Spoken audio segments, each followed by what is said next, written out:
Progress and Poverty. By Henry George. Make for thyself a definition or description of the thing which is presented to thee, so as to see distinctly what kind of a thing it is, in its substance, in its nudity, in its complete entirety. And tell thyself its proper name, and the names of the things of which it has been compounded, and into which it will be resolved. For nothing is so productive of elevation of mind as to be able to examine methodically and truly every object which is presented to thee in life. And always to look at things so as to see at the same time what kind of universe this is, and what kind of use everything performs in it, and what value everything has with reference to the whole. And what with reference to man, who is a citizen of the highest city, of which all other cities are like families. What each thing is, and of what it is composed, and how long it is the nature of this thing to endure. Marcus Aurelius Antoninus. How do you find this book? Any thoughts about the book or the author? Any suggestion for improvement? Please take a moment to share your thoughts in a comment. If you like it, share it with your friends who might enjoy it as well. Subscribe to keep in touch. Visit CompleteAudiobooks.com for more quality content. There must be refuge. Men perished in winter winds till one smote fire. From flint stones coldly hiding what they held. The red spark treasured from the kindling sun.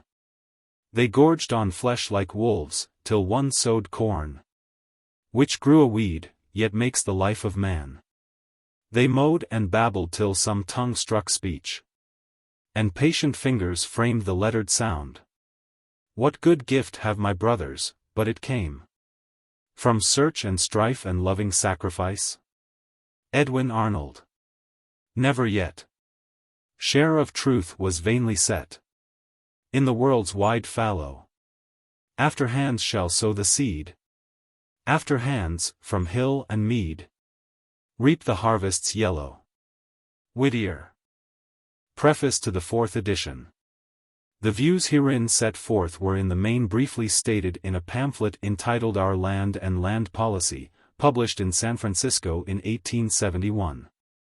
I then intended, as soon as I could, to present them more fully, but the opportunity did not for a long time occur. In the meanwhile I became even more firmly convinced of their truth, and saw more completely and clearly their relations. And I also saw how many false ideas and erroneous habits of thought stood in the way of their recognition, and how necessary it was to go over the whole ground.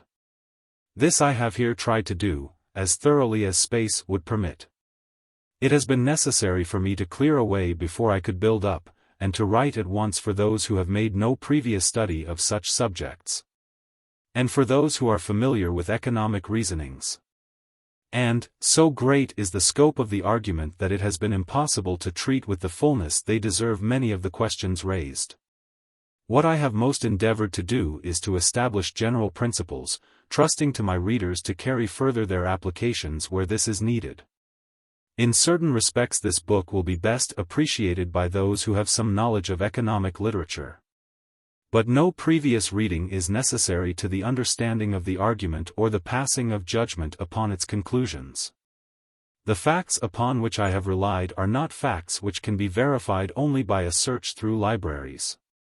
They are facts of common observation and common knowledge, which every reader can verify for himself, just as he can decide whether the reasoning from them is or is not valid. Beginning with a brief statement of facts which suggest this inquiry, I proceed to examine the explanation currently given in the name of political economy of the reason why, in spite of the increase of productive power, wages tend to the minimum of a bare living. This examination shows that the current doctrine of wages is founded upon a misconception. That, in truth, wages are produced by the labor for which they are paid, and should, other things being equal, increase with the number of laborers. Here the inquiry meets a doctrine which is the foundation and center of most important economic theories, and which has powerfully influenced thought in all directions, the Malthusian doctrine. That population tends to increase faster than subsistence. Examination, however, shows that this doctrine has no real support either in fact or in analogy, and that when brought to a decisive test it is utterly disproved. Thus far the results of the inquiry, though extremely important, are mainly negative. They show that current theories do not satisfactorily explain the connection of poverty with material progress, but throw no light upon the problem itself. Beyond showing that its solution must be sought in the laws which govern the distribution of wealth. It therefore becomes necessary to carry the inquiry into this field. A preliminary review shows that the three laws of distribution must necessarily correlate with each other, which as laid down by the current political economy they fail to do. And an examination of the terminology in use reveals the confusion of thought by which this discrepancy has been slurred over. Proceeding then to work out the laws of distribution, I first take up the law of rent. This, it is readily seen, is correctly apprehended by the current political economy. But it is also seen that the full scope of this law has not been appreciated. And that it involves as corollaries the laws of wages and interest, the cause which determines what part of the produce shall go to the landowner necessarily determining what part shall be left for labor and capital. Without resting here, I proceed to an independent deduction of the laws of interest and wages. I have stopped to determine the real cause and justification of interest. And to point out a source of much misconception, the confounding of what are really the profits of monopoly with the legitimate earnings of capital. Then returning to the main inquiry, investigation shows that interest must rise and fall with wages. And depends ultimately upon the same thing as rent, the margin of cultivation or point in production where rent begins. A similar but independent investigation of the law of wages yields similar harmonious results. Thus the three laws of distribution are brought into mutual support and harmony. And the fact that with material progress rent everywhere advances is seen to explain the fact that wages and interest do not advance. What causes this advance of rent is the next question that arises, and it necessitates an examination of the effect of material progress upon the distribution of wealth. Separating the factors of material progress into increase of population and improvements in the arts, it is first seen that increase in population tends constantly. Not merely by reducing the margin of cultivation, but by localizing the economies and powers which come with increased population. To increase the proportion of the aggregate produce which is taken in rent, and to reduce that which goes as wages and interest. Then eliminating increase of population, it is seen that improvement in the methods and powers of production tends in the same direction, and, land being held as private property, would produce in a stationary population all the effects attributed by the Malthusian doctrine to pressure of population. And then a consideration of the effects of the continuous increase in land values which thus spring from material progress reveals in the speculative advance inevitably begotten when land is private property a derivative but most powerful cause of the increase of rent and the crowding down of wages. Deduction shows that this cause must necessarily produce periodical industrial depressions, and induction proves the conclusion. While from the analysis which has thus been made it is seen that the necessary result of material progress, land being private property, is, no matter what the increase in population, to force laborers to wages which give but a bare living. This identification of the cause that associates poverty with progress points to the remedy. But it is to so radical a remedy that I have next deemed it necessary to inquire whether there is any other remedy. Beginning the investigation again from another starting point. I have passed in examination the measures and tendencies currently advocated or trusted in for the improvement of the condition of the laboring masses. The result of this investigation is to prove the preceding one, as it shows that nothing short of making land common property can permanently relieve poverty and check the tendency of wages to the starvation point. The question of justice now naturally arises, and the inquiry passes into the field of ethics. An investigation of the nature and basis of property shows that there is a fundamental and irreconcilable difference between property in things which are the product of labor and property in land. That the one has a natural basis and sanction while the other has none. And that the recognition of exclusive property in land is necessarily a denial of the right of property in the products of labor. Further investigation shows that private property in land always has, and always must, as development proceeds, lead to the enslavement of the laboring class. That landowners can make no just claim to compensation if society choose to resume its right. That so far from private property in land being in accordance with the natural perceptions of men, the very reverse is true. And that in the United States we are already beginning to feel the effects of having admitted this erroneous and destructive principle. The inquiry then passes to the field of practical statesmanship. It is seen that private property in land, instead of being necessary to its improvement and use, stands in the way of improvement and use, and entails an enormous waste of productive forces. That the recognition of the common right to land involves no shock or dispossession, but is to be reached by the simple and easy method of abolishing all taxation save that upon land values. And this an inquiry into the principles of taxation shows to be, in all respects, the best subject of taxation. A consideration of the effects of the change proposed then shows that it would enormously increase production, would secure justice in distribution, would benefit all classes, and would make possible an advance to a higher and nobler civilization. The inquiry now rises to a wider field, and recommences from another starting point. For not only do the hopes which have been raised come into collision with the widespread idea that social progress is possible only by slow race improvement, but the conclusions we have arrived at assert certain laws which, if they are really natural laws, must be manifest in universal history. As a final test, it therefore becomes necessary to work out the law of human progress, for certain great facts which force themselves on our attention, as soon as we begin to consider this subject, seem utterly inconsistent with what is now the current theory. This inquiry shows that differences in civilization are not due to differences in individuals, but rather to differences in social organization. That progress, always kindled by association, always passes into retrogression as inequality is developed. And that even now, in modern civilization, the causes which have destroyed all previous civilizations are beginning to manifest themselves. And that mere political democracy is running its course toward anarchy and despotism. But it also identifies the law of social life with the great moral law of justice, and, proving previous conclusions, shows how retrogression may be prevented and a grander advance begun. This ends the inquiry. The final chapter will explain itself. The great importance of this inquiry will be obvious. If it has been carefully and logically pursued, its conclusions completely change the character of political economy, give it the coherence and certitude of a true science, and bring it into full sympathy with the aspirations of the masses of men, from which it has long been estranged. What I have done in this book, if I have correctly solved the great problem I have sought to investigate, is to unite the truth perceived by the school of Smith and Ricardo to the truth perceived by the schools of Proudhon and Lassalle. To show that laissez-faire, in its full true meaning, opens the way to a realization of the noble dreams of socialism.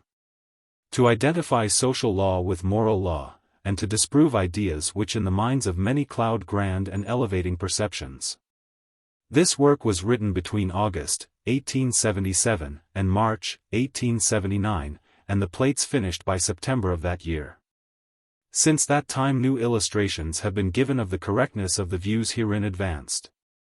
And the march of events, and especially that great movement which has begun in Great Britain in the Irish land agitation, shows still more clearly the pressing nature of the problem I have endeavored to solve. But there has been nothing in the criticisms they have received to induce the change or modification of these views. In fact, I have yet to see an objection not answered in advance in the book itself. And except that some verbal errors have been corrected and a preface added, this edition is the same as previous ones. Henry George. New York, November, 1880. Progress and Poverty: An Inquiry into the Cause of Industrial Depressions and of Increase of Want with Increase of Wealth the Remedy. Introductory. Ye build, but ye enter not in. Like the tribes whom the desert devoured in their sin. From the land of promise ye fade and die, ere its verdure gleams forth on your wearied eye. Mrs. Sigourney. The Problem. The present century has been marked by a prodigious increase in wealth-producing power.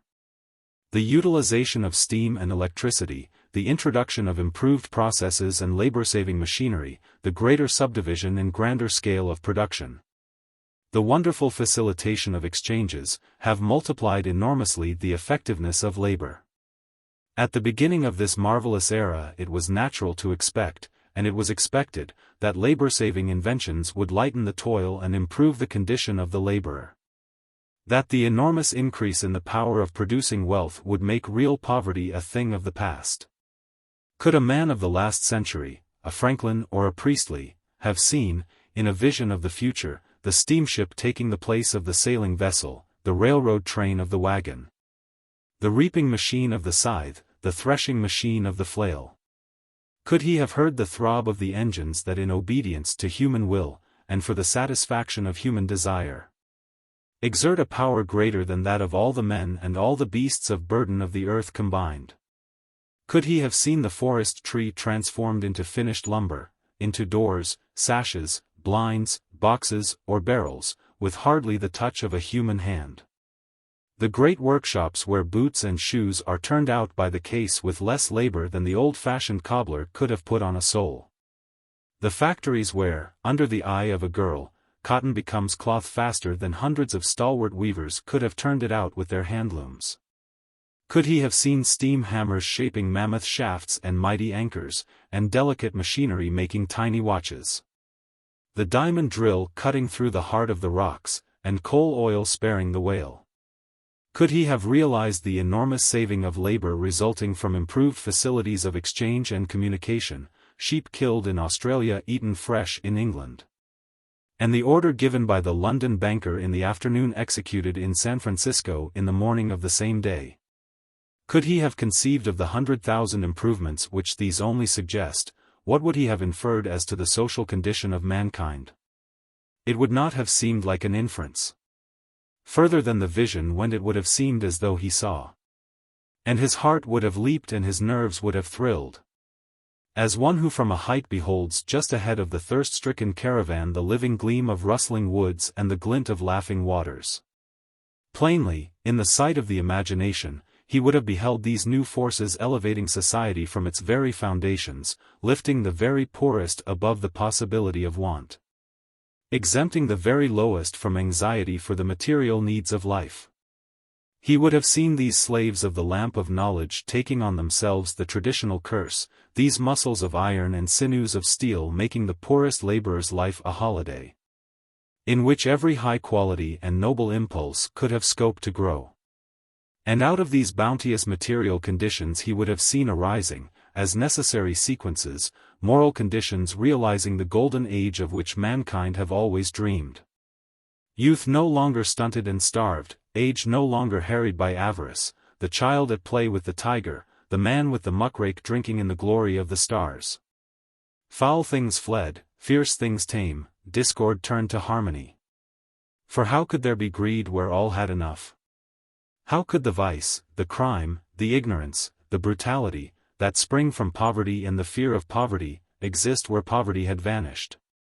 Who should crouch where all were freemen? Who oppress where all were peers? More or less vague or clear, these have been the hopes, these the dreams born of the improvements which give this wonderful century its preeminence.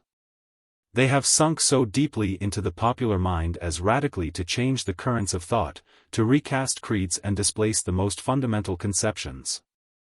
The haunting visions of higher possibilities have not merely gathered splendor and vividness, but their direction has changed, instead of seeing behind the faint tinges of an expiring sunset, all the glory of the daybreak has decked the skies before. It is true that disappointment has followed disappointment, and that discovery upon discovery, and invention after invention, have neither lessened the toil of those who most need respite, nor brought plenty to the poor. But there have been so many things to which it seemed this failure could be laid, that up to our time the new faith has hardly weakened. We have better appreciated the difficulties to be overcome, but not the less trusted that the tendency of the times was to overcome them. Now, however, we are coming into collision with facts which there can be no mistaking. From all parts of the civilized world come complaints of industrial depression, of labor condemned to involuntary idleness, of capital massed and wasting, of pecuniary distress among business men, of want and suffering and anxiety among the working classes. All the dull, deadening pain, all the keen, maddening anguish, that to great masses of men are involved in the words hard times, afflict the world today. This state of things, common to communities differing so widely in situation, in political institutions, in fiscal and financial systems, in density of population and in social organization, can hardly be accounted for by local causes. There is distress where large standing armies are maintained, but there is also distress where the standing armies are nominal. There is distress where protective tariffs stupidly and wastefully hamper trade, but there is also distress where trade is nearly free. There is distress where autocratic government yet prevails, but there is also distress where political power is wholly in the hands of the people. In countries where paper is money, and in countries where gold and silver are the only currency. Evidently, beneath all such things as these, we must infer a common cause. That there is a common cause, and that it is either what we call material progress or something closely connected with material progress, becomes more than an inference when it is noted that the phenomena we class together and speak of as industrial depression are but intensifications of phenomena which always accompany material progress, and which show themselves more clearly and strongly as material progress goes on. Where the conditions to which material progress everywhere tends are most fully realized, that is to say, where population is densest, wealth greatest, and the machinery of production and exchange most highly developed, we find the deepest poverty, the sharpest struggle for existence, and the most of enforced idleness. It is to the newer countries, that is, to the countries where material progress is yet in its earlier stages, that laborers emigrate in search of higher wages, and capital flows in search of higher interest. It is in the older countries, that is to say, the countries where material progress has reached later stages, that widespread destitution is found in the midst of the greatest abundance. Go into one of the new communities where Anglo-Saxon vigor is just beginning the race of progress, where the machinery of production and exchange is yet rude and inefficient, where the increment of wealth is not yet great enough to enable any class to live in ease and luxury, where the best house is but a cabin of logs or a cloth and paper shanty, and the richest man is forced to daily work, and though you will find an absence of wealth and all its concomitants, you will find no beggars. There is no luxury, but there is no destitution. No one makes an easy living, nor a very good living. But everyone can make a living, and no one able and willing to work is oppressed by the fear of want. But just as such a community realizes the conditions which all civilized communities are striving for, and advances in the scale of material progress, just as closer settlement and a more intimate connection with the rest of the world, and greater utilization of labor-saving machinery, make possible greater economies in production and exchange, and wealth in consequence increases, not merely in the aggregate, but in proportion to population, so does poverty take a darker aspect. Some get an infinitely better and easier living, but others find it hard to get a living at all. The tramp comes with the locomotive, and almshouses and prisons are as surely the marks of material progress as are costly dwellings, rich warehouses, and magnificent churches. Upon streets lighted with gas and patrolled by uniformed policemen, beggars wait for the passer-by, and in the shadow of college, and library, and museum, are gathering the more hideous Huns and fiercer Vandals of whom Macaulay prophesied. This fact, the great fact that poverty and all its concomitants show themselves in communities just as they develop into the conditions toward which material progress tends, proves that the social difficulties existing wherever a certain stage of progress has been reached do not arise from local circumstances, but are, in some way or another, engendered by progress itself. And, unpleasant as it may be to admit it, it is at last becoming evident that the enormous increase in productive power which has marked the present century and is still going on with accelerating ratio, has no tendency to extirpate poverty or to lighten the burdens of those compelled to toil. It simply widens the gulf between Dives and Lazarus, and makes the struggle for existence more intense. The march of invention has clothed mankind with powers of which a century ago the boldest imagination could not have dreamed. But in factories where labor-saving machinery has reached its most wonderful development, little children are at work. Wherever the new forces are anything like fully utilized, large classes are maintained by charity or live on the verge of recourse to it. Amid the greatest accumulations of wealth, men die of starvation, and puny infants suckle dry breasts, while everywhere the greed of gain, the worship of wealth, shows the force of the fear of want. The promised land flies before us like the mirage. The fruits of the tree of knowledge turn as we grasp them to apples of Sodom that crumble at the touch. It is true that wealth has been greatly increased, and that the average of comfort, leisure, and refinement has been raised, but these gains are not general. In them the lowest class do not share. I do not mean that the condition of the lowest class has nowhere nor in anything been improved, but that there is nowhere any improvement which can be credited to increased productive power. I mean that the tendency of what we call material progress is in no wise to improve the condition of the lowest class in the essentials of healthy, happy human life. Nay, more, that it is still further to depress the condition of the lowest class. The new forces, elevating in their nature though they be, do not act upon the social fabric from underneath, as was for a long time hoped and believed, but strike it at a point intermediate between top and bottom. It is as though an immense wedge were being forced, not underneath society, but through society. Those who are above the point of separation are elevated, but those who are below are crushed down. This depressing effect is not generally realized, for it is not apparent where there has long existed a class just able to live. Where the lowest class barely lives, as has been the case for a long time in many parts of Europe, it is impossible for it to get any lower, for the next lowest step is out of existence. And no tendency to further depression can readily show itself. But in the progress of new settlements to the conditions of older communities it may clearly be seen that material progress does not merely fail to relieve poverty, it actually produces it.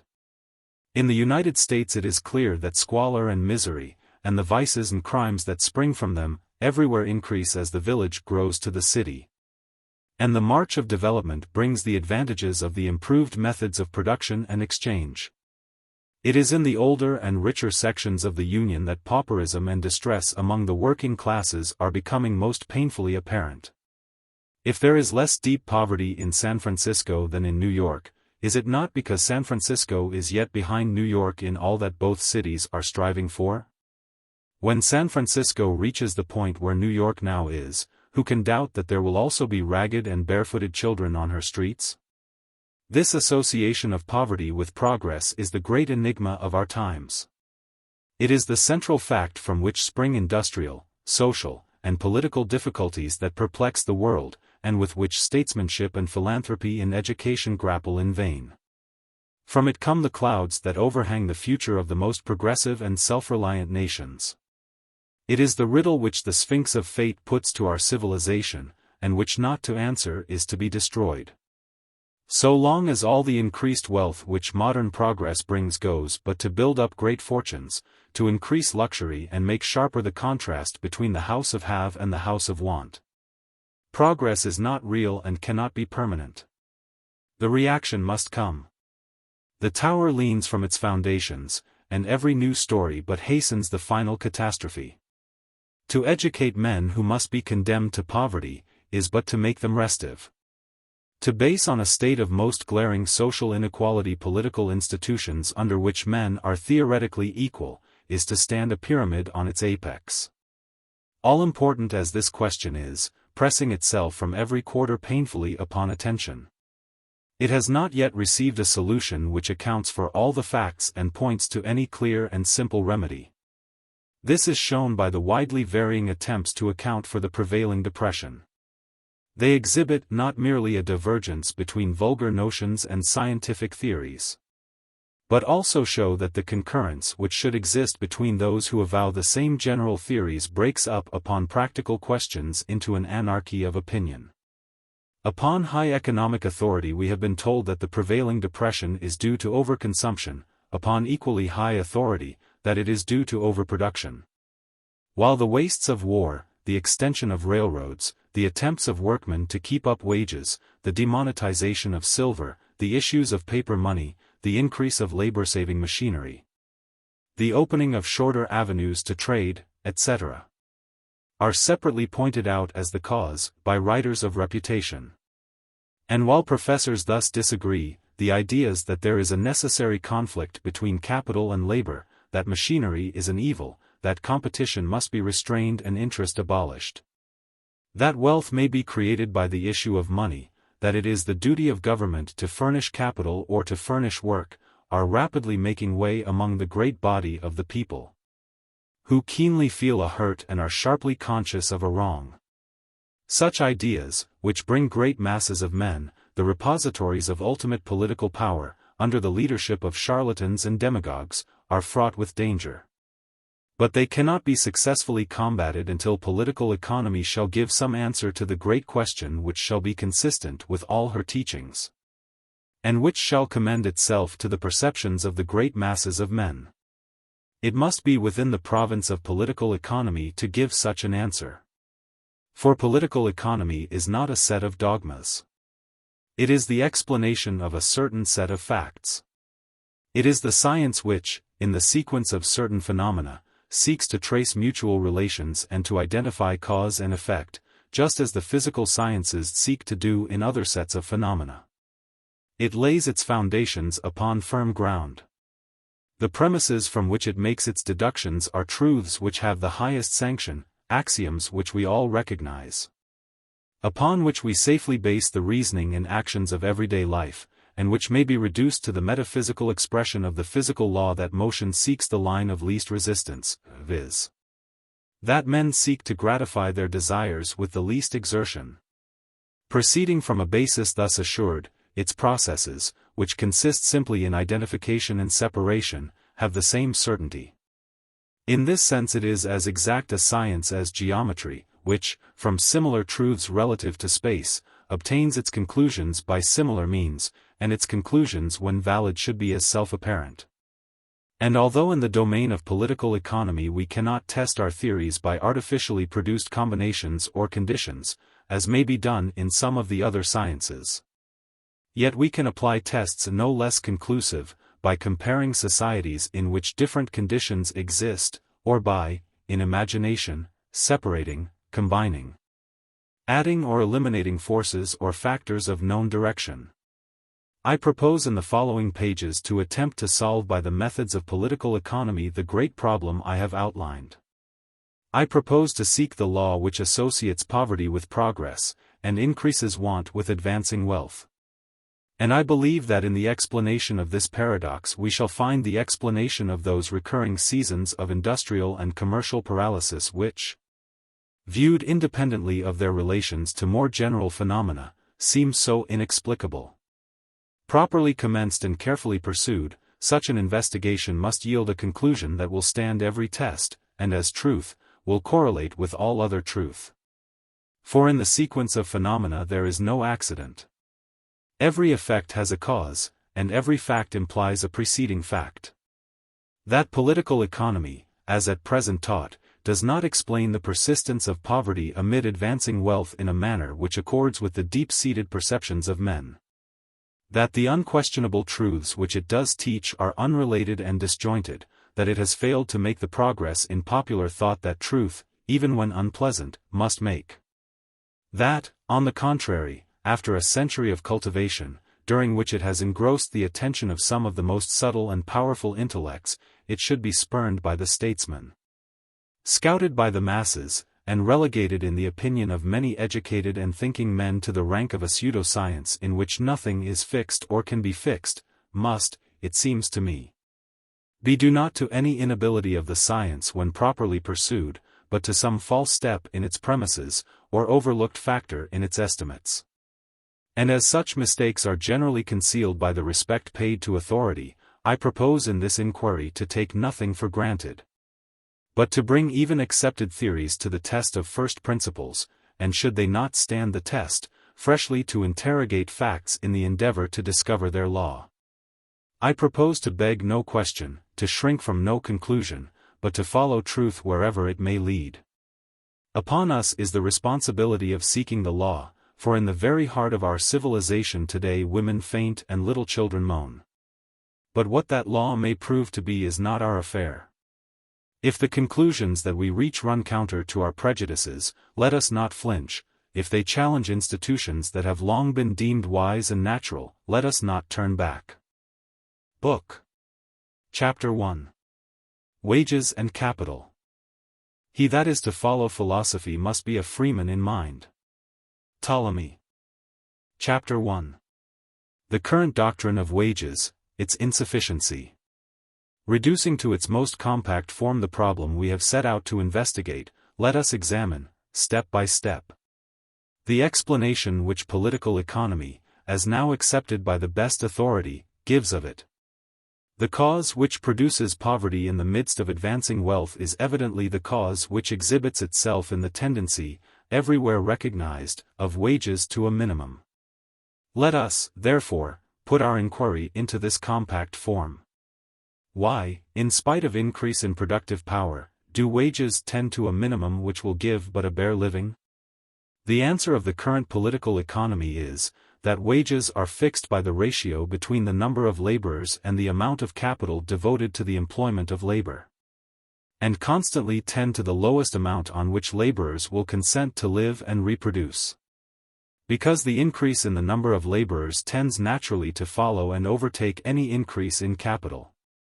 The increase of the divisor being thus held in check only by the possibilities of the quotient, the dividend may be increased to infinity without greater result. In current thought this doctrine holds all but undisputed sway. It bears the endorsement of the very highest names among the cultivators of political economy, and though there have been attacks upon it, they are generally more formal than real. 2. It is assumed by Buckle as the basis of his generalizations of universal history. It is taught in all, or nearly all, the great English and American universities, and is laid down in textbooks which aim at leading the masses to reason correctly upon practical affairs. While it seems to harmonize with the new philosophy, which, having in a few years all but conquered the scientific world, is now rapidly permeating the general mind. Thus entrenched in the upper regions of thought, it is in cruder form even more firmly rooted in what may be styled the lower. What gives to the fallacies of protection such a tenacious hold, in spite of their evident inconsistencies and absurdities, is the idea that the sum to be distributed in wages is in each community a fixed one, which the competition of foreign labor must still further subdivide. The same idea underlies most of the theories which aim at the abolition of interest and the restriction of competition, as the means whereby the share of the laborer in the general wealth can be increased. And it crops out in every direction among those who are not thoughtful enough to have any theories, as may be seen in the columns of newspapers and the debates of legislative bodies. And yet, widely accepted and deeply rooted as it is, it seems to me that this theory does not tally with obvious facts.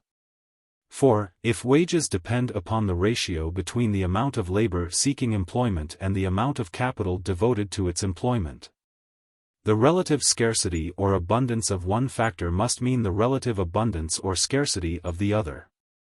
Thus, capital must be relatively abundant where wages are high, and relatively scarce where wages are low. Now, as the capital used in paying wages must largely consist of the capital constantly seeking investment, the current rate of interest must be the measure of its relative abundance or scarcity. So, if it be true that wages depend upon the ratio between the amount of labor seeking employment and the capital devoted to its employment, then high wages. The mark of the relative scarcity of labor must be accompanied by low interest, the mark of the relative abundance of capital, and reversely, low wages must be accompanied by high interest. This is not the fact, but the contrary. Eliminating from interest the element of insurance, and regarding only interest proper, or the return for the use of capital. Is it not a general truth that interest is high where and when wages are high, and low where and when wages are low? Both wages and interest have been higher in the United States than in England, in the Pacific than in the Atlantic states. Is it not a notorious fact that where labor flows for higher wages, capital also flows for higher interest? Is it not true that wherever there has been a general rise or fall in wages there has been at the same time a similar rise or fall in interest? In California, for instance, when wages were higher than anywhere else in the world, so also was interest higher. Wages and interest have in California gone down together. When common wages were $5 a day, the ordinary bank rate of interest was 24% per annum. Now that common wages are $2 or $2.50 a day, the ordinary bank rate is from 10 to 12%. Now, this broad, general fact, that wages are higher in new countries, where capital is relatively scarce, than in old countries, where capital is relatively abundant, is too glaring to be ignored. And although very lightly touched upon, it is noticed by the expounders of the current political economy. The manner in which it is noticed proves what I say, that it is utterly inconsistent with the accepted theory of wages. For in explaining it such writers as Mill, Fawcett, and Price virtually give up the theory of wages upon which, in the same treatises, they formally insist. Though they declare that wages are fixed by the ratio between capital and laborers, they explain the higher wages and interest of new countries by the greater relative production of wealth. I shall hereafter show that this is not the fact, but that, on the contrary, the production of wealth is relatively larger in old and densely populated countries than in new and sparsely populated countries. But at present I merely wish to point out the inconsistency. For to say that the higher wages of new countries are due to greater proportionate production, is clearly to make the ratio with production, and not the ratio with capital, the determinator of wages. Though this inconsistency does not seem to have been perceived by the class of writers to whom I refer, it has been noticed by one of the most logical of the expounders of the current political economy. Professor Cairns III endeavors in a very ingenious way to reconcile the fact with the theory, by assuming that in new countries, where industry is generally directed to the production of food and what in manufactures is called raw material, a much larger proportion of the capital used in production is devoted to the payment of wages than in older countries where a greater part must be expended in machinery and material, and thus, in the new country, though capital is scarcer, and interest is higher, the amount determined to the payment of wages is really larger, and wages are also higher. For instance, of $100,000 devoted in an old country to manufactures, $80,000 would probably be expended for buildings, machinery and the purchase of materials, leaving but $20,000 to be paid out in wages. Whereas in a new country, of $30,000 devoted to agriculture, etc., not more than $5,000 would be required for tools, etc., leaving $25,000 to be distributed in wages. In this way it is explained that the wage fund may be comparatively large where capital is comparatively scarce, and high wages and high interest accompany each other.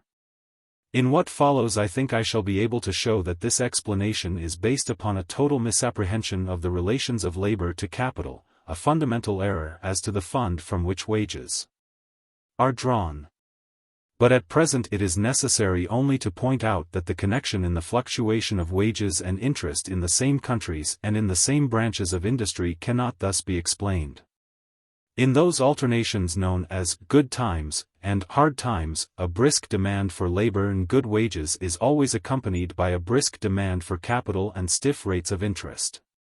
While, when laborers cannot find employment and wages droop, there is always an accumulation of capital seeking investment at low rates.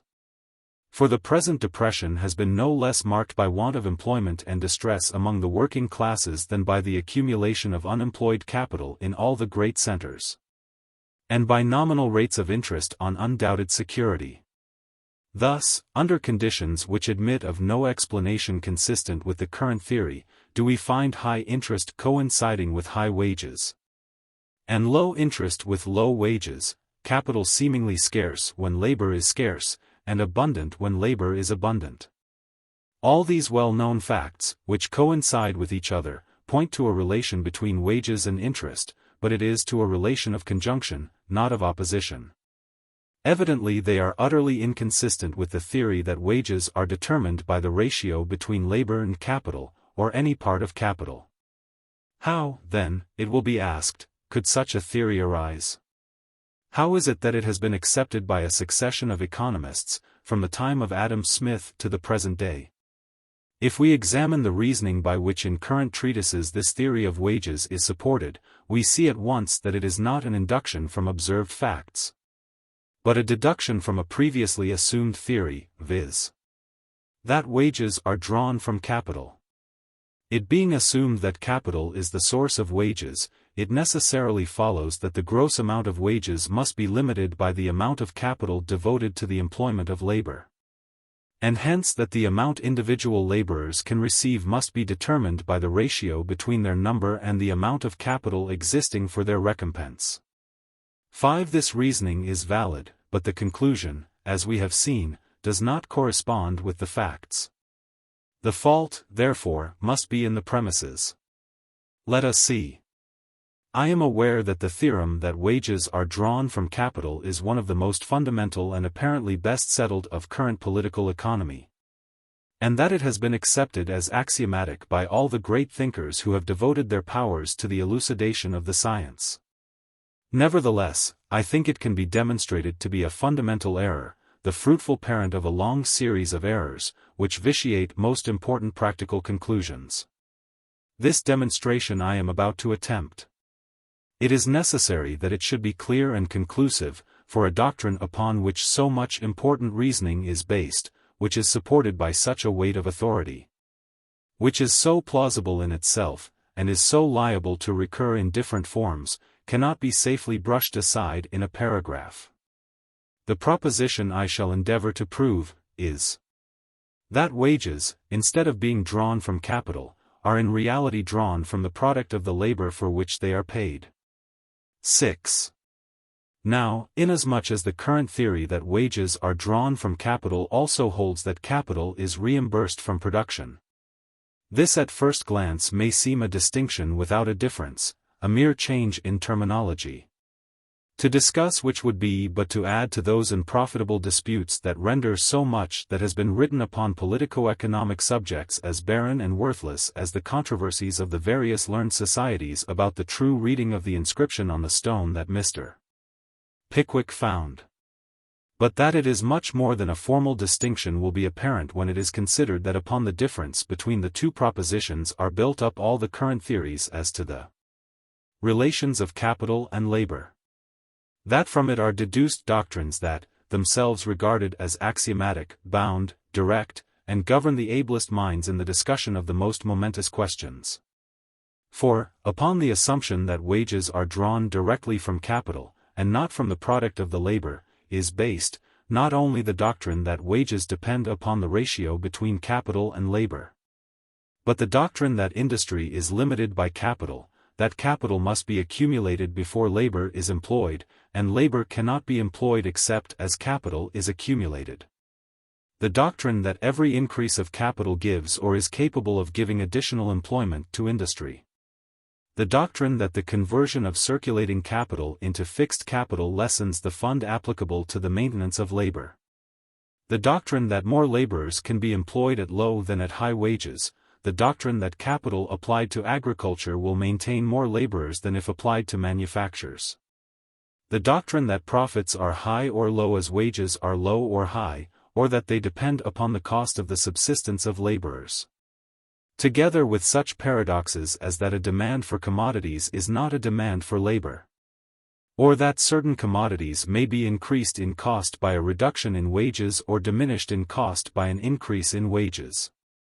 In short, all the teachings of the current political economy, in the widest and most important part of its domain, are based more or less directly upon the assumption that labor is maintained and paid out of existing capital before the product which constitutes the ultimate object is secured. If it be shown that this is an error, and that on the contrary the maintenance and payment of labor do not even temporarily trench on capital, but are directly drawn from the product of the labor, then all this vast superstructure is left without support and must fall. And so likewise must fall the vulgar theories which also have their base in the belief that the sum to be distributed in wages is a fixed one. The individual shares in which must necessarily be decreased by an increase in the number of laborers. The difference between the current theory and the one I advance is, in fact, similar to that between the mercantile theory of international exchanges and that with which Adam Smith supplanted it. Between the theory that commerce is the exchange of commodities for money, and the theory that it is the exchange of commodities for commodities. There may seem no real difference when it is remembered that the adherents of the mercantile theory did not assume that money had any other use than as it could be exchanged for commodities.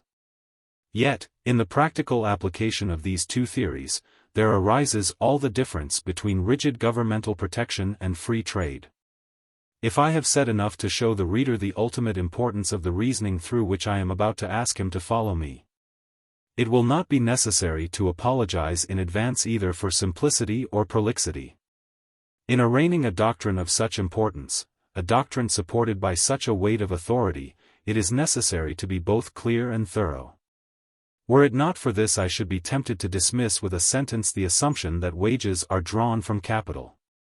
For all the vast superstructure which the current political economy builds upon this doctrine is in truth based upon a foundation which has been merely taken for granted, without the slightest attempt to distinguish the apparent from the real. Because wages are generally paid in money, and in many of the operations of production are paid before the product is fully completed, or can be utilized. It is inferred that wages are drawn from pre-existing capital, and, therefore, that industry is limited by capital, that is to say that labor cannot be employed until capital has been accumulated, and can only be employed to the extent that capital has been accumulated. Yet in the very treatises in which the limitation of industry by capital is laid down without reservation and made the basis for the most important reasonings and elaborate theories, we are told that capital is stored up or accumulated labor, that part of wealth which is saved to assist future production. If we substitute for the word capital this definition of the word, the proposition carries its own refutation. For that labor cannot be employed until the results of labor are saved becomes too absurd for discussion. Should we, however, with this reductio ad absurdum, attempt to close the argument, we should probably be met with the explanation. Not that the first laborers were supplied by Providence with the capital necessary to set them to work, but that the proposition merely refers to a state of society in which production has become a complex operation. But the fundamental truth, that in all economic reasoning must be firmly grasped, and never let go, is that society in its most highly developed form is but an elaboration of society in its rudest beginnings, and that principles obvious in the simpler relations of men are merely disguised and not abrogated or reversed by the more intricate relations that result from the division of labor and the use of complex tools and methods.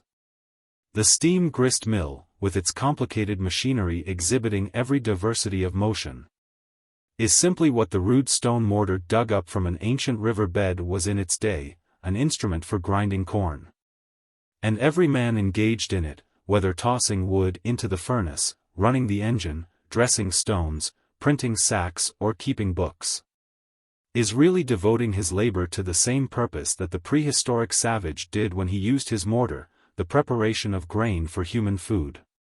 And so, if we reduce to their lowest terms all the complex operations of modern production, we see that each individual who takes part in this infinitely subdivided and intricate network of production and exchange is really doing what the primeval man did when he climbed the trees for fruit or followed the receding tide for shellfish, endeavoring to obtain from nature by the exertion of his powers the satisfaction of his desires. If we keep this firmly in mind, if we look upon production as a whole, as the cooperation of all embraced in any of its great groups to satisfy the various desires of each, we plainly see that the reward each obtains for his exertions comes as truly and as directly from nature as the result of that exertion, as did that of the first man. To illustrate, in the simplest state of which we can conceive, each man digs his own bait and catches his own fish. The advantages of the division of labor soon become apparent, and one digs bait while the others fish. Yet evidently the one who digs bait is in reality doing as much toward the catching of fish as any of those who actually take the fish. So when the advantages of canoes are discovered, and instead of all going a-fishing, one stays behind and makes and repairs canoes, the canoe maker is in reality devoting his labor to the taking of fish as much as the actual fisherman. And the fish which he eats at night when the fishermen come home are as truly the product of his labor as of theirs. And thus when the division of labor is fairly inaugurated, and instead of each attempting to satisfy all of his wants by direct resort to nature, one fishes, another hunts, a third picks berries, a fourth gathers fruit, a fifth makes tools, a sixth builds huts, and a seventh prepares clothing, each one is to the extent he exchanges the direct product of his own labor for the direct product of the labor of others, really applying his own labor to the production of the things he uses, is in effect satisfying his particular desires by the exertion of his particular powers. That is to say, what he receives he in reality produces. If he digs roots and exchanges them for venison, he is in effect as truly the procurer of the venison as though he had gone in chase of the deer and left the huntsman to dig his own roots. The common expression, "I made so-and-so," signifying, "I earned so-and-so," or "I earned money with which I purchased so-and-so," is, economically speaking, not metaphorically but literally true. Earning is making. Now, if we follow these principles, obvious enough in a simpler state of society, through the complexities of the state we call civilized, we shall see clearly that in every case in which labor is exchanged for commodities, production really precedes enjoyment. That wages are the earnings, that is to say, the makings of labor, not the advances of capital, and that the laborer who receives his wages in money, coined or printed, it may be, before his labor commenced, really receives in return for the addition his labor has made to the general stock of wealth, a draft upon that general stock, which he may utilize in any particular form of wealth that will best satisfy his desires. And that neither the money, which is but the draft, nor the particular form of wealth which he uses it to call for, represents advances of capital for his maintenance, but on the contrary represents the wealth, or a portion of the wealth, his labor has already added to the general stock. Keeping these principles in view, we see that the draftsman, who, shut up in some dingy office on the banks of the Thames, is drawing the plans for a great marine engine, is in reality devoting his labor to the production of bread and meat as truly as though he were garnering the grain in California or swinging a lariat on a La Plata pampa. That he is as truly making his own clothing as though he were shearing sheep in Australia or weaving cloth in Paisley, and just as effectually producing the claret he drinks at dinner as though he gathered the grapes on the banks of the Garonne. The miner who, 2,000 feet underground in the heart of the Comstock, is digging out silver or, is, in effect, by virtue of 1,000 exchanges, harvesting crops in valleys 5,000 feet nearer the earth's center, chasing the whale through Arctic ice fields, plucking tobacco leaves in Virginia, picking coffee berries in Honduras, cutting sugar cane on the Hawaiian Islands, gathering cotton in Georgia or weaving it in Manchester or Lowell, making quaint wooden toys for his children in the Hartz Mountains, or plucking amid the green and gold of Los Angeles orchards the oranges which, when his shift is relieved, he will take home to his sick wife. The wages which he receives on Saturday night at the mouth of the shaft, what are they but the certificate to all the world that he has done these things, the primary exchange in the long series which transmutes his labor into the things he has really been laboring for? All this is clear when looked at in this way, but to meet this fallacy in all its strongholds and lurking places we must change our investigation from the deductive to the inductive form. Let us now see, if, beginning with facts and tracing their relations, we arrive at the same conclusions as are thus obvious when, beginning with first principles, we trace their exemplification in complex facts. Chapter 2. The meaning of the terms. Before proceeding further in our inquiry, let us make sure of the meaning of our terms. For indistinctness in their use must inevitably produce ambiguity and indeterminateness in reasoning. Not only is it requisite in economic reasoning to give to such words as wealth, capital, rent, wages, and the like, a much more definite sense than they bear in common discourse, but unfortunately, even in political economy there is, as to some of these terms, no certain meaning assigned by common consent, different writers giving to the same term different meanings, and the same writers often using a term in different senses. Nothing can add to the force of what has been said by so many eminent authors as to the importance of clear and precise definitions, save the example, not an infrequent one, of the same authors falling into grave errors from the very cause they warned against. And nothing so shows the importance of language in thought as the spectacle of even acute thinkers basing important conclusions upon the use of the same word in varying senses. I shall endeavor to avoid these dangers. It will be my effort throughout, as any term becomes of importance, to state clearly what I mean by it, and to use it in that sense and in no other. Let me ask the reader to note and to bear in mind the definitions thus given, as otherwise I cannot hope to make myself properly understood. I shall not attempt to attach arbitrary meanings to words, or to coin terms, even when it would be convenient to do so, but shall conform to usage as closely as is possible, only endeavoring so to fix the meaning of words that they may clearly express thought. What we have now on hand is to discover whether, as a matter of fact, wages are drawn from capital. As a preliminary, let us settle what we mean by wages and what we mean by capital. To the former word a sufficiently definite meaning has been given by economic writers. But the ambiguities which have attached to the use of the latter in political economy will require a detailed examination. As used in common discourse, wages means a compensation paid to a hired person for his services. And we speak of one man working for wages, in contradistinction to another who is working for himself. The use of the term is still further narrowed by the habit of applying it solely to compensation paid for manual labor. We do not speak of the wages of professional men, managers or clerks, but of their fees, commissions, or salaries. Thus the common meaning of the word wages is the compensation paid to a hired person for manual labor. But in political economy the word wages has a much wider meaning, and includes all returns for exertion. For, as political economists explain, the three agents or factors in production are land, labor, and capital. And that part of the produce which goes to the second of these factors is by them styled wages.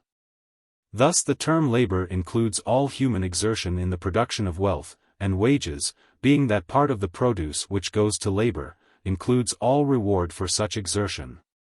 There is, therefore, in the politico-economic sense of the term wages no distinction as to the kind of labor, or as to whether its reward is received through an employer or not. But wages means the return received for the exertion of labor, as distinguished from the return received for the use of capital, and the return received by the landholder for the use of land. The man who cultivates the soil for himself receives his wages in its produce, just as, if he uses his own capital and owns his own land, he may also receive interest and rent. The hunter's wages are the game he kills, the fisherman's wages are the fish he takes.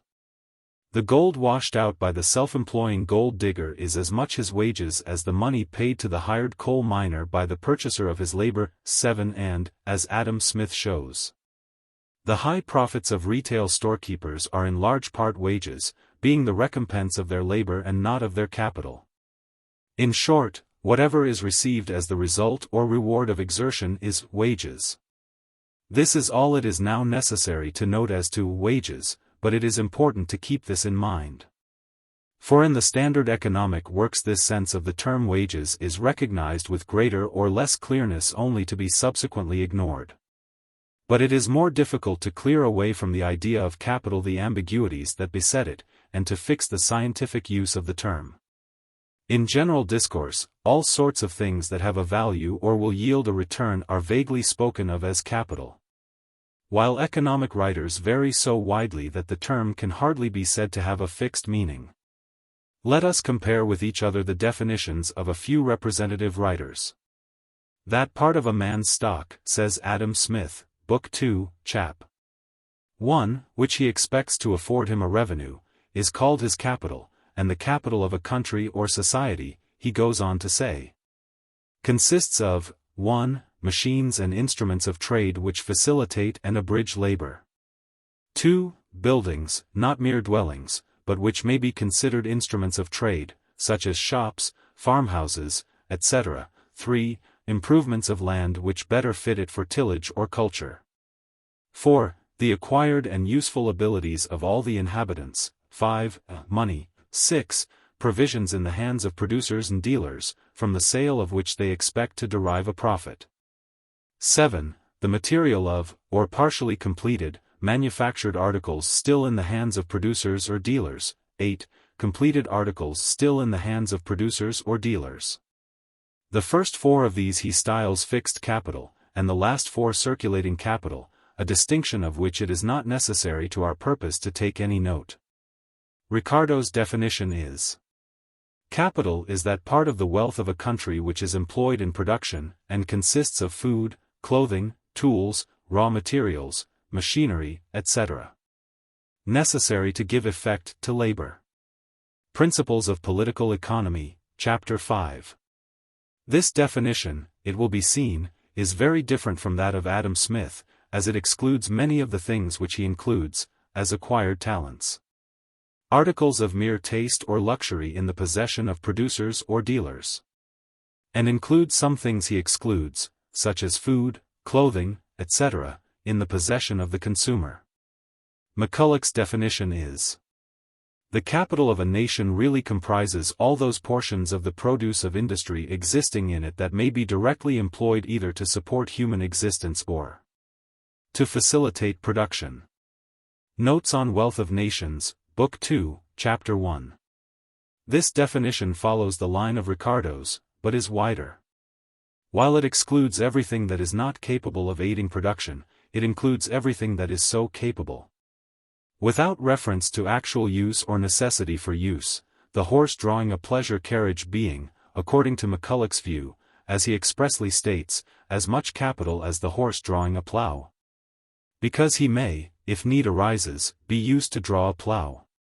John Stuart Mill, following the same general line as Ricardo and McCulloch, makes neither the use nor the capability of use, but the determination to use, the test of capital. He says, whatever things are destined to supply productive labor with the shelter, protection, tools and materials which the work requires, and to feed and otherwise maintain the laborer during the process, are capital. Principles of Political Economy, Book I, Chapter 4. These quotations sufficiently illustrate the divergence of the masters. Among minor authors the variance is still greater, as a few examples will suffice to show.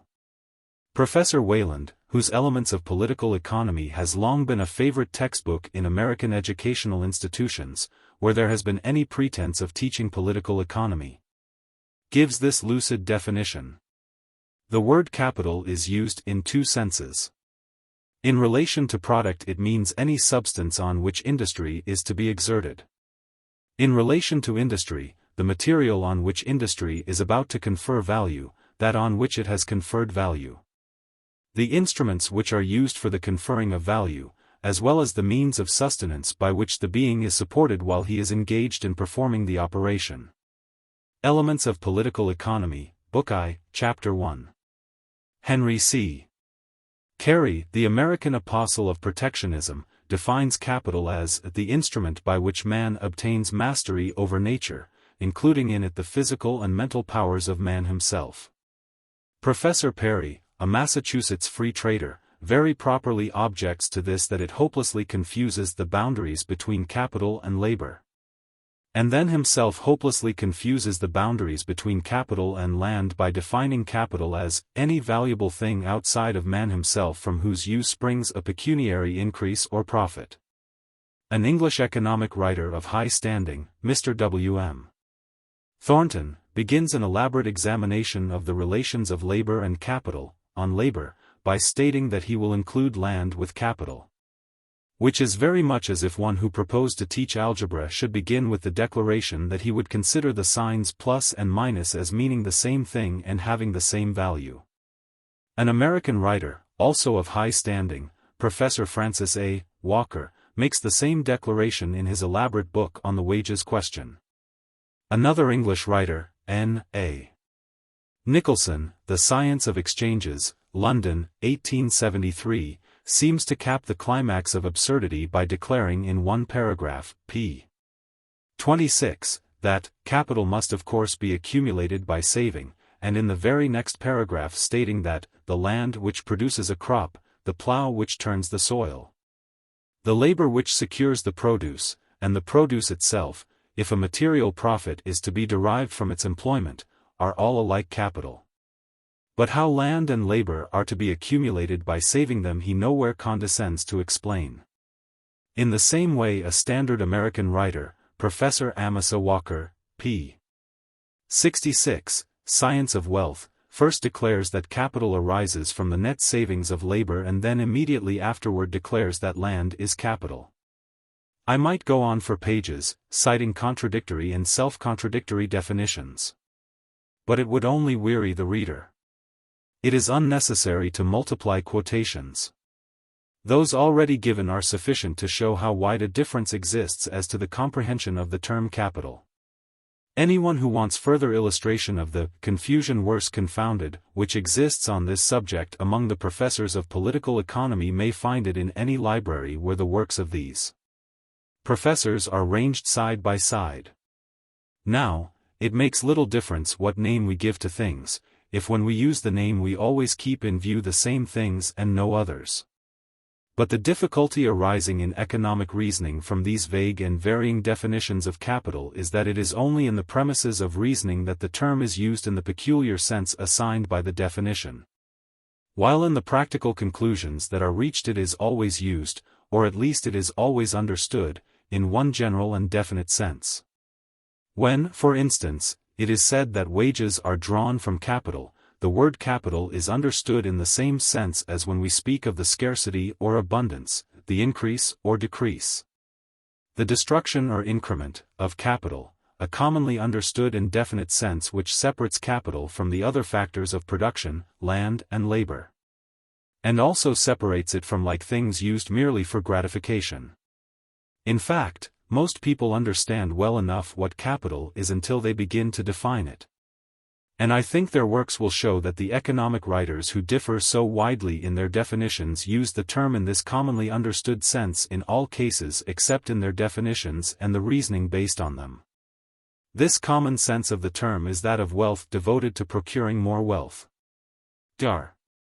Adam Smith correctly expresses this common idea when he says, that part of a man's stock which he expects to afford him revenue is called his capital. And the capital of a community is evidently the sum of such individual stocks, or that part of the aggregate stock which is expected to procure more wealth. This also is the derivative sense of the term. The word capital, as philologists trace it, comes down to us from a time when wealth was estimated in cattle, and a man's income depended upon the number of head he could keep for their increase. The difficulties which beset the use of the word capital, as an exact term, and which are even more strikingly exemplified in current political and social discussions than in the definitions of economic writers, arise from two facts: first, that certain classes of things, the possession of which to the individual is precisely equivalent to the possession of capital, are not part of the capital of the community. And, second, that things of the same kind may or may not be capital, according to the purpose to which they are devoted.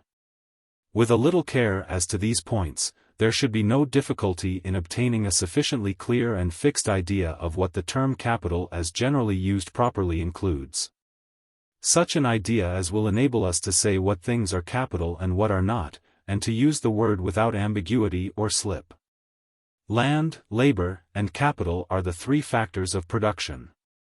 If we remember that capital is thus a term used in contradistinction to land and labor, we at once see that nothing properly included under either one of these terms can be properly classed as capital. The term land necessarily includes, not merely the surface of the earth as distinguished from the water and the air, but the whole material universe outside of man himself. For it is only by having access to land, from which his very body is drawn, that man can come in contact with or use nature. The term land embraces, in short, all natural materials, forces, and opportunities, and, therefore, nothing that is freely supplied by nature can be properly classed as capital. A fertile field, a rich vein of ore, a falling stream which supplies power, may give to the possessor advantages equivalent to the possession of capital. But to class such things as capital would be to put an end to the distinction between land and capital, and, so far as they relate to each other, to make the two terms meaningless. The term labor, in like manner, includes all human exertion, and hence human powers whether natural or acquired can never properly be classed as capital. In common parlance we often speak of a man's knowledge, skill, or industry as constituting his capital. But this is evidently a metaphorical use of language that must be eschewed in reasoning that aims at exactness. Superiority in such qualities may augment the income of an individual just as capital would, and an increase in the knowledge, skill, or industry of a community may have the same effect in increasing its production as would an increase of capital. But this effect is due to the increased power of labor and not to capital. Increased velocity may give to the impact of a cannonball the same effect as increased weight, yet, nevertheless, weight is one thing and velocity another. Thus we must exclude from the category of capital everything that may be included either as land or labor. Doing so, there remain only things which are neither land nor labor, but which have resulted from the union of these two original factors of production. Nothing can be properly capital that does not consist of these, that is to say, nothing can be capital that is not wealth. But it is from ambiguities in the use of this inclusive term wealth that many of the ambiguities which beset the term capital are derived. As commonly used, the word wealth is applied to anything having an exchange value. But when used as a term of political economy it must be limited to a much more definite meaning. Because many things are commonly spoken of as wealth which in taking account of collective or general wealth cannot be considered as wealth at all. Such things have an exchange value, and are commonly spoken of as wealth, insomuch as they represent as between individuals, or between sets of individuals, the power of obtaining wealth. But they are not truly wealth, inasmuch as their increase or decrease does not affect the sum of wealth. Such are bonds, mortgages, promissory notes, bank bills, or other stipulations for the transfer of wealth. Such are slaves, whose value represents merely the power of one class to appropriate the earnings of another class. Such are lands, or other natural opportunities, the value of which is but the result of the acknowledgement in favor of certain persons of an exclusive right to their use, and which represents merely the power thus given to the owners to demand a share of the wealth produced by those who use them. Increase in the amount of bonds, mortgages, notes, or bank bills cannot increase the wealth of the community that includes as well those who promise to pay as those who are entitled to receive. The enslavement of a part of their number could not increase the wealth of a people, for what the enslavers gained the enslaved would lose. Increase in land values does not represent increase in the common wealth, for what landowners gain by higher prices, the tenants or purchasers who must pay them will lose. And all this relative wealth, which, in common thought and speech, in legislation and law, is undistinguished from actual wealth, could, without the destruction or consumption of anything more than a few drops of ink and a piece of paper, be utterly annihilated. By enactment of the sovereign political power debts might be cancelled, slaves emancipated, and land resumed as the common property of the whole people. Without the aggregate wealth being diminished by the value of a pinch of snuff, for what some would lose others would gain. There would be no more destruction of wealth than there was creation of wealth when Elizabeth Tudor enriched her favorite courtiers by the grant of monopolies, or when Boris Godunov made Russian peasants merchantable property. All things which have an exchange value are, therefore, not wealth, in the only sense in which the term can be used in political economy. Only such things can be wealth the production of which increases and the destruction of which decreases the aggregate of wealth. If we consider what these things are, and what their nature is, we shall have no difficulty in defining wealth. When we speak of a community increasing in wealth, as when we say that England has increased in wealth since the accession of Victoria. Or that California is a wealthier country than when it was a Mexican territory, we do not mean to say that there is more land, or that the natural powers of the land are greater. Or that there are more people, for when we wish to express that idea we speak of increase of population. Or that the debts or dues owing by some of these people to others of their number have increased. But we mean that there is an increase of certain tangible things, having an actual and not merely a relative value, such as buildings, cattle, tools, machinery, agricultural and mineral products, manufactured goods, ships, wagons, furniture, and the like. The increase of such things constitutes an increase of wealth, their decrease is a lessening of wealth.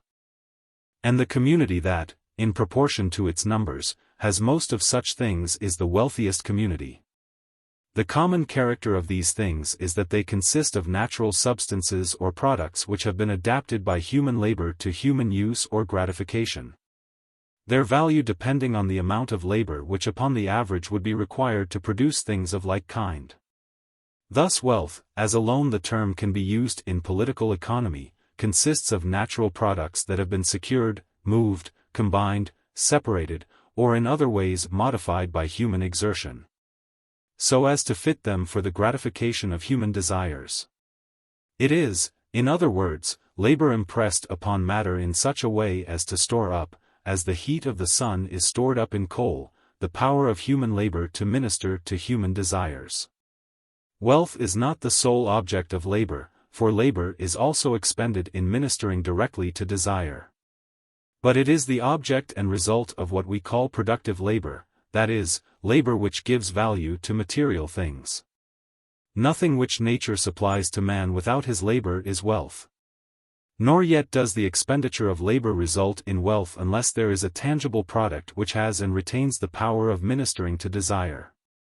Now, as capital is wealth devoted to a certain purpose, nothing can be capital which does not fall within this definition of wealth. By recognizing and keeping this in mind, we get rid of misconceptions which vitiate all reasoning in which they are permitted, which befog popular thought, and have led into mazes of contradiction even acute thinkers. But though all capital is wealth, all wealth is not capital.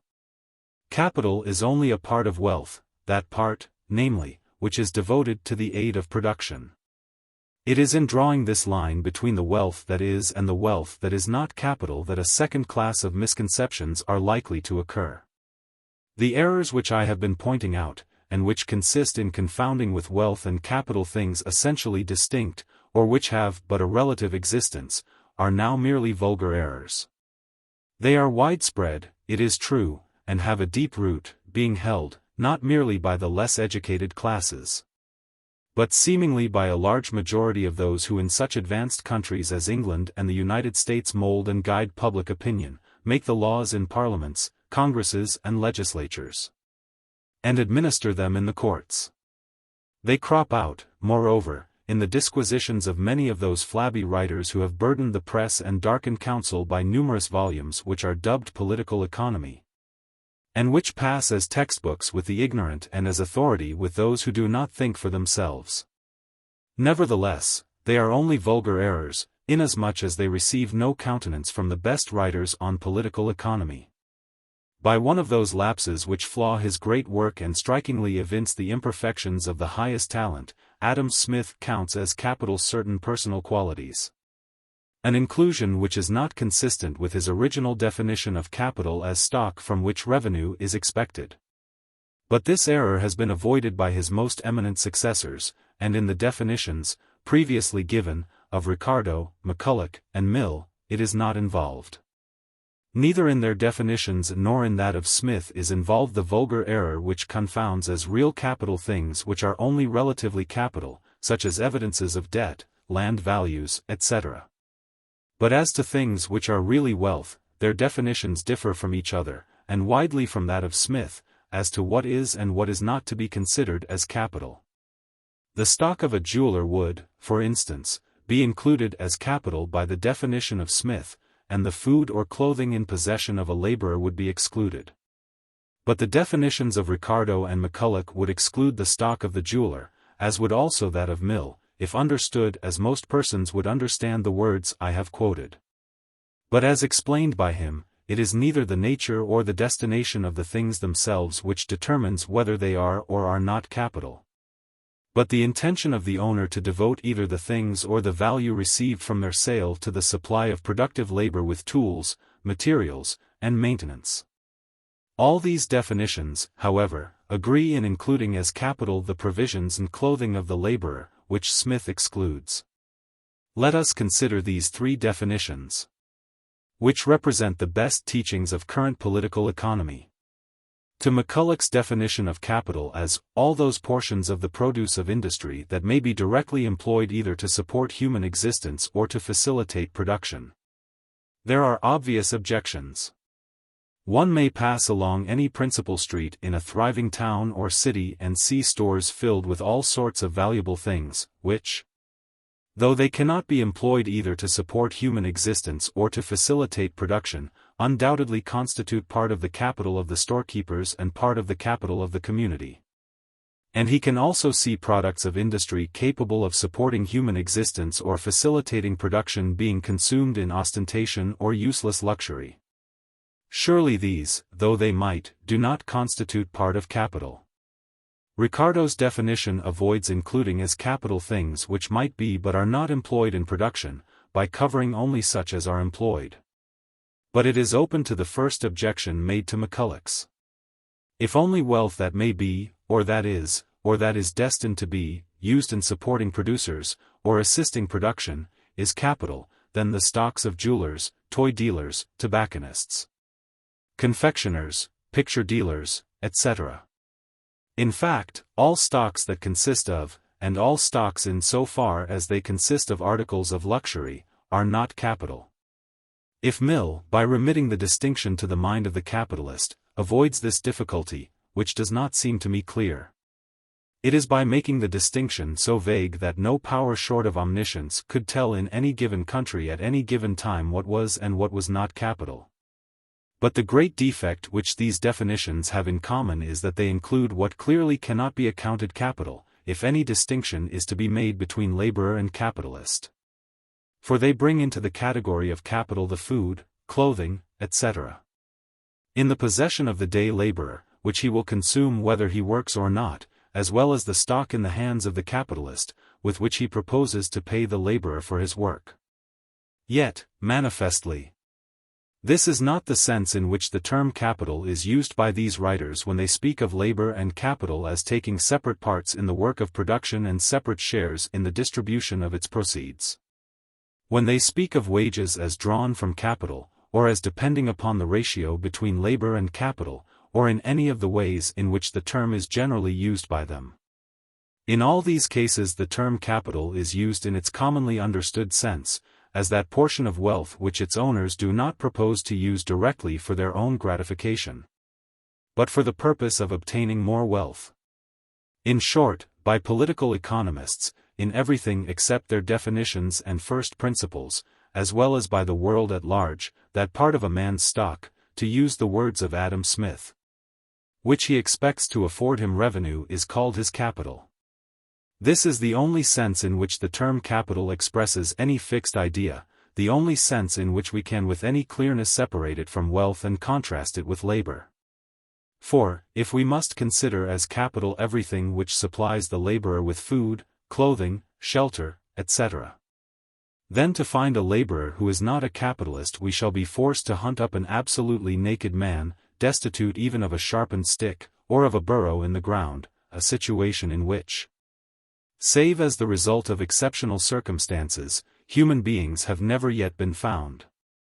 It seems to me that the variance and inexactitude in these definitions arise from the fact that the idea of what capital is has been deduced from a preconceived idea of how capital assists production. Instead of determining what capital is, and then observing what capital does, the functions of capital have first been assumed, and then a definition of capital made which includes all things which do or may perform those functions. Let us reverse this process, and, adopting the natural order, ascertain what the thing is before settling what it does. All we are trying to do, all that it is necessary to do, is to fix, as it were, the metes and bounds of a term that in the main is well apprehended, to make definite, that is, sharp and clear on its verges, a common idea. If the articles of actual wealth existing at a given time in a given community were presented in situ to a dozen intelligent men who had never read a line of political economy, it is doubtful if they would differ in respect to a single item, as to whether it should be accounted capital or not. Money which its owner holds for use in his business or in speculation would be accounted capital, money set aside for household or personal expenses would not. That part of a farmer's crop held for sale or for seed, or to feed his help in part payment of wages, would be accounted capital, that held for the use of his own family would not be. The horses and carriage of a hackman would be classed as capital, but an equipage kept for the pleasure of its owner would not. So no one would think of counting as capital the false hair on the head of a woman, the cigar in the mouth of a smoker, or the toy with which a child is playing. But the stock of a hair dealer, of a tobacconist, or of the keeper of a toy store, would be unhesitatingly set down as capital. A coat which a tailor had made for sale would be accounted capital, but not the coat he had made for himself. Food in the possession of a hotel keeper or a restaurateur would be accounted capital, but not the food in the pantry of a housewife, or in the lunch basket of a workman. Pig iron in the hands of the smelter, or founder, or dealer, would be accounted capital, but not the pig iron used as ballast in the hold of a yacht. The bellows of a blacksmith, the looms of a factory, would be capital, but not the sewing machine of a woman who does only her own work. A building let for hire, or used for business or productive purposes, but not a homestead. In short, I think we should find that now, as when Dr. Adam Smith wrote, that part of a man's stock which he expects to yield him a revenue is called his capital. And, omitting his unfortunate slip as to personal qualities, and qualifying somewhat his enumeration of money, it is doubtful if we could better list the different articles of capital than did Adam Smith in the passage which in the previous part of this chapter 1 have condensed. Now, if, after having thus separated the wealth that is capital from the wealth that is not capital, we look for the distinction between the two classes, we shall not find it to be as to the character, capabilities, or final destination of the things themselves, as has been vainly attempted to draw it. But it seems to me that we shall find it to be as to whether they are or are not in the possession of the consumer. 8 such articles of wealth as in themselves, in their uses, or in their products, are yet to be exchanged are capital. Such articles of wealth as are in the hands of the consumer are not capital. Hence, if we define capital as wealth in course of exchange, understanding exchange to include not merely the passing from hand to hand, but also such transmutations as occur when the reproductive or transforming forces of nature are utilized for the increase of wealth, we shall, I think, comprehend all the things that the general idea of capital properly includes, and shut out all it does not. Under this definition, it seems to me, for instance, will fall all such tools as are really capital. For it is as to whether its services or uses are to be exchanged or not which makes a tool an article of capital or merely an article of wealth. Thus, the lathe of a manufacturer used in making things which are to be exchanged is capital, while the lathe kept by a gentleman for his own amusement is not. Thus, wealth used in the construction of a railroad, a public telegraph line, a stage coach, a theater, a hotel, etc., may be said to be placed in the course of exchange. The exchange is not effected all at once, but little by little, with an indefinite number of people. Yet there is an exchange, and the consumers of the railroad, the telegraph line, the stage coach, theater or hotel, are not the owners, but the persons who from time to time use them. Nor is this definition inconsistent with the idea that capital is that part of wealth devoted to production. It is too narrow an understanding of production which confines it merely to the making of things. Production includes not merely the making of things, but the bringing of them to the consumer.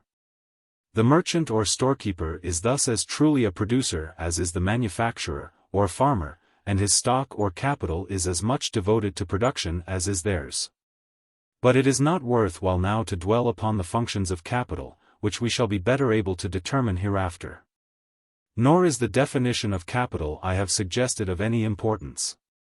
I am not writing a textbook, but only attempting to discover the laws which control a great social problem. And if the reader has been led to form a clear idea of what things are meant when we speak of capital, my purpose is served. But before closing this digression, let me call attention to what is often forgotten, namely, that the terms wealth, capital, wages, and the like, as used in political economy, are abstract terms, and that nothing can be generally affirmed or denied of them that cannot be affirmed or denied of the whole class of things they represent. The failure to bear this in mind has led to much confusion of thought, and permits fallacies, otherwise transparent, to pass for obvious truths. Wealth being an abstract term, the idea of wealth, it must be remembered, involves the idea of exchangeability. The possession of wealth to a certain amount is potentially the possession of any or all species of wealth to that equivalent in exchange. And, consequently, so of capital. Chapter 3. Wages not drawn from capital, but produced by the labor. The importance of this digression will, I think, become more and more apparent as we proceed in our inquiry. But its pertinency to the branch we are now engaged in may at once be seen. It is at first glance evident that the economic meaning of the term wages is lost sight of, and attention is concentrated upon the common and narrow meaning of the word, when it is affirmed that wages are drawn from capital. For, in all those cases in which the laborer is his own employer and takes directly the produce of his labor as its reward, it is plain enough that wages are not drawn from capital, but result directly as the product of the labor. If, for instance, I devote my labor to gathering birds' eggs or picking wild berries, the eggs or berries I thus get are my wages. Surely no one will contend that in such a case wages are drawn from capital. There is no capital in the case. An absolutely naked man, thrown on an island where no human being has before trod, may gather birds' eggs or pick berries. Or if I take a piece of leather and work it up into a pair of shoes, the shoes are my wages, the reward of my exertion. Surely they are not drawn from capital, either my capital or anyone else's capital, but are brought into existence by the labor of which they become the wages. And in obtaining this pair of shoes as the wages of my labor, capital is not even momentarily lessened one iota. For, if we call in the idea of capital, my capital at the beginning consists of the piece of leather, the thread, etc. As my labor goes on, value is steadily added, until, when my labor results in the finished shoes, I have my capital plus the difference in value between the material and the shoes. In obtaining this additional value, my wages, how is capital at any time drawn upon? Adam Smith, who gave the direction to economic thought that has resulted in the current elaborate theories of the relation between wages and capital, recognized the fact that in such simple cases as I have instanced, wages are the produce of labor. And thus begins his chapter upon the wages of labor, chapter 8. The produce of labor constitutes the natural recompense or wages of labor. In that original state of things which precedes both the appropriation of land and the accumulation of stock, the whole produce of labor belongs to the laborer. He has neither landlord nor master to share with him. Had the great Scotchman taken this as the initial point of his reasoning, and continued to regard the produce of labor as the natural wages of labor, and the landlord and master but as sharers, his conclusions would have been very different, and political economy today would not embrace such a mass of contradictions and absurdities. But instead of following the truth obvious in the simple modes of production as a clue through the perplexities of the more complicated forms, he momentarily recognizes it only immediately to abandon it, and stating that, in every part of Europe 20 workmen serve under a master for one that is independent. He recommences the inquiry from a point of view in which the master is considered as providing from his capital the wages of his workmen. It is evident that in thus placing the proportion of self-employing workmen as but 1 in 20, Adam Smith had in mind but the mechanic arts, and that, including all laborers, the proportion who take their earnings directly, without the intervention of an employer, must, even in Europe 100 years ago, have been much greater than this. For, Besides the independent laborers who in every community exist in considerable numbers, the agriculture of large districts of Europe has, since the time of the Roman Empire, been carried on by the métayer system, under which the capitalist receives his return from the laborer instead of the laborer from the capitalist. At any rate, in the United States, where any general law of wages must apply as fully as in Europe, and where in spite of the advance of manufactures a very large part of the people are yet self-employing farmers, the proportion of laborers who get their wages through an employer must be comparatively small. But it is not necessary to discuss the ratio in which self-employing laborers anywhere stand to hired laborers. Nor is it necessary to multiply illustrations of the truism that where the laborer takes directly his wages they are the product of his labor.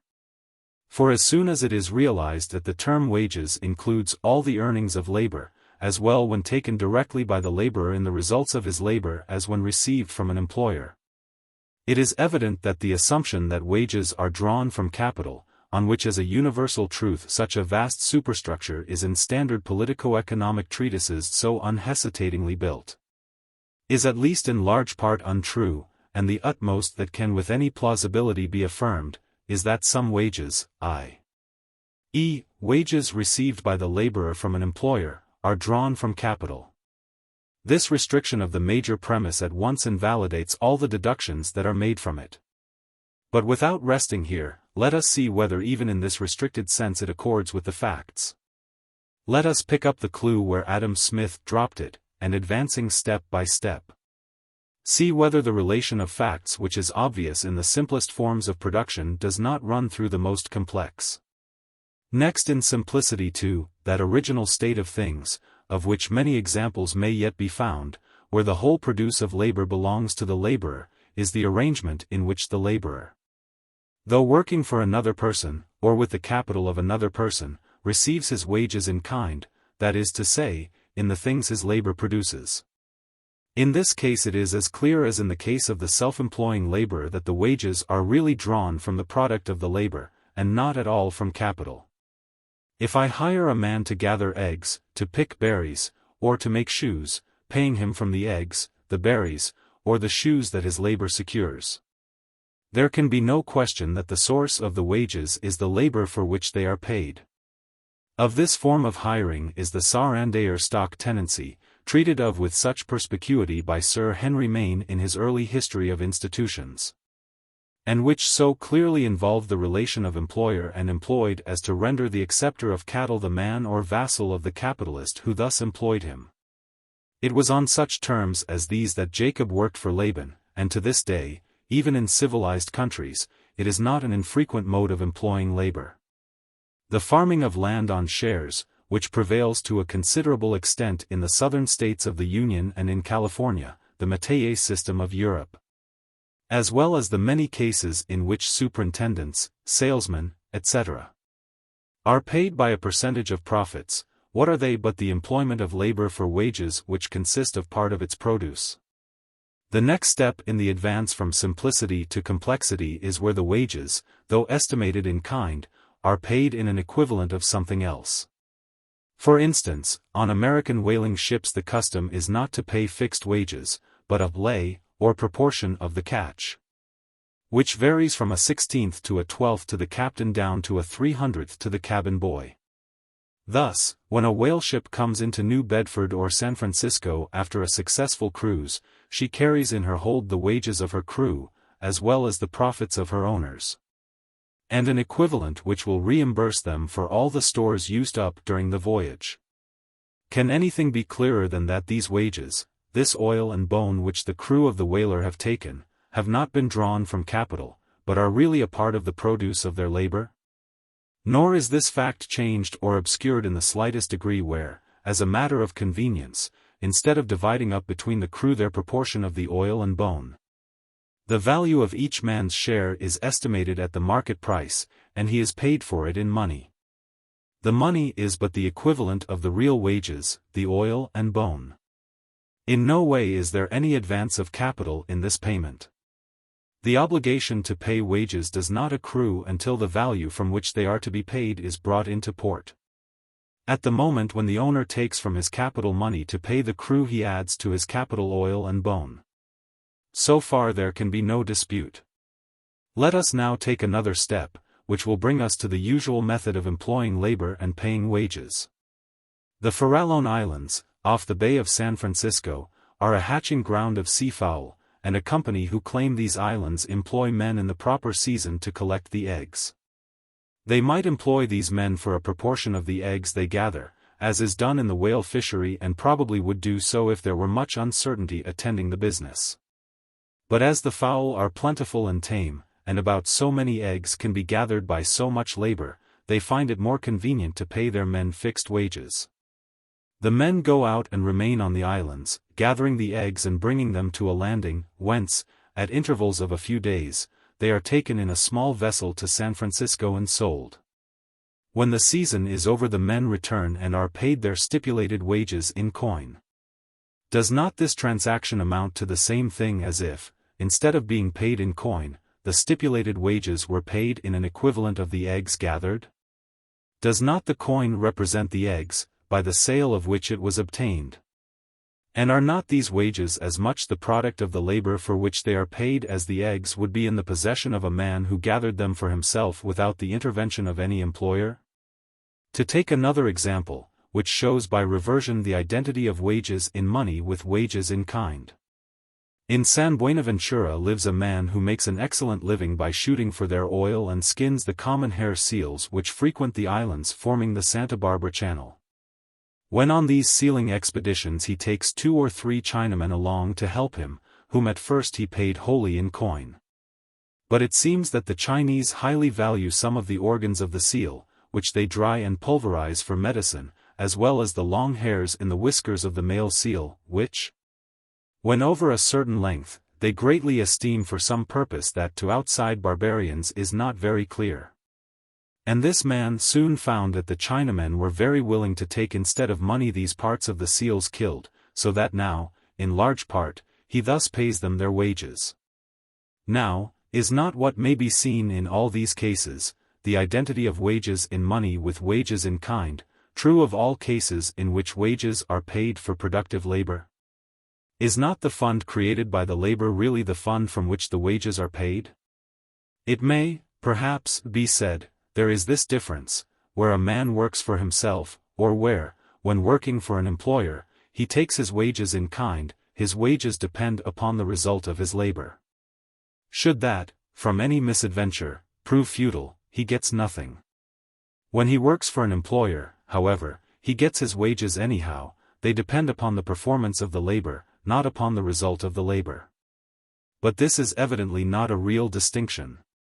For on the average, the labor that is rendered for fixed wages not only yields the amount of the wages, but more, else employers could make no profit. When wages are fixed, the employer takes the whole risk and is compensated for this assurance, for wages when fixed are always somewhat less than wages contingent. But though when fixed wages are stipulated, the laborer who has performed his part of the contract has usually a legal claim upon the employer, it is frequently, if not generally, the case that the disaster which prevents the employer from reaping benefit from the labor prevents him from paying the wages. And in one important department of industry the employer is legally exempt in case of disaster, although the contract be for wages certain and not contingent. For the maxim of admiralty law is, that freight is the mother of wages, and though the seaman may have performed his part, the disaster which prevents the ship from earning freight deprives him of claim for his wages. In this legal maxim is embodied the truth for which I am contending. Production is always the mother of wages. Without production, wages would not and could not be. It is from the produce of labor, not from the advances of capital, that wages come. Wherever we analyze the facts, this will be found to be true. For labor always precedes wages. This is as universally true of wages received by the laborer from an employer as it is of wages taken directly by the laborer who is his own employer. In the one class of cases as in the other, reward is conditioned upon exertion. Paid sometimes by the day, oftener by the week or month, occasionally by the year, and in many branches of production by the piece. The payment of wages by an employer to an employee always implies the previous rendering of labor by the employee for the benefit of the employer. For the few cases in which advance payments are made for personal services are evidently referable either to charity or to guarantee and purchase. The name retainer, given to advance payments to lawyers, shows the true character of the transaction. As does the name blood money given in longshore vernacular to a payment which is nominally wages advanced to sailors, but which in reality is purchase money, both English and American law considering a sailor as much a chattel as a pig. I dwell on this obvious fact that labor always precedes wages, because it is all-important to an understanding of the more complicated phenomena of wages that it should be kept in mind. And obvious as it is, as I have put it, the plausibility of the proposition that wages are drawn from capital, a proposition that is made the basis for such important and far-reaching deductions, comes in the first instance from a statement that ignores and leads the attention away from this truth. That statement is, that labor cannot exert its productive power unless supplied by capital with maintenance. 9. The unwary reader at once recognizes the fact that the laborer must have food, clothing, etc., in order to enable him to perform the work, and having been told that the food, clothing, etc. used by productive laborers are capital, he assents to the conclusion that the consumption of capital is necessary to the application of labor. And from this it is but an obvious deduction that industry is limited by capital, that the demand for labor depends upon the supply of capital, and hence that wages depend upon the ratio between the number of laborers looking for employment and the amount of capital devoted to hiring them. But I think the discussion in the previous chapter will enable anyone to see wherein lies the fallacy of this reasoning, a fallacy which has entangled some of the most acute minds in a web of their own spinning. It is in the use of the term capital in two senses. In the primary proposition that capital is necessary to the exertion of productive labor, the term capital is understood as including all food, clothing, shelter, etc. Whereas, in the deductions finally drawn from it, the term is used in its common and legitimate meaning of wealth devoted, not to the immediate gratification of desire, but to the procurement of more wealth, of wealth in the hands of employers as distinguished from laborers. The conclusion is no more valid than it would be from the acceptance of the proposition that a laborer cannot go to work without his breakfast and some clothes. To infer that no more laborers can go to work than employers first furnish with breakfasts and clothes. Now, the fact is that laborers generally furnish their own breakfasts and the clothes in which they go to work. And the further fact is that capital, in the sense in which the word is used in distinction to labor, in exceptional cases sometimes may, but is never compelled to make advances to labor before the work begins. Of all the vast number of unemployed laborers in the civilized world today, there is probably not a single one willing to work who could not be employed without any advance of wages. A great proportion would doubtless gladly go to work on terms which did not require the payment of wages before the end of a month. It is doubtful if there are enough to be called a class who would not go to work and wait for their wages until the end of the week, as most laborers habitually do. While there are certainly none who would not wait for their wages until the end of the day, or if you please, until the next meal hour. The precise time of the payment of wages is immaterial. The essential point, the point I lay stress on, is that it is after the performance of work. The payment of wages, therefore, always implies the previous rendering of labor. Now, what does the rendering of labor in production imply? Evidently the production of wealth, which, if it is to be exchanged or used in production, is capital. Therefore, the payment of capital in wages presupposes a production of capital by the labor for which the wages are paid. And as the employer generally makes a profit, the payment of wages is, so far as he is concerned, but the return to the laborer of a portion of the capital he has received from the labor. So far as the employee is concerned, it is but the receipt of a portion of the capital his labor has previously produced. As the value paid in the wages is thus exchanged for a value brought into being by the labor, how can it be said that wages are drawn from capital or advanced by capital? As in the exchange of labor for wages, the employer always gets the capital created by the labor before he pays out capital in the wages. At what point is his capital lessened even temporarily? 10. Bring the question to the test of facts. Take, for instance, an employing manufacturer who is engaged in turning raw material into finished products, cotton into cloth, iron into hardware, leather into boots, or so on, as may be. And who pays his hands, as is generally the case, once a week. Make an exact inventory of his capital on Monday morning before the beginning of work, and it will consist of his buildings, machinery, raw materials, money on hand, and finished products in stock. Suppose, for the sake of simplicity, that he neither buys nor sells during the week, and after work has stopped and he has paid his hands on Saturday night, take a new inventory of his capital. The item of money will be less, for it has been paid out in wages, there will be less raw material, less coal, etc. And a proper deduction must be made from the value of the buildings and machinery for the week's wear and tear. But if he is doing a remunerative business, which must on the average be the case, the item of finished products will be so much greater as to compensate for all these deficiencies and show in the summing up an increase of capital. Manifestly, then, the value he paid his hands in wages was not drawn from his capital, or from anyone else's capital. It came, not from capital, but from the value created by the labor itself. There was no more advance of capital than if he had hired his hands to dig clams, and paid them with a part of the clams they dug. Their wages were as truly the produce of their labor as were the wages of the primitive man, when, long before the appropriation of land and the accumulation of stock, he obtained an oyster by knocking it with a stone from the rocks. As the laborer who works for an employer does not get his wages until he has performed the work. His case is similar to that of the depositor in a bank who cannot draw money out until he has put money in. And as by drawing out what he has previously put in, the bank depositor does not lessen the capital of the bank.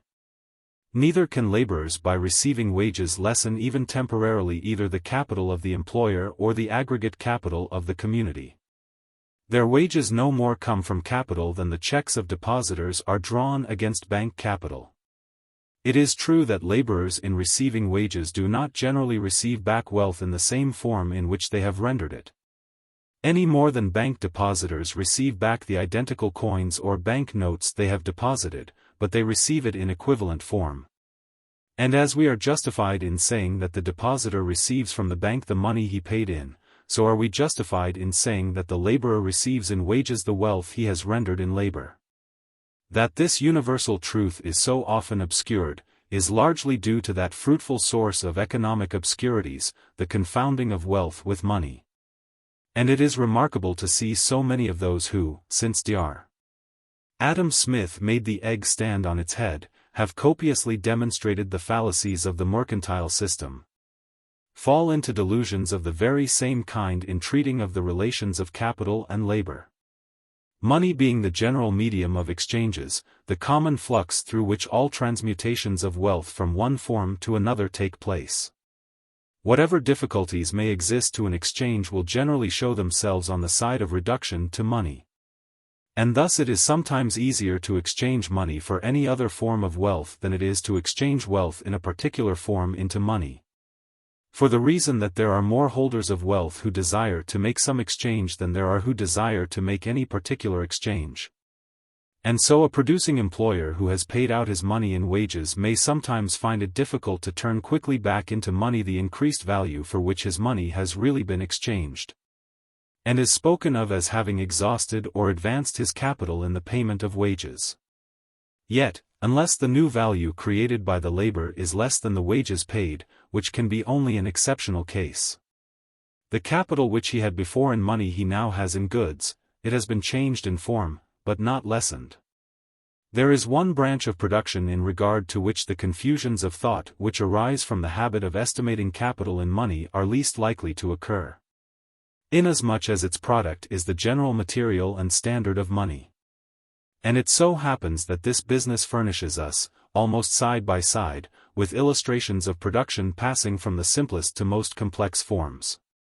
In the early days of California, as afterward in Australia, the placer miner, who found in river bed or surface deposit the glittering particles which the slow processes of nature had for ages been accumulating, picked up or washed out his wages, so, too, he called them, in actual money, for coin being scarce, gold dust passed as currency by weight, and at the end of the day had his wages in money in a buckskin bag in his pocket. There can be no dispute as to whether these wages came from capital or not.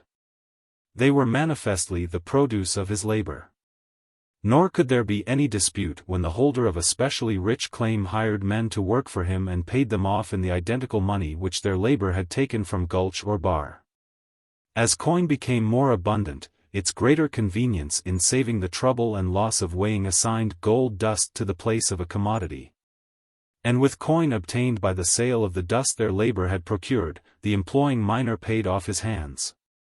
Where he had coin enough to do so, instead of selling his gold dust at the nearest store and paying a dealer's profit, he retained it until he got enough to take a trip, or send by express to San Francisco, where at the mint he could have it turned into coin without charge. While thus accumulating gold dust he was lessening his stock of coin, just as the manufacturer, while accumulating a stock of goods, lessens his stock of money. Yet no one would be obtuse enough to imagine that in thus taking in gold dust and paying out coin the miner was lessening his capital. But the deposits that could be worked without preliminary labor were soon exhausted, and gold mining rapidly took a more elaborate character. Before claims could be opened so as to yield any return, deep shafts had to be sunk, great dams constructed, long tunnels cut through the hardest rock, water brought for miles over mountain ridges and across deep valleys, and expensive machinery put up. These works could not be constructed without capital. Sometimes their construction required years, during which no return could be hoped for, while the men employed had to be paid their wages every week or every month. Surely, it will be said, in such cases, even if in no others, that wages do actually come from capital, are actually advanced by capital, and must necessarily lessen capital in their payment. Surely here, at least, industry is limited by capital, for without capital such works could not be carried on. Let us see. It is cases of this class that are always instanced as showing that wages are advanced from capital. For where wages are paid before the object of the labor is obtained, or is finished, as in agriculture, where plowing and sowing must precede by several months the harvesting of the crop. As in the erection of buildings, the construction of ships, railroads, canals, etc. It is clear that the owners of the capital paid in wages cannot expect an immediate return, but, as the phrase is, must outlay it or lie out of it for a time, which sometimes amounts to many years. And hence, if first principles are not kept in mind, it is easy to jump to the conclusion that wages are advanced by capital.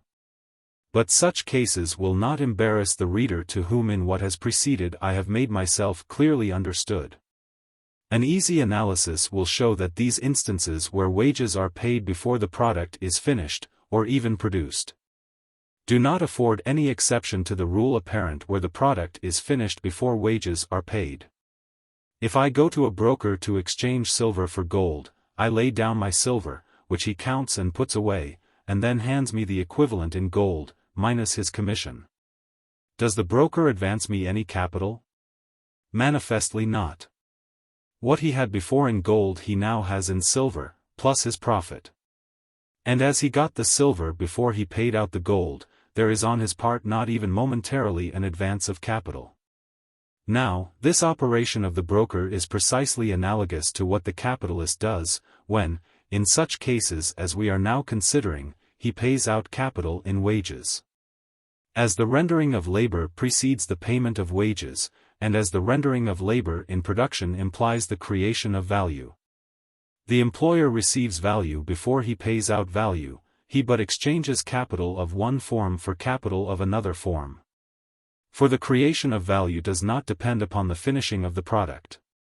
It takes place at every stage of the process of production, as the immediate result of the application of labor, and hence, no matter how long the process in which it is engaged. Labor always adds to capital by its exertion before it takes from capital in its wages. Here is a blacksmith at his forge making picks. Clearly he is making capital, adding picks to his employer's capital before he draws money from it in wages. Here is a machinist or boilermaker working on the keel plates of a Great Eastern. Is not he also just as clearly creating value, making capital? The giant steamship, as the pick, is an article of wealth, an instrument of production, and though the one may not be completed for years, while the other is completed in a few minutes. Each day's work, in the one case as in the other, is as clearly a production of wealth, an addition to capital. In the case of the steamship, as in the case of the pick, it is not the last blow, any more than the first blow, that creates the value of the finished product. The creation of value is continuous. It immediately results from the exertion of labor. We see this very clearly wherever the division of labor has made it customary for different parts of the full process of production to be carried on by different sets of producers, that is to say, wherever we are in the habit of estimating the amount of value which the labor expended in any preparatory stage of production has created. And a moment's reflection will show that this is the case as to the vast majority of products. Take a ship, a building, a jackknife, a book, a lady's thimble or a loaf of bread. They are finished products. But they were not produced at one operation or by one set of producers. And this being the case, we readily distinguish different points or stages in the creation of the value which as completed articles they represent. When we do not distinguish different parts in the final process of production, we do distinguish the value of the materials. The value of these materials may often be again decomposed many times, exhibiting as many clearly defined steps in the creation of the final value. At each of these steps we habitually estimate a creation of value, an addition to capital. The batch of bread which the baker is taking from the oven has a certain value. But this is composed in part of the value of the flour from which the dough was made. And this again is composed of the value of the wheat, the value given by milling, etc. Iron in the form of pigs is very far from being a completed product. It must yet pass through several, or, perhaps, through many stages of production before it results in the finished articles that were the ultimate objects for which the iron ore was extracted from the mine. Yet, is not pig iron capital? And so the process of production is not really completed when a crop of cotton is gathered, nor yet when it is ginned and pressed. Nor yet when it arrives at Lowell or Manchester, nor yet when it is converted into yarn, nor yet when it becomes cloth, but only when it is finally placed in the hands of the consumer. Yet at each step in this progress there is clearly enough a creation of value, an addition to capital. Why, therefore, although we do not so habitually distinguish and estimate it, is there not a creation of value, an addition to capital, when the ground is plowed for the crop? Is it because it may possibly be a bad season and the crop may fail? Evidently not. For a like possibility of misadventure attends every one of the many steps in the production of the finished article. On the average a crop is sure to come up, and so much plowing and sowing will on the average result in so much cotton in the boll. As surely as so much spinning of cotton yarn will result in so much cloth. In short, as the payment of wages is always conditioned upon the rendering of labor, the payment of wages in production, no matter how long the process, never involves any advance of capital. Or even temporarily lessens capital. It may take a year, or even years, to build a ship, but the creation of value of which the finished ship will be the sum goes on day by day, and hour by hour. From the time the keel is laid or even the ground is cleared. Nor by the payment of wages before the ship is completed, does the master builder lessen either his capital or the capital of the community. For the value of the partially completed ship stands in place of the value paid out in wages. There is no advance of capital in this payment of wages. For the labor of the workman during the week or month creates and renders to the builder more capital than is paid back to them at the end of the week or month. As is shown by the fact that if the builder were at any stage of the construction asked to sell a partially completed ship he would expect a profit. And so, when a Sutro or St. Gothard tunnel or a Suez Canal is cut, there is no advance of capital. The tunnel or canal, as it is cut, becomes capital as much as the money spent in cutting it, or, if you please, the powder, drills, etc., used in the work, and the food, clothes, etc. used by the workmen, as is shown by the fact that the value of the capital stock of the company is not lessened as capital in these forms is gradually changed into capital in the form of tunnel or canal.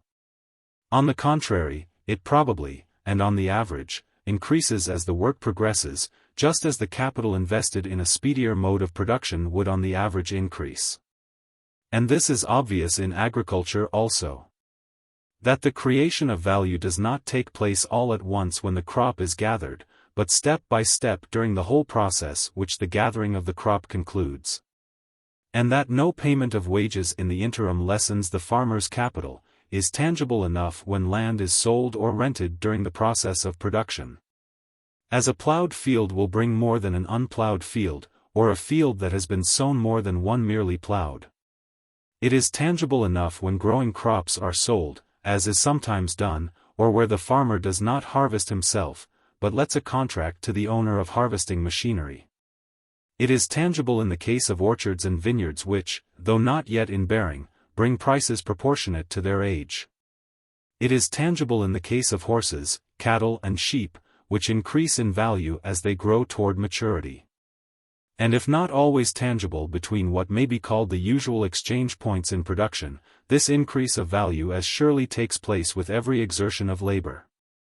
Hence, where labor is rendered before wages are paid, the advance of capital is really made by labor, and is from the employed to the employer, not from the employer to the employed. Yet, it may be said, in such cases as we have been considering, capital is required. Certainly, I do not dispute that. But it is not required in order to make advances to labor. It is required for quite another purpose. What that purpose is we may readily see. When wages are paid in kind, that is to say, in wealth of the same species as the labor produces. As, for instance, if I hire men to cut wood, agreeing to give them as wages a portion of the wood they cut, a method sometimes adopted by the owners or lessees of woodland. It is evident that no capital is required for the payment of wages. Nor yet when, for the sake of mutual convenience, arising from the fact that a large quantity of wood can be more readily and more advantageously exchanged than a number of small quantities, I agree to pay wages in money, instead of wood, shall I need any capital, provided I can make the exchange of the wood for money before the wages are due. It is only when I cannot make such an exchange, or such an advantageous exchange as I desire, until I accumulate a large quantity of wood that I shall need capital. Nor even then shall I need capital if I can make a partial or tentative exchange by borrowing on my wood. If I cannot, or do not choose, either to sell the wood or to borrow upon it, and yet wish to go ahead accumulating a large stock of wood, I shall need capital. But manifestly, I need this capital, not for the payment of wages, but for the accumulation of a stock of wood. Likewise in cutting a tunnel. If the workmen were paid in tunnel, which, if convenient, might easily be done by paying them in stock of the company, no capital for the payment of wages would be required. It is only when the undertakers wish to accumulate capital in the shape of a tunnel that they will need capital. To recur to our first illustration, the broker to whom I sell my silver cannot carry on his business without capital. But he does not need this capital because he makes any advance of capital to me when he receives my silver and hands me gold. He needs it because the nature of the business requires the keeping of a certain amount of capital on hand, in order that when a customer comes he may be prepared to make the exchange the customer desires. And so we shall find it in every branch of production. Capital has never to be set aside for the payment of wages when the produce of the labor for which the wages are paid is exchanged as soon as produced. It is only required when this produce is stored up, or what is to the individual the same thing, placed in the general current of exchanges without being at once drawn against, that is, sold on credit. But the capital thus required is not required for the payment of wages, nor for advances to labor, as it is always represented in the produce of the labor. It is never as an employer of labor that any producer needs capital. When he does need capital, it is because he is not only an employer of labor, but a merchant or speculator in, or an accumulator of, the products of labor. This is generally the case with employers. To recapitulate, the man who works for himself gets his wages in the things he produces, as he produces them, and exchanges this value into another form whenever he sells the produce. The man who works for another for stipulated wages in money works under a contract of exchange. He also creates his wages as he renders his labor, but he does not get them except at stated times, in stated amounts, and in a different form. In performing the labor he is advancing in exchange. When he gets his wages the exchange is completed. During the time he is earning the wages he is advancing capital to his employer, but at no time, unless wages are paid before work is done, is the employer advancing capital to him.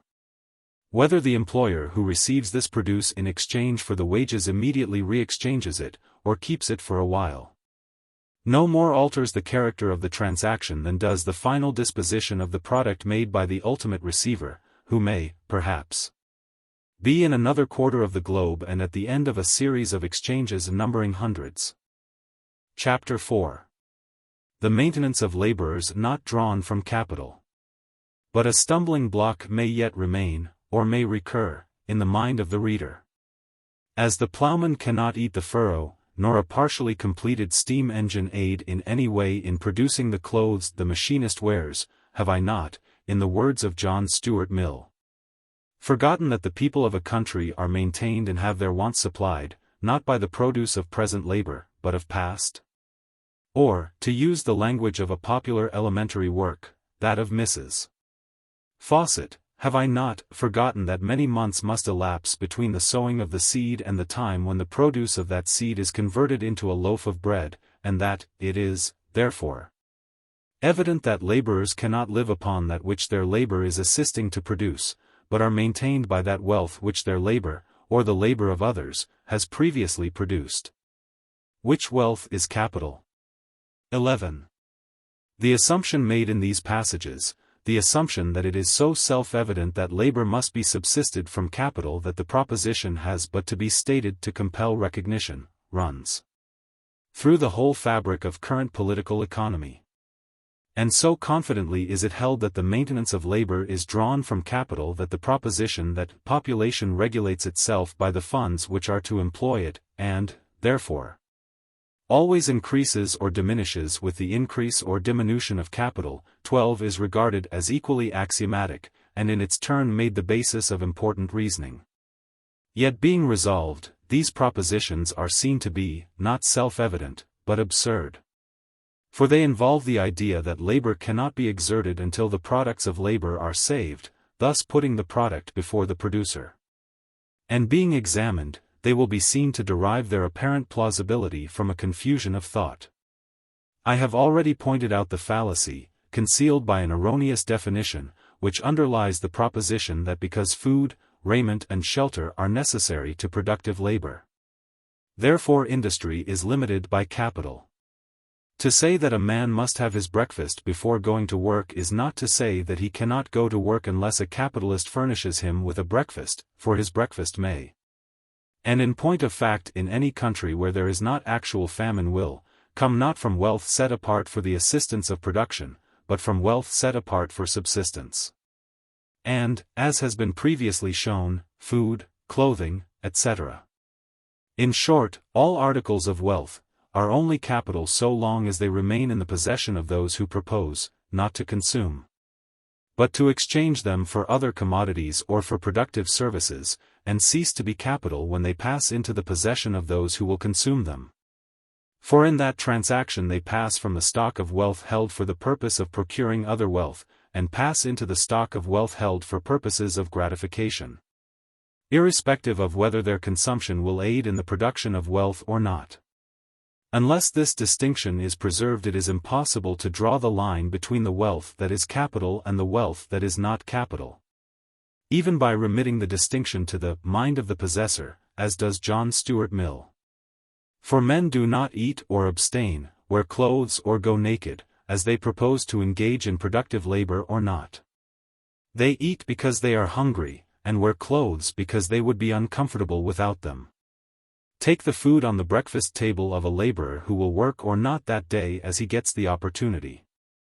If the distinction between capital and non-capital be the support of productive labor, is this food capital or not? It is as impossible for the laborer himself as for any philosopher of the Ricardo Mill school to tell. Nor yet can it be told when it gets into his stomach. Nor, supposing that he does not get work at first, but continues the search, can it be told until it has passed into the blood and tissues. Yet the man will eat his breakfast all the same. But, though it would be logically sufficient, it is hardly safe to rest here and leave the argument to turn on the distinction between wealth and capital. Nor is it necessary. It seems to me that the proposition that present labor must be maintained by the produce of past labor will upon analysis prove to be true only in the sense that the afternoon's labor must be performed by the aid of the noonday meal. Or that before you eat the hare he must be caught and cooked. And this, manifestly, is not the sense in which the proposition is used to support the important reasoning that is made to hinge upon it. That sense is, that before a work which will not immediately result in wealth available for subsistence can be carried on, there must exist such a stock of subsistence as will support the laborers during the process. Let us see if this be true. The canoe which Robinson Crusoe made with such infinite toil and pains was a production in which his labor could not yield an immediate return. But was it necessary that, before he commenced, he should accumulate a stock of food sufficient to maintain him while he felled the tree, hewed out the canoe, and finally launched her into the sea? Not at all. It was necessary only that he should devote part of his time to the procurement of food while he was devoting part of his time to the building and launching of the canoe. Or supposing 100 men to be landed, without any stock of provisions, in a new country. Will it be necessary for them to accumulate a seasoned stock of provisions before they can begin to cultivate the soil? Not at all. It will be necessary only that fish, game, berries, etc. shall be so abundant that the labor of a part of the 100 may suffice to furnish daily enough of these for the maintenance of all, and that there shall be such a sense of mutual interest, or such a correlation of desires, as shall lead those who in the present get the food to divide, exchange, with those whose efforts are directed to future recompense. What is true in these cases is true in all cases. It is not necessary to the production of things that cannot be used as subsistence, or cannot be immediately utilized, that there should have been a previous production of the wealth required for the maintenance of the laborers while the production is going on. It is only necessary that there should be, somewhere within the circle of exchange, a contemporaneous production of sufficient subsistence for the laborers, and a willingness to exchange this subsistence for the thing on which the labor is being bestowed. And as a matter of fact, is it not true, in any normal condition of things, that consumption is supported by contemporaneous production? Here is a luxurious idler, who does no productive work either with head or hand, but lives, we say, upon wealth which his father left him securely invested in government bonds. Does his subsistence, as a matter of fact, come from wealth accumulated in the past or from the productive labor that is going on around him? On his table are new-laid eggs, butter churned but a few days before, milk which the cow gave this morning, fish which 24 hours ago were swimming in the sea, meat which the butcher boy has just brought in time to be cooked, vegetables fresh from the garden, and fruit from the orchard, in short, hardly anything that has not recently left the hand of the productive laborer, for in this category must be included transporters and distributors as well as those who are engaged in the first stages of production. And nothing that has been produced for any considerable length of time, unless it may be some bottles of old wine. What this man inherited from his father, and on which we say he lives, is not actually wealth at all, but only the power of commanding wealth as others produce it. And it is from this contemporaneous production that his subsistence is drawn.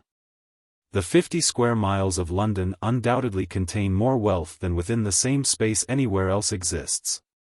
Yet were productive labor in London absolutely to cease, within a few hours people would begin to die like rotten sheep, and within a few weeks, or at most a few months. Hardly one would be left alive. For an entire suspension of productive labor would be a disaster more dreadful than ever yet befell a beleaguered city. It would not be a mere external wall of circumvallation, such as Titus drew around Jerusalem, which would prevent the constant incoming of the supplies on which a great city lives. But it would be the drawing of a similar wall around each household. Imagine such a suspension of labor in any community, and you will see how true it is that mankind really live from hand to mouth. That it is the daily labor of the community that supplies the community with its daily bread. Just as the subsistence of the laborers who built the pyramids was drawn not from a previously hoarded stock, but from the constantly recurring crops of the Nile Valley. Just as a modern government when it undertakes a great work of years does not appropriate to it wealth already produced, but wealth yet to be produced, which is taken from producers in taxes as the work progresses. So it is that the subsistence of the laborers engaged in production which does not directly yield subsistence comes from the production of subsistence in which others are simultaneously engaged. If we trace the circle of exchange by which work done in the production of a great steam engine secures to the worker bread, meat, clothes and shelter, we shall find that though between the laborer on the engine and the producers of the bread, meat, etc., there may be 1,000 intermediate exchanges, the transaction, when reduced to its lowest terms, really amounts to an exchange of labor between him and them.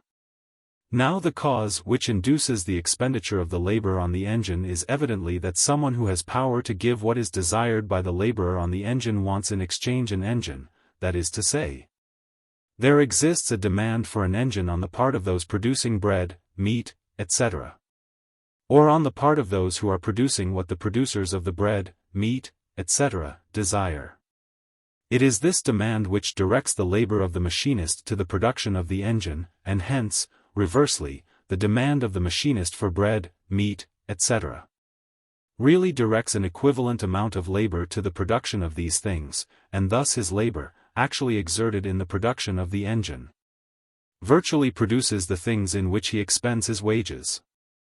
Or, to formularize this principle, the demand for consumption determines the direction in which labor will be expended in production. This principle is so simple and obvious that it needs no further illustration, yet in its light all the complexities of our subject disappear. And we thus reach the same view of the real objects and rewards of labor in the intricacies of modern production that we gained by observing in the first beginnings of society the simpler forms of production and exchange. We see that now, as then, each laborer is endeavoring to obtain by his exertions the satisfaction of his own desires. We see that although the minute division of labor assigns to each producer the production of but a small part, or perhaps nothing at all, of the particular things he labors to get, yet, in aiding in the production of what other producers want, he is directing other labor to the production of the things he wants, in effect, producing them himself. And thus, if he make jackknives and eat wheat, the wheat is really as much the produce of his labor as if he had grown it for himself and left wheat growers to make their own jackknives. We thus see how thoroughly and completely true it is, that in whatever is taken or consumed by laborers in return for labor rendered, there is no advance of capital to the laborers. If I have made jackknives, and with the wages received have bought wheat, I have simply exchanged jackknives for wheat, added jackknives to the existing stock of wealth and taken wheat from it. And as the demand for consumption determines the direction in which labor will be expended in production, it cannot even be said, so long as the limit of wheat production has not been reached, that I have lessened the stock of wheat, for, by placing jackknives in the exchangeable stock of wealth and taking wheat out, I have determined labor at the other end of a series of exchanges to the production of wheat, just as the wheat grower, by putting in wheat and demanding jackknives, determined labor to the production of jackknives, as the easiest way by which wheat could be obtained. And so the man who is following the plough, though the crop for which he is opening the ground is not yet sown, and after being sown will take months to arrive at maturity, he is yet, by the exertion of his labor in ploughing, virtually producing the food he eats and the wages he receives. For, though ploughing is but a part of the operation of producing a crop, it is a part, and as necessary a part as harvesting. The doing of it is a step toward procuring a crop, which, by the assurance which it gives of the future crop, sets free from the stock constantly held the subsistence and wages of the plowman. This is not merely theoretically true, it is practically and literally true. At the proper time for plowing, let plowing cease.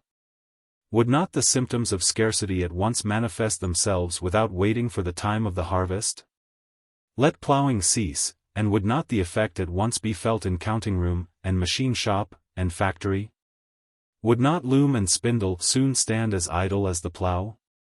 That this would be so, we see in the effect which immediately follows a bad season. And if this would be so, is not the man who plows really producing his subsistence and wages as much as though during the day or week his labor actually resulted in the things for which his labor is exchanged? As a matter of fact, where there is labor looking for employment, the want of capital does not prevent the owner of land which promises a crop for which there is a demand from hiring it.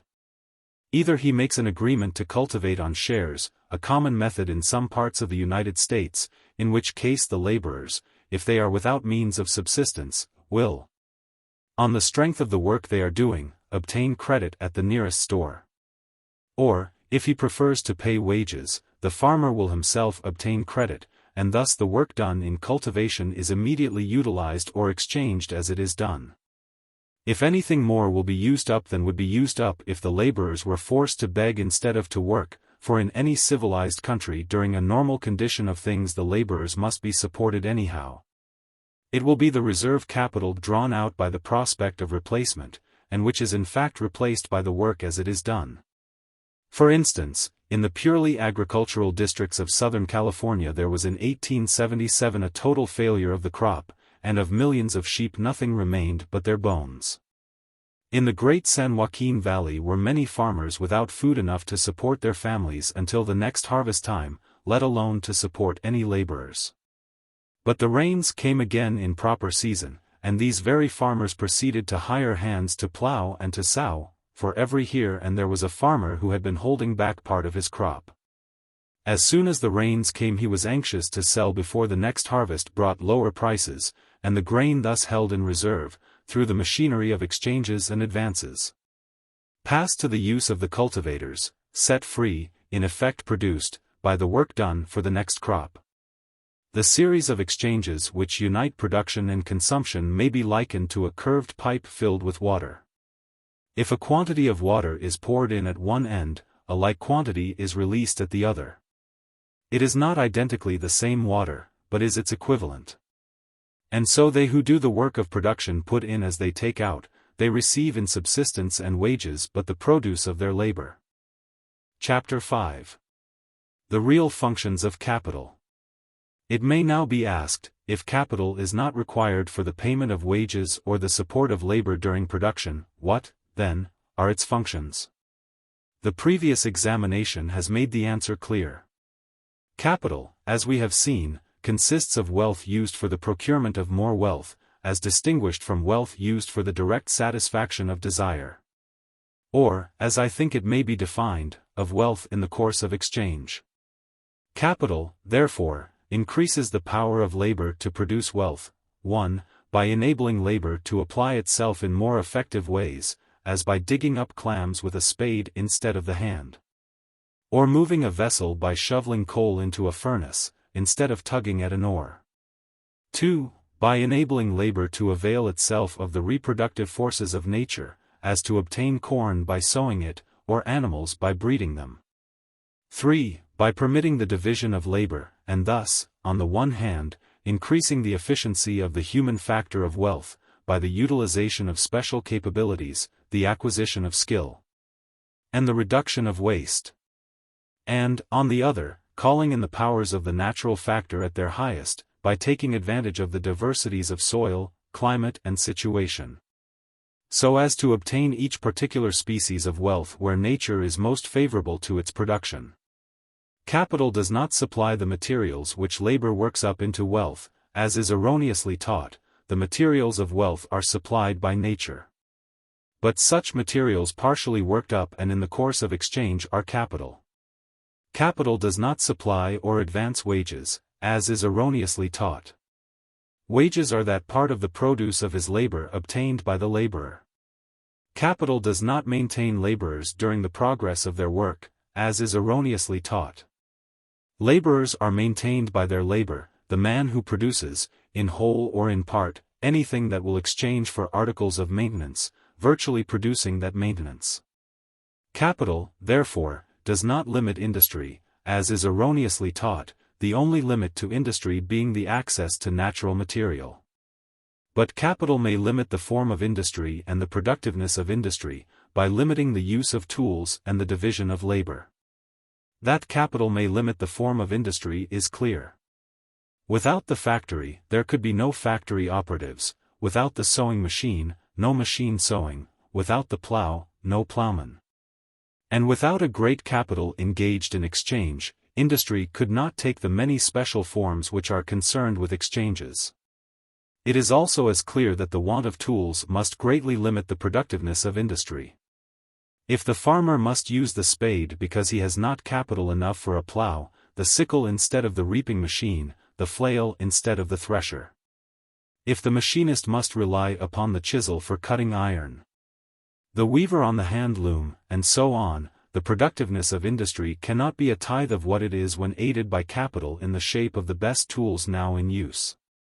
Nor could the division of labor go further than the very rudest and almost imperceptible beginnings, nor the exchanges which make it possible extend beyond the nearest neighbors. Unless a portion of the things produced were constantly kept in stock or in transit.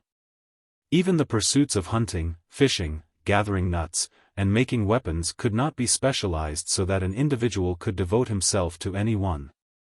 Unless some part of what was procured by each was reserved from immediate consumption, so that he who devoted himself to the procurement of things of one kind could obtain the others as he wanted them, and could make the good luck of one day supply the shortcomings of the next. While to permit the minute subdivision of labor that is characteristic of, and necessary to, high civilization, a great amount of wealth of all descriptions must be constantly kept in stock or in transit. To enable the resident of a civilized community to exchange his labor at option with the labor of those around him and with the labor of men in the most remote parts of the globe, there must be stocks of goods in warehouses, in stores, in the holds of ships, and in railway cars, just as to enable the denizen of a great city to draw at will a cupful of water. There must be thousands of millions of gallons stored in reservoirs and moving through miles of pipe. But to say that capital may limit the form of industry or the productiveness of industry is a very different thing from saying that capital limits industry. For the dictum of the current political economy that capital limits industry means not that capital limits the form of labor or the productiveness of labor, but that it limits the exertion of labor. This proposition derives its plausibility from the assumption that capital supplies labor with materials and maintenance, an assumption that we have seen to be unfounded, and which is indeed transparently preposterous the moment it is remembered that capital is produced by labor, and hence that there must be labor before there can be capital. Capital may limit the form of industry and the productiveness of industry. But this is not to say that there could be no industry without capital, any more than it is to say that without the power loom there could be no weaving, without the sewing machine no sewing, no cultivation without the plow, or that in a community of one, like that of Robinson Crusoe, there could be no labor because there could be no exchange. And to say that capital may limit the form and productiveness of industry is a different thing from saying that capital does. For the cases in which it can be truly said that the form of productiveness of the industry of a community is limited by its capital, will, I think, appear upon examination to be more theoretical than real. It is evident that in such a country as Mexico or Tunis the larger and more general use of capital would greatly change the forms of industry and enormously increase its productiveness. And it is often said of such countries that they need capital for the development of their resources. But is there not something back of this, a want which includes the want of capital? Is it not the rapacity and abuses of government, the insecurity of property, the ignorance and prejudice of the people, that prevent the accumulation and use of capital? Is not the real limitation in these things, and not in the want of capital, which would not be used even if placed there? We can, of course, imagine a community in which the want of capital would be the only obstacle to an increased productiveness of labor. But it is only by imagining a conjunction of conditions that seldom, if ever, occurs, except by accident or as a passing phase. A community in which capital has been swept away by war, conflagration, or convulsion of nature, and, possibly, a community composed of civilized people just settled in a new land, seem to me to furnish the only examples. Yet how quickly the capital habitually used is reproduced in a community that has been swept by war, has long been noticed, while the rapid production of the capital it can, or is disposed to use, is equally noticeable in the case of a new community. I am unable to think of any other than such rare and passing conditions in which the productiveness of labor is really limited by the want of capital. For, although there may be in a community individuals who from want of capital cannot apply their labor as efficiently as they would, yet so long as there is a sufficiency of capital in the community at large, the real limitation is not the want of capital, but the want of its proper distribution. If bad government rob the laborer of his capital, if unjust laws take from the producer the wealth with which he would assist production, and hand it over to those who are mere pensioners upon industry, the real limitation to the effectiveness of labor is in misgovernment, and not in want of capital. And so of ignorance, or custom, or other conditions which prevent the use of capital. It is they, not the want of capital, that really constitute the limitation. To give a circular saw to a Tierra del Fuegan, a locomotive to a Bedouin Arab, or a sewing machine to a flathead squaw, would not be to add to the efficiency of their labor. Neither does it seem possible by giving anything else to add to their capital, for any wealth beyond what they had been accustomed to use as capital would be consumed or suffered to waste. It is not the want of seeds and tools that keeps the Apache and the Sioux from cultivating the soil.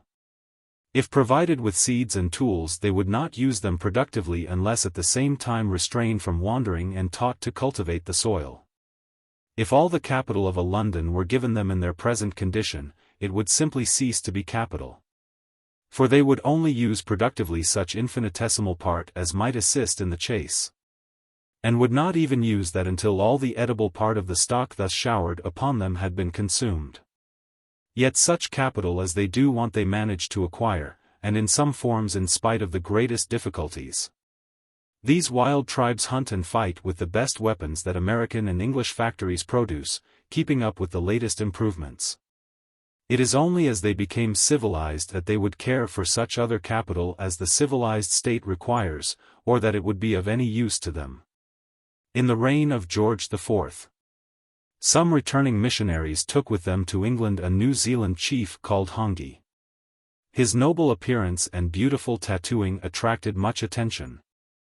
And when about to return to his people he was presented by the monarch and some of the religious societies with a considerable stock of tools, agricultural instruments, and seeds. The grateful New Zealander did use this capital in the production of food, but it was in a manner of which his English entertainers little dreamed. In Sydney, on his way back, he exchanged it all for arms and ammunition, with which, on getting home, he began war against another tribe with such success that on the first battlefield 300 of his prisoners were cooked and eaten. Hongi having preluded the main repast by scooping out and swallowing the eyes and sucking the warm blood of his mortally wounded adversary, the opposing chief. 13 But now that their once constant wars have ceased, and the remnant of the Maoris have largely adopted European habits, there are among them many who have and use considerable amounts of capital. Likewise it would be a mistake to attribute the simple modes of production and exchange which are resorted to in new communities solely to a want of capital. These modes, which require little capital, are in themselves rude and inefficient, but when the conditions of such communities are considered, they will be found in reality the most effective.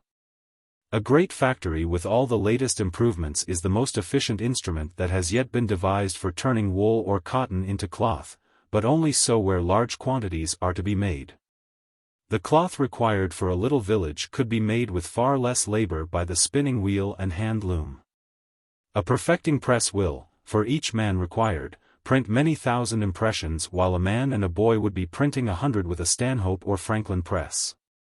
Yet to work off the small edition of a country newspaper the old-fashioned press is by far the most efficient machine. To carry occasionally 2 or 3 passengers, a canoe is a better instrument than a steamboat. A few sacks of flour can be transported with less expenditure of labor by a pack horse than by a railroad train. To put a great stock of goods into a crossroads store in the backwoods would be but to waste capital. And, generally, it will be found that the rude devices of production and exchange which obtain among the sparse populations of new countries result not so much from the want of capital as from inability profitably to employ it. As, no matter how much water is poured in, there can never be in a bucket more than a bucketful. So no greater amount of wealth will be used as capital than is required by the machinery of production and exchange that under all the existing conditions, intelligence, habit, security, density of population, etc., best suit the people. And I am inclined to think that as a general rule this amount will be had, that the social organism secretes, as it were, the necessary amount of capital just as the human organism in a healthy condition secretes the requisite fat.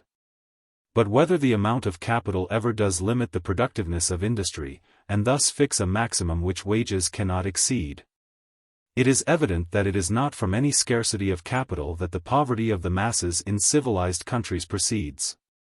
For not only do wages nowhere reach the limit fixed by the productiveness of industry, but wages are relatively the lowest where capital is most abundant.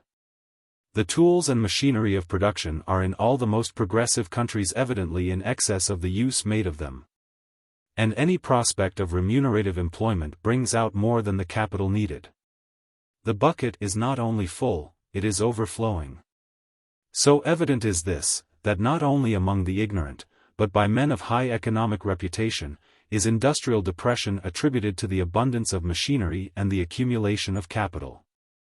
And war, which is the destruction of capital, is looked upon as the cause of brisk trade and high wages, an idea strangely enough, so great is the confusion of thought on such matters, countenanced by many who hold that capital employs labor and pays wages. Our purpose in this inquiry is to solve the problem to which so many self-contradictory answers are given.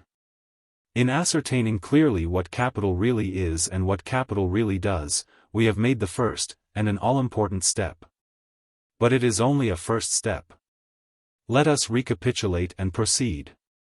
We have seen that the current theory that wages depend upon the ratio between the number of laborers and the amount of capital devoted to the employment of labor is inconsistent with the general fact that wages and interest do not rise and fall inversely, but conjointly. This discrepancy having led us to an examination of the grounds of the theory, we have seen, further, that, contrary to the current idea, wages are not drawn from capital at all, but come directly from the produce of the labor for which they are paid. We have seen that capital does not advance wages or subsist laborers, but that its functions are to assist labor in production with tools, seed, etc., and with the wealth required to carry on exchanges. We are thus irresistibly led to practical conclusions so important as amply to justify the pains taken to make sure of them. For if wages are drawn, not from capital, but from the produce of labor, the current theories as to the relations of capital and labor are invalid, and all remedies, whether proposed by professors of political economy or workingmen, which look to the alleviation of poverty either by the increase of capital or the restriction of the number of laborers or the efficiency of their work, must be condemned. If each laborer in performing the labor really creates the fund from which his wages are drawn, then wages cannot be diminished by the increase of laborers, but, on the contrary, as the efficiency of labor manifestly increases with the number of laborers, the more laborers, other things being equal, the higher should wages be. But this necessary proviso, other things being equal, brings us to a question which must be considered and disposed of before we can further proceed. That question is, do the productive powers of nature tend to diminish with the increasing drafts made upon them by increasing population? Book. Chapter 2. Population and Subsistence. Are God and nature then at strife? That nature lends such evil dreams? So careful of the type she seems, so careless of the single life. Tennyson. Chapter 1. The Malthusian Theory, its Genesis and Support. Behind the theory we have been considering lies a theory we have yet to consider. The current doctrine as to the derivation and law of wages finds its strongest support in a doctrine as generally accepted, the doctrine to which Malthus has given his name, that population naturally tends to increase faster than subsistence. These two doctrines, fitting in with each other, frame the answer which the current political economy gives to the great problem we are endeavoring to solve. In what has preceded, the current doctrine that wages are determined by the ratio between capital and laborers has, I think, been shown to be so utterly baseless as to excite surprise as to how it could so generally and so long obtain. It is not to be wondered at that such a theory should have arisen in a state of society where the great body of laborers seem to depend for employment and wages upon a separate class of capitalists. Nor yet that under these conditions it should have maintained itself among the masses of men, who rarely take the trouble to separate the real from the apparent. But it is surprising that a theory which on examination appears to be so groundless could have been successively accepted by so many acute thinkers as have during the present century devoted their powers to the elucidation and development of the science of political economy. The explanation of this otherwise unaccountable fact is to be found in the general acceptance of the Malthusian theory. The current theory of wages has never been fairly put upon its trial, because, backed by the Malthusian theory, it has seemed in the minds of political economists a self-evident truth.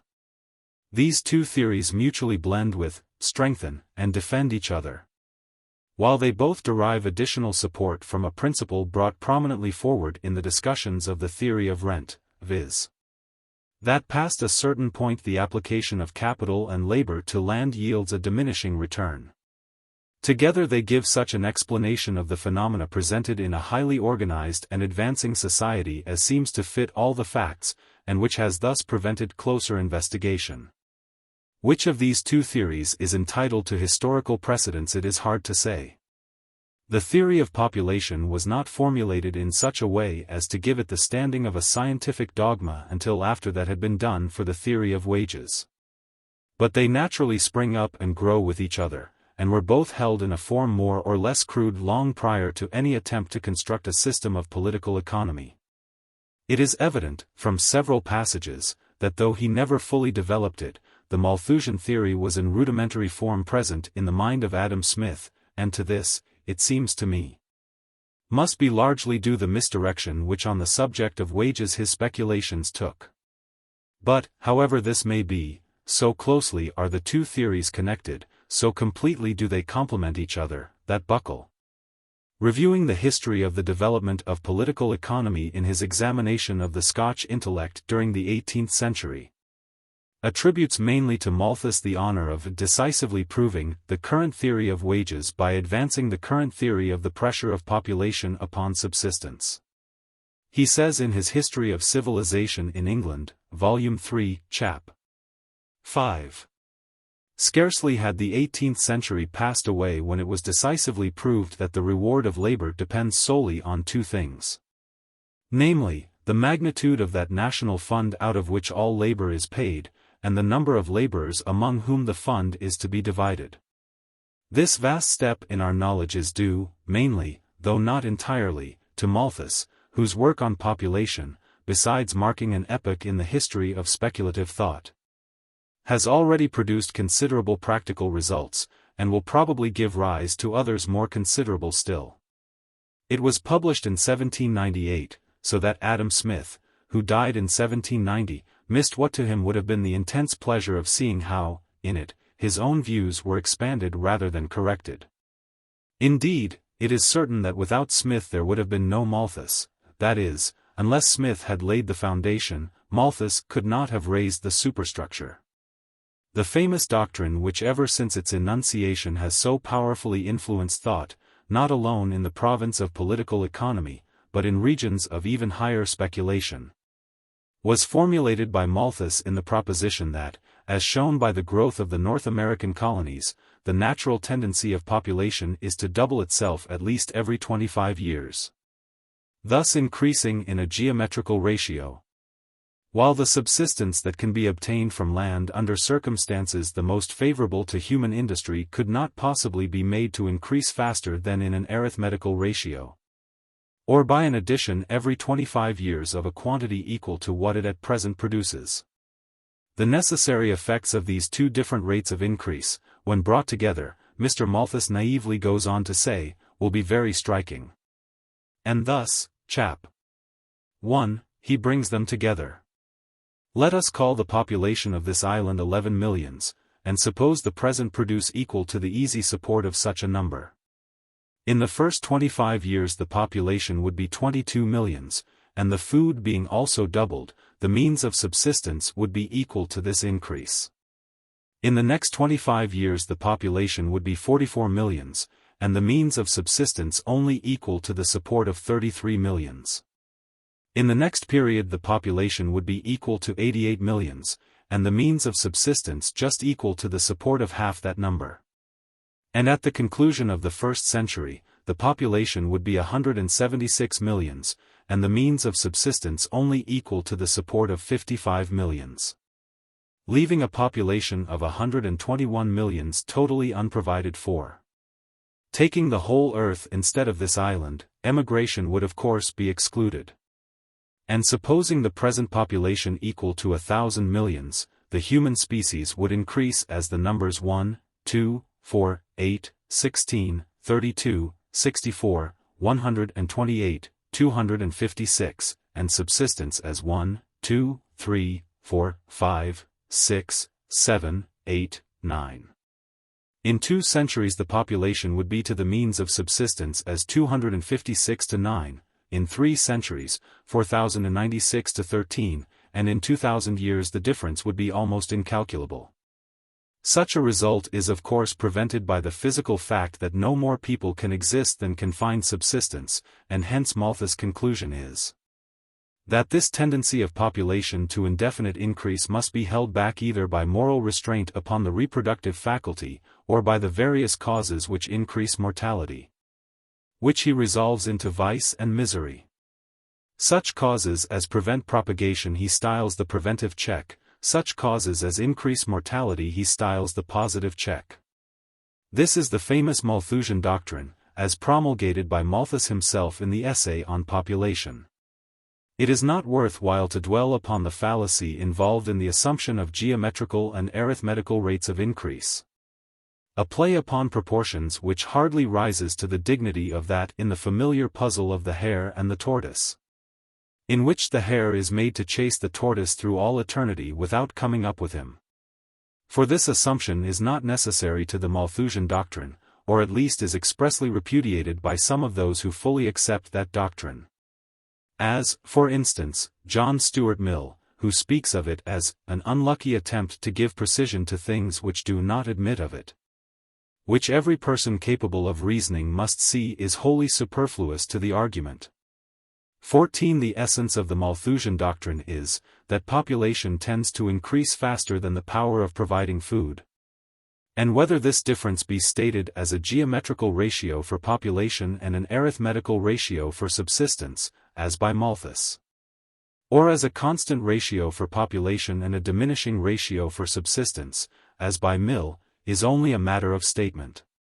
The vital point, on which both agree, is, to use the words of Malthus, that there is a natural tendency in constant effort in population to increase beyond the means of subsistence. The Malthusian doctrine, as at present held, may be thus stated in its strongest and least objectionable form. That population, constantly tending to increase, must, when unrestrained, ultimately press against the limits of subsistence, not as against a fixed, but as against an elastic barrier, which makes the procurement of subsistence progressively more and more difficult.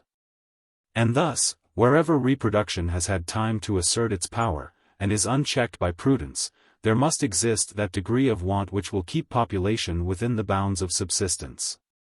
Although in reality not more repugnant to the sense of harmonious adaptation by creative beneficence and wisdom than the complacent no theory which throws the responsibility for poverty and its concomitants upon the inscrutable decrees of Providence. Without attempting to trace them, this theory, in avowedly making vice and suffering the necessary results of a natural instinct with which are linked the purest and sweetest affections, comes rudely in collision with ideas deeply rooted in the human mind, and it was, as soon as formally promulgated, fought with a bitterness in which zeal was often more manifest than logic. But it has triumphantly withstood the ordeal, and in spite of the refutations of the Godwins, the denunciations of the Cobbetts, and all the shafts that argument, sarcasm, ridicule, and sentiment could direct against it, today it stands in the world of thought as an accepted truth, which compels the recognition even of those who would fain disbelieve it. The causes of its triumph, the sources of its strength, are not obscure. Seemingly backed by an indisputable arithmetical truth, that a continuously increasing population must eventually exceed the capacity of the earth to furnish food or even standing room. The Malthusian theory is supported by analogies in the animal and vegetable kingdoms, where life everywhere beats wastefully against the barriers that hold its different species in check, analogies to which the course of modern thought, in leveling distinctions between different forms of life, has given a greater and greater weight. And it is apparently corroborated by many obvious facts, such as the prevalence of poverty, vice, and misery amid dense populations. The general effect of material progress in increasing population without relieving pauperism. The rapid growth of numbers in newly settled countries and the evident retardation of increase in more densely settled countries by the mortality among the class condemned to want. The Malthusian theory furnishes a general principle which accounts for these and similar facts, and accounts for them in a way which harmonizes with the doctrine that wages are drawn from capital, and with all the principles that are deduced from it. According to the current doctrine of wages, wages fall as increase in the number of laborers necessitates a more minute division of capital.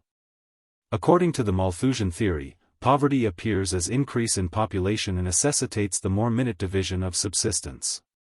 It requires but the identification of capital with subsistence, and number of laborers with population, an identification made in the current treatises on political economy, where the terms are often converted, to make the two propositions as identical formally as they are substantially. 15. And thus it is, as stated by Buckle in the passage previously quoted, that the theory of population advanced by Malthus has appeared to prove decisively the theory of wages advanced by Smith. Ricardo, who a few years subsequent to the publication of the essay on population corrected the mistake into which Smith had fallen as to the nature and cause of rent, furnished the Malthusian theory an additional support by calling attention to the fact that rent would increase as the necessities of increasing population forced cultivation to less and less productive lands, or to less and less productive points on the same lands, thus explaining the rise of rent. In this way was formed a triple combination, by which the Malthusian theory has been buttressed on both sides, the previously received doctrine of wages and the subsequently received doctrine of rent, exhibiting in this view but special examples of the operation of the general principle to which the name of Malthus has been attached, the fall in wages and the rise in rents which come with increasing population being but modes in which the pressure of population upon subsistence shows itself, thus taking its place in the very framework of political economy, for the science as currently accepted has undergone no material change or improvement since the time of Ricardo. Though in some minor points it has been cleared and illustrated, the Malthusian theory, though repugnant to sentiments before alluded to, is not repugnant to other ideas, which, in older countries at least, generally prevail among the working classes. But, on the contrary, like the theory of wages by which it is supported and in turn supports, it harmonizes with them. To the mechanic or operative the cause of low wages and of the inability to get employment is obviously the competition caused by the pressure of numbers. And in the squalid abodes of poverty what seems clearer than that there are too many people? But the great cause of the triumph of this theory is, that, instead of menacing any vested right or antagonizing any powerful interest, it is eminently soothing and reassuring to the classes who, wielding the power of wealth, largely dominate thought. At a time when old supports were falling away, it came to the rescue of the special privileges by which a few monopolize so much of the good things of this world. Proclaiming a natural cause for the want and misery which, if attributed to political institutions, must condemn every government under which they exist. The essay on population was avowedly a reply to William Godwin's inquiry concerning political justice, a work asserting the principle of human equality. And its purpose was to justify existing inequality by shifting the responsibility for it from human institutions to the laws of the Creator. There was nothing new in this, for Wallace, nearly 40 years before, had brought forward the danger of excessive multiplication as the answer to the demands of justice for an equal distribution of wealth. But the circumstances of the times were such as to make the same idea, when brought forward by Malthus, peculiarly grateful to a powerful class, in whom an intense fear of any questioning of the existing state of things had been generated by the outburst of the French Revolution. Now, as then, the Malthusian doctrine parries the demand for reform, and shelters selfishness from question and from conscience by the interposition of an inevitable necessity. It furnishes a philosophy by which Dives as he feasts can shut out the image of Lazarus who faints with hunger at his door, by which wealth may complacently button up its pocket when poverty asks an alms, and the rich Christian bend on Sundays in a nicely upholstered pew to implore the good gifts of the All-Father without any feeling of responsibility for the squalid misery that is festering but a square away. For poverty, want, and starvation are by this theory not chargeable either to individual greed or to social maladjustments. They are the inevitable results of universal laws, with which, if it were not impious, it were as hopeless to quarrel as with the law of gravitation. In this view, he who in the midst of want has accumulated wealth, has but fenced in a little oasis from the driving sand which else would have overwhelmed it. He has gained for himself, but has hurt nobody. And even if the rich were literally to obey the injunctions of Christ and divide their wealth among the poor, nothing would be gained. Population would be increased, only to press again upon the limits of subsistence or capital, and the equality that would be produced would be but the equality of common misery. And thus reforms which would interfere with the interests of any powerful class are discouraged as hopeless. As the moral law forbids any forestalling of the methods by which the natural law gets rid of surplus population and thus holds in check a tendency to increase potent enough to pack the surface of the globe with human beings as sardines are packed in a box, nothing can really be done, either by individual or by combined effort, to extirpate poverty, save to trust to the efficacy of education and preach the necessity of prudence. A theory that, falling in with the habits of thought of the poorer classes, thus justifies the greed of the rich and the selfishness of the powerful, will spread quickly and strike its roots deep. This has been the case with the theory advanced by Malthus. And of late years the Malthusian theory has received new support in the rapid change of ideas as to the origin of man and the genesis of species. That Buckle was right in saying that the promulgation of the Malthusian theory marked an epoch in the history of speculative thought could, it seems to me, be easily shown. Yet to trace its influence in the higher domains of philosophy, of which Buckle's own work is an example, would, though extremely interesting, carry us beyond the scope of this investigation. But how much be reflex and how much original, the support which is given to the Malthusian theory by the new philosophy of development, now rapidly spreading in every direction, must be noted in any estimate of the sources from which this theory derives its present strength. As in political economy, the support received from the doctrine of wages and the doctrine of rent combine to raise the Malthusian theory to the rank of a central truth. So the extension of similar ideas to the development of life in all its forms has the effect of giving it a still higher and more impregnable position. Agassiz, who, to the day of his death, was a strenuous opponent of the new philosophy, spoke of Darwinism as Malthus all over. 16 and Darwin himself says the struggle for existence is the doctrine of Malthus applied with manifold force to the whole animal and vegetable kingdoms. 17. It does not, however, seem to me exactly correct to say that the theory of development by natural selection or survival of the fittest is extended Malthusianism. For the doctrine of Malthus did not originally and does not necessarily involve the idea of progression. But this was soon added to it.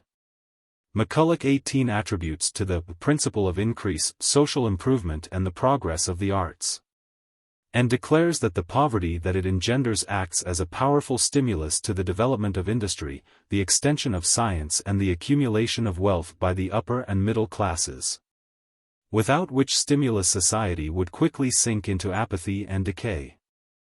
What is this but the recognition in regard to human society of the developing effects of the struggle for existence and survival of the fittest, which we are now told on the authority of natural science have been the means which nature has employed to bring forth all the infinitely diversified and wonderfully adapted forms which the teeming life of the globe assumes?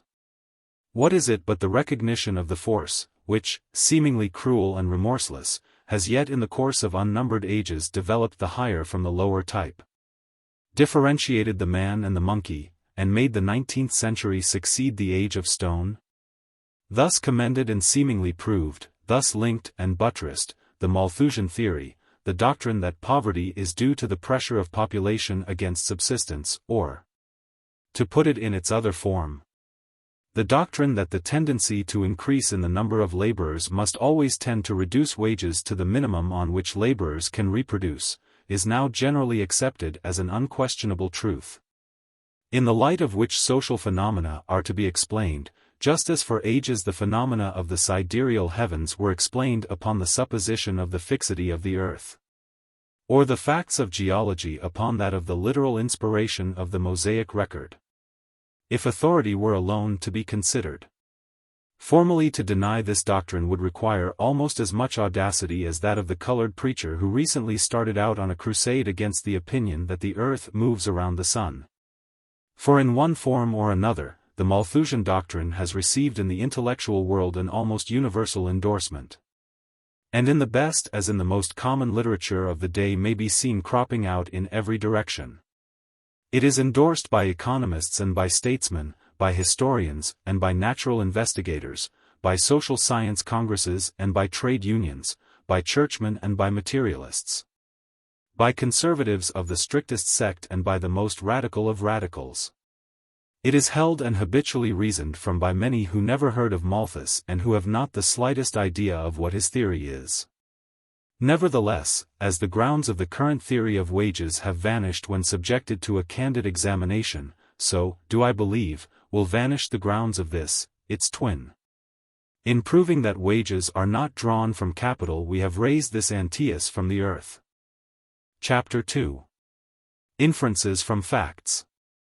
The general acceptance of the Malthusian theory and the high authority by which it is endorsed have seemed to me to make it expedient to review its grounds and the causes which have conspired to give it such a dominating influence in the discussion of social questions. But when we subject the theory itself to the test of straightforward analysis, it will, I think, be found as utterly untenable as the current theory of wages. In the first place, the facts which are marshaled in support of this theory do not prove it, and the analogies do not countenance it.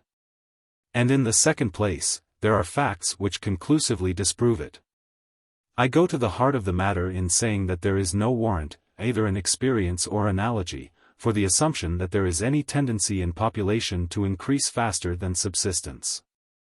The facts cited to show this simply show that where, owing to the sparseness of population, as in new countries, or where, owing to the unequal distribution of wealth, as among the poorer classes in old countries, human life is occupied with the physical necessities of existence, the tendency to reproduce is at a rate which would, were it to go on unchecked, sometime exceed subsistence.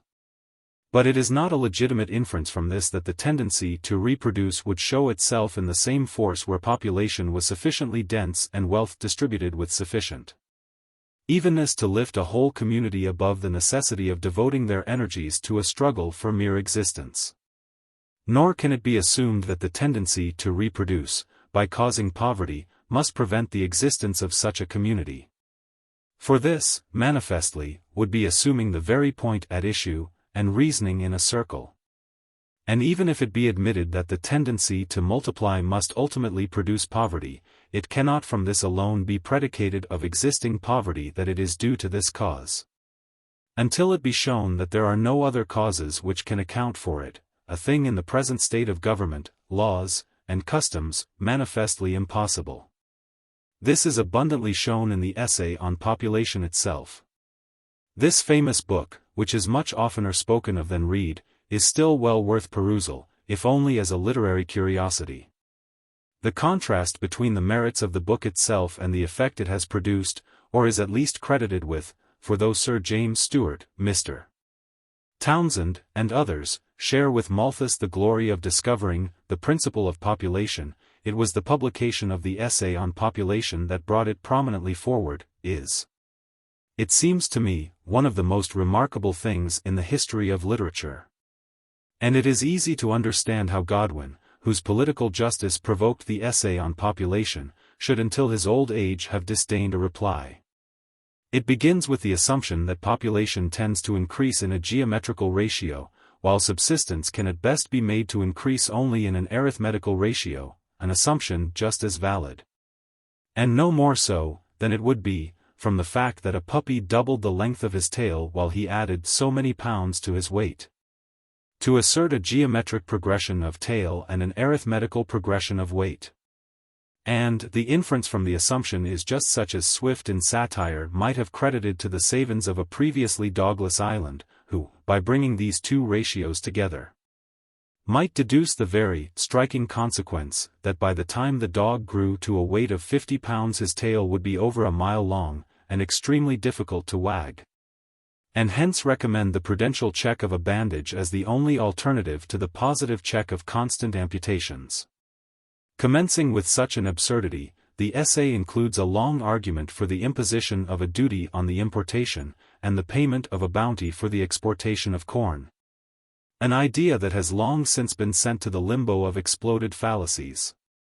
And it is marked throughout the argumentative portions by passages which show on the part of the reverend gentleman the most ridiculous incapacity for logical thought, as, for instance, that if wages were to be increased from 18 pence or 2 shillings per day to 5 shillings, meat would necessarily increase in price from 8 or 9 pence to 2 or 3 shillings per pound, and the condition of the laboring classes would therefore not be improved. A statement to which I can think of no parallel so close as a proposition I once heard a certain printer gravely advance, that because an author, whom he had known, was 40 years old when he was 20, the author must now be 80 years old because he, the printer, was 40. This confusion of thought does not merely crop out here and there, it characterizes the whole work. 19. The main body of the book is taken up with what is in reality a refutation of the theory which the book advances. For Malthus' review of what he calls the positive checks to population is simply the showing that the results which he attributes to overpopulation actually arise from other causes. Of all the cases cited, and pretty much the whole globe is passed over in the survey, in which vice and misery check increase by limiting marriages or shortening the term of human life, there is not a single case in which the vice and misery can be traced to an actual increase in the number of mouths over the power of the accompanying hands to feed them. But in every case the vice and misery are shown to spring either from unsocial ignorance and rapacity, or from bad government, unjust laws or destructive warfare. Nor what Malthus failed to show has anyone since him shown. The globe may be surveyed and history may be reviewed in vain for any instance of a considerable country 20 in which poverty and want can be fairly attributed to the pressure of an increasing population. Whatever be the possible dangers involved in the power of human increase, they have never yet appeared. Whatever may sometime be, this never yet has been the evil that has afflicted mankind. Population always tending to overpass the limit of subsistence. How is it, then, that this globe of ours, after all the thousands, and it is now thought millions, of years that man has been upon the earth, is yet so thinly populated? How is it, then, that so many of the hives of human life are now deserted, that once cultivated fields are rank with jungle, and the wild beast licks her cubs where once were busy haunts of men? It is a fact that, as we count our increasing millions, we are apt to lose sight of. Nevertheless, it is a fact that in what we know of the world's history, decadence of population is as common as increase. Whether the aggregate population of the earth is now greater than at any previous epoch is a speculation which can deal only with guesses. Since Montesquieu, in the early part of the last century, asserted, what was then probably the prevailing impression, that the population of the earth had, since the Christian era, greatly declined. Opinion has run the other way. But the tendency of recent investigation and exploration has been to give greater credit to what have been deemed the exaggerated accounts of ancient historians and travelers, and to reveal indications of denser populations and more advanced civilizations than had before been suspected, as well as of a higher antiquity in the human race. And in basing our estimates of population upon the development of trade, the advance of the arts, and the size of cities, we are apt to underrate the density of population which the intensive cultivations, characteristic of the earlier civilizations, are capable of maintaining, especially where irrigation is resorted to. As we may see from the closely cultivated districts of China and Europe, a very great population of simple habits can readily exist with very little commerce and a much lower stage of those arts in which modern progress has been most marked, and without that tendency to concentrate in cities which modern populations show. 21. Be this as it may, the only continent which we can be sure now contains a larger population than ever before is Europe. But this is not true of all parts of Europe. Certainly Greece, the Mediterranean islands, and Turkey in Europe, probably Italy, and possibly Spain, have contained larger populations than now. And this may be likewise true of northwestern and parts of Central and Eastern Europe. America also has increased in population during the time we know of it. But this increase is not so great as is popularly supposed. Some estimates giving to Peru alone at the time of the discovery a greater population than now exists on the whole continent of South America. And all the indications are that previous to the discovery the population of America had been declining. What great nations have run their course, what empires have arisen and fallen in that new world which is the old, we can only imagine. But fragments of massive ruins yet attest a grander pre-Incan civilization. Amid the tropical forests of Yucatan and Central America are the remains of great cities forgotten ere the Spanish conquest. Mexico, as Cortés found it, showed the superimposition of barbarism upon a higher social development. While through a great part of what is now the United States are scattered mounds which prove a once relatively dense population, and here and there, as in the Lake Superior copper mines, are traces of higher arts than were known to the Indians with whom the whites came in contact. As to Africa, there can be no question. Northern Africa can contain but a fraction of the population that it had in ancient times. The Nile Valley once held an enormously greater population than now, while south of the Sahara there is nothing to show increase within historic times. And widespread depopulation was certainly caused by the slave trade. As for Asia, which even now contains more than half the human race, though it is not much more than half as densely populated as Europe, there are indications that both India and China once contained larger populations than now. While that great breeding ground of men from which issued swarms that overran both countries and sent great waves of people rolling upon Europe, must have been once far more populous. But the most marked change is in Asia Minor, Syria, Babylonia, Persia, and in short that vast district which yielded to the conquering arms of Alexander. Where were once great cities and teeming populations are now squalid villages and barren wastes. It is somewhat strange that among all the theories that have been raised, that of a fixed quantity to human life on this earth has not been broached. It would at least better accord with historical facts than that of the constant tendency of population to outrun subsistence. It is clear that population has here ebbed and there flowed. Its centers have changed, new nations have arisen and old nations declined, sparsely settled districts have become populous and populous districts have lost their population. But as far back as we can go without abandoning ourselves wholly to inference, there is nothing to show continuous increase, or even clearly to show an aggregate increase from time to time. The advance of the pioneers of peoples has, so far as we can discern, never been into uninhabited lands. Their march has always been a battle with some other people previously in possession. Behind dim empires vaguer ghosts of empire loom. That the population of the world must have had its small beginnings we confidently infer, for we know that there was a geologic era when human life could not have existed. And we cannot believe that men sprang up all at once, as from the dragon teeth sowed by Cadmus. Yet through long vistas, where history, tradition and antiquities shed a light that is lost in faint glimmers, we may discern large populations. And during these long periods the principle of population has not been strong enough fully to settle the world, or even so far as we can clearly see materially to increase its aggregate population. Compared with its capacities to support human life, the earth as a whole is yet most sparsely populated. There is another broad, general fact which cannot fail to strike anyone who, thinking of this subject, extends his view beyond modern society. Malthusianism predicates a universal law, that the natural tendency of population is to outrun subsistence. If there be such a law, it must, wherever population has attained a certain density, become as obvious as any of the great natural laws which have been everywhere recognized. How is it, then, that neither in classical creeds and codes, nor in those of the Jews, the Egyptians, the Hindus, the Chinese, nor any of the peoples who have lived in close association and have built up creeds and codes, do we find any injunctions to the practice of the prudential restraints of Malthus? But that, on the contrary, the wisdom of the centuries, the religions of the world, have always inculcated ideas of civic and religious duty the very reverse of those which the current political economy enjoins, and which Annie Besant is now trying to popularize in England. And it must be remembered that there have been societies in which the community guaranteed to every member employment and subsistence.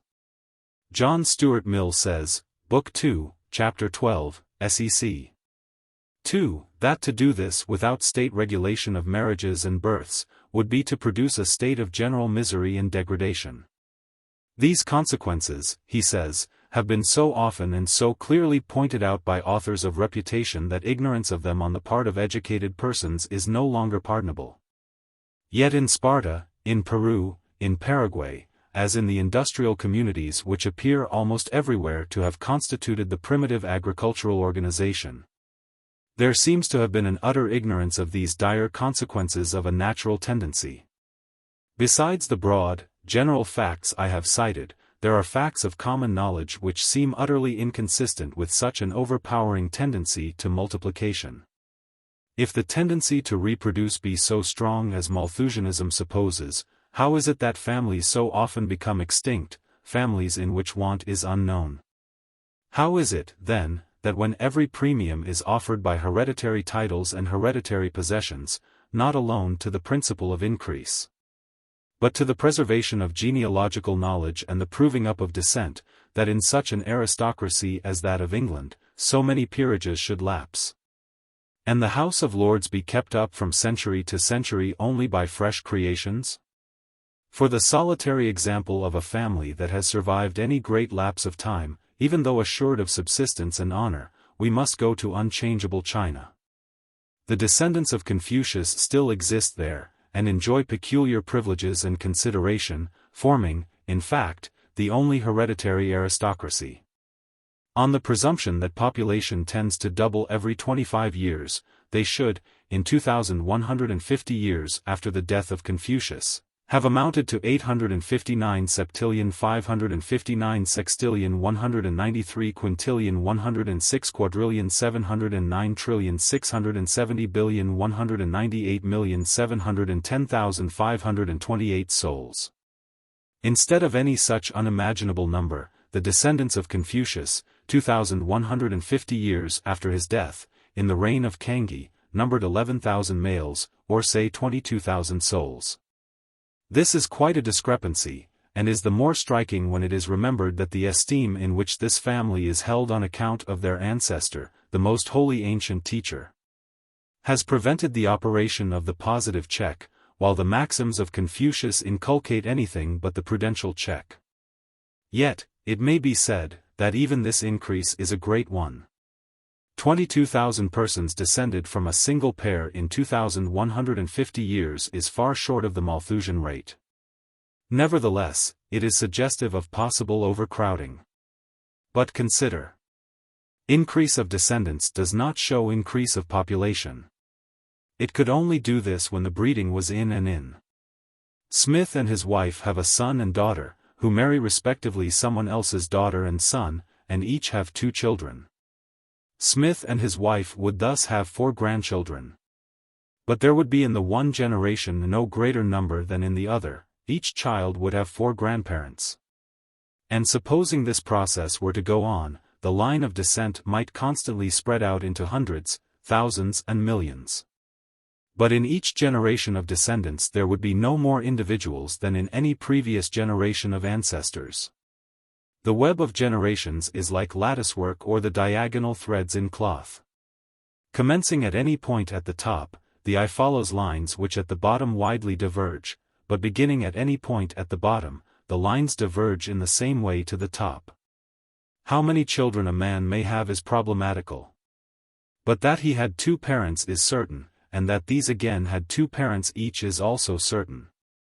Follow this geometrical progression through a few generations and see if it does not lead to quite as striking consequences as Mr. Malthus' peopling of the solar systems.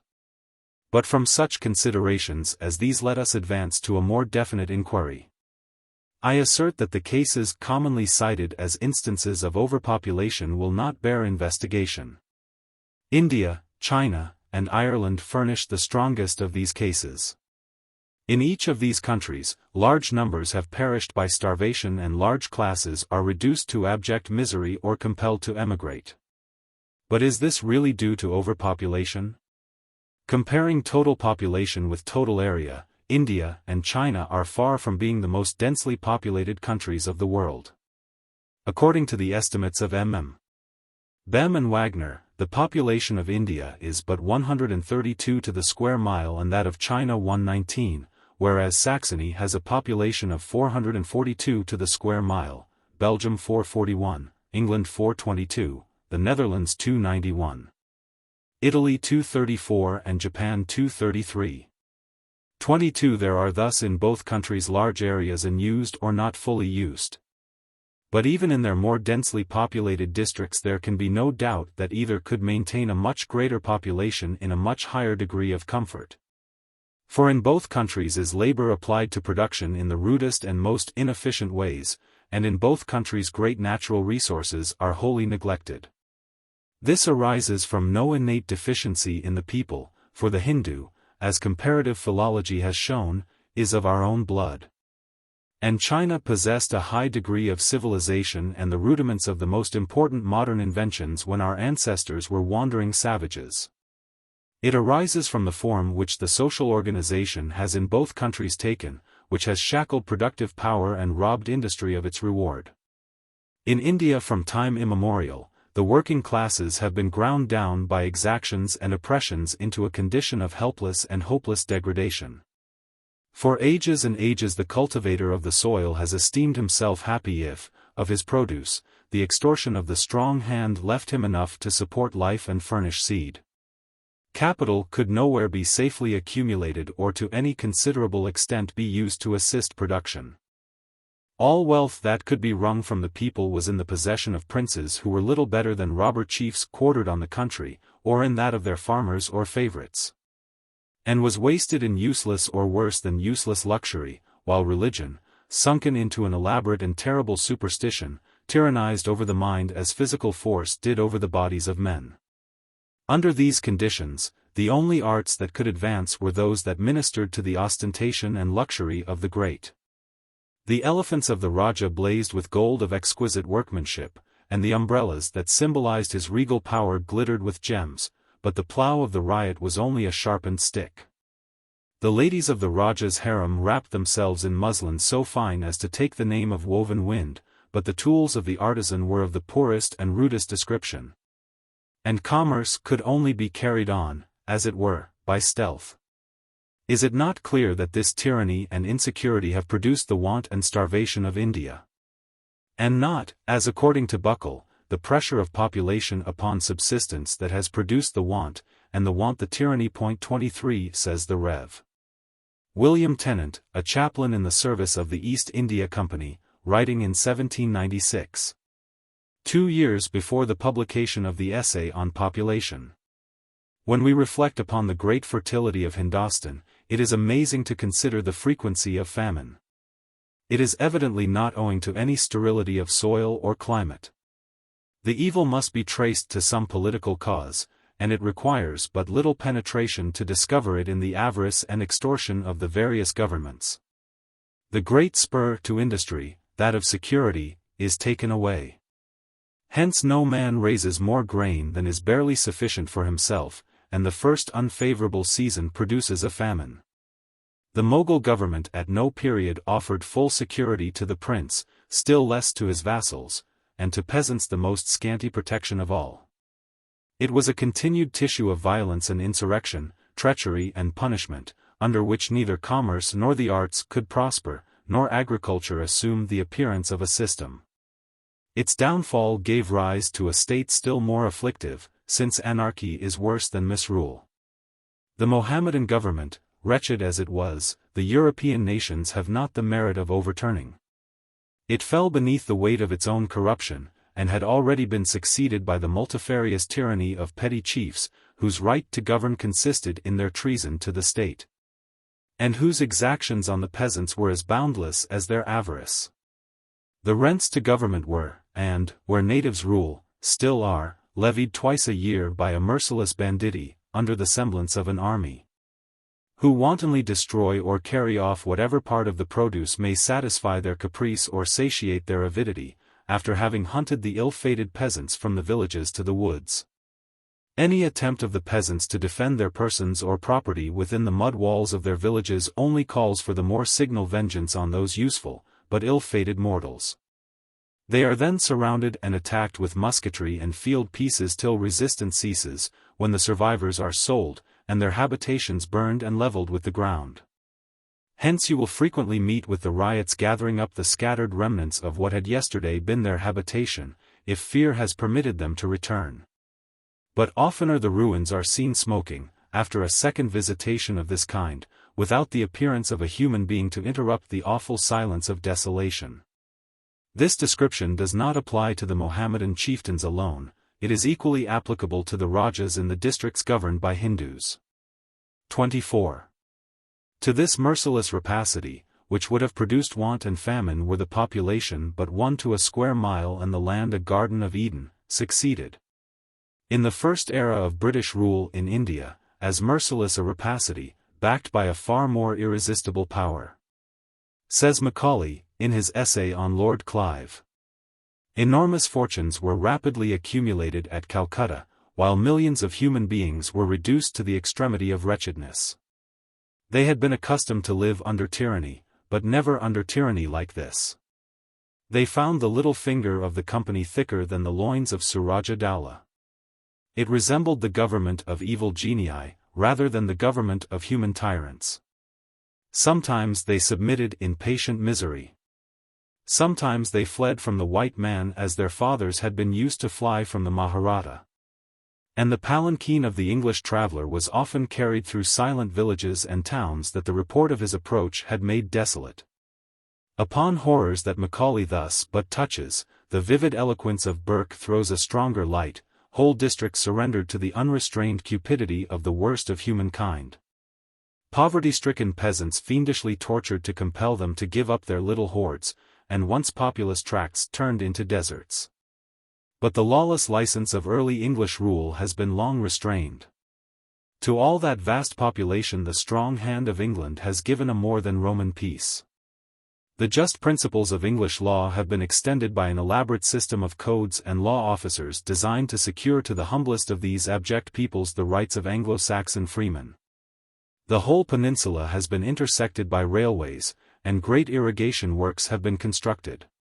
Yet, with increasing frequency, famine has succeeded famine, raging with greater intensity over wider areas. Is not this a demonstration of the Malthusian theory? Does it not show that no matter how much the possibilities of subsistence are increased, population still continues to press upon it? Does it not show, as Malthus contended, that, to shut up the sluices by which superabundant population is carried off, is but to compel nature to open new ones? And that unless the sources of human increase are checked by prudential regulation, the alternative of war is famine? This has been the orthodox explanation. But the truth, as may be seen in the facts brought forth in recent discussions of Indian affairs in the English periodicals, is that these famines, which have been, and are now, sweeping away their millions, are no more due to the pressure of population upon the natural limits of subsistence than was the desolation of the Carnatic when Hyder Ali's horsemen burst upon it in a whirlwind of destruction. The millions of India have bowed their necks beneath the yokes of many conquerors, but worst of all is the steady, grinding weight of English domination, a weight which is literally crushing millions out of existence, and, as shown by English writers, is inevitably tending to a most frightful and widespread catastrophe. Other conquerors have lived in the land, and, though bad and tyrannous in their rule, have understood and been understood by the people. But India now is like a great estate owned by an absentee and alien landlord. A most expensive military and civil establishment is kept up, managed and officered by Englishmen who regard India as but a place of temporary exile. And an enormous sum, estimated as at least £20 million annually, raised from a population where labourers are in many places glad in good times to work for 1/2d to 4d a day, is drained away to England in the shape of remittances, pensions, home charges of the government, etc., a tribute for which there is no return.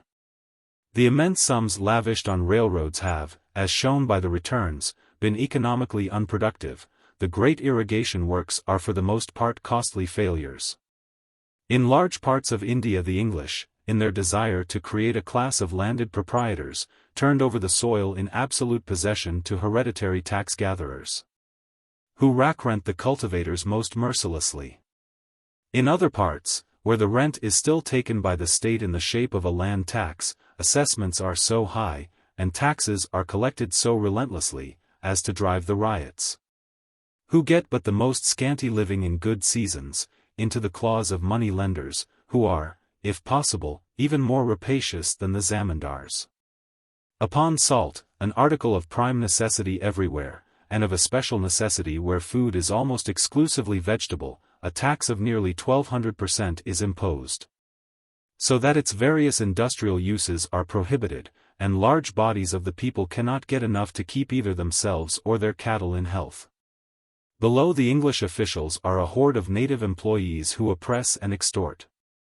The effect of English law, with its rigid rules, and, to the native, mysterious proceedings, has been but to put a potent instrument of plunder into the hands of the native money lenders, from whom the peasants are compelled to borrow on the most extravagant terms to meet their taxes, and to whom they are easily induced to give obligations of which they know not the meaning. "We do not care for the people of India," writes Florence Nightingale, with what seems like a sob. The saddest sight to be seen in the East, nay, probably in the world, is the peasant of our Eastern Empire. And she goes on to show the causes of the terrible famines, in taxation which takes from the cultivators the very means of cultivation, and the actual slavery to which the ryots are reduced as the consequences of our own laws, producing in the most fertile country in the world, a grinding, chronic semi-starvation in many places where what is called famine does not exist. 25. The famines which have been devastating India, says H. M. Hindman, 26, are in the main financial famines. Men and women cannot get food, because they cannot save the money to buy it. Yet we are driven, so we say, to tax these people more. And he shows how, even from famine-stricken districts, food is exported in payment of taxes, and how the whole of India is subjected to a steady and exhausting drain, which, combined with the enormous expenses of government, is making the population year by year poorer. The exports of India consist almost exclusively of agricultural products. For at least one-third of these, as Mr. Hindman shows, no return whatever is received. They represent tribute, remittances made by Englishmen in India, or expenses of the English branch of the Indian government. 27. And for the rest, the return is for the most part government stores, or articles of comfort and luxury used by the English masters of India. He shows that the expenses of government have been enormously increased under imperial rule. That the relentless taxation of a population so miserably poor that the masses are not more than half fed, is robbing them of their scanty means for cultivating the soil. That the number of bullocks, the Indian draft animal, is decreasing, and the scanty implements of culture being given up to money lenders, from whom we, a business people, are forcing the cultivators to borrow at 12, 24, 60%. 28. To build and pay the interest on the cost of vast public works, which have never paid nearly 5%. Says Mr. Hindman, the truth is that Indian society as a whole has been frightfully impoverished under our rule. And that the process is now going on at an exceedingly rapid rate, a statement which cannot be doubted, in view of the facts presented not only by such writers as I have referred to, but by Indian officials themselves. The very efforts made by the government to alleviate famines do, by the increased taxation imposed, but intensify and extend their real cause. Although in the recent famine in southern India 6 millions of people, it is estimated, perished of actual starvation, and the great mass of those who survived were actually stripped. Yet the taxes were not remitted, and the salt tax, already prohibitory to the great bulk of these poverty-stricken people, was increased 40%. Just as after the terrible Bengal famine in 1770 the revenue was actually driven up, by raising assessments upon the survivors and rigorously enforcing collection.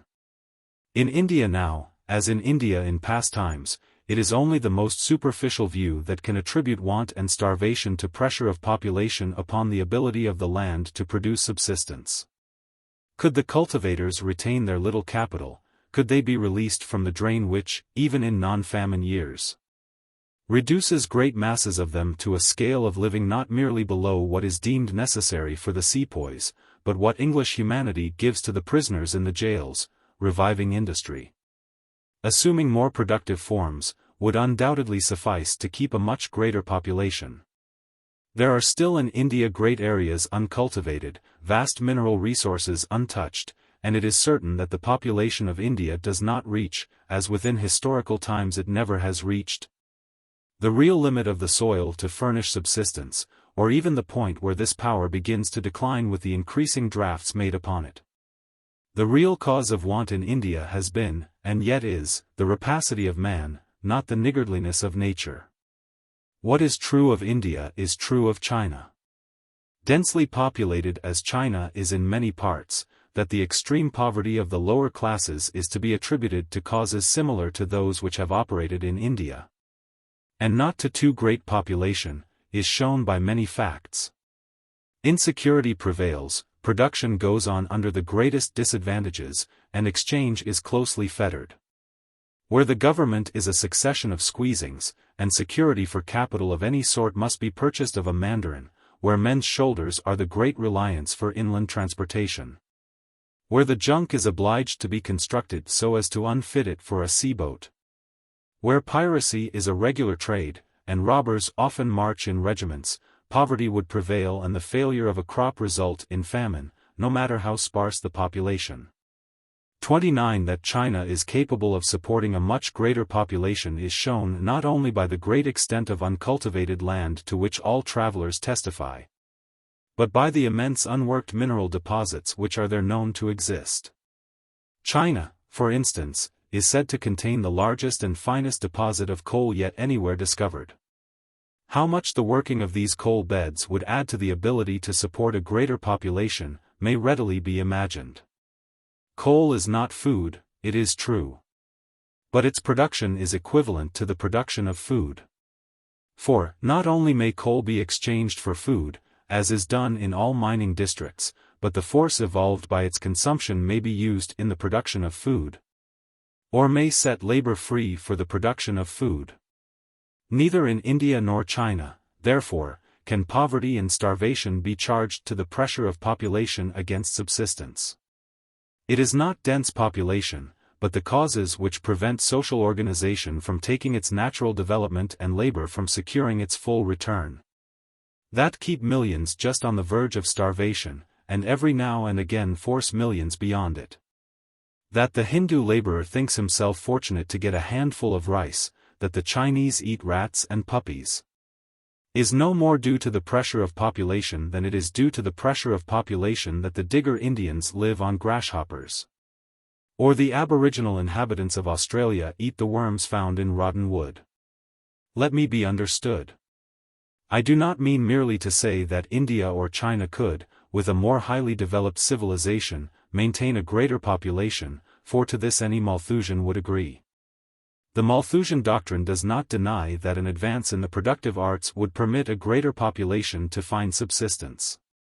But the Malthusian theory affirms, and this is its essence, that, whatever be the capacity for production, the natural tendency of population is to come up with it, and, in the endeavor to press beyond it, to produce, to use the phrase of Malthus, that degree of vice and misery which is necessary to prevent further increase.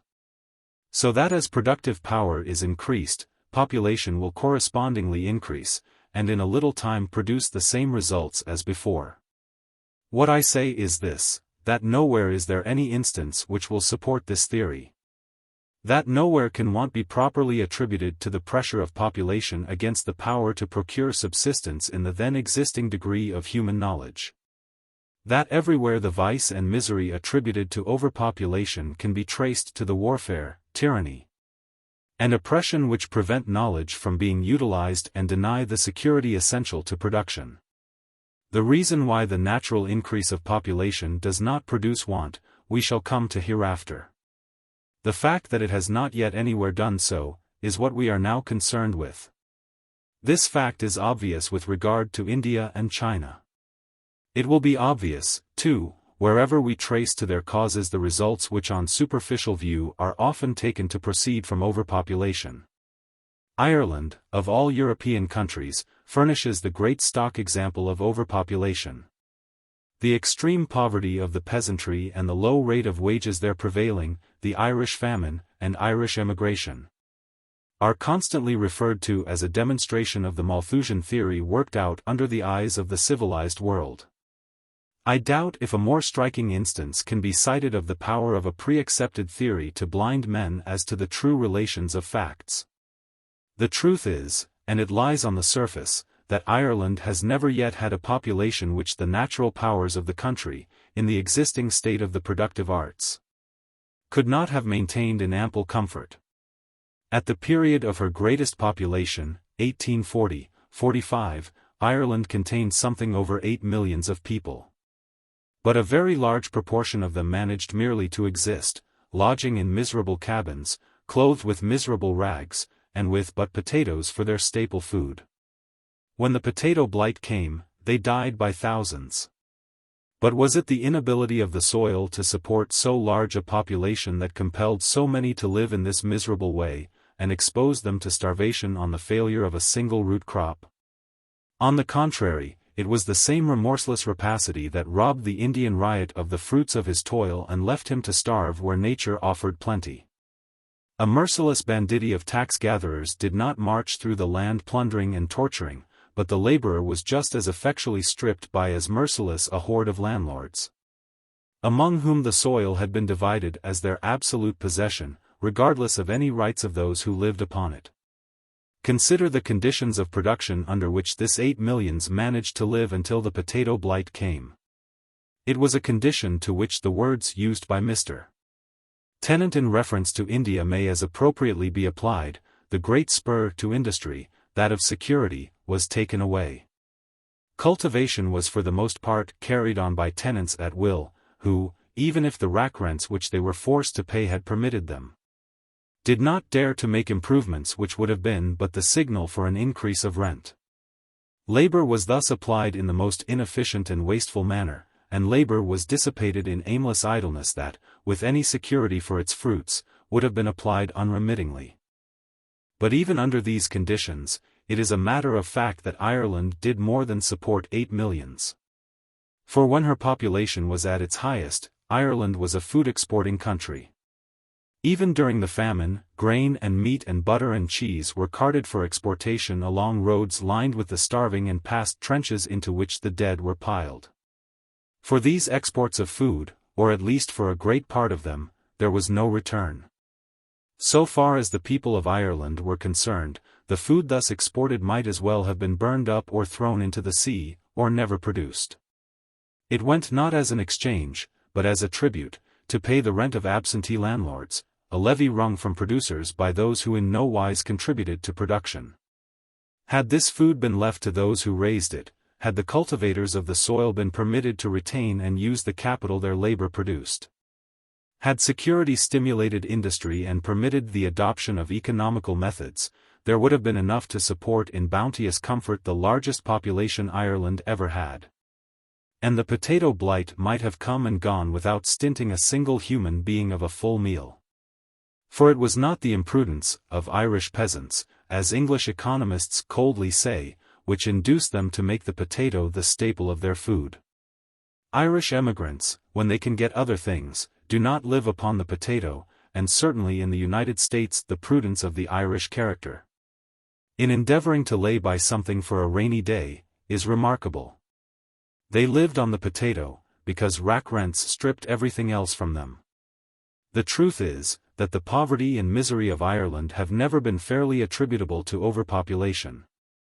McCulloch, writing in 1838, says, in Note 4 to Wealth of Nations, the wonderful density of population in Ireland is the immediate cause of the abject poverty and depressed condition of the great bulk of the people.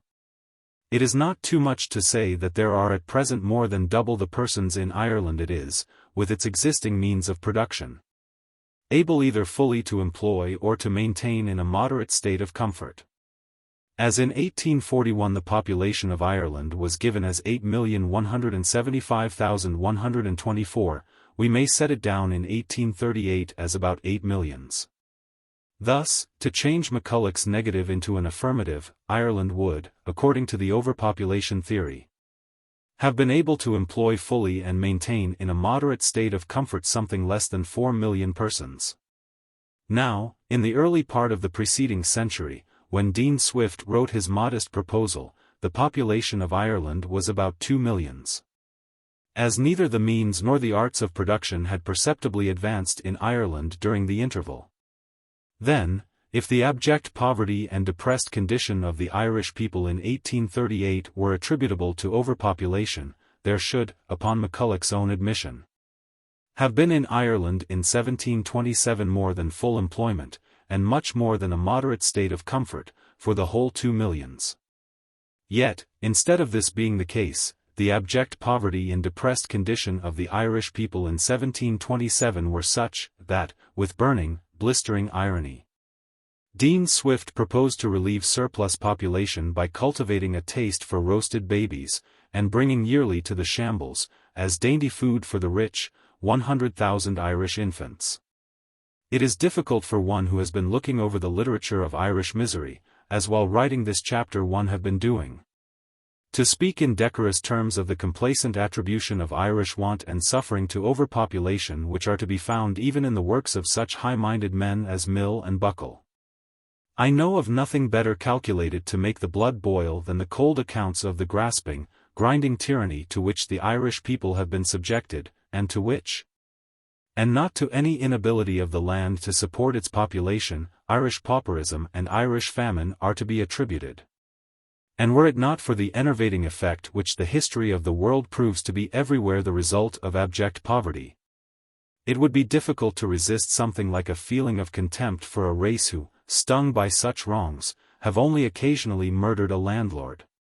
Whether overpopulation ever did cause pauperism and starvation, may be an open question. But the pauperism and starvation of Ireland can no more be attributed to this cause than can the slave trade be attributed to the overpopulation of Africa, or the destruction of Jerusalem to the inability of subsistence to keep pace with reproduction. Had Ireland been by nature a grove of bananas and breadfruit, had her coasts been lined by the guano deposits of the Chinchas, and the sun of lower latitudes warmed into more abundant life her moist soil, the social conditions that have prevailed there would still have brought forth poverty and starvation. How could there fail to be pauperism and famine in a country where rack rents wrested from the cultivator of the soil all the produce of his labor except just enough to maintain life in good seasons? Where tenure at will forbade improvements and removed incentive to any but the most wasteful and poverty-stricken culture? Where the tenant dared not accumulate capital, even if he could get it, for fear the landlord would demand it in the rent? Where in fact he was an abject slave, who, at the nod of a human being like himself, might at any time be driven from his miserable mud cabin, a houseless, homeless, starving wanderer, forbidden even to pluck the spontaneous fruits of the earth, or to trap a wild hare to satisfy his hunger? No matter how sparse the population, no matter what the natural resources, are not pauperism and starvation necessary consequences in a land where the producers of wealth are compelled to work under conditions which deprive them of hope, of self-respect, of energy, of thrift? Where absentee landlords drain away without return at least a fourth of the net produce of the soil, and when, besides them, a starving industry must support resident landlords, with their horses and hounds, agents, jobbers, middlemen and bailiffs, an alien state church to insult religious prejudices, and an army of policemen and soldiers to overawe and hunt down any opposition to the iniquitous system? Is it not impiety far worse than atheism to charge upon natural laws misery so caused? What is true in these three cases will be found upon examination true of all cases. So far as our knowledge of facts goes, we may safely deny that the increase of population has ever yet pressed upon subsistence in such a way as to produce vice and misery. That increase of numbers has ever yet decreased the relative production of food. The famines of India, China, and Ireland can no more be credited to overpopulation than the famines of sparsely populated Brazil. The vice and misery that come of want can no more be attributed to the niggardliness of nature than can the 6 millions slain by the sword of Genghis Khan, Tamerlane's pyramid of skulls, or the extermination of the ancient Britons or of the aboriginal inhabitants of the West Indies. Chapter 3. Inferences from Analogy. If we turn from an examination of the facts brought forward in illustration of the Malthusian theory to consider the analogies by which it is supported, we shall find the same inconclusiveness. The strength of the reproductive force in the animal and vegetable kingdoms, such facts as that a single pair of salmon might, if preserved from their natural enemies for a few years, fill the ocean. That a pair of rabbits would, under the same circumstances, soon overrun a continent, that many plants scatter their seeds by the hundredfold, and some insects deposit thousands of eggs, and that everywhere through these kingdoms each species constantly tends to press, and when not limited by the number of its enemies, evidently does press against the limits of subsistence, is constantly cited, from Malthus down to the textbooks of the present day, as showing that population likewise tends to press against subsistence, and, when unrestrained by other means, its natural increase must necessarily result in such low wages and want, or, if that will not suffice, and the increase still goes on, in such actual starvation, as will keep it within the limits of subsistence. But is this analogy valid? It is from the vegetable and animal kingdoms that man's food is drawn, and hence the greater strength of the reproductive force in the vegetable and animal kingdoms than in man simply proves the power of subsistence to increase faster than population. Does not the fact that all of the things which furnish man's subsistence have the power to multiply many-fold, some of them many thousand-fold, and some of them many million or even billion-fold, while he is only doubling his numbers, show that, let human beings increase to the full extent of their reproductive power, the increase of population can never exceed subsistence? This is clear when it is remembered that though in the vegetable and animal kingdoms each species, by virtue of its reproductive power, naturally and necessarily presses against the conditions which limit its further increase, yet these conditions are nowhere fixed and final. No species reaches the ultimate limit of soil, water, air, and sunshine, but the actual limit of each is in the existence of other species, its rivals, its enemies, or its food. Thus the conditions which limit the existence of such of these species as afford him subsistence man can extend, in some cases his mere appearance will extend them. And thus the reproductive forces of the species which supply his wants, instead of wasting themselves against their former limit, start forward in his service at a pace which his powers of increase cannot rival. If he but shoot hawks, food birds will increase, if he but trap foxes the wild rabbits will multiply. The honey-bee moves with the pioneer, and on the organic matter with which man's presence fills the rivers, fishes feed. Even if any consideration of final causes be excluded. Even if it be not permitted to suggest that the high and constant reproductive force in vegetables and animals has been ordered to enable them to subserve the uses of man. And that therefore the pressure of the lower forms of life against subsistence does not tend to show that it must likewise be so with man, the roof and crown of things. Yet there still remains a distinction between man and all other forms of life that destroys the analogy. Of all living things, man is the only one who can give play to the reproductive forces, more powerful than his own, which supply him with food. Beast, insect, bird, and fish take only what they find. Their increase is at the expense of their food, and when they have reached the existing limits of food, their food must increase before they can increase. But unlike that of any other living thing, the increase of man involves the increase of his food. If bears instead of men had been shipped from Europe to the North American continent, there would now be no more bears than in the time of Columbus, and possibly fewer. For bear food would not have been increased nor the conditions of bear life extended, by the bear immigration, but probably the reverse. But within the limits of the United States alone, there are now 45 millions of men where then there were only a few 100,000. And yet there is now within that territory much more food per capita for the 45 millions than there was then for the few 100,000. It is not the increase of food that has caused this increase of men, but the increase of men that has brought about the increase of food. There is more food, simply because there are more men. Here is a difference between the animal and the man. Both the jayhawk and the man eat chickens, but the more jayhawks the fewer chickens, while the more men the more chickens. Both the seal and the man eat salmon, but when a seal takes a salmon there is a salmon the less, and were seals to increase past a certain point salmon must diminish.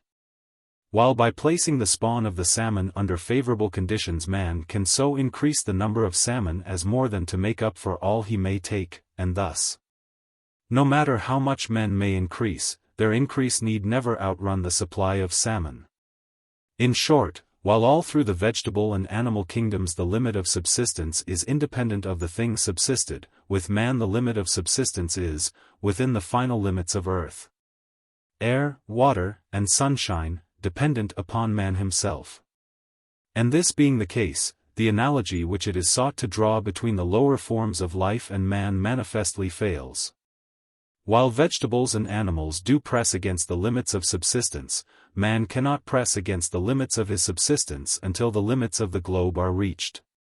Observe, this is not merely true of the whole, but of all the parts.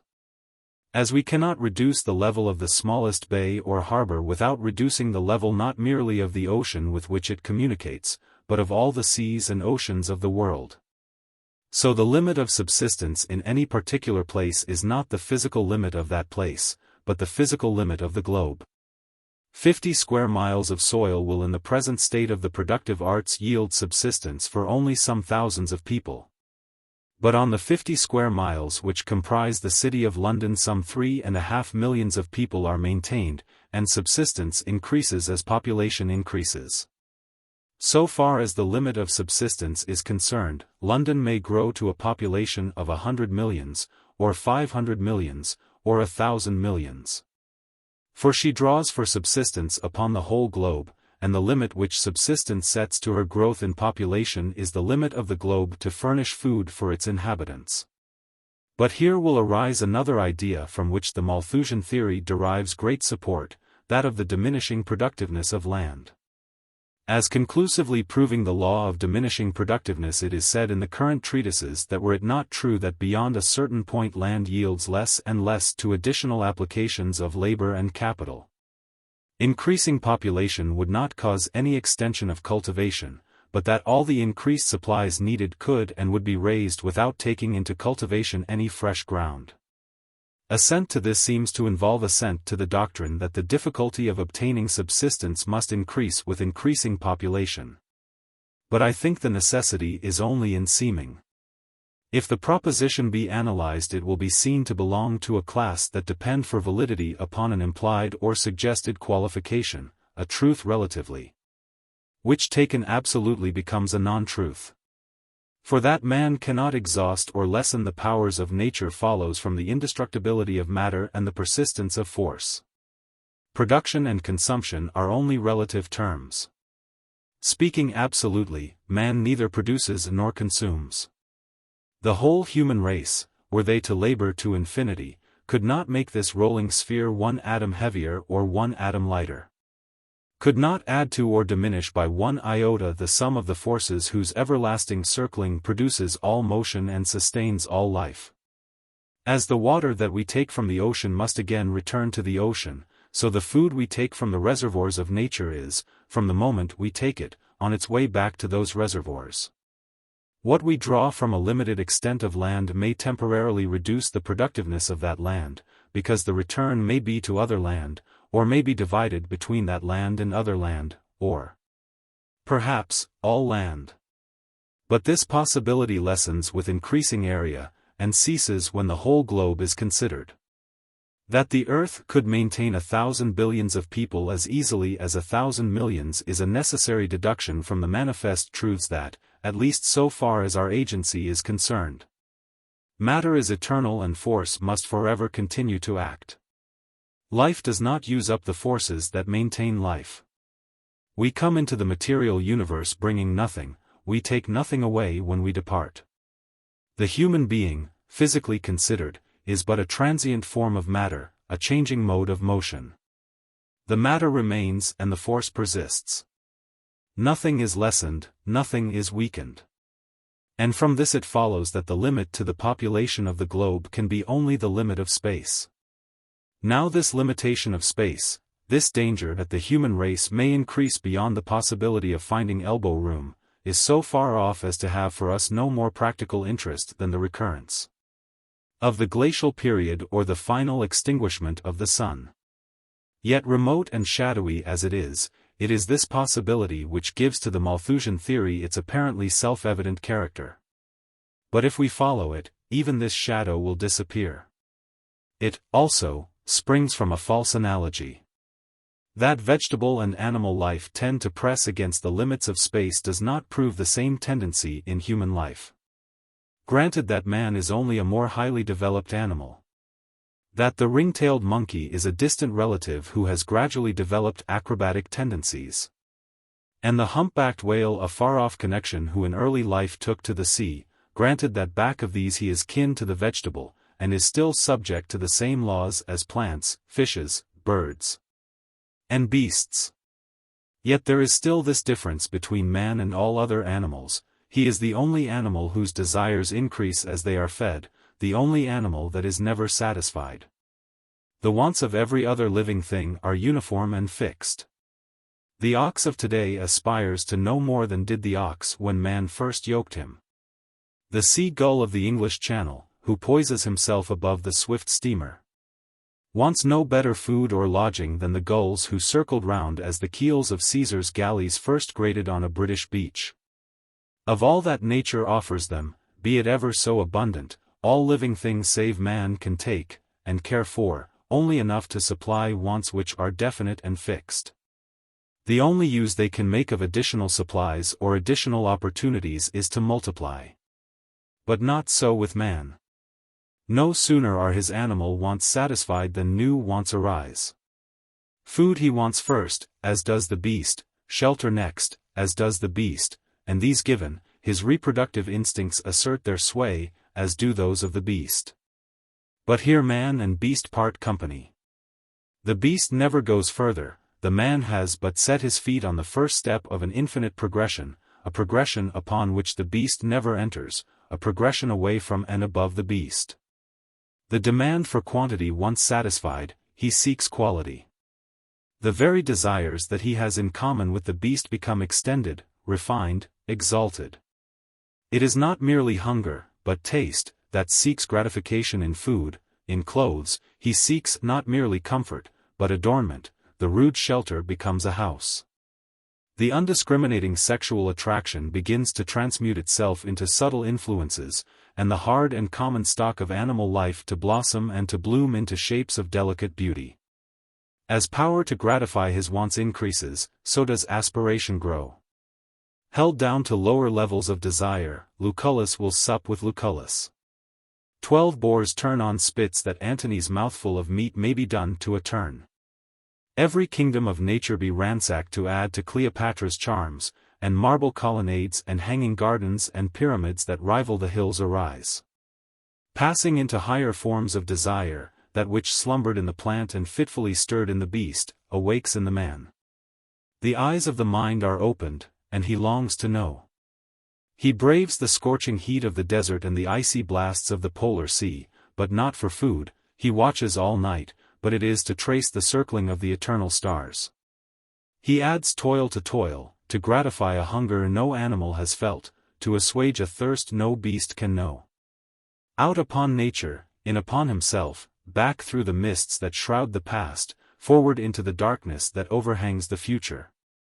Turns the restless desire that arises when the animal wants slumber in satisfaction. Beneath things, he seeks the law. He would know how the globe was forged and the stars were hung, and traced to their origins the springs of life.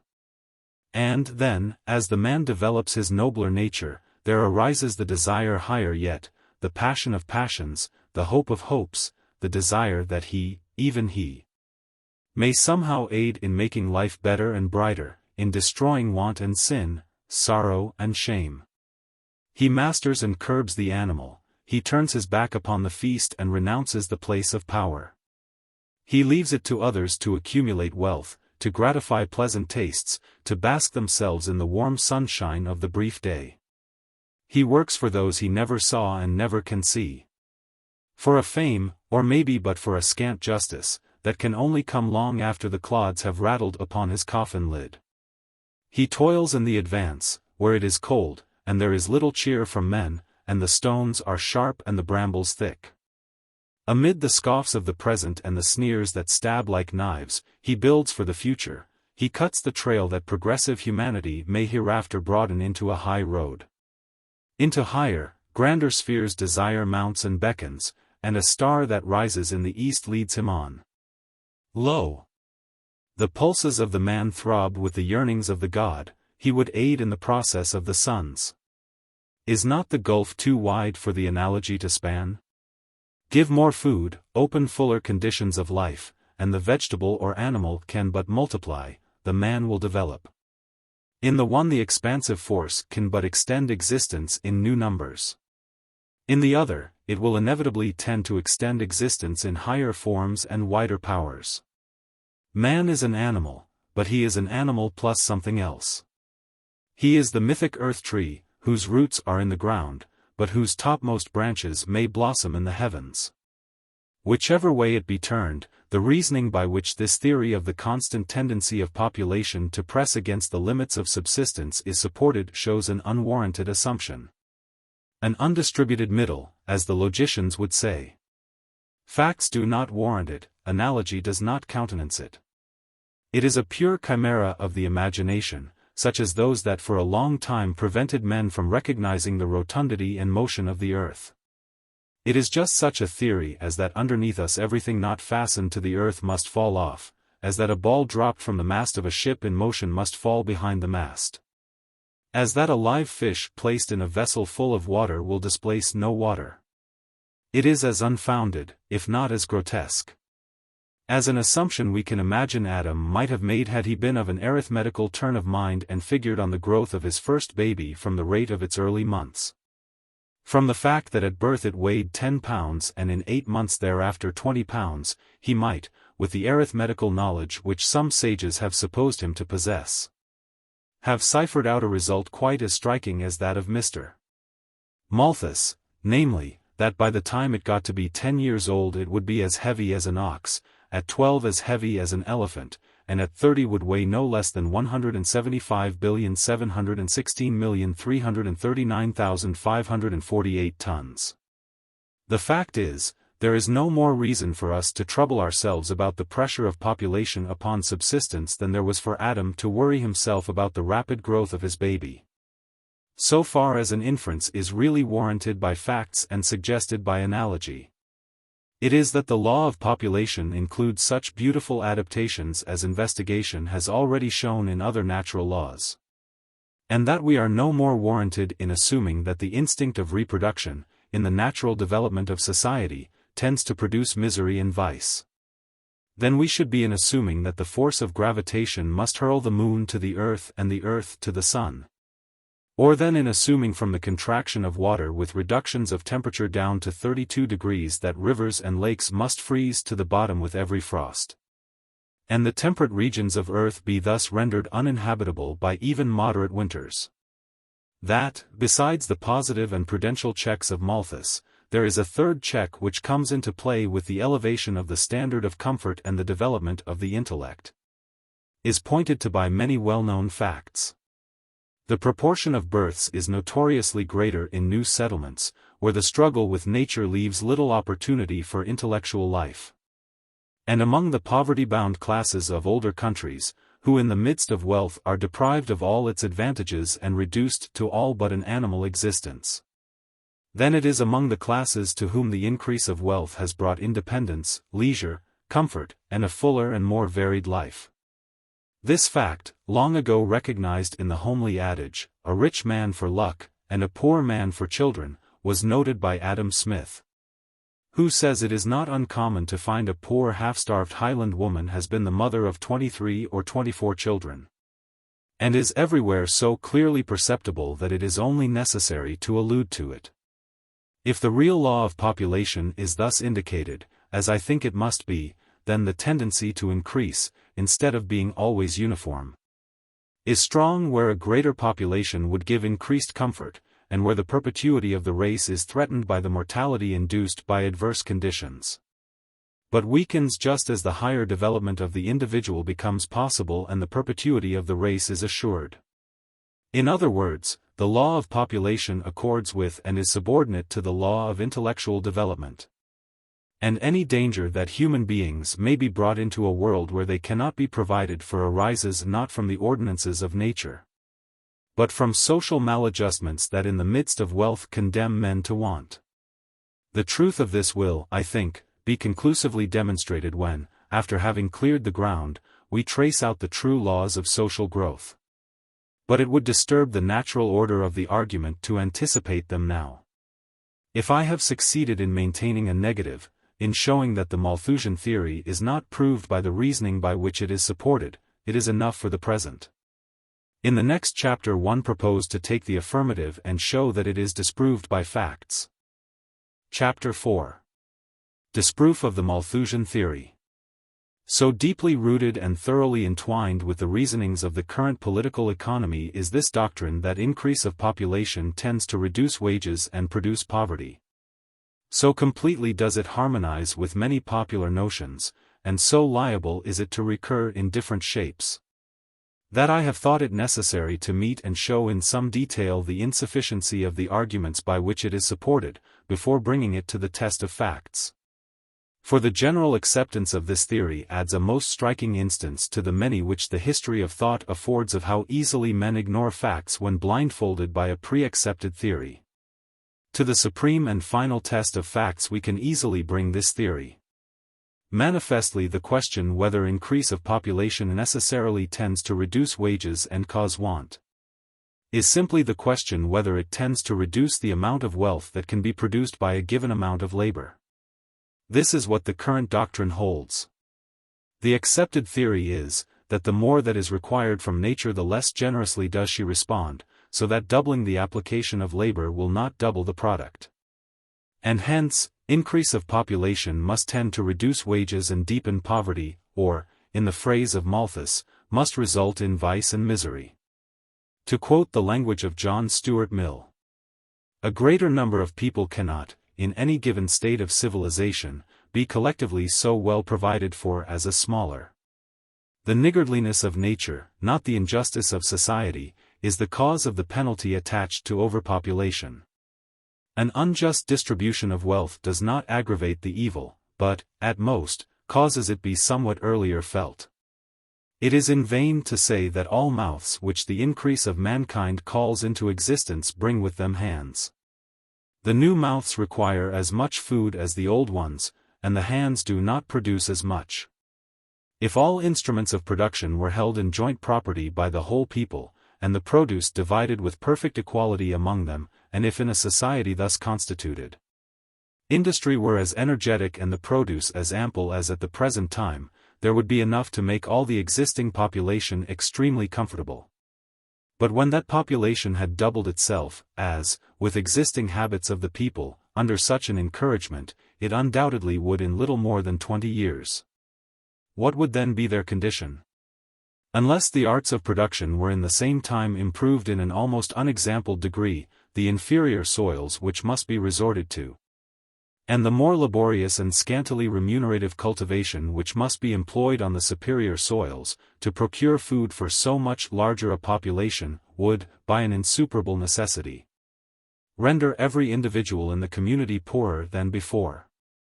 If the population continued to increase at the same rate, a time would soon arrive when no one would have more than mere necessaries, and, soon after, a time when no one would have a sufficiency of those, and the further increase of population would be arrested by death. 30. All this I deny. I assert that the very reverse of these propositions is true. I assert that in any given state of civilization a greater number of people can collectively be better provided for than a smaller. I assert that the injustice of society, not the niggardliness of nature, is the cause of the want and misery which the current theory attributes to overpopulation.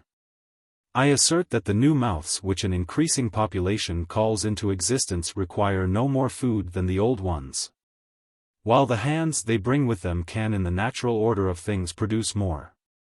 I assert that, other things being equal, the greater the population, the greater the comfort which an equitable distribution of wealth would give to each individual. I assert that in a state of equality the natural increase of population would constantly tend to make every individual richer instead of poorer. I thus distinctly join issue, and submit the question to the test of facts. But observe, for even at the risk of repetition I wish to warn the reader against a confusion of thought that is observable even in writers of great reputation, that the question of fact into which this issue resolves itself is not in what stage of population is most subsistence produced, but in what stage of population is there exhibited the greatest power of producing wealth. For the power of producing wealth in any form is the power of producing subsistence, and the consumption of wealth in any form, or of wealth-producing power, is equivalent to the consumption of subsistence. I have, for instance, some money in my pocket. With it I may buy either food or cigars or jewelry or theater tickets, and just as I expend my money do I determine labor to the production of food, of cigars, of jewelry, or of theatrical representations. A set of diamonds has a value equal to so many barrels of flour, that is to say, it takes on the average as much labor to produce the diamonds as it would to produce so much flour.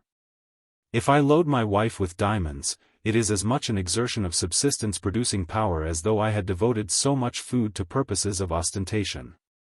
If I keep a footman, I take a possible plowman from the plow. The breeding and maintenance of a racehorse require care and labor which would suffice for the breeding and maintenance of many workhorses. The destruction of wealth involved in a general illumination or the firing of a salute is equivalent to the burning up of so much food. The keeping of a regiment of soldiers, or of a warship and her crew, is the diversion to unproductive uses of labor that could produce subsistence for many thousands of people. Thus the power of any population to produce the necessaries of life is not to be measured by the necessaries of life actually produced, but by the expenditure of power in all modes. There is no necessity for abstract reasoning. The question is one of simple fact.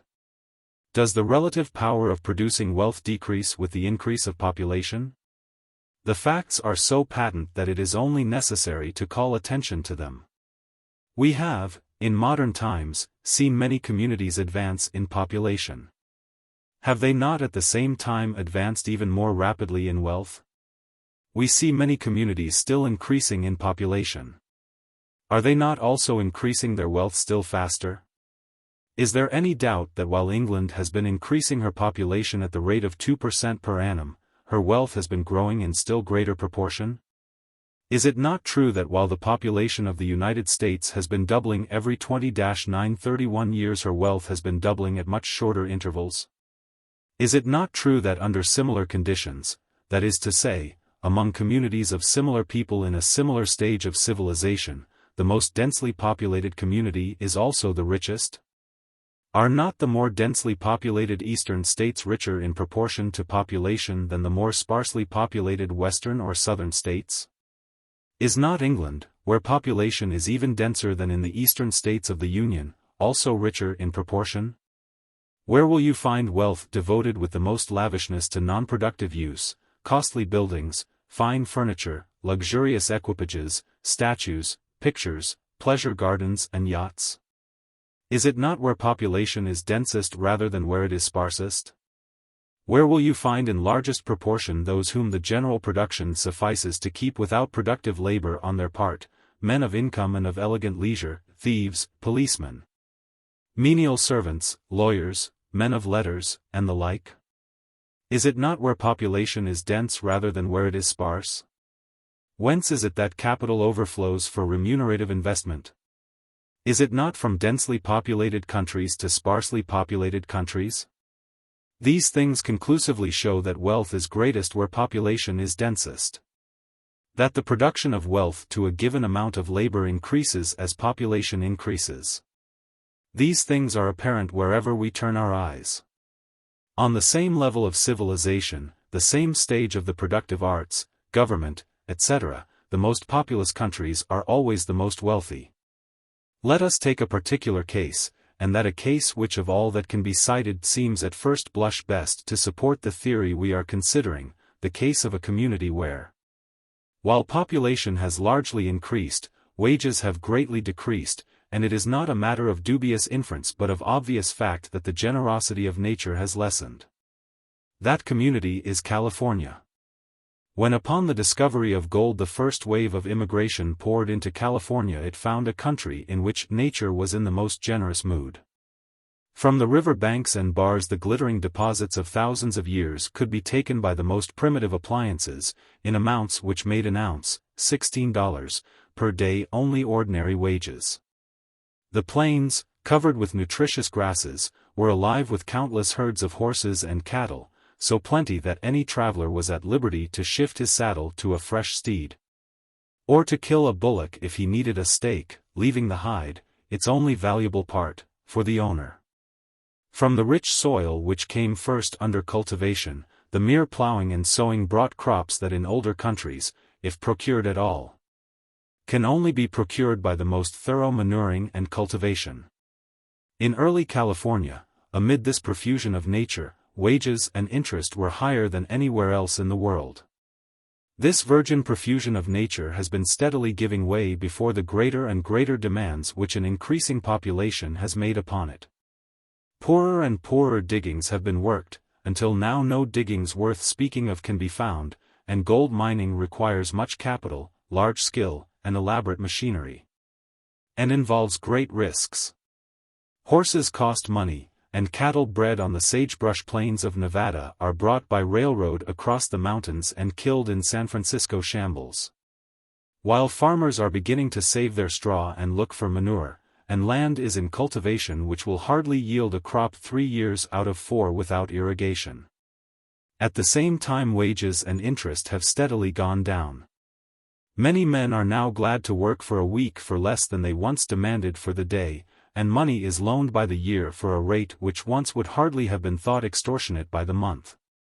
Is the connection between the reduced productiveness of nature and the reduced rate of wages that of cause and effect? Is it true that wages are lower because labor yields less wealth? On the contrary. Instead of the wealth-producing power of labor being less in California in 1879 than in 1849, I am convinced that it is greater.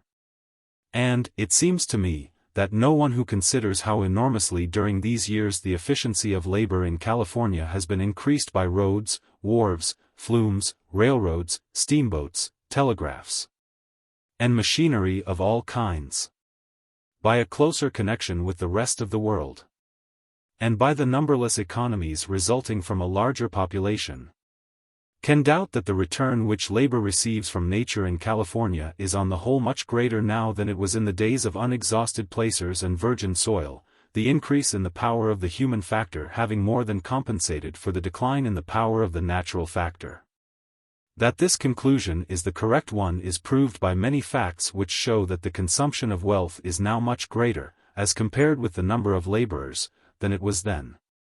Instead of a population composed almost exclusively of men in the prime of life, a large proportion of women and children are now supported. And other non-producers have increased in much greater ratio than the population. Luxury has grown far more than wages have fallen. Where the best houses were cloth and paper shanties, are now mansions whose magnificence rivals European palaces. There are liveried carriages on the streets of San Francisco and pleasure yachts on her bay. The class who can live sumptuously on their incomes has steadily grown. There are rich men beside whom the richest of the earlier years would seem little better than paupers. In short, there are on every hand the most striking and conclusive evidences that the production and consumption of wealth have increased with even greater rapidity than the increase of population. And that if any class obtains less it is solely because of the greater inequality of distribution. What is obvious in this particular instance is obvious where the survey is extended. The richest countries are not those where nature is most prolific, but those where labor is most efficient, not Mexico, but Massachusetts, not Brazil, but England. The countries where population is densest and presses hardest upon the capabilities of nature, are, other things being equal, the countries where the largest proportion of the produce can be devoted to luxury and the support of non-producers, the countries where capital overflows, the countries that upon exigency, such as war, can stand the greatest drain.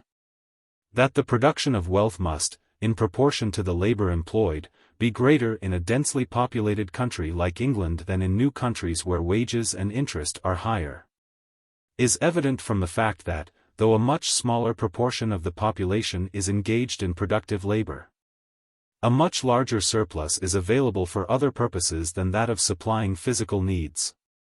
In a new country the whole available force of the community is devoted to production. There is no well man who does not do productive work of some kind, no well woman exempt from household tasks. There are no paupers or beggars, no idle rich, no class whose labor is devoted to ministering to the convenience or caprice of the rich, no purely literary or scientific class, no criminal class who live by preying upon society, no large class maintained to guard society against them. Yet with the whole force of the community thus devoted to production, no such consumption of wealth in proportion to the whole population takes place, or can be afforded, as goes on in the old country. For, though the condition of the lowest class is better, and there is no one who cannot get a living, there is no one who gets much more, few or none who can live in anything like what would be called luxury, or even comfort, in the older country. That is to say, that in the older country the consumption of wealth in proportion to population is greater, although the proportion of labor devoted to the production of wealth is less, or that fewer laborers produce more wealth. For wealth must be produced before it can be consumed. It may, however, be said, that the superior wealth of older countries is due not to superior productive power, but to the accumulations of wealth which the new country has not yet had time to make. It will be well for a moment to consider this idea of accumulated wealth. The truth is, that wealth can be accumulated but to a slight degree, and that communities really live, as the vast majority of individuals live, from hand to mouth. Wealth will not bear much accumulation, except in a few unimportant forms it will not keep. The matter of the universe, which, when worked up by labor into desirable forms, constitutes wealth, is constantly tending back to its original state. Some forms of wealth will last for a few hours, some for a few days, some for a few months, some for a few years. And there are very few forms of wealth that can be passed from one generation to another. Take wealth in some of its most useful and permanent forms: ships, houses, railways, machinery. Unless labor is constantly exerted in preserving and renewing them, they will almost immediately become useless. Stop labor in any community, and wealth would vanish almost as the jet of a fountain vanishes when the flow of water is shut off. Let labor again exert itself, and wealth will almost as immediately reappear. This has been long noticed where war or other calamity has swept away wealth, leaving population unimpaired. There is not less wealth in London today because of the Great Fire of 1666, nor yet is there less wealth in Chicago because of the Great Fire of 1870. On those fire-swept acres have arisen, under the hand of labor, more magnificent buildings, filled with greater stocks of goods. And the stranger who, ignorant of the history of the city, passes along those stately avenues would not dream that a few years ago all lay so black and bare. The same principle, that wealth is constantly recreated, is obvious in every new city. Given the same population and the same efficiency of labor, and the town of yesterday will possess and enjoy as much as the town founded by the Romans. No one who has seen Melbourne or San Francisco can doubt that if the population of England were transported to New Zealand, leaving all accumulated wealth behind, New Zealand would soon be as rich as England is now. Or, conversely, that if the population of England were reduced to the sparseness of the present population of New Zealand, in spite of accumulated wealth, they would soon be as poor. Accumulated wealth seems to play just about such a part in relation to the social organism as accumulated nutriment does to the physical organism. Some accumulated wealth is necessary, and to a certain extent it may be drawn upon in exigencies. But the wealth produced by past generations can no more account for the consumption of the present than the dinners he ate last year can supply a man with present strength. But without these considerations, which I allude to more for their general than for their special bearing, it is evident that superior accumulations of wealth can account for greater consumption of wealth only in cases where accumulated wealth is decreasing. And that wherever the volume of accumulated wealth is maintained, and even more obviously where it is increasing, a greater consumption of wealth must imply a greater production of wealth. Now, whether we compare different communities with each other, or the same community at different times, it is obvious that the progressive state, which is marked by increase of population, is also marked by an increased consumption and an increased accumulation of wealth, not merely in the aggregate, but per capita. And hence, increase of population, so far as it has yet anywhere gone, does not mean a reduction, but an increase in the average production of wealth. And the reason of this is obvious. For, even if the increase of population does reduce the power of the natural factor of wealth, by compelling a resort to poorer soils, etc., it yet so vastly increases the power of the human factor as more than to compensate.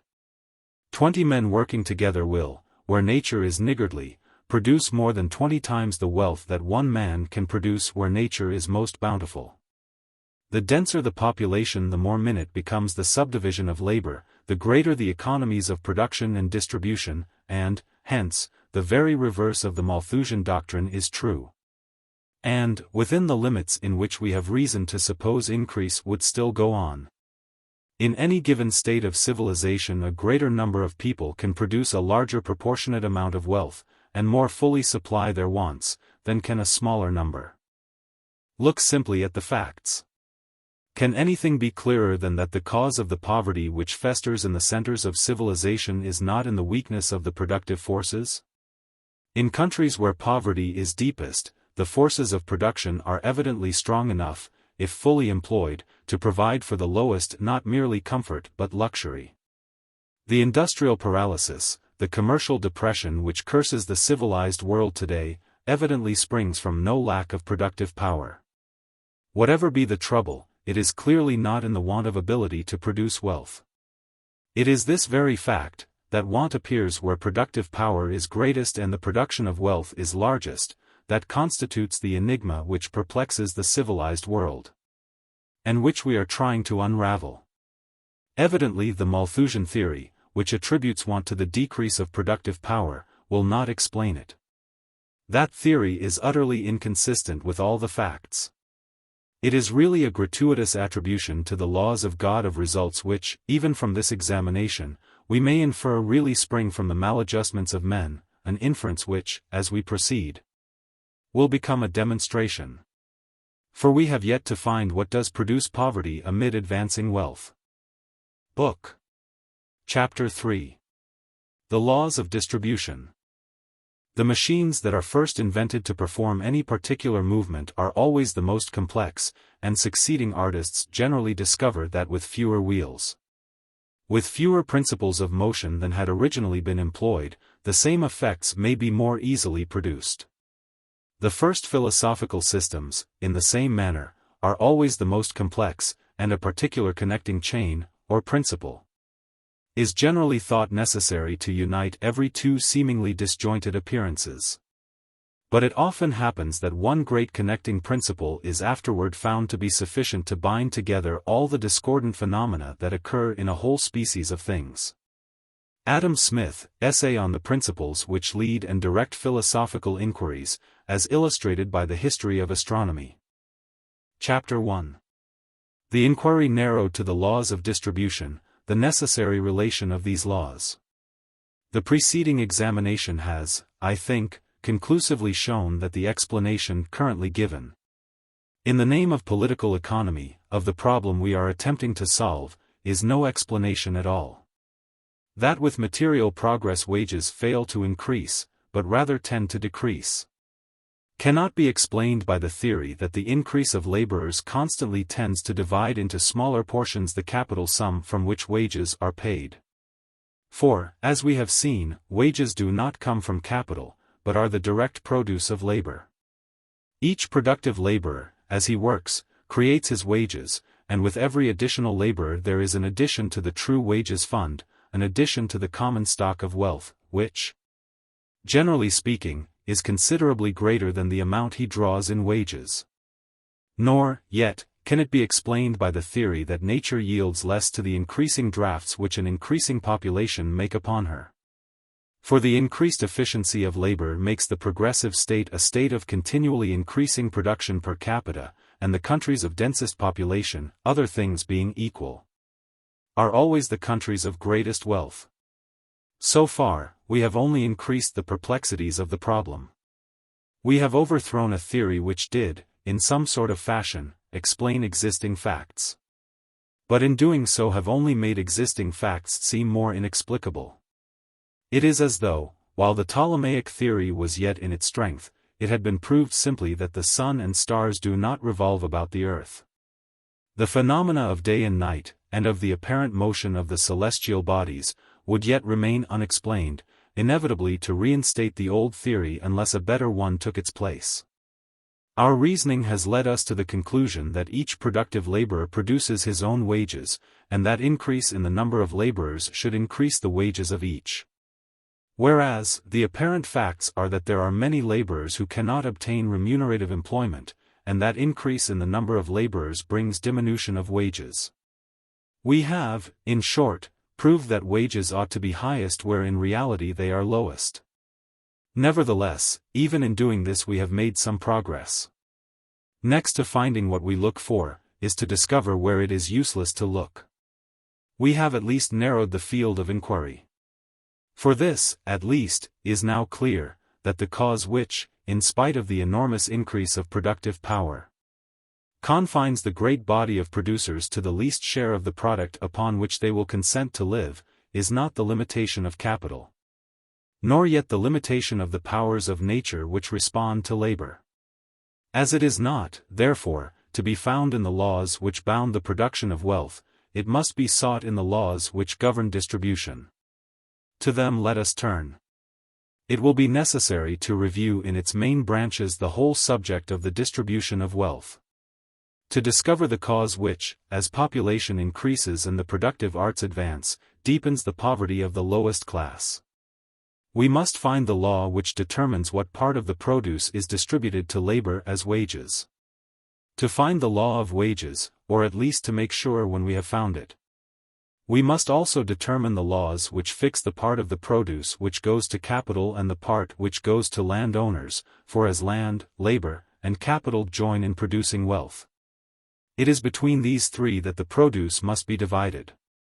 What is meant by the produce or production of a community is the sum of the wealth produced by that community, the general fund from which, as long as previously existing stock is not lessened, all consumption must be met and all revenues drawn.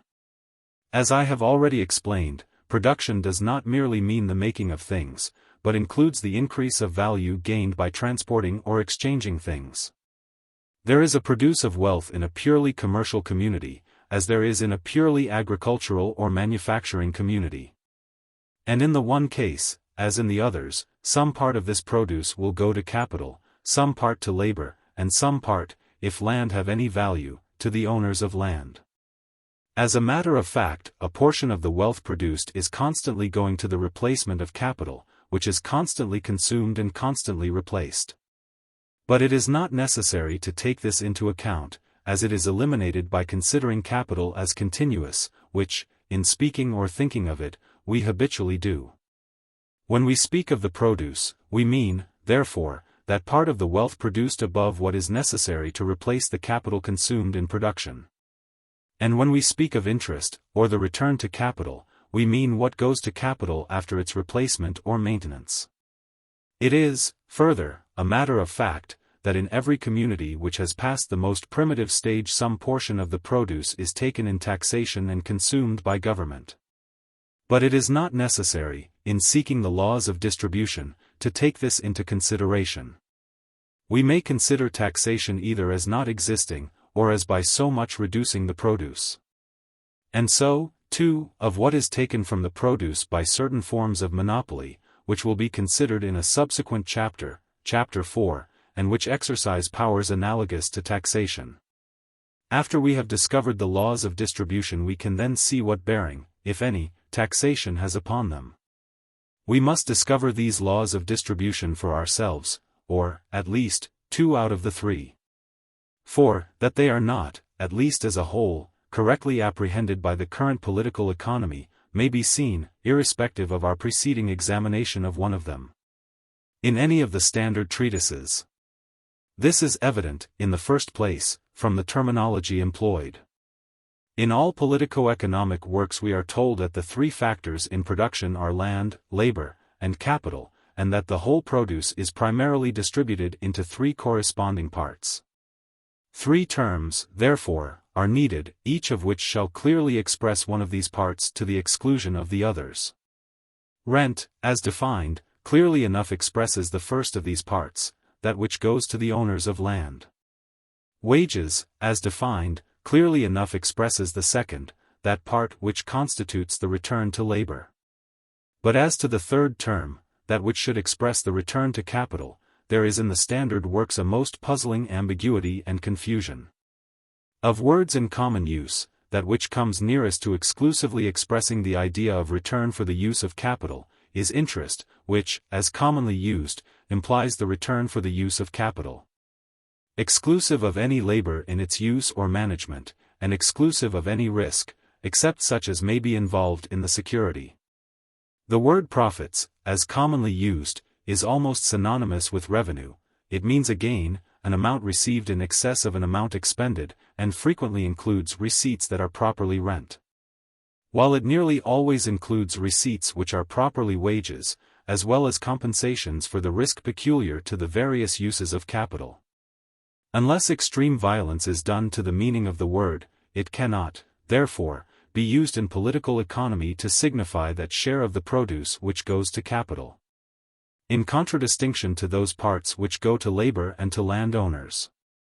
Now, all this is recognized in the standard works on political economy. Adam Smith well illustrates how wages and compensation for risk largely enter into profits. pointing out how the large profits of apothecaries and small retail dealers are in reality wages for their labor, and not interest on their capital. And how the great profits sometimes made in risky businesses, such as smuggling in the lumber trade, are really but compensations for risk, which, in the long run, reduce the returns to capital so used to the ordinary, or below the ordinary, rate. Similar illustrations are given in most of the subsequent works, where profit is formally defined in its common sense, with, perhaps, the exclusion of rent. In all these works, the reader is told that profits are made up of three elements: wages of superintendence, compensation for risk, and interest, or the return for the use of capital. Thus, neither in its common meaning nor in the meaning expressly assigned to it in the current political economy can profits have any place in the discussion of the distribution of wealth between the three factors of production. Either in its common meaning or in the meaning expressly assigned to it, to talk about the distribution of wealth into rent, wages, and profits is like talking of the division of mankind into men, women, and human beings. Yet this, to the utter bewilderment of the reader, is what is done in all the standard works. After formally decomposing profits into wages of superintendence, compensation for risk, and interest, the net return for the use of capital, they proceed to treat of the distribution of wealth between the rent of land, the wages of labor, and the profits of capital. I doubt not that there are thousands of men who have vainly puzzled their brains over this confusion of terms, and abandoned the effort in despair, thinking that as the fault could not be in such great thinkers, it must be in their own stupidity. If it is any consolation to such men, they may turn to Buckle's History of Civilization, and see how a man who certainly got a marvelously clear idea of what he read, and who had read carefully the principal economists from Smith down, was inextricably confused by this jumble of profits and interest. For Buckle, Volume 1, Chapter 2, and Notes, persistently speaks of the distribution of wealth into rent, wages, interest, and profits. And this is not to be wondered at. For, after formally decomposing profits into wages of superintendence, insurance, and interest, these economists, in assigning causes which fix the general rate of profit, speak of things which evidently affect only that part of profits which they have denominated interest. And then, in speaking of the rate of interest, either give the meaningless formula of supply and demand, or speak of causes which affect the compensation for risk, evidently using the word in its common sense, and not in the economic sense they have assigned to it, from which compensation for risk is eliminated.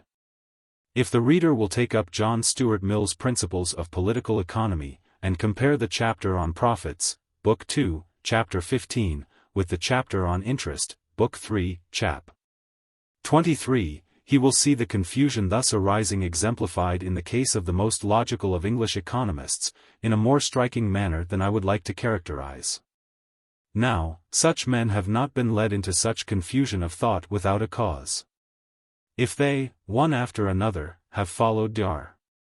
Adam Smith, as boys play, follow my leader, jumping where he jumped, and falling where he fell, it has been that there was a fence where he jumped and a hole where he fell.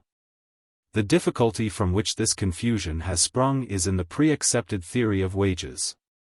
For reasons which I have before assigned, it has seemed to them a self-evident truth that the wages of certain classes of laborers depended upon the ratio between capital and the number of laborers. But there are certain kinds of reward for exertion to which this theory evidently will not apply, so the term wages has in use been contracted to include only wages in the narrow common sense. This being the case, if the term interest were used, as consistently with their definitions it should have been used, to represent the third part of the division of the produce, all rewards of personal exertion, save those of what are commonly called wage workers, would clearly have been left out.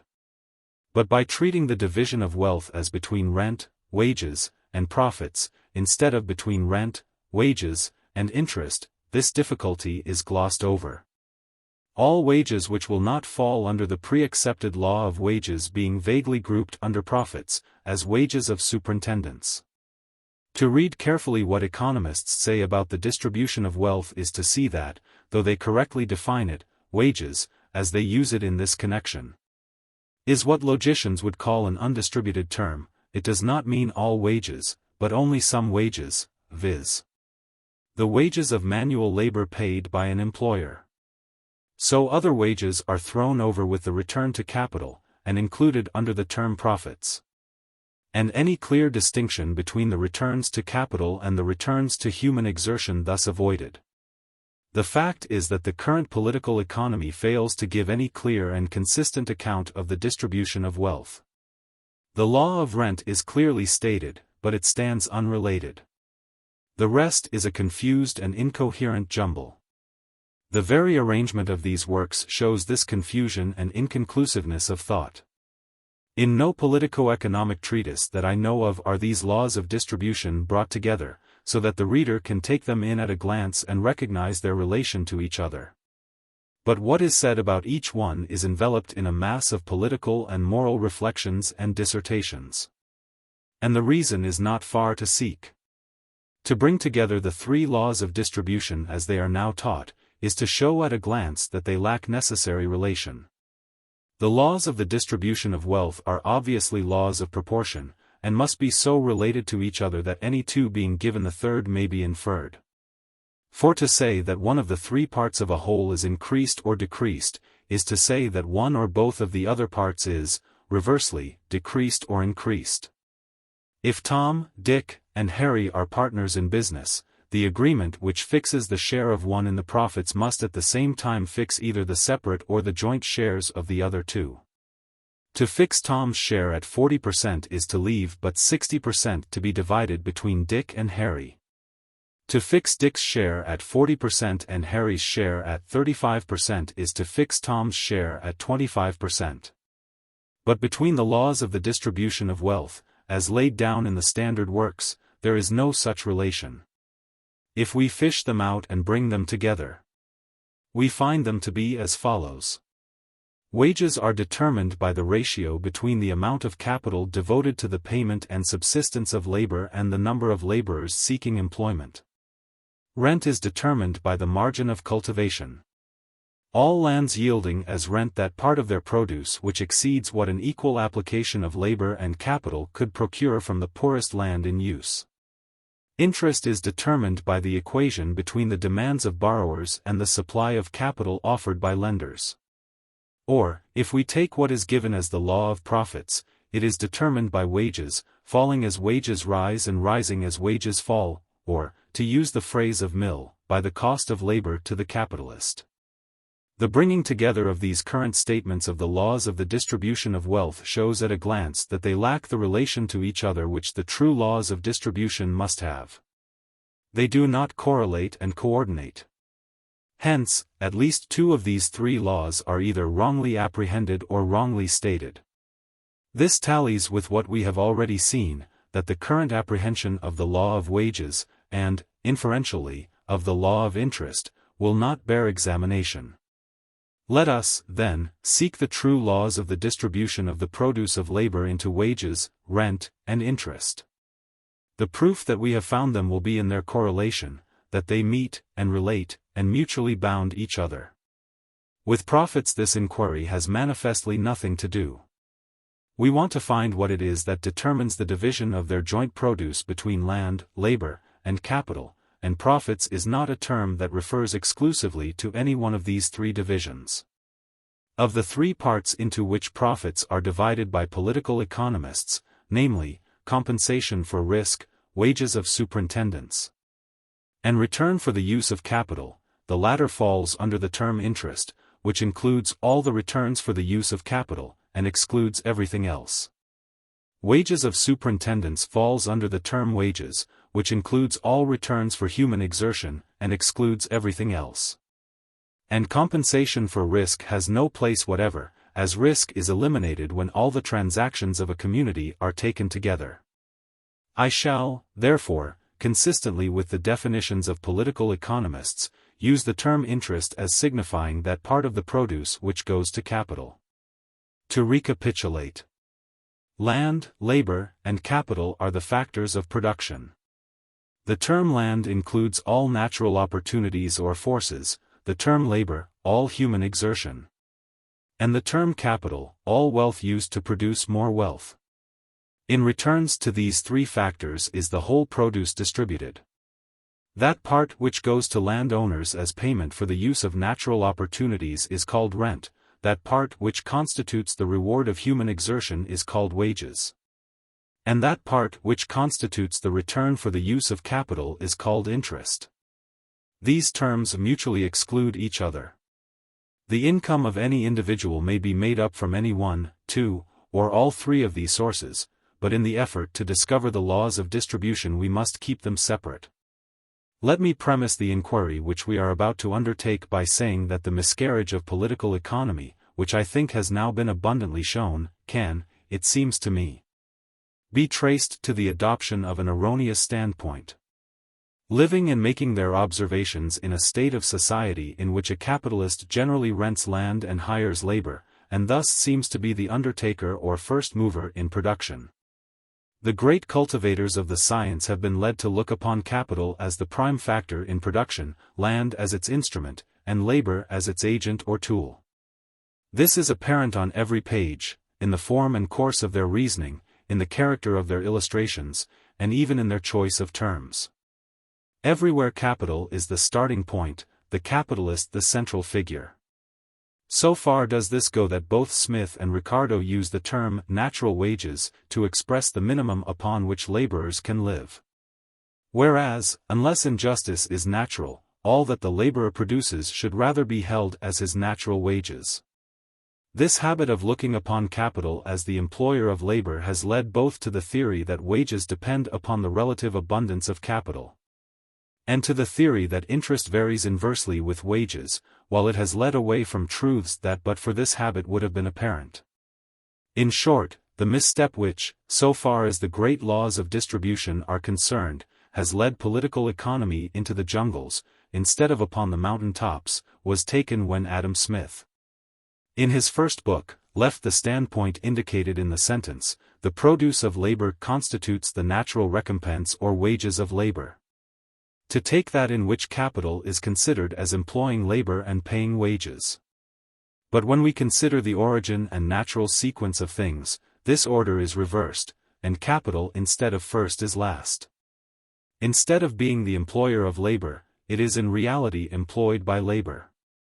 There must be land before labor can be exerted, and labor must be exerted before capital can be produced. Capital is a result of labor, and is used by labor to assist it in further production. Labor is the active and initial force, and labor is therefore the employer of capital. Labor can be exerted only upon land, and it is from land that the matter which it transmutes into wealth must be drawn. Land therefore is the condition precedent, the field and material of labor. The natural order is land, labor, capital, and, instead of starting from capital as our initial point, we should start from land. There is another thing to be observed. Capital is not a necessary factor in production. Labor exerted upon land can produce wealth without the aid of capital, and in the necessary genesis of things must so produce wealth before capital can exist. Therefore the law of rent and the law of wages must correlate each other and form a perfect whole without reference to the law of capital. As otherwise these laws would not fit the cases which can readily be imagined, and which to some degree actually exist, in which capital takes no part in production. And as capital is, as is often said, but stored up labor, it is but a form of labor, a subdivision of the general term labor. And its law must be subordinate to, and independently correlate with, the law of wages, so as to fit cases in which the whole produce is divided between labor and capital, without any deduction for rent. To resort to the illustration before used, the division of the produce between land, labor and capital must be as it would be between Tom, Dick, and Harry, if Tom and Dick were the original partners, and Harry came in but as an assistant to and sharer with Dick. Chapter 2.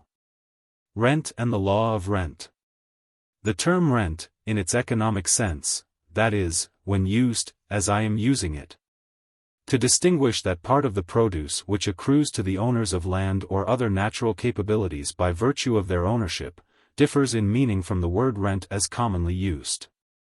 In some respects this economic meaning is narrower than the common meaning, in other respects it is wider.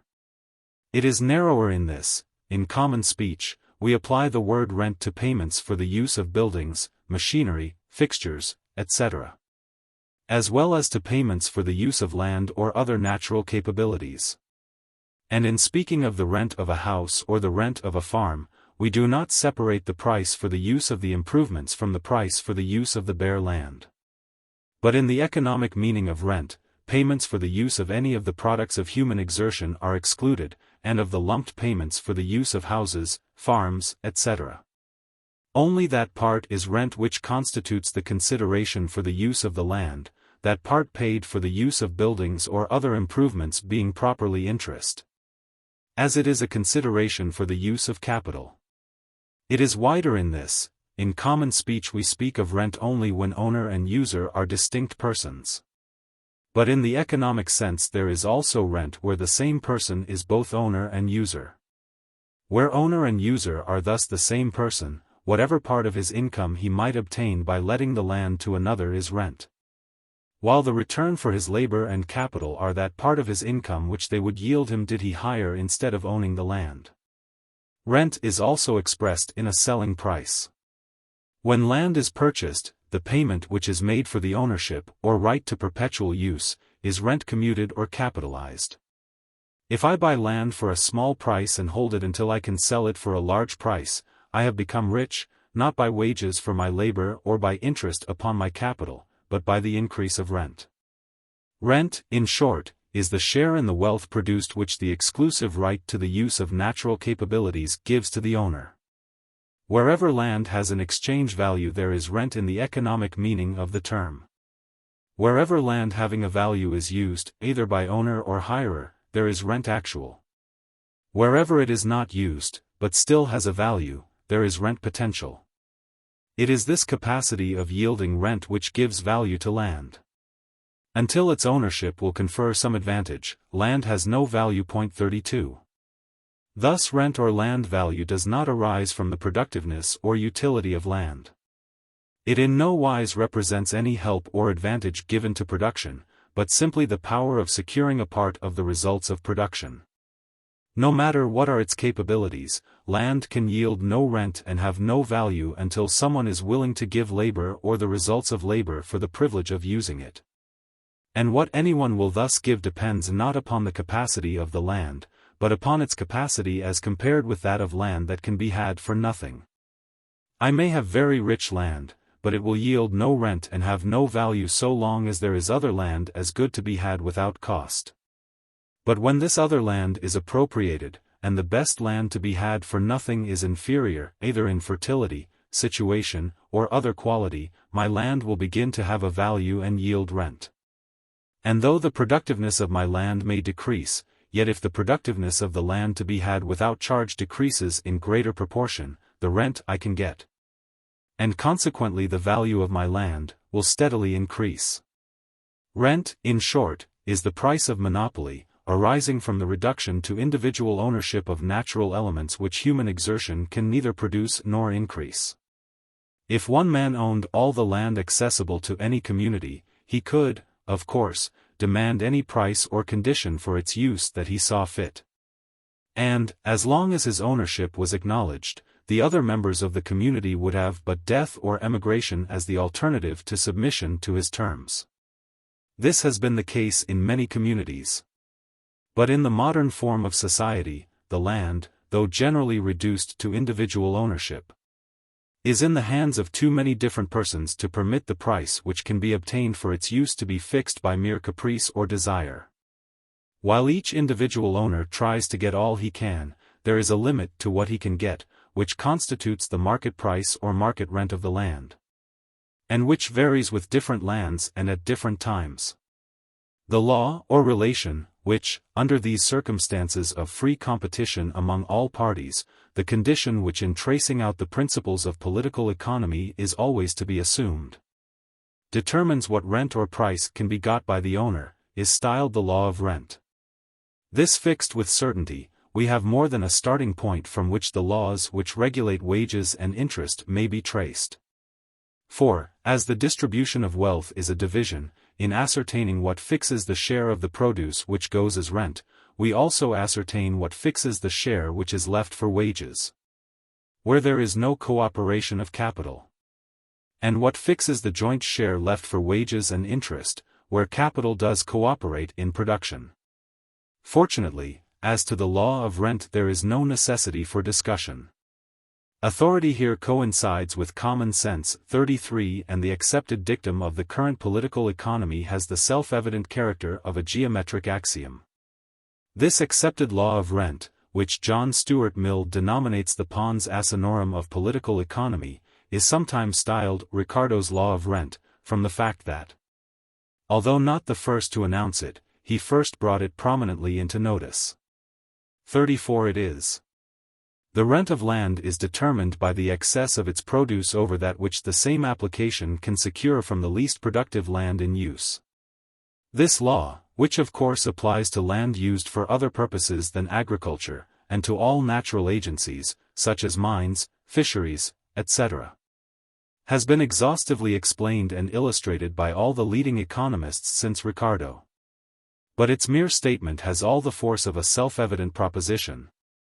For it is clear that the effect of competition is to make the lowest reward for which labor and capital will engage in production, the highest that they can claim, and hence to enable the owner of more productive land to appropriate in rent all the return above that required to recompense labor and capital at the ordinary rate, that is to say, what they can obtain upon the least productive land in use, or at the least productive point, where, of course, no rent is paid. Perhaps it may conduce to a fuller understanding of the law of rent to put it in this form: the ownership of a natural agent of production will give the power of appropriating so much of the wealth produced by the exertion of labor and capital upon it as exceeds the return which the same application of labor and capital could secure in the least productive occupation in which they freely engage. This, however, amounts to precisely the same thing, for there is no occupation in which labor and capital can engage which does not require the use of land. And, furthermore, the cultivation or other use of land will always be carried to as low a point of remuneration, all things considered, as is freely accepted in any other pursuit. Suppose, for instance, a community in which part of the labor and capital is devoted to agriculture and part to manufactures. The poorest land cultivated yields an average return which we will call 20, and 20 therefore will be the average return to labor and capital, as well in manufactures as in agriculture. Suppose that from some permanent cause the return in manufactures is now reduced to 15. Clearly, the labor and capital engaged in manufactures will turn to agriculture.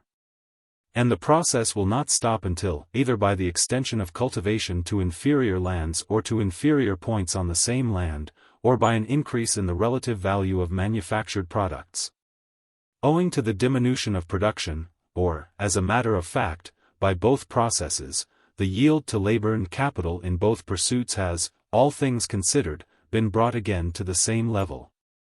So that whatever be the final point of productiveness at which manufactures are still carried on, whether it be 18 or 17 or 16, cultivation will also be extended to that point.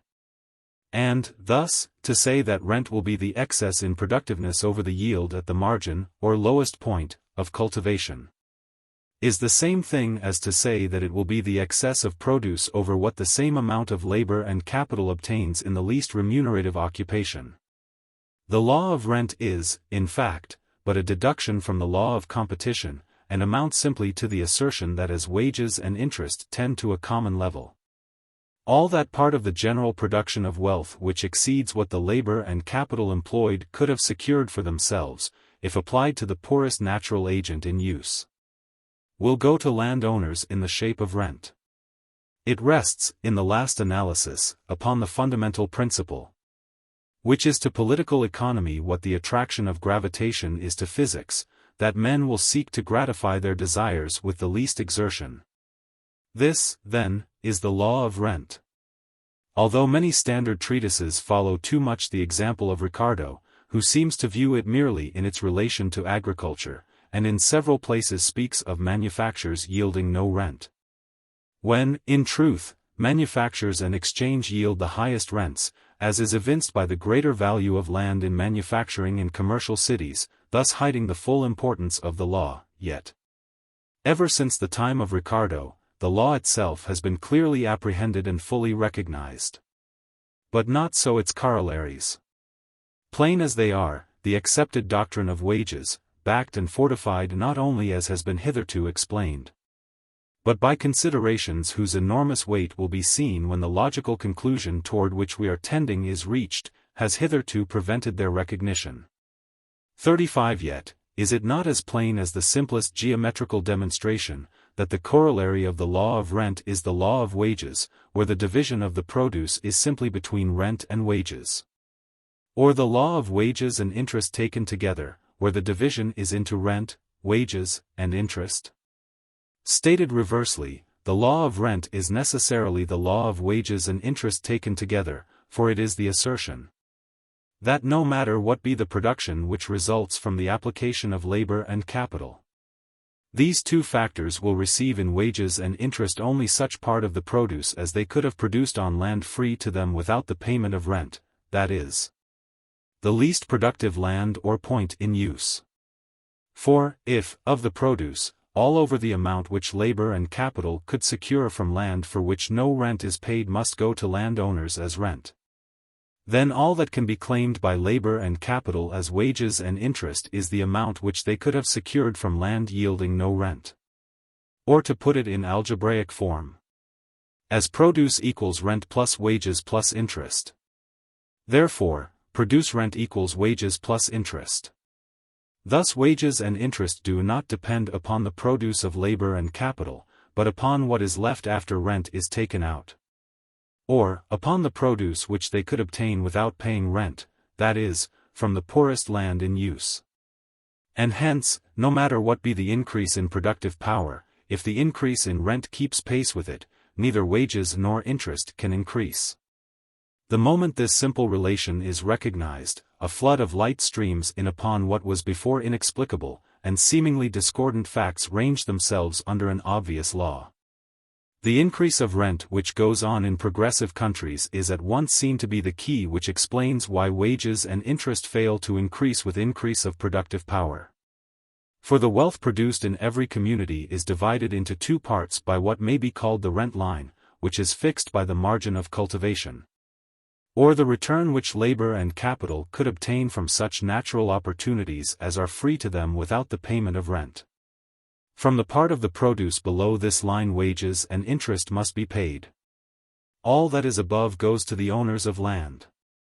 Thus, where the value of land is low, there may be a small production of wealth, and yet a high rate of wages and interest, as we see in new countries.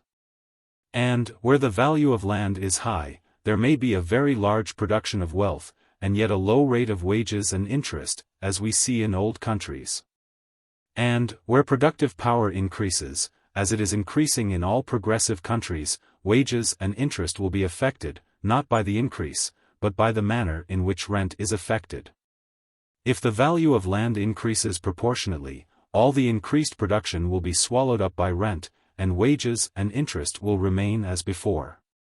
If the value of land increases in greater ratio than productive power, rent will swallow up even more than the increase. And while the produce of labor and capital will be much larger, wages and interest will fall. It is only when the value of land fails to increase as rapidly as productive power, that wages and interest can increase with the increase of productive power. All this is exemplified in actual fact. Chapter 3. Of Interest and the Cause of Interest. Having made sure of the law of rent, we have obtained as its necessary corollary the law of wages, where the division is between rent and wages. And the law of wages and interest taken together, where the division is between the three factors. What proportion of the produce is taken as rent must determine what proportion is left for wages, if but land and labor are concerned. Or to be divided between wages and interest, if capital joins in the production. But without reference to this deduction, let us seek each of these laws separately and independently. If, when obtained in this way, we find that they correlate, our conclusions will have the highest certainty. And, inasmuch as the discovery of the law of wages is the ultimate purpose of our inquiry, let us take up first the subject of interest. I have already referred to the difference in meaning between the terms profits and interest. It may be worthwhile, further, to say that interest, as an abstract term in the distribution of wealth, differs in meaning from the word as commonly used. In this, that it includes all returns for the use of capital, and not merely those that pass from borrower to lender. And that it excludes compensation for risk, which forms so great a part of what is commonly called interest. Compensation for risk is evidently only an equalization of return between different employments of capital. What we want to find is, what fixes the general rate of interest proper. The different rates of compensation for risk added to this will give the current rates of commercial interest. Now, it is evident that the greatest differences in what is ordinarily called interest are due to differences in risk. But it is also evident that between different countries and different times there are also considerable variations in the rate of interest proper. In California at one time 2% a month would not have been considered extravagant interest on security on which loans could now be effected at 7 or 8% per annum. And though some part of the difference may be due to an increased sense of general stability, the greater part is evidently due to some other general cause. In the United States generally the rate of interest has been higher than in England, and in the newer states of the Union higher than in the older states. And the tendency of interest to sink as society progresses is well marked and has long been noticed. What is the law which will bind all these variations together and exhibit their cause? It is not worth while to dwell more than has hitherto incidentally been done upon the failure of the current political economy to determine the true law of interest. Its speculations upon this subject have not the definiteness and coherency which have enabled the accepted doctrine of wages to withstand the evidence of fact, and do not require the same elaborate review. That they run counter to the facts is evident. That interest does not depend on the productiveness of labor and capital is proved by the general fact that where labor and capital are most productive interest is lowest. That it does not depend reversely upon wages, or the cost of labor, lowering as wages rise, and increasing as wages fall, is proved by the general fact that interest is high when and where wages are high, and low when and where wages are low. Let us begin at the beginning. The nature and functions of capital have already been sufficiently shown, but even at the risk of something like a digression, let us endeavor to ascertain the cause of interest before considering its law. For in addition to aiding our inquiry by giving us a firmer and clearer grasp of the subject now in hand, it may lead to conclusions whose practical importance will be hereafter apparent. What is the reason and justification of interest? Why should the borrower pay back to the lender more than he received? These questions are worth answering, not merely from their speculative, but from their practical importance. The feeling that interest is the robbery of industry is widespread and growing, and on both sides of the Atlantic shows itself more and more in popular literature and in popular movements. The expounders of the current political economy say that there is no conflict between labor and capital, and oppose as injurious to labor, as well as to capital, all schemes for restricting the reward which capital obtains. Yet in the same works the doctrine is laid down that wages and interest bear to each other an inverse relation, and that interest will be low or high as wages are high or low. 36 Clearly, then, if this doctrine is correct, the only objection that from the standpoint of the laborer can be logically made to any scheme for the reduction of interest is that it will not work. Which is manifestly very weak ground while ideas of the omnipotence of legislatures are yet so widespread. And though such an objection may lead to the abandonment of any one particular scheme, it will not prevent the search for another. Why should interest be? Interest, we are told, in all the standard works, is the reward of abstinence. But, manifestly, this does not sufficiently account for it. Abstinence is not an active, but a passive quality. It is not a doing, it is simply a not doing. Abstinence in itself produces nothing. Why, then, should any part of what is produced be claimed for it? If I have a sum of money which I lock up for a year, I have exercised as much abstinence as though I had loaned it. Yet, though in the latter case I will expect it to be returned to me with an additional sum by way of interest, in the former I will have but the same sum, and no increase. But the abstinence is the same. If it be said that in lending it I do the borrower a service, it may be replied that he also does me a service in keeping it safely, a service that under some conditions may be very valuable, and for which I would willingly pay, rather than not have it. And a service which, as to some forms of capital, may be even more obvious than as to money. For there are many forms of capital which will not keep, but must be constantly renewed. And many which are onerous to maintain if one has no immediate use for them. So, if the accumulator of capital helps the user of capital by loaning it to him, does not the user discharge the debt in full when he hands it back?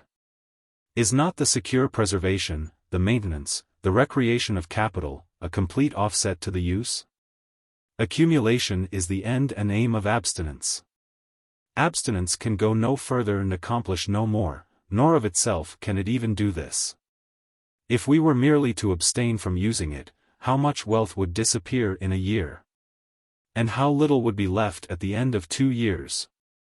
Hence, if more is demanded for abstinence than the safe return of capital, is not labor wronged? Such ideas as these underlie the widespread opinion that interest can accrue only at the expense of labor, and is in fact a robbery of labor which in a social condition based on justice would be abolished. The attempts to refute these views do not appear to me always successful. For instance, as it illustrates the usual reasoning, take Bastiat's oft-quoted illustration of the plane. One carpenter, James, at the expense of 10 days' labor, makes himself a plane, which will last in use for 290 of the 300 working days of the year. William, another carpenter, proposes to borrow the plane for a year, offering to give back at the end of that time, when the plane will be worn out, a new plane equally as good. James objects to lending the plane on these terms, urging that if he merely gets back a plane he will have nothing to compensate him for the loss of the advantage which the use of the plane during the year would give him. William, admitting this, agrees not merely to return a plane, but, in addition, to give James a new plank. The agreement is carried out to mutual satisfaction. The plane is used up during the year, but at the end of the year James receives as good a one, and a plank in addition. He lends the new plane again and again, until finally it passes into the hands of his son, who still continues to lend it, receiving a plank each time. This plank, which represents interest, is said to be a natural and equitable remuneration, as by giving it in return for the use of the plane. William obtains the power which exists in the tool to increase the productiveness of labor, and is no worse off than he would have been had he not borrowed the plane. While James obtains no more than he would have had if he had retained and used the plane instead of lending it. Is this really so? It will be observed that it is not affirmed that James could make the plane and William could not, for that would be to make the plank the reward of superior skill. It is only that James had abstained from consuming the result of his labor until he had accumulated it in the form of a plane, which is the essential idea of capital. Now, if James had not lent the plane he could have used it for 290 days, when it would have been worn out. And he would have been obliged to take the remaining 10 days of the working year to make a new plane.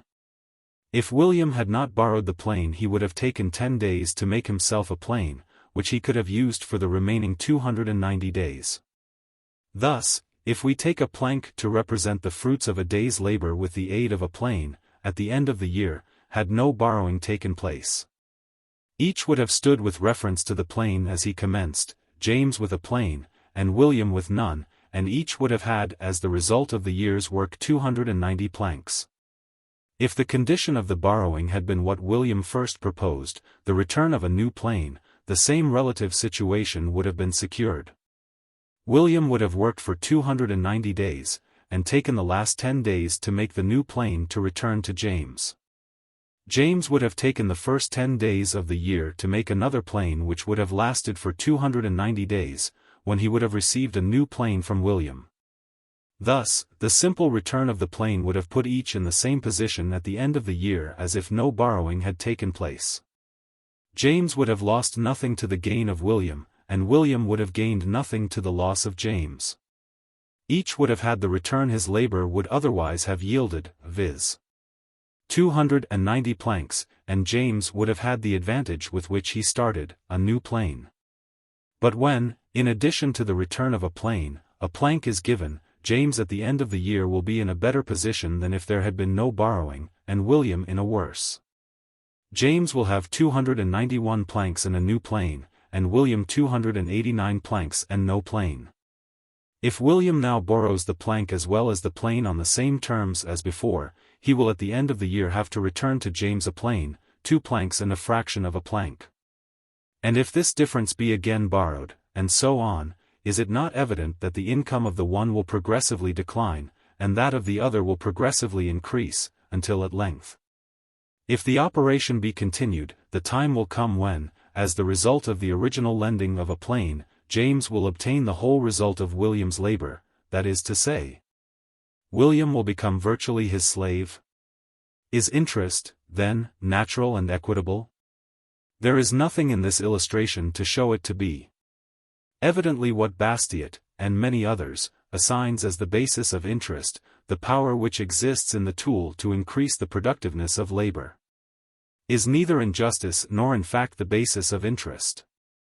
The fallacy which makes Bastiat's illustration pass as conclusive with those who do not stop to analyze it, as we have done, is that with the loan of the plane they associate the transfer of the increased productive power which a plane gives to labor. But this is really not involved. The essential thing which James loaned to William was not the increased power which labor acquires from using planes. To suppose this, we should have to suppose that the making and using of planes was a trade secret or a patent right, when the illustration would become one of monopoly, not of capital. The essential thing which James loaned to William was not the privilege of applying his labor in a more effective way, but the use of the concrete result of 10 days' labor. If the power which exists in tools to increase the productiveness of labor were the cause of interest, then the rate of interest would increase with the march of invention. This is not so.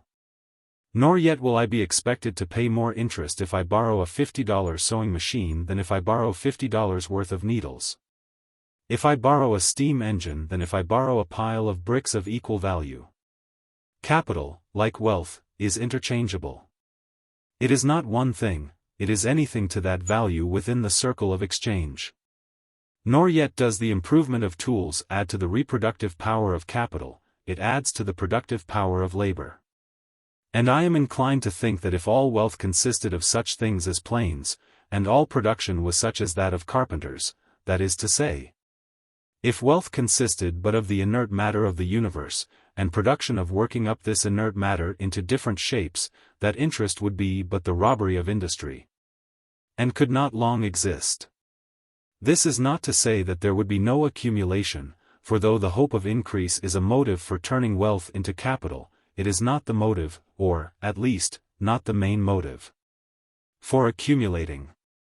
Children will save their pennies for Christmas, pirates will add to their buried treasure, Eastern princes will accumulate hoards of coin.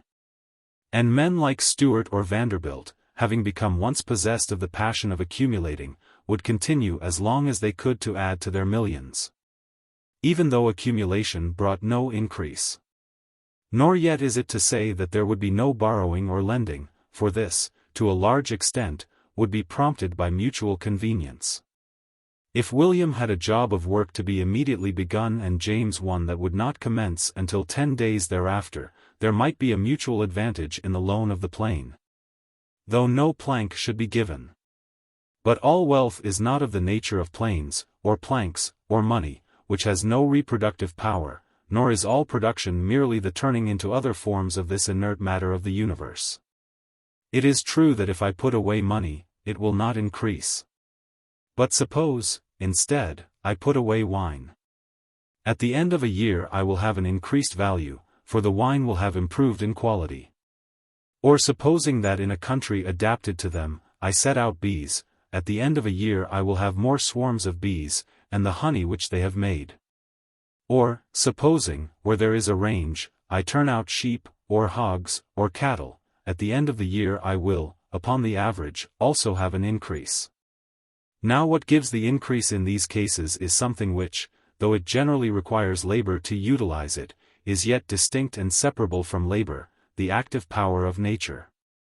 The principle of growth, of reproduction, which everywhere characterizes all the forms of that mysterious thing or condition which we call life. And it seems to me that it is this which is the cause of interest, or the increase of capital over and above that due to labor. There are, so to speak, in the movements which make up the everlasting flux of nature, certain vital currents, which will, if we use them, aid us, with a force independent of our own efforts, in turning matter into the forms we desire, that is to say, into wealth. While many things might be mentioned which, like money, or planes, or planks, or engines, or clothing, have no innate power of increase. Yet other things are included in the terms wealth and capital which, like wine, will of themselves increase in quality up to a certain point. Or, like bees or cattle, will of themselves increase in quantity. And certain other things, such as seeds, which, though the conditions which enable them to increase may not be maintained without labor, yet will, when these conditions are maintained, yield an increase, or give a return over and above that which is to be attributed to labor. Now the interchangeability of wealth necessarily involves an average between all the species of wealth of any special advantage which accrues from the possession of any particular species. For no one would keep capital in one form when it could be changed into a more advantageous form. No one, for instance, would grind wheat into flour and keep it on hand for the convenience of those who desire from time to time to exchange wheat or its equivalent for flour, unless he could by such exchange secure an increase equal to that which, all things considered, he could secure by planting his wheat. No one, if he could keep them, would exchange a flock of sheep now for their net weight in mutton to be returned next year. For by keeping the sheep he would not only have the same amount of mutton next year, but also the lambs and the fleeces. No one would dig an irrigating ditch, unless those who by its aid are enabled to utilize the reproductive forces of nature would give him such a portion of the increase they receive as to make his capital yield him as much as theirs. And so, in any circle of exchange, the power of increase which the reproductive or vital force of nature gives to some species of capital must average with all.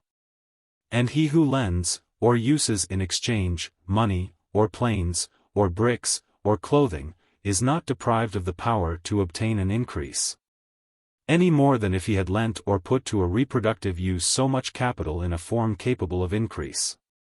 There is also in the utilization of the variations in the powers of nature and of man which is effected by exchange, an increase which somewhat resembles that produced by the vital forces of nature.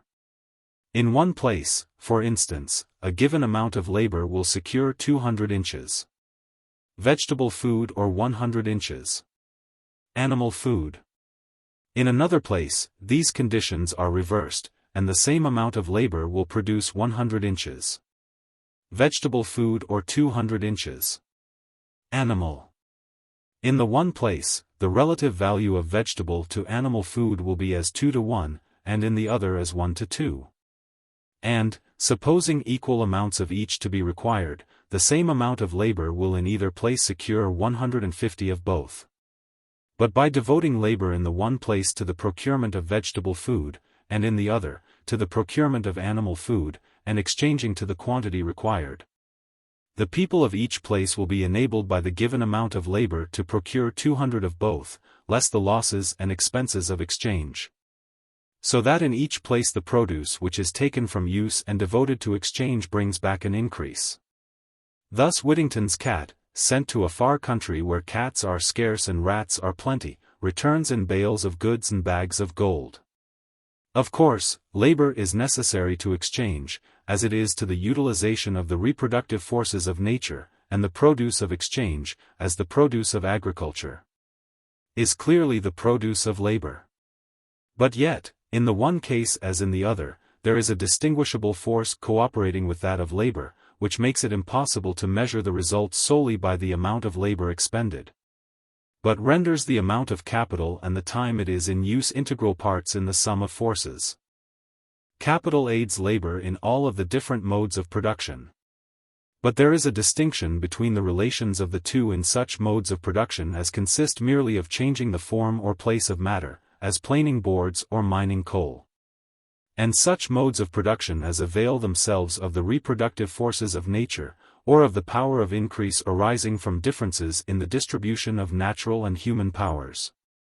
Such as the raising of grain or the exchange of ice for sugar. In production of the first kind, labor alone is the efficient cause. When labor stops, production stops. When the carpenter drops his plane as the sun sets, the increase of value, which he with his plane is producing, ceases until he begins his labor again the following morning. When the factory bell rings for closing, when the mine is shut down, production ends until work is resumed. The intervening time, so far as regards production, might as well be blotted out. The lapse of days, the change of seasons is no element in the production that depends solely upon the amount of labor expended. But in the other modes of production to which I have referred, and in which the part of labor may be likened to the operations of lumbermen who throw their logs into the stream, leaving it to the current to carry them to the boom of the sawmill many miles below, time is an element. The seed in the ground germinates and grows while the farmer sleeps or plows new fields. And the ever-flowing currents of air and ocean bear Whittington's cat toward the rat-tormented ruler in the regions of romance. To recur now to Bastiat's illustration. It is evident that if there is any reason why William at the end of the year should return to James more than an equally good plane, it does not spring, as Bastiat has it, from the increased power which the tool gives to labor, for that, as I have shown, is not an element. But it springs from the element of time, the difference of a year between the lending and return of the plane. Now, if the view is confined to the illustration, there is nothing to suggest how this element should operate, for a plane at the end of the year has no greater value than a plane at the beginning. But if we substitute for the plane a calf, it is clearly to be seen that to put James in as good a position as if he had not lent, William at the end of the year must return, not a calf, but a cow. Or, if we suppose that the 10 days' labor had been devoted to planting corn, it is evident that James would not have been fully recompensed if at the end of the year he had received simply so much planted corn. For during the year the planted corn would have germinated and grown and multiplied. And so if the plane had been devoted to exchange, it might during the year have been turned over several times, each exchange yielding an increase to James. Now, therefore, as James' labor might have been applied in any of those ways, or what amounts to the same thing. Some of the labor devoted to making planes might have been thus transferred. He will not make a plane for William to use for the year unless he gets back more than a plane. And William can afford to give back more than a plane, because the same general average of the advantages of labor applied in different modes will enable him to obtain from his labor an advantage from the element of time. It is this general averaging, or as we may say, pooling, of advantages, which necessarily takes place where the exigencies of society require the simultaneous carrying on of the different modes of production, which gives to the possession of wealth incapable in itself of increase an advantage similar to that which attaches to wealth used in such a way as to gain from the element of time. And, in the last analysis, the advantage which is given by the lapse of time springs from the generative force of nature and the varying powers of nature and of man. Were the quality and capacity of matter everywhere uniform, and all productive power in man, there would be no interest. The advantage of superior tools might at times be transferred on terms resembling the payment of interest, but such transactions would be irregular and intermittent, the exception, not the rule. For the power of obtaining such returns would not, as now, inhere in the possession of capital, and the advantage of time would operate only in peculiar circumstances. That I, having $1,000, can certainly let it out at interest, does not arise from the fact that there are others, not having $1,000, who will gladly pay me for the use of it, if they can get it no other way, but from the fact that the capital which my $1,000 represents has the power of yielding an increase to whomsoever has it, even though he be a millionaire. For the price which anything will bring does not depend upon what the buyer would be willing to give rather than go without it, so much as upon what the seller can otherwise get. For instance, a manufacturer who wishes to retire from business has machinery to the value of $100,000. If he cannot, should he sell, take this $100,000 and invest it so that it will yield him interest, it will be immaterial to him, risk being eliminated. Whether he obtains the whole price at once or in installments, and if the purchaser has the requisite capital, which we must suppose in order that the transaction may rest on its own merits.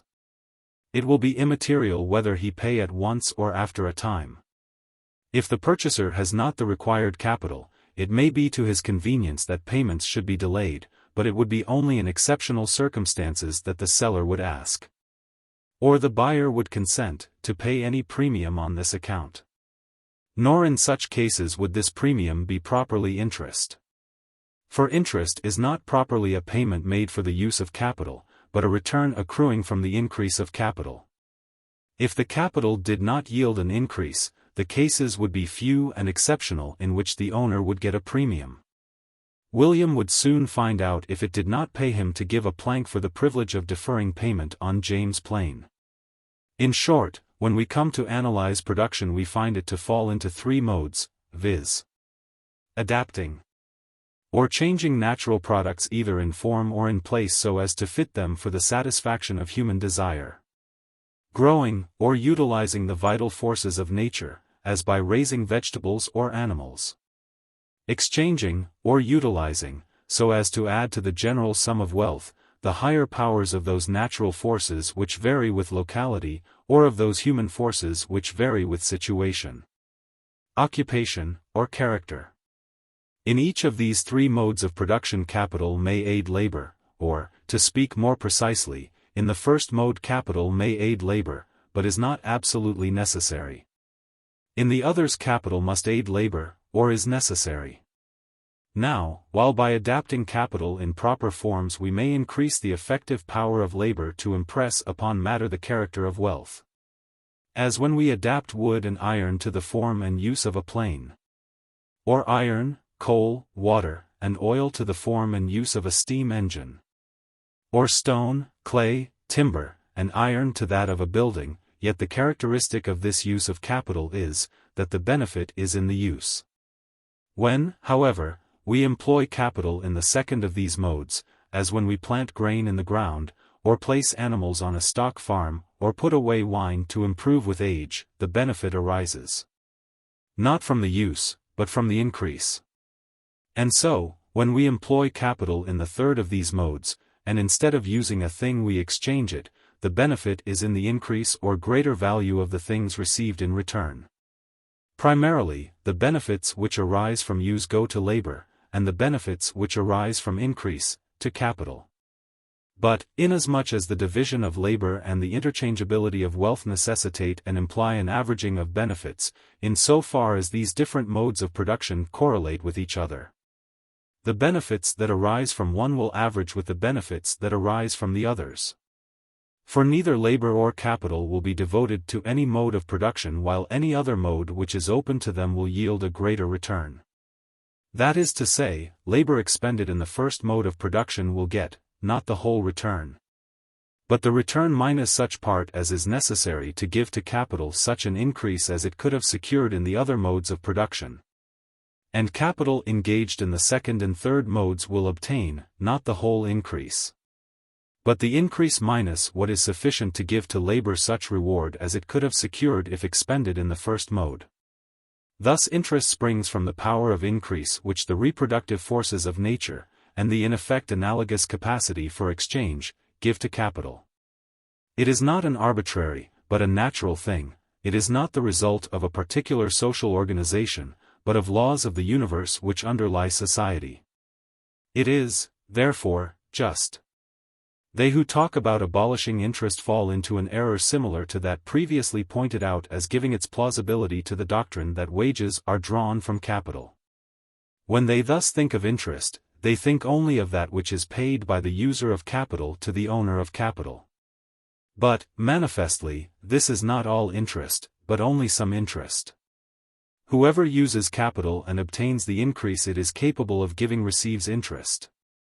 If I plant and care for a tree until it comes to maturity, I receive, in its fruit, interest upon the capital I have thus accumulated, that is, the labor I have expended. If I raise a cow, the milk which she yields me, morning and evening, is not merely the reward of the labor then exerted, but interest upon the capital which my labor, expended in raising her, has accumulated in the cow. And so, if I use my own capital in directly aiding production, as by machinery, or in indirectly aiding production, in exchange, I receive a special and distinguishable advantage from the reproductive character of capital, which is as real, though perhaps not as clear, as though I had lent my capital to another and he had paid me interest. Chapter 4. Of spurious capital and of profits often mistaken for interest. The belief that interest is the robbery of industry is, I am persuaded, in large part due to a failure to discriminate between what is really capital and what is not, and between profits which are properly interest and profits which arise from other sources than the use of capital. In the speech and literature of the day everyone is styled a capitalist who possesses what, independent of his labor, will yield him a return, while whatever is thus received is spoken of as the earnings or takings of capital, and we everywhere hear of the conflict of labor and capital.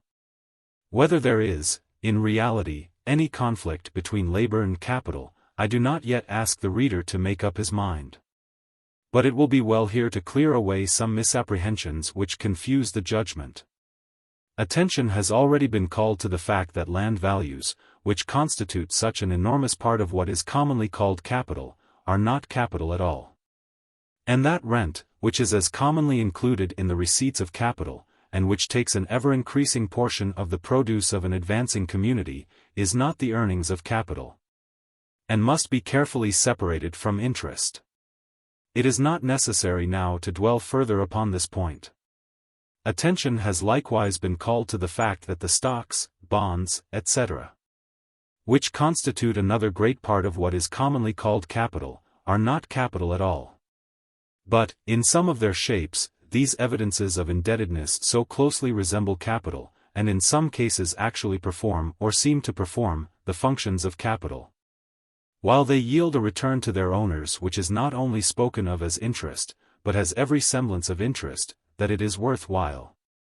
Before attempting to clear the idea of interest from some other ambiguities that beset it, to speak again of these at greater length. Nothing can be capital, let it always be remembered, that is not wealth, that is to say, nothing can be capital that does not consist of actual, tangible things. Not the spontaneous offerings of nature, which have in themselves, and not by proxy, the power of directly or indirectly ministering to human desire.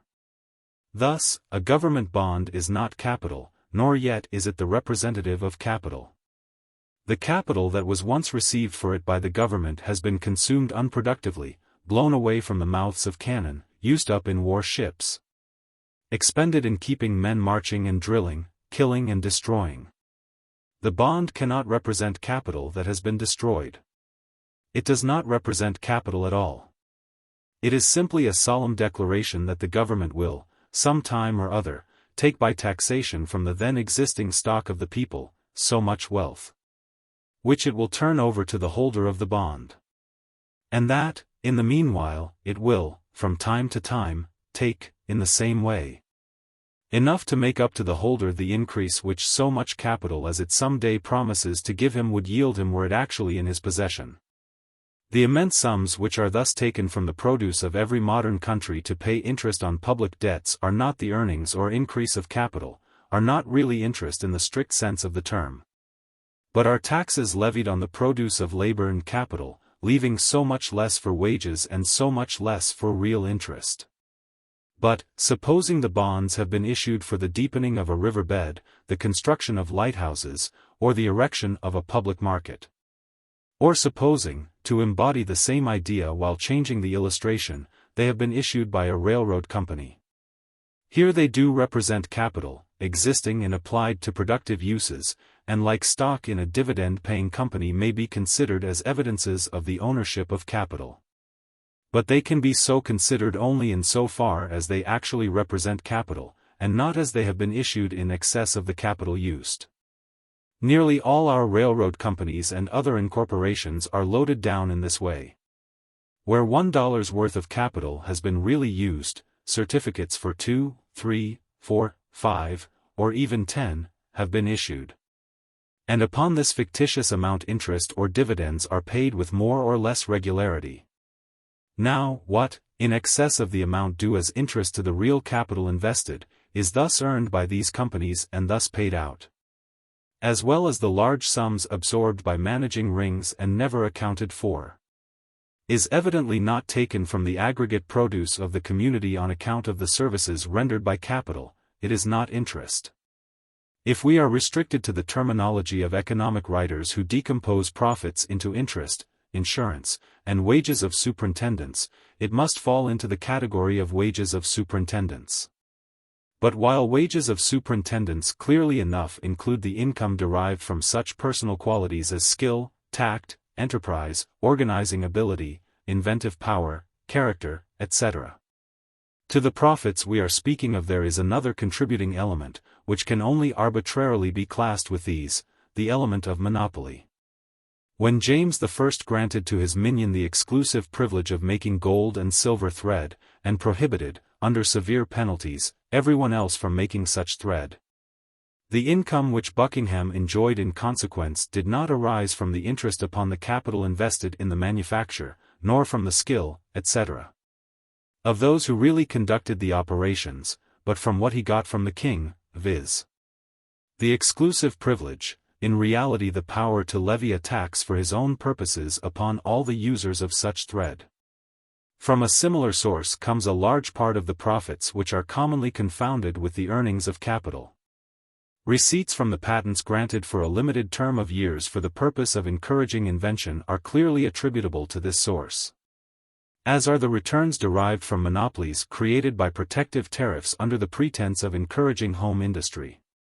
But there is another far more insidious and far more general form of monopoly. In the aggregation of large masses of capital under a common control there is developed a new and essentially different power from that power of increase which is a general characteristic of capital, and which gives rise to interest. While the latter is, so to speak, constructive in its nature, the power which, as aggregation proceeds, rises upon it is destructive. It is a power of the same kind as that which James granted to Buckingham, and it is often exercised with as reckless a disregard, not only of the industrial, but of the personal rights of individuals. A railroad company approaches a small town as a highwayman approaches his victim. The threat, "If you do not accede to our terms we will leave your town 2 or 3 miles to one side," is as efficacious as the "stand and deliver," when backed by a cocked pistol. For the threat of the railroad company is not merely to deprive the town of the benefits which the railroad might give. It is to put it in a far worse position than if no railroad had been built. Or if, where there is water communication, an opposition boat is put on. Rates are reduced until she is forced off, and then the public are compelled to pay the cost of the operation. Just as the Rohillas were obliged to pay the 40 lakhs with which Suraja Dowla hired of Warren Hastings an English force to assist him in desolating their country and decimating their people. And just as robbers unite to plunder in concert and divide the spoil, so do the trunk lines of railroad unite to raise rates and pool their earnings.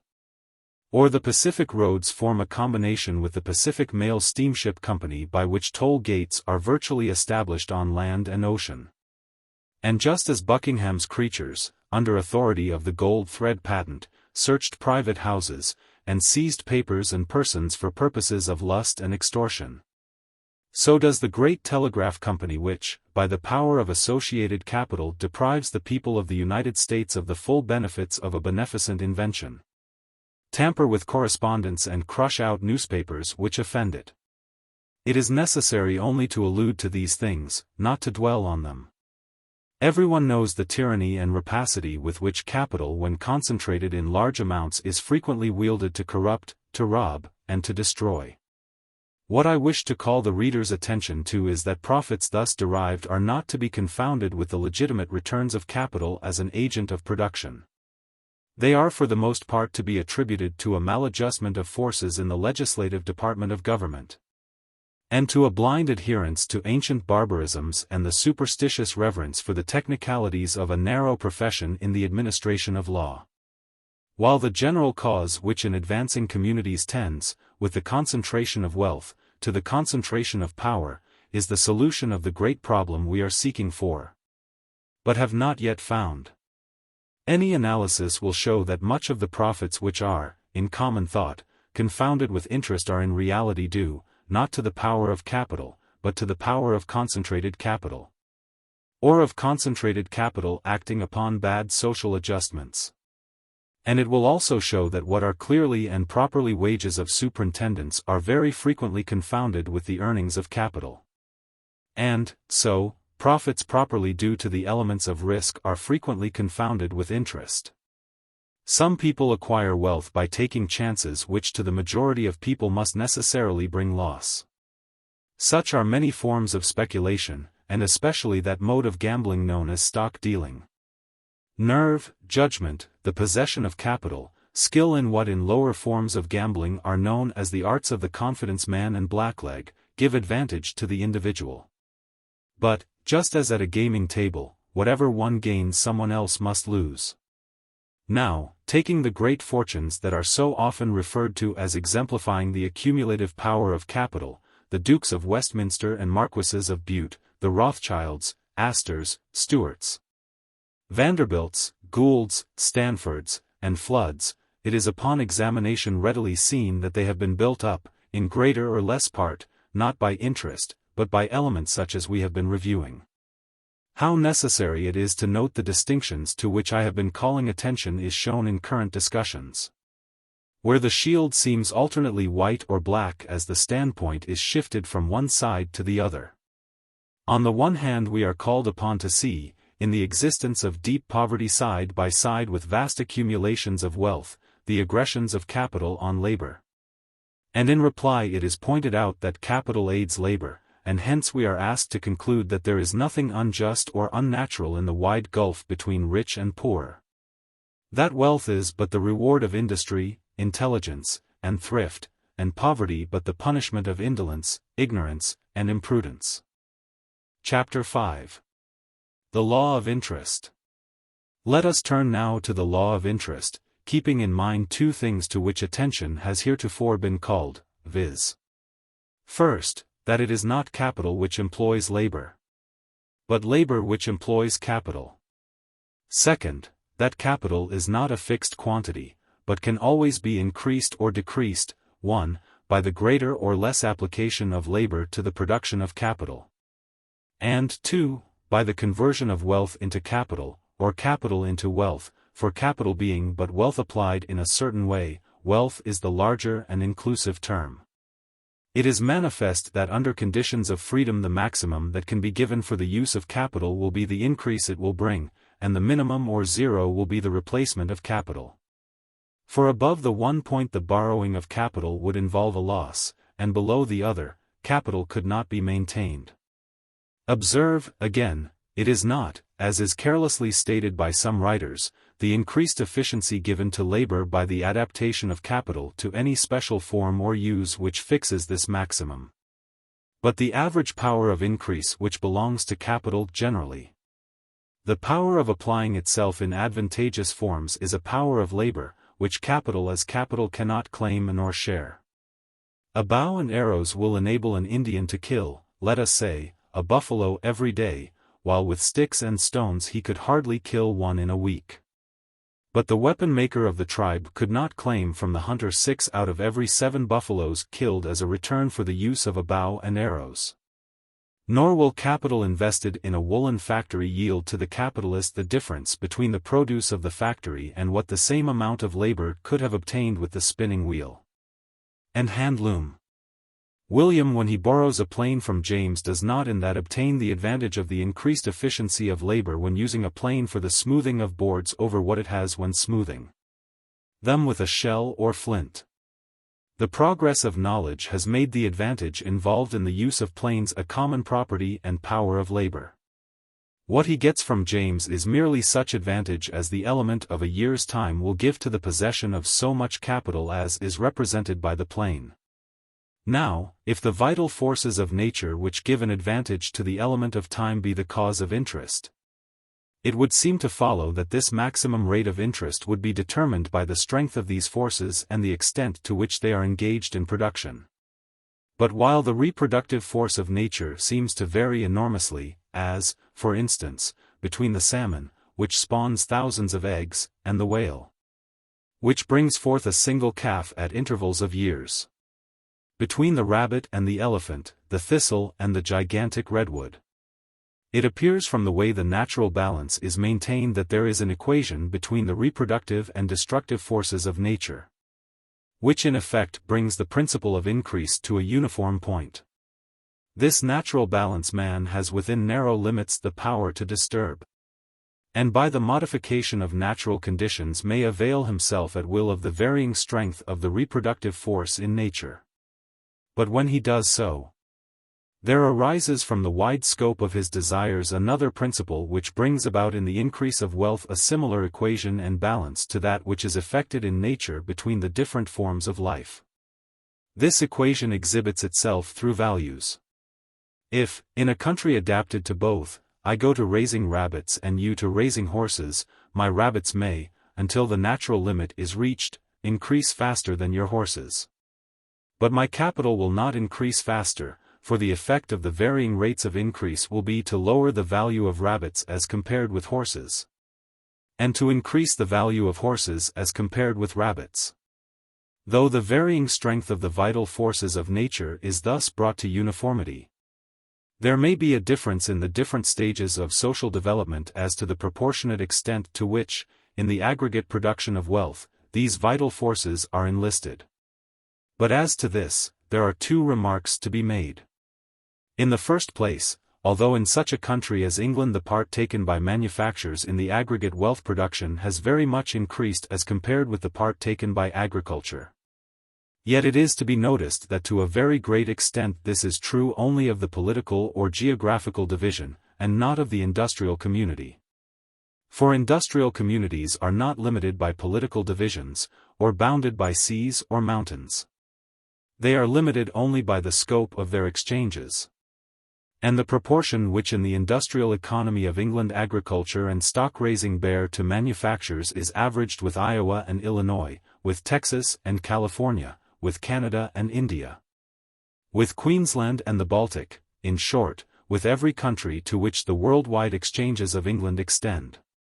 In the next place, it is to be remarked that although in the progress of civilization the tendency is to the relative increase of manufactures, as compared with agriculture, and consequently to a proportionately less reliance upon the reproductive forces of nature, yet this is accompanied by a corresponding extension of exchanges, and hence a greater calling in of the power of increase which thus arises.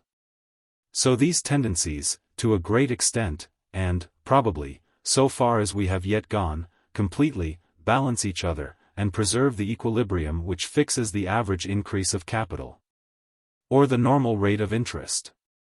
Now, this normal point of interest, which lies between the necessary maximum and the necessary minimum of the return to capital, must, wherever it rests, be such that all things, such as the feeling of security, desire for accumulation, etc., considered, the reward of capital and the reward of labor will be equal, that is to say, will give an equally attractive result for the exertion or sacrifice involved. It is impossible, perhaps, to formulate this point, as wages are habitually estimated in quantity and interest in a ratio. But if we suppose a given quantity of wealth to be the produce of a given amount of labor, cooperating for a stated time with a certain amount of capital, the proportion in which the produce would be divided between the labor and the capital would afford a comparison. There must be such a point at, or rather, about, which the rate of interest must tend to settle. Since, unless such an equilibrium were effected, labor would not accept the use of capital, or capital would not be placed at the disposal of labor. For labor and capital are but different forms of the same thing, human exertion. Capital is produced by labor. It is, in fact, but labor impressed upon matter, labor stored up in matter, to be released again as needed, as the heat of the sun stored up in coal is released in the furnace. The use of capital in production is, therefore, but a mode of labor. As capital can be used only by being consumed, its use is the expenditure of labor, and for the maintenance of capital. Its production by labor must be commensurate with its consumption in aid of labor. Hence the principle that, under circumstances which permit free competition, operates to bring wages to a common standard and profits to a substantial equality, the principle that men will seek to gratify their desires with the least exertion, operates to establish and maintain this equilibrium between wages and interest. This natural relation between interest and wages, this equilibrium at which both will represent equal returns to equal exertions, may be stated in a form which suggests a relation of opposition. But this opposition is only apparent. In a partnership between Dick and Harry, the statement that Dick receives a certain proportion of the profits implies that the portion of Harry is less or greater as Dick's is greater or less. But where, as in this case, each gets only what he adds to the common fund, the increase of the portion of the one does not decrease what the other receives.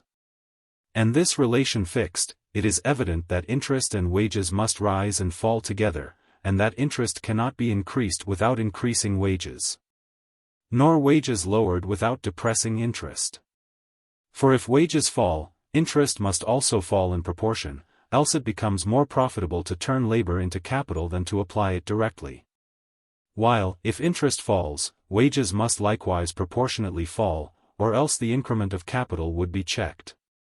We are, of course, not speaking of particular wages and particular interest, but of the general rate of wages and the general rate of interest. Meaning always by interest the return which capital can secure, less insurance and wages of superintendence. In a particular case, or a particular employment, the tendency of wages and interest to an equilibrium may be impeded.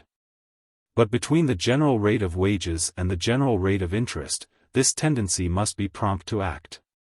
For though in a particular branch of production the line may be clearly drawn between those who furnish labor and those who furnish capital, yet even in communities where there is the sharpest distinction between the general class laborers and the general class capitalists, these two classes shade off into each other by imperceptible gradations, and on the extremes where the two classes meet in the same persons, the interaction which restores equilibrium, or rather prevents its disturbance, can go on without obstruction, whatever obstacles may exist where the separation is complete.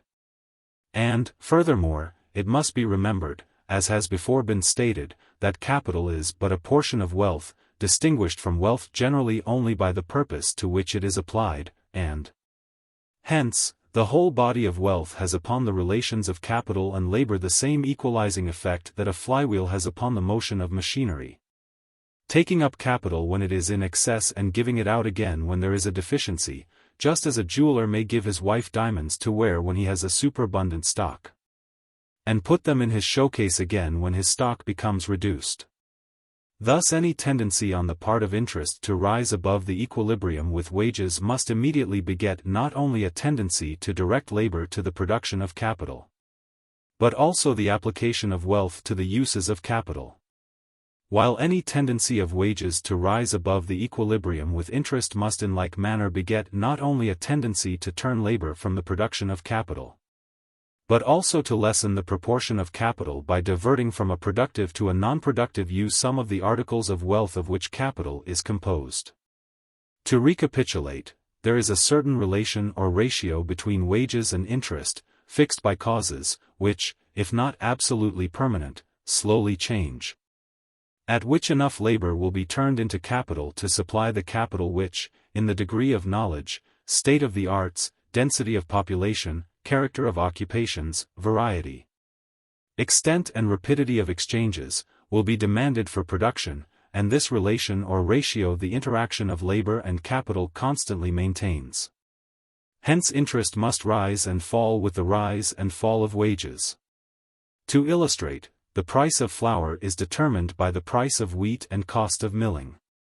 The cost of milling varies slowly and but little, the difference being, even at long intervals, hardly perceptible, while the price of wheat varies frequently and largely.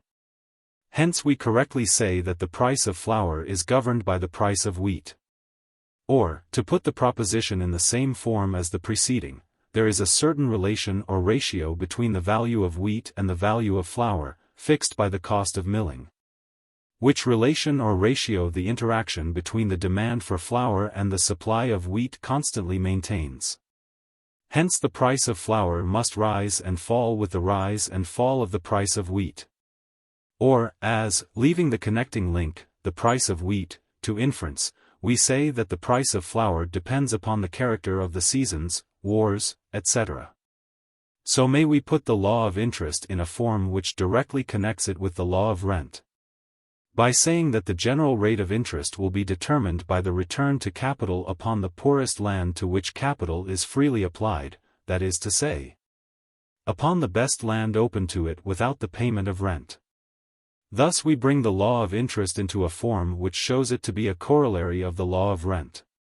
We may prove this conclusion in another way, for that interest must decrease as rent increases, we can plainly see if we eliminate wages. To do this, we must, to be sure, imagine a universe organized on totally different principles.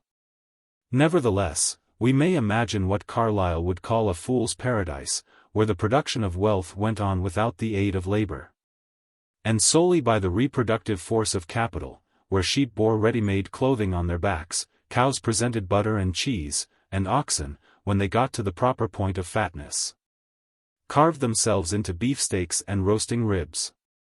Where houses grew from the seed, and a jackknife thrown upon the ground would take root and in due time bear a crop of assorted cutlery. Imagine certain capitalists transported, with their capital in appropriate forms, to such a place. Manifestly, they would get, as the return for their capital, the whole amount of wealth it produced only so long as none of its produce was demanded as rent.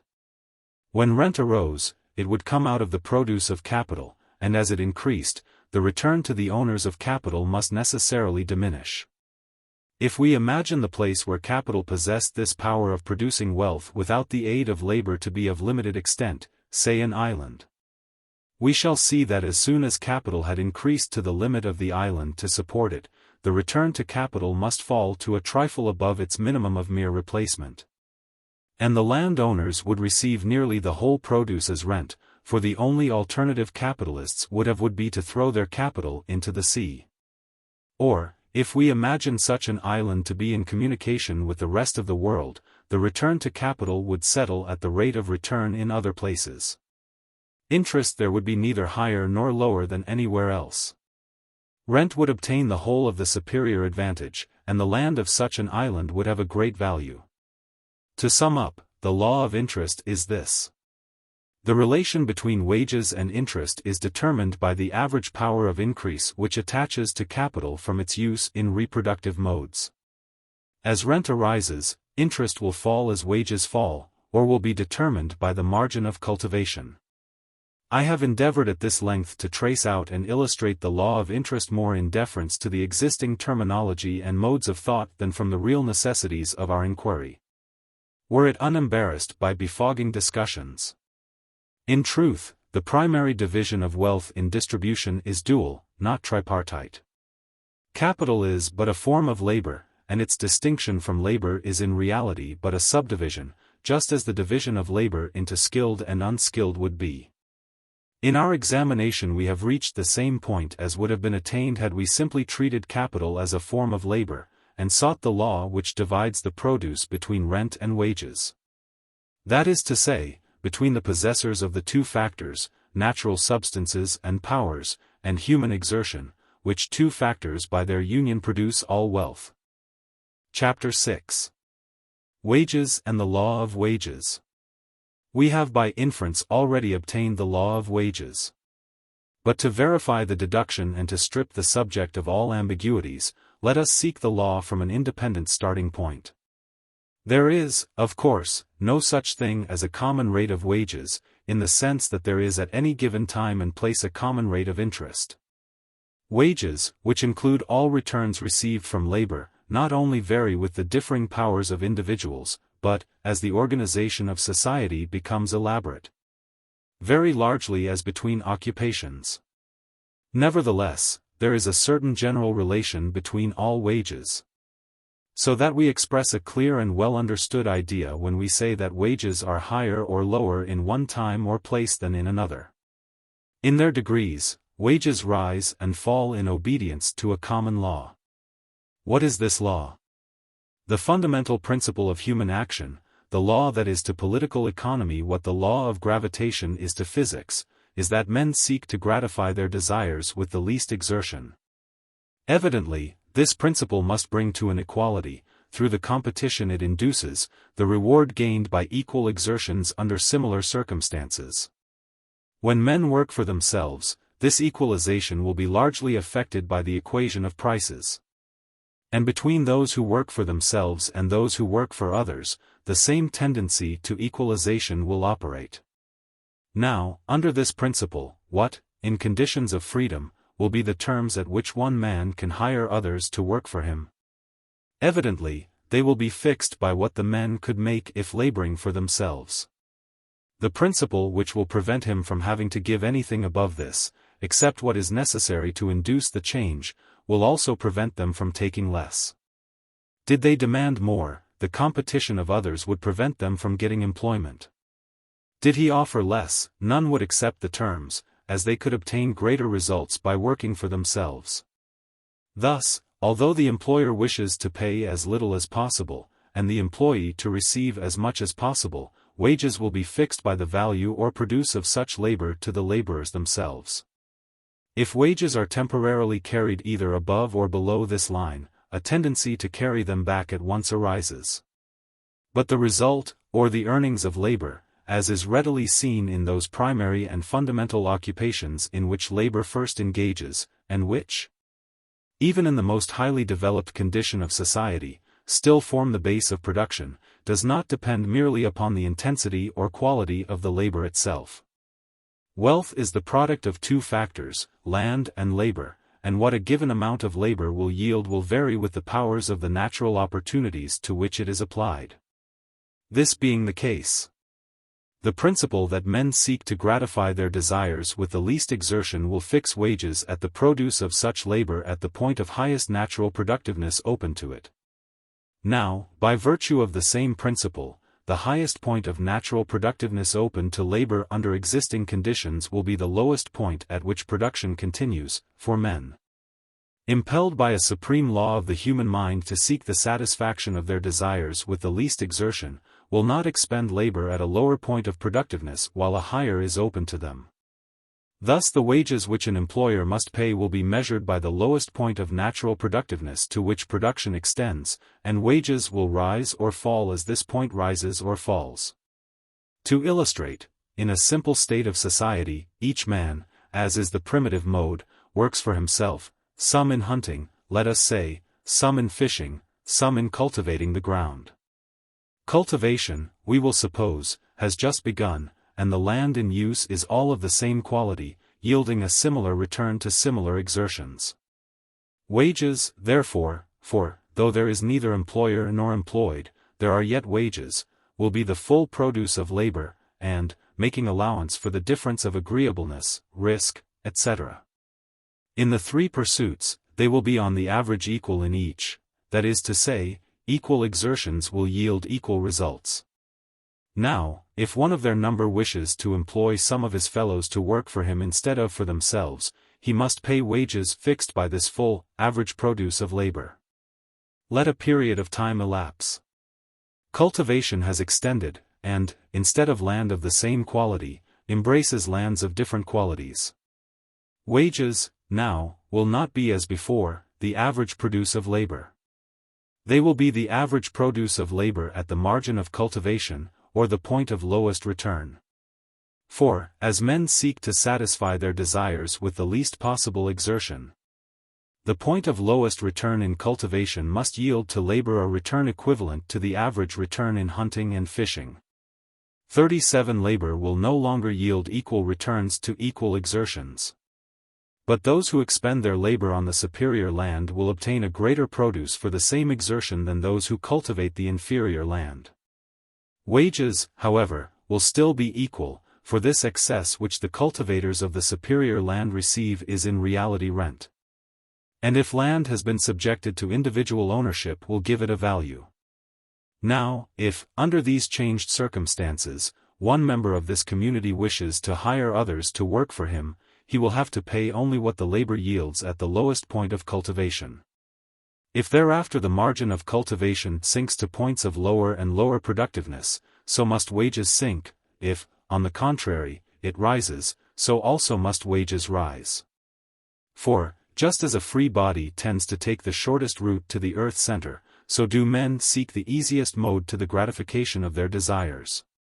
Here, then, we have the law of wages, as a deduction from a principle most obvious and most universal. That wages depend upon the margin of cultivation, that they will be greater or less as the produce which labor can obtain from the highest natural opportunities open to it is greater or less, flows from the principle that men will seek to satisfy their wants with the least exertion.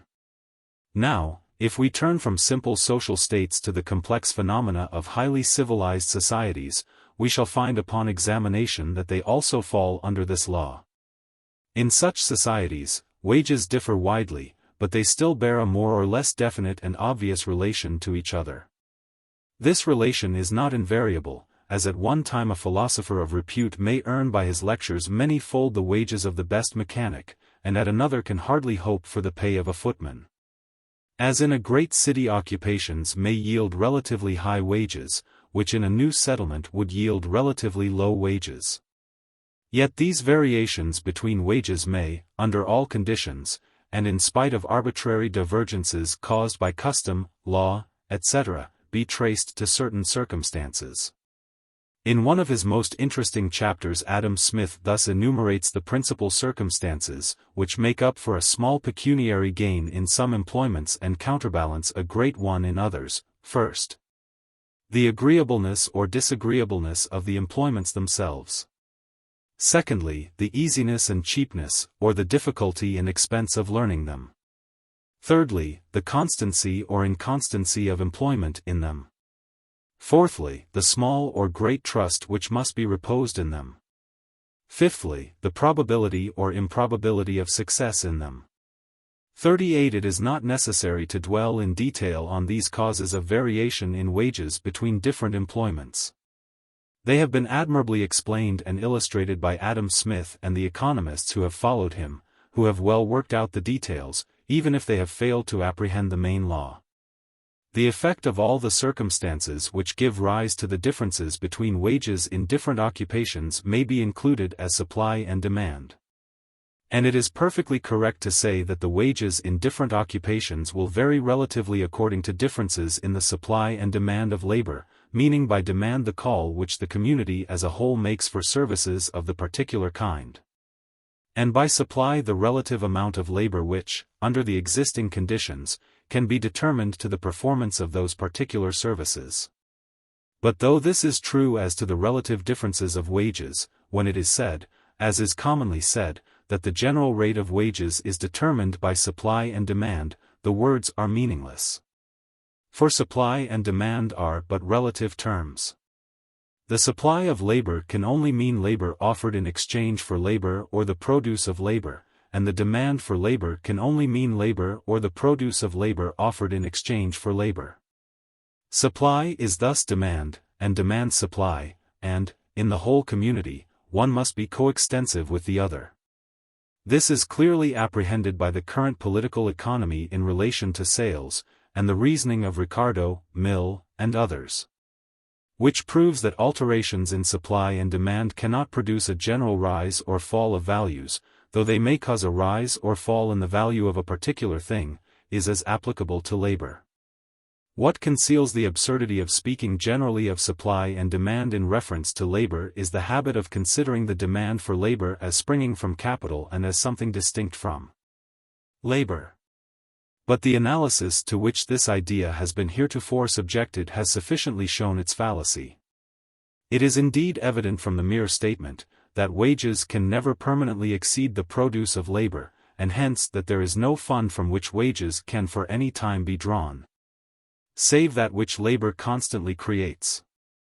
But, though all the circumstances which produce the differences in wages between occupations may be considered as operating through supply and demand, they, or rather, their effects, for sometimes the same cause operates in both ways, may be separated into two classes, according as they tend only to raise apparent wages or as they tend to raise real wages, that is, to increase the average reward for equal exertion.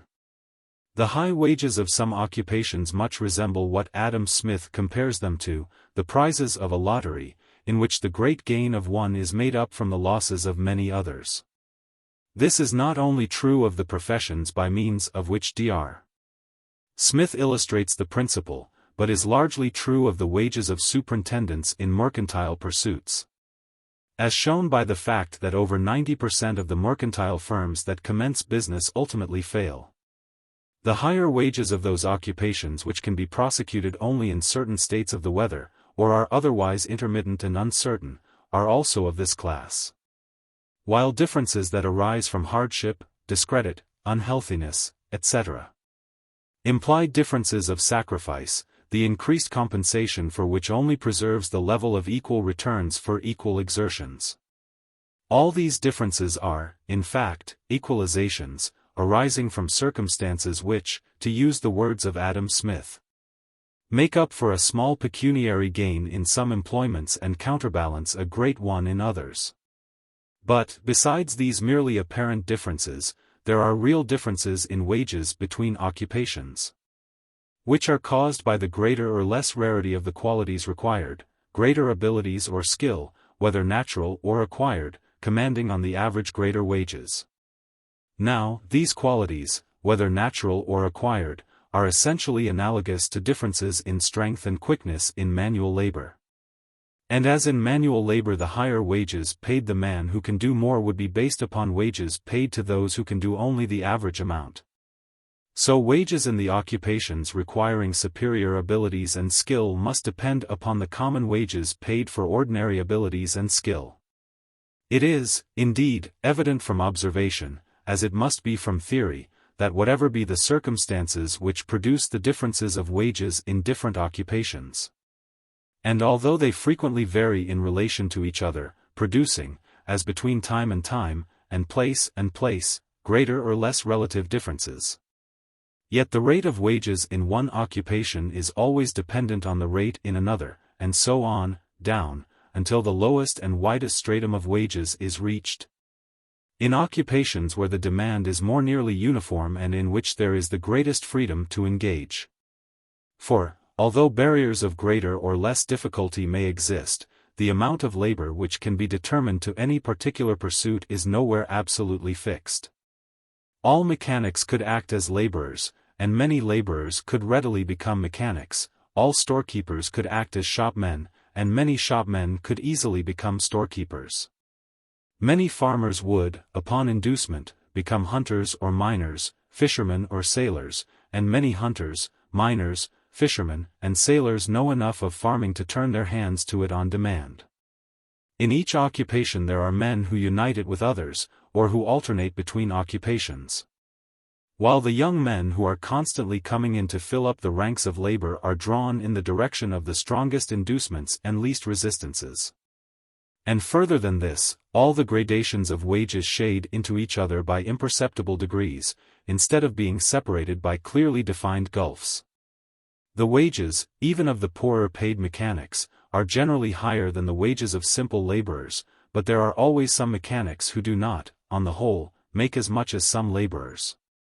The best paid lawyers receive much higher wages than the best paid clerks, but the best paid clerks make more than some lawyers. And in fact the worst paid clerks make more than the worst paid lawyers. Thus, on the verge of each occupation, stand those to whom the inducements between one occupation and another are so nicely balanced that the slightest change is sufficient to determine their labor in one direction or another. Thus, any increase or decrease in the demand for labor of a certain kind cannot, except temporarily, raise wages in that occupation above, nor depress them below.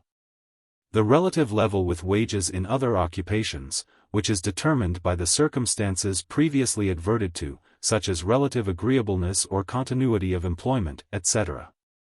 Even, as experience shows, where artificial barriers are imposed to this interaction, such as limiting laws, guild regulations, the establishment of caste, etc. They may interfere with, but cannot prevent, the maintenance of this equilibrium. They operate only as dams, which pile up the water of a stream above its natural level, but cannot prevent its overflow. Thus, although they may from time to time alter in relation to each other, as the circumstances which determine relative levels change, yet it is evident that wages in all strata must ultimately depend upon wages in the lowest and widest stratum, the general rate of wages rising or falling as these rise or fall. Now, the primary and fundamental occupations, upon which, so to speak, all others are built up, are evidently those which procure wealth directly from nature.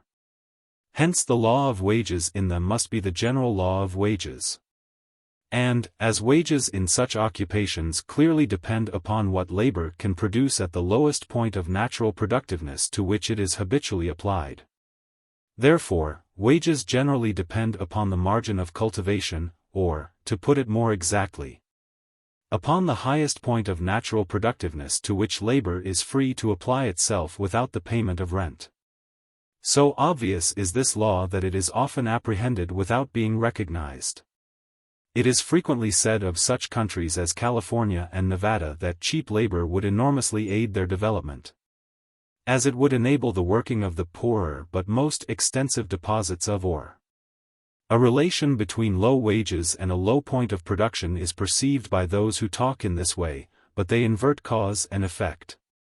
It is not low wages which will cause the working of low-grade ore, but the extension of production to the lower point which will diminish wages. If wages could be arbitrarily forced down, as has sometimes been attempted by statute, the poorer mines would not be worked so long as richer mines could be worked. But if the margin of production were arbitrarily forced down, as it might be, were the superior natural opportunities in the ownership of those who chose rather to wait for future increase of value than to permit them to be used now, wages would necessarily fall. The demonstration is complete. The law of wages we have thus obtained is that which we previously obtained as the corollary of the law of rent, and it completely harmonizes with the law of interest. It is, that wages depend upon the margin of production, or upon the produce which labor can obtain at the highest point of natural productiveness open to it without the payment of rent. This law of wages accords with and explains universal facts that without its apprehension seem unrelated and contradictory.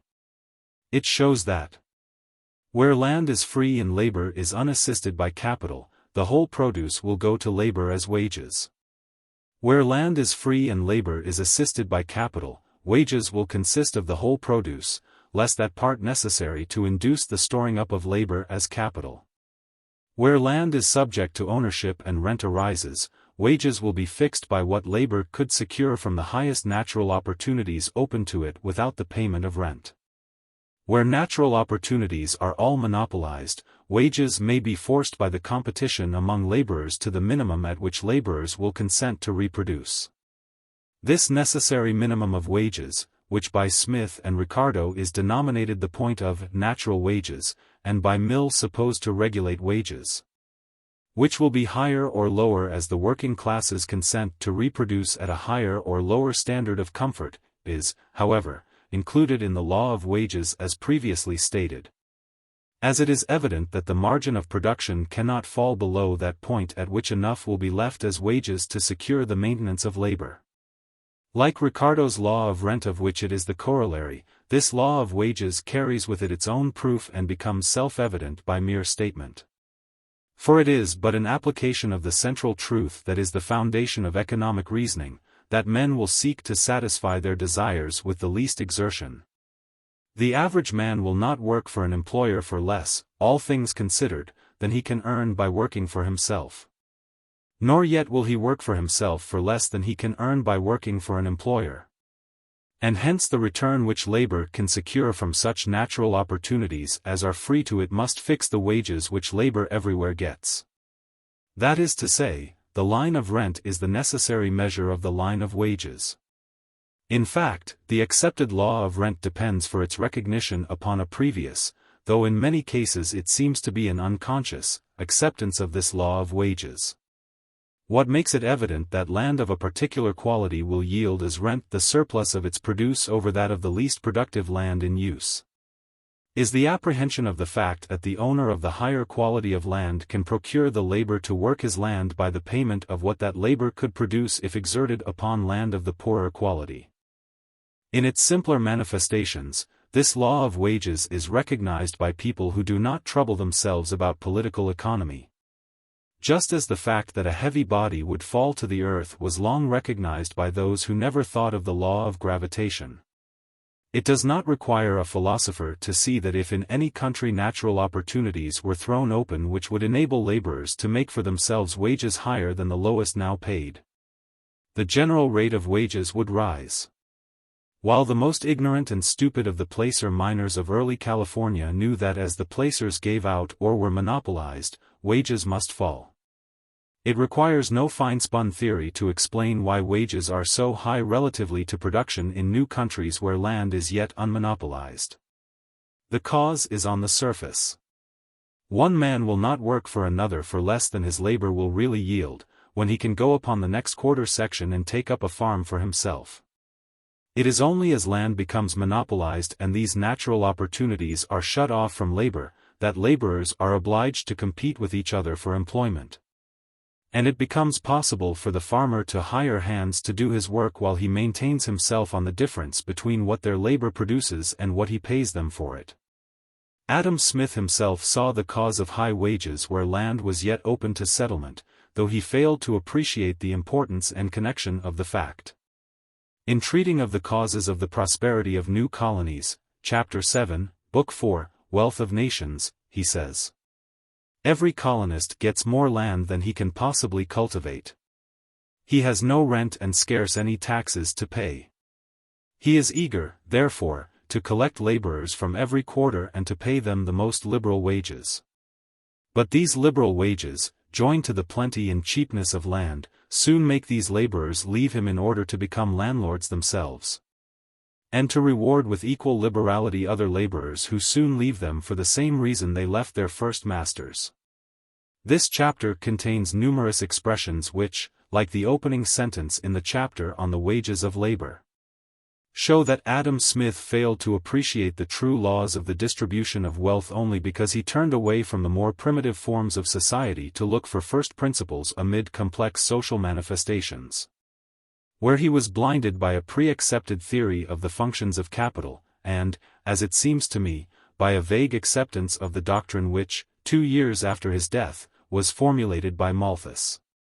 And it is impossible to read the works of the economists who since the time of Smith have endeavored to build up and elucidate the science of political economy without seeing how, over and over again, they stumble over the law of wages without once recognizing it. Yet, if it were a dog it would bite them. Indeed, it is difficult to resist the impression that some of them really saw this law of wages, but, fearful of the practical conclusions to which it would lead, preferred to ignore and cover it up, rather than use it as the key to problems which without it are so perplexing. A great truth to an age which has rejected and trampled on it, is not a word of peace, but a sword. Perhaps it may be well to remind the reader, before closing this chapter, of what has been before stated, that I am using the word wages not in the sense of a quantity, but in the sense of a proportion. When I say that wages fall as rent rises, I do not mean that the quantity of wealth obtained by laborers as wages is necessarily less, but that the proportion which it bears to the whole produce is necessarily less. The proportion may diminish while the quantity remains the same or even increases. If the margin of cultivation descends from the productive point which we will call 25, to the productive point we will call 20, the rent of all lands that before paid rent will increase by this difference, and the proportion of the whole produce which goes to laborers as wages will to the same extent diminish.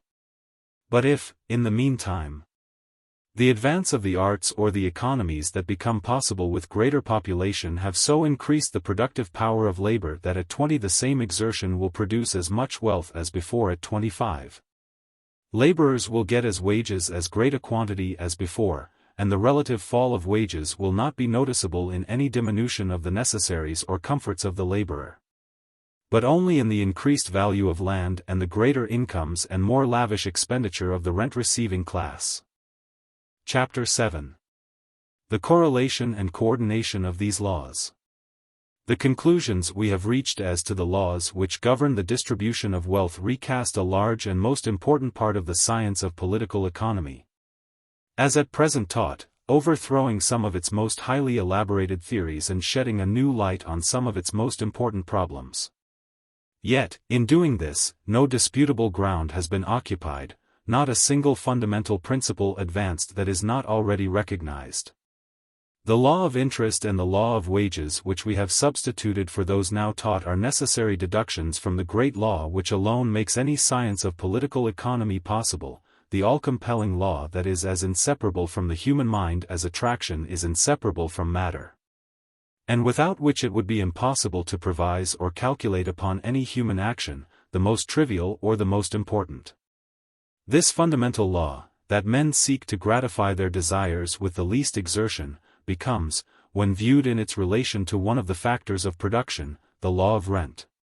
In relation to another, the law of interest, and in relation to a third, the law of wages. And in accepting the law of rent, which, since the time of Ricardo, has been accepted by every economist of standing, and which, like a geometrical axiom, has but to be understood to compel assent. The law of interest and law of wages, as I have stated them, are inferentially accepted, as its necessary sequences. In fact, it is only relatively that they can be called sequences, as in the recognition of the law of rent they too must be recognized. For on what depends the recognition of the law of rent? Evidently upon the recognition of the fact that the effect of competition is to prevent the return to labor and capital being anywhere greater than upon the poorest land in use. It is in seeing this that we see that the owner of land will be able to claim as rent all of its produce which exceeds what would be yielded to an equal application of labor and capital on the poorest land in use. The harmony and correlation of the laws of distribution as we have now apprehended them are in striking contrast with the want of harmony which characterizes these laws as presented by the current political economy. Let us state them side by side. The current statement. The true statement. Rent depends on the margin of cultivation, rising as it falls and falling as it rises. Rent depends on the margin of cultivation, rising as it falls and falling as it rises. Wages depend upon the ratio between the number of laborers and the amount of capital devoted to their employment. Wages depend on the margin of cultivation, falling as it falls and rising as it rises. Interest depends upon the equation between the supply of and demand for capital. Or, as is stated of profits, upon wages, or the cost of labor, rising as wages fall, and falling as wages rise. Interest, its ratio with wages being fixed by the net power of increase which attaches to capital, depends on the margin of cultivation, falling as it falls and rising as it rises. In the current statement the laws of distribution have no common center, no mutual relation, they are not the correlating divisions of a whole, but measures of different qualities. In the statement we have given, they spring from one point, support and supplement each other, and form the correlating divisions of a complete whole. Chapter 8. The statics of the problem thus explained. We have now obtained a clear, simple, and consistent theory of the distribution of wealth, which accords with first principles and existing facts, and which, when understood, will commend itself as self-evident. Before working out this theory, I have deemed it necessary to show conclusively the insufficiency of current theories. For, in thought, as in action, the majority of men do but follow their leaders, and a theory of wages which has not merely the support of the highest names, but is firmly rooted in common opinions and prejudices, will, until it has been proved untenable, prevent any other theory from being even considered. Just as the theory that the Earth was the center of the universe prevented any consideration of the theory that it revolves on its own axis and circles round the sun. Until it was clearly shown that the apparent movements of the heavenly bodies could not be explained in accordance with the theory of the fixity of the Earth. There is in truth a marked resemblance between the science of political economy, as at present taught, and the science of astronomy, as taught previous to the recognition of the Copernican theory. The devices by which the current political economy endeavors to explain the social phenomena that are now forcing themselves upon the attention of the civilized world may well be compared to the elaborate system of cycles and epicycles constructed by the learned to explain the celestial phenomena in a manner according with the dogmas of authority and the rude impressions and prejudices of the unlearned. And, just as the observations which showed that this theory of cycles and epicycles could not explain all the phenomena of the heavens cleared the way for the consideration of the simpler theory that supplanted it, so will a recognition of the inadequacy of the current theories to account for social phenomena clear the way for the consideration of a theory that will give to political economy all the simplicity and harmony which the Copernican theory gave to the science of astronomy. But at this point the parallel ceases. That the fixed and steadfast Earth should be really whirling through space with inconceivable velocity is repugnant to the first apprehensions of men in every state and situation. But the truth I wish to make clear is naturally perceived, and has been recognized in the infancy of every people, being obscured only by the complexities of the civilized state, the warpings of selfish interests, and the false direction which the speculations of the learned have taken. To recognize it, we have but to come back to first principles and heed simple perceptions. Nothing can be clearer than the proposition that the failure of wages to increase with increasing productive power is due to the increase of rent. Three things unite to production: labor, capital, and land. Three parties divide the produce: the laborer, the capitalist, and the landowner. If, with an increase of production, the laborer gets no more and the capitalist no more, it is a necessary inference that the landowner reaps the whole gain. And the facts agree with the inference. Though neither wages nor interest anywhere increase as material progress goes on, yet the invariable accompaniment and mark of material progress is the increase of rent, the rise of land values. The increase of rent explains why wages and interest do not increase. The cause which gives to the landholder is the cause which denies to the laborer and capitalist. That wages and interest are higher in new than in old countries is not, as the standard economists say, because nature makes a greater return to the application of labor and capital, but because land is cheaper, and, therefore, as a smaller proportion of the return is taken by rent, labor and capital can keep for their share a larger proportion of what nature does return. It is not the total produce, but the net produce, after rent has been taken from it, that determines what can be divided as wages and interest. Hence, the rate of wages and interest is everywhere fixed, not so much by the productiveness of labor as by the value of land.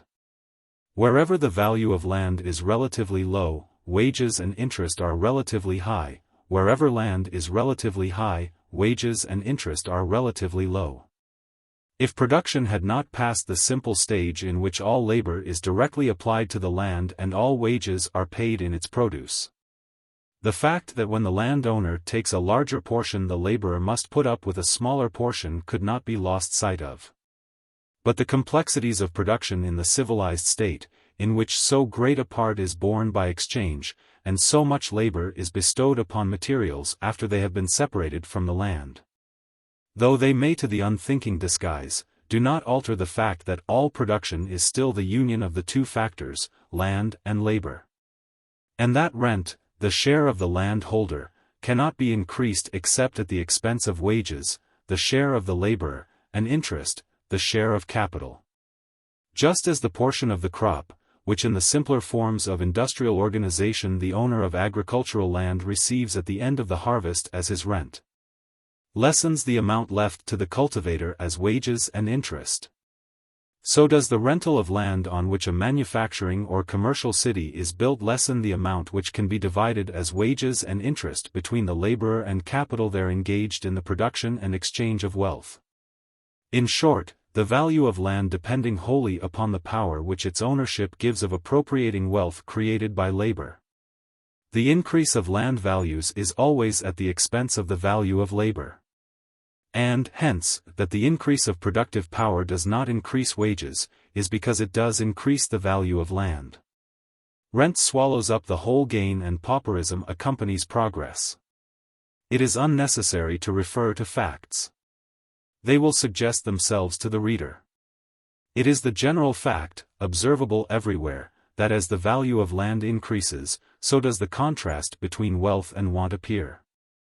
It is the universal fact, that where the value of land is highest, civilization exhibits the greatest luxury side by side with the most piteous destitution.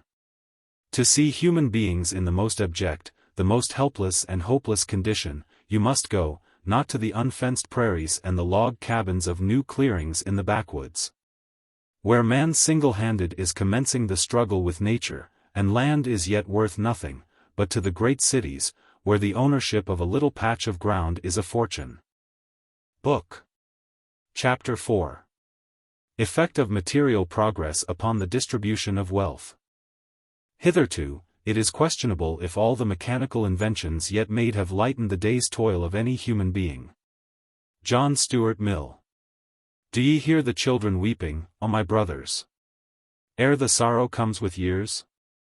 They are leaning their young heads against their mothers, and that cannot stop their tears. The young lambs are bleating in the meadows. The young birds are chirping in the nest. The young fawns are playing with the shadows. The young flowers are blowing toward the west. But the young children, oh, my brothers! They are weeping bitterly. They are weeping in the playtime of the others. In the country of the free. Mrs. Browning. Chapter 1. The dynamics of the problem yet to seek. In identifying rent as the receiver of the increased production which material progress gives, but which labor fails to obtain. In seeing that the antagonism of interests is not between labor and capital, as is popularly believed, but is in reality between labor and capital on the one side and land ownership on the other. We have reached a conclusion that has most important practical bearings. But it is not worth while to dwell on them now, for we have not yet fully solved the problem which was at the outset proposed. To say that wages remain low because rent advances is like saying that a steamboat moves because its wheels turn around. The further question is, what causes rent to advance? What is the force or necessity that, as productive power increases, distributes a greater and greater proportion of the produce as rent? The only cause pointed out by Ricardo as advancing rent is the increase of population, which by requiring larger supplies of food necessitates the extension of cultivation to inferior lands, or to points of inferior production on the same lands. And in current works of other authors attention is so exclusively directed to the extension of production from superior to inferior lands as the cause of advancing rents that Mr.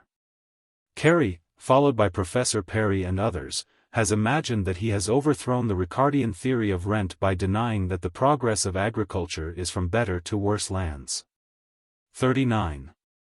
Now, while it is unquestionably true that the increasing pressure of population which compels a resort to inferior points of production will raise rents, and does raise rents, I do not think that all the deductions commonly made from this principle are valid, nor yet that it fully accounts for the increase of rent as material progress goes on.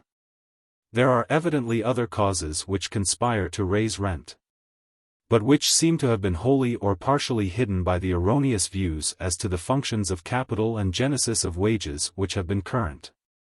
To see what these are, and how they operate, let us trace the effect of material progress upon the distribution of wealth. The changes which constitute or contribute to material progress are 3, 1. Increase in population, 2. Improvements in the arts of production and exchange, and 3. Improvements in knowledge, education, government, police, manners, and morals, so far as they increase the power of producing wealth. Material progress, as commonly understood, consists of these three elements or directions of progression, in all of which the progressive nations have for some time past been advancing. though in different degrees.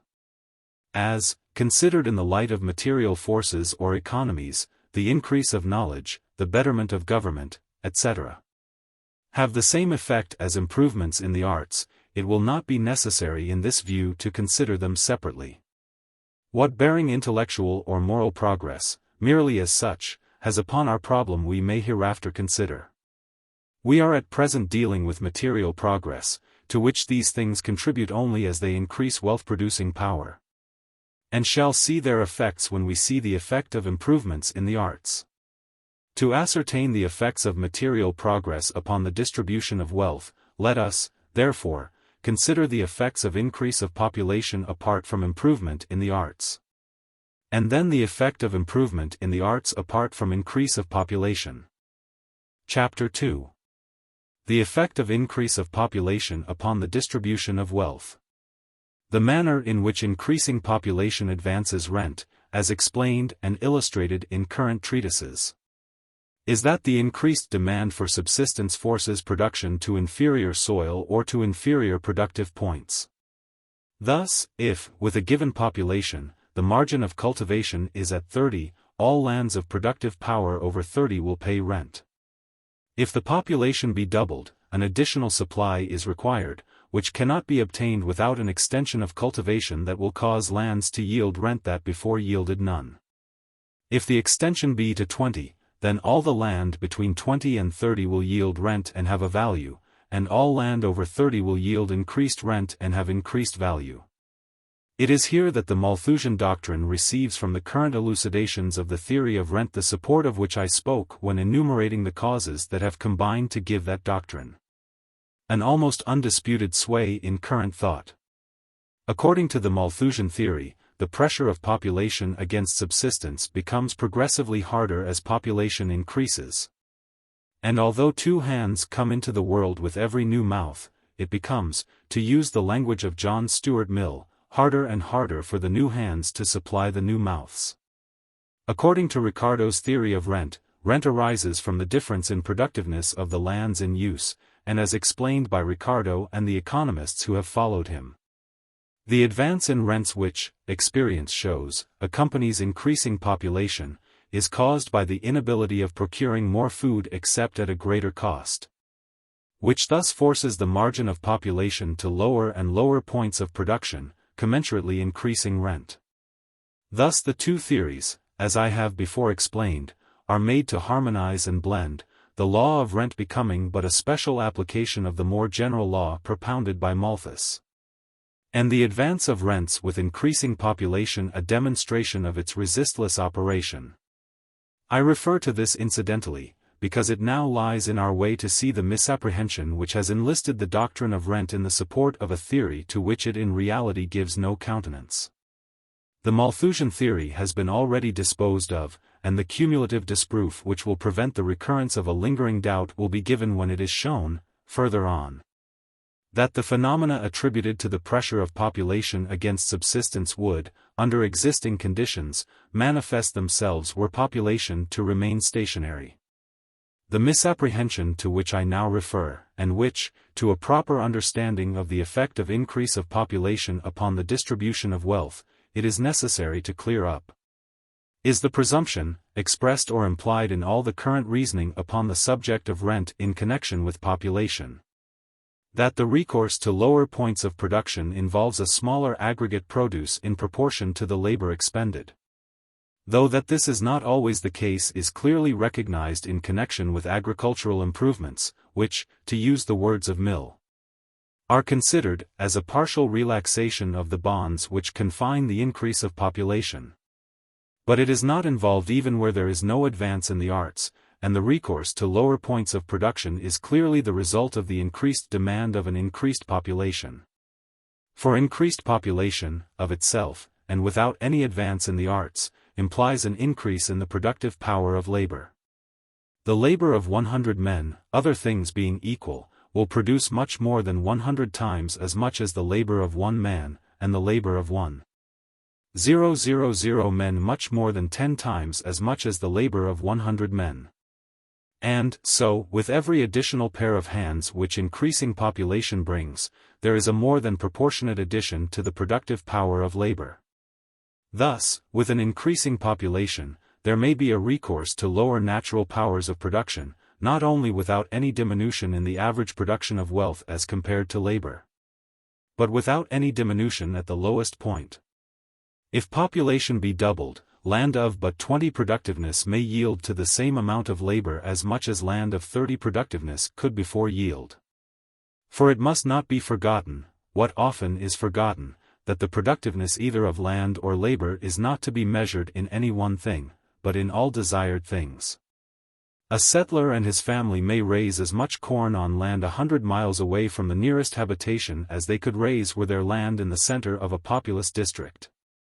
But in the populous district they could obtain with the same labor as good a living from much poorer land, or from land of equal quality could make as good a living after paying a high rent. Because in the midst of a large population their labor would have become more effective. Not, perhaps, in the production of corn, but in the production of wealth generally, or the obtaining of all the commodities and services which are the real object of their labor. But even where there is a diminution in the productiveness of labor at the lowest point, that is to say, where the increasing demand for wealth has driven production to a lower point of natural productiveness than the addition to the power of labor from increasing population suffices to make up for, it does not follow that the aggregate production, as compared with the aggregate labor, has been lessened. Let us suppose land of diminishing qualities. The best would naturally be settled first, and as population increased production would take in the next lower quality, and so on. But, as the increase of population, by permitting greater economies, adds to the effectiveness of labor, the cause which brought each quality of land successively into cultivation would at the same time increase the amount of wealth that the same quality of labor could produce from it. But it would also do more than this. It would increase the power of producing wealth on all the superior lands already in cultivation. If the relations of quantity and quality were such that increasing population added to the effectiveness of labor faster than it compelled a resort to less productive qualities of land, though the margin of cultivation would fall and rent would rise, the minimum return to labor would increase. That is to say, though wages as a proportion would fall, wages as a quantity would rise. The average production of wealth would increase. If the relations were such that the increasing effectiveness of labor just compensated for the diminishing productiveness of the land as it was called into use, the effect of increasing population would be to increase rent by lowering the margin of cultivation without reducing wages as a quantity, and to increase the average production. If we now suppose population still increasing, but, between the poorest quality of land in use and the next lower quality, to be a difference so great that the increased power of labor which comes with the increased population that brings it into cultivation cannot compensate for it, the minimum return to labor will be reduced. And with the rise of rents, wages will fall, not only as a proportion, but as a quantity. But unless the descent in the quality of land is far more precipitous than we can well imagine, or than, I think, ever exists, the average production will still be increased. For the increased effectiveness which comes by reason of the increased population that compels resort to the inferior quality of land attaches to all labor. And the gain on the superior qualities of land will more than compensate for the diminished production on the quality last brought in. The aggregate wealth production, as compared with the aggregate expenditure of labor, will be greater, though its distribution will be more unequal. Thus, increase of population, as it operates to extend production to lower natural levels, operates to increase rent and reduce wages as a proportion, and may or may not reduce wages as a quantity. While it seldom can, and probably never does, reduce the aggregate production of wealth as compared with the aggregate expenditure of labor, but on the contrary increases, and frequently largely increases it. But while the increase of population thus increases rent by lowering the margin of cultivation, it is a mistake to look upon this as the only mode by which rent advances as population grows. Increasing population increases rent, without reducing the margin of cultivation. And notwithstanding the dicta of such writers as McCulloch, who assert that rent would not arise were there an unbounded extent of equally good land. Increases it without reference to the natural qualities of land, for the increased powers of cooperation and exchange which come with increased population are equivalent to, nay, I think we can say without metaphor, that they give an increased capacity to land. I do not mean to say merely that, like an improvement in the methods or tools of production, the increased power which comes with increased population gives to the same labor an increased result, which is equivalent to an increase in the natural powers of land. But that it brings out a superior power in labor, which is localized on land, which attaches not to labor generally, but only to labor exerted on particular land, and which thus inheres in the land as much as any qualities of soil, climate, mineral deposit, or natural situation, and passes, as they do, with the possession of the land. An improvement in the method of cultivation which, with the same outlay, will give 2 crops a year in place of 1, or an improvement in tools and machinery which will double the result of labor, will manifestly, on a particular piece of ground, have the same effect on the produce as a doubling of the fertility of the land. But the difference is in this respect: the improvement in method or in tools can be utilized on any land, but the improvement in fertility can be utilized only on the particular land to which it applies. Now, in large part, the increased productiveness of labor which arises from increased population can be utilized only on particular land, and on particular land in greatly varying degrees.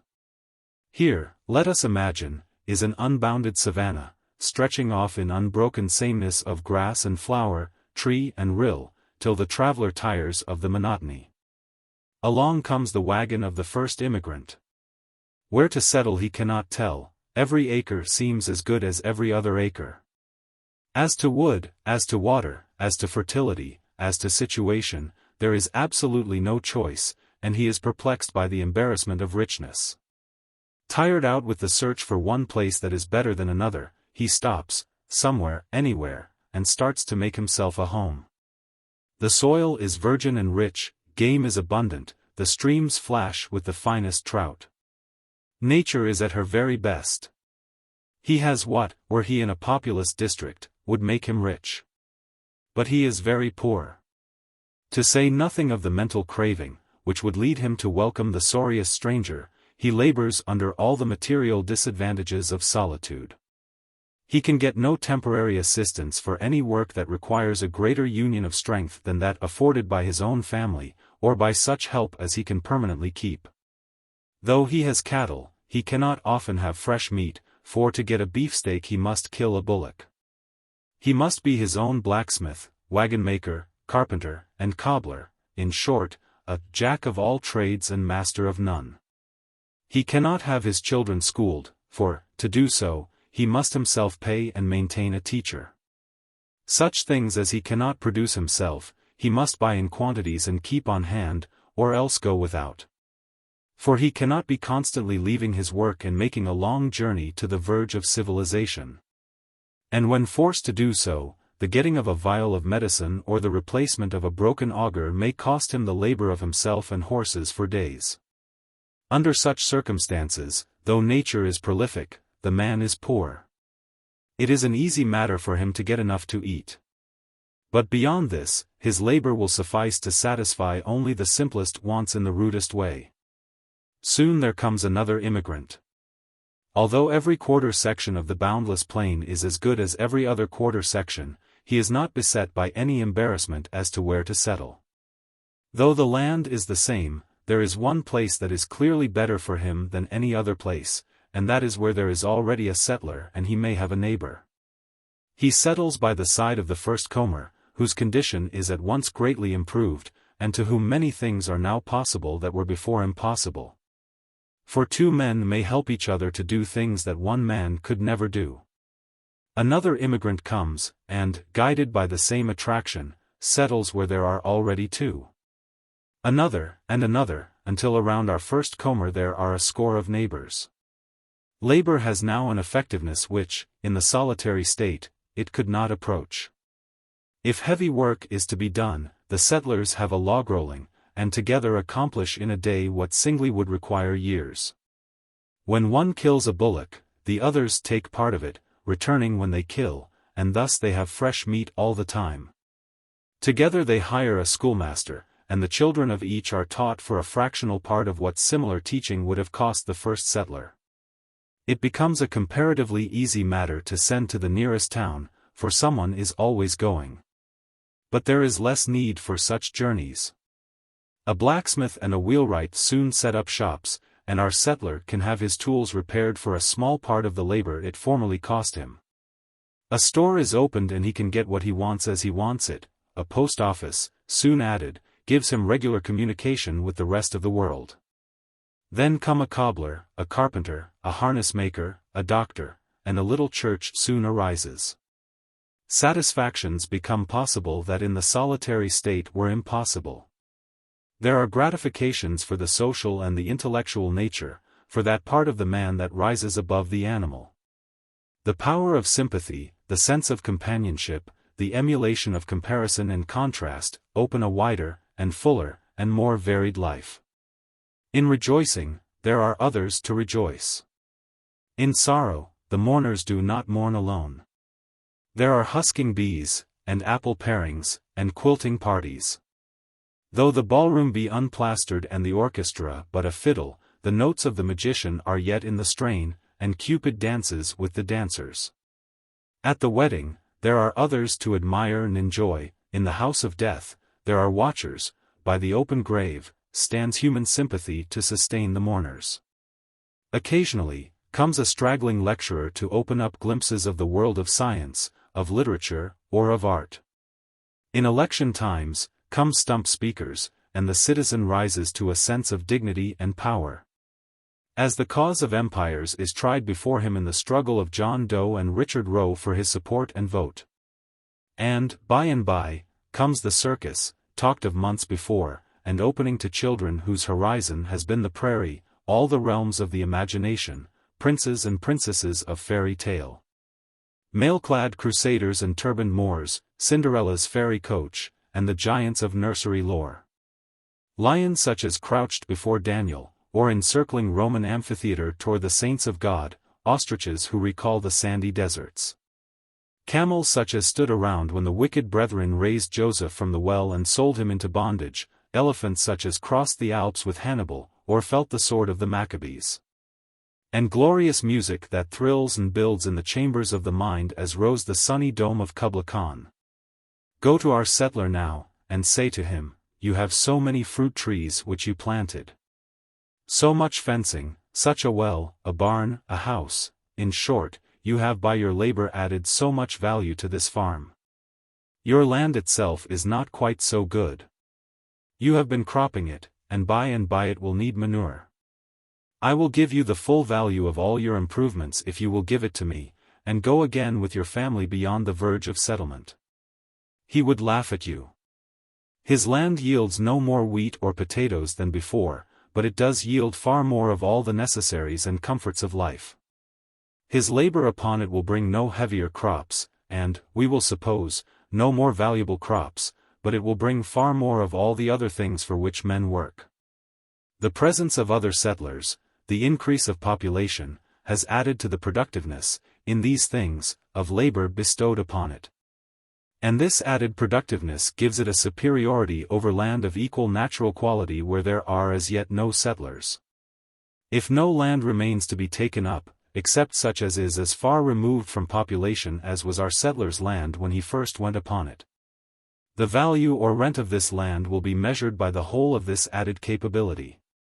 If, however, as we have supposed, there is a continuous stretch of equal land, over which population is now spreading, it will not be necessary for the new settler to go into the wilderness, as did the first.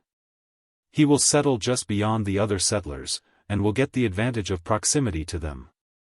The value or rent of our settler's land will thus depend on the advantage which it has, from being at the center of population, over that on the verge. In the one case, the margin of production will remain as before, in the other, the margin of production will be raised. Population still continues to increase, and as it increases so do the economies which its increase permits, and which in effect add to the productiveness of the land. Our first settlers' land, being the center of population, the store, the blacksmith's forge, the wheelwright's shop, are set up on it, or on its margin, where soon arises a village, which rapidly grows into a town, the center of exchanges for the people of the whole district. With no greater agricultural productiveness than it had at first, this land now begins to develop a productiveness of a higher kind. To labor expended in raising corn, or wheat, or potatoes, it will yield no more of those things than at first. But to labor expended in the subdivided branches of production which require proximity to other producers, and, especially, to labor expended in that final part of production, which consists in distribution, it will yield much larger returns. The wheat grower may go further on, and find land on which his labor will produce as much wheat, and nearly as much wealth. But the artisan, the manufacturer, the storekeeper, the professional man, find that their labor expended here, at the center of exchanges, will yield them much more than if expended even at a little distance away from it. And this excess of productiveness for such purposes the landowner can claim just as he could an excess in its wheat-producing power. And so our settler is able to sell in building lots a few of his acres for prices which it would not bring for wheat growing if its fertility had been multiplied many times. With the proceeds, he builds himself a fine house, and furnishes it handsomely. That is to say, to reduce the transaction to its lowest terms, the people who wish to use the land build and furnish the house for him, on condition that he will let them avail themselves of the superior productiveness which the increase of population has given the land. Population still keeps on increasing, giving greater and greater utility to the land, and more wealth to its owner. The town has grown into a city, St. Louis, a Chicago or a San Francisco, and still it grows. Production is here carried on upon a great scale, with the best machinery and the most favorable facilities. The division of labor becomes extremely minute, wonderfully multiplying efficiency. Exchanges are of such volume and rapidity that they are made with the minimum of friction and loss. Here is the heart, the brain, of the vast social organism that has grown up from the germ of the first settlement. Here has developed one of the great ganglions of the human world. Hither run all roads, hither set all currents, through all the vast regions round about. Here, if you have anything to sell, is the market. Here, if you have anything to buy, is the largest and the choicest stock. Here intellectual activity is gathered into a focus, and here springs that stimulus which is born of the collision of mind with mind. Here are the great libraries, the storehouses and granaries of knowledge, the learned professors, the famous specialists. Here are museums and art galleries, collections of philosophical apparatus, and all things rare, and valuable, and best of their kind. Here come great actors, and orators, and singers, from all over the world. Here, in short, is a center of human life, in all its varied manifestations. So enormous are the advantages which this land now offers for the application of labor that instead of one man with a span of horses scratching over acres, you may count in places thousands of workers to the acre, working tier, on floors raised one above the other, 5, 6, 7 and 8 stories from the ground. While underneath the surface of the earth engines are throbbing with pulsations that exert the force of thousands of horses. All these advantages attach to the land. It is on this land and no other that they can be utilized, for here is the center of population, the focus of exchanges, the marketplace and workshop of the highest forms of industry. The productive powers which density of population has attached to this land are equivalent to the multiplication of its original fertility by the 100-fold and the 1,000-fold. And rent, which measures the difference between this added productiveness and that of the least productive land in use, has increased accordingly. Our settler, or whoever has succeeded to his right to the land, is now a millionaire. Like another Rip Van Winkle, he may have lain down and slept. Still he is rich, not from anything he has done, but from the increase of population. There are lots from which for every foot of frontage the owner may draw more than an average mechanic can earn. There are lots that will sell for more than would suffice to pave them with gold coin. In the principal streets are towering buildings, of granite, marble, iron, and plate glass, finished in the most expensive style, replete with every convenience. Yet they are not worth as much as the land upon which they rest, the same land, in nothing changed, which when our first settler came upon it had no value at all. That this is the way in which the increase of population powerfully acts in increasing rent, whoever, in a progressive country, will look around him, may see for himself. The process is going on under his eyes. The increasing difference in the productiveness of the land in use, which causes an increasing rise in rent, results not so much from the necessities of increased population compelling the resort to inferior land, as from the increased productiveness which increased population gives to the lands already in use. The most valuable lands on the globe, the lands which yield the highest rent, are not lands of surpassing natural fertility, but lands to which a surpassing utility has been given by the increase of population. The increase of productiveness or utility which increase of population gives to certain lands, in the way to which I have been calling attention, attaches, as it were, to the mere quality of extension. The valuable quality of land that has become a center of population is its superficial capacity. It makes no difference whether it is fertile, alluvial soil like that of Philadelphia, rich bottom land like that of New Orleans, a filled-in marsh like that of St. Petersburg, or a sandy waste like the greater part of San Francisco. And where value seems to arise from superior natural qualities, such as deep water and good anchorage, rich deposits of coal and iron, or heavy timber. Observation also shows that these superior qualities are brought out, rendered tangible, by population. The coal and iron fields of Pennsylvania, that today are worth enormous sums, were 50 years ago valueless. What is the efficient cause of the difference? Simply the difference in population. The coal and iron beds of Wyoming and Montana, which today are valueless, will, in 50 years from now, be worth millions on millions, simply because, in the meantime, population will have greatly increased. It is a well-provisioned ship, this on which we sail through space. If the bread and beef above deck seem to grow scarce, we but open a hatch and there is a new supply, of which before we never dreamed. And very great command over the services of others comes to those who as the hatches are opened are permitted to say, "This is mine." To recapitulate, the effect of increasing population upon the distribution of wealth is to increase rent, and consequently to diminish the proportion of the produce which goes to capital and labor. In two ways: first, by lowering the margin of cultivation. Second, by bringing out in land special capabilities otherwise latent, and by attaching special capabilities to particular lands.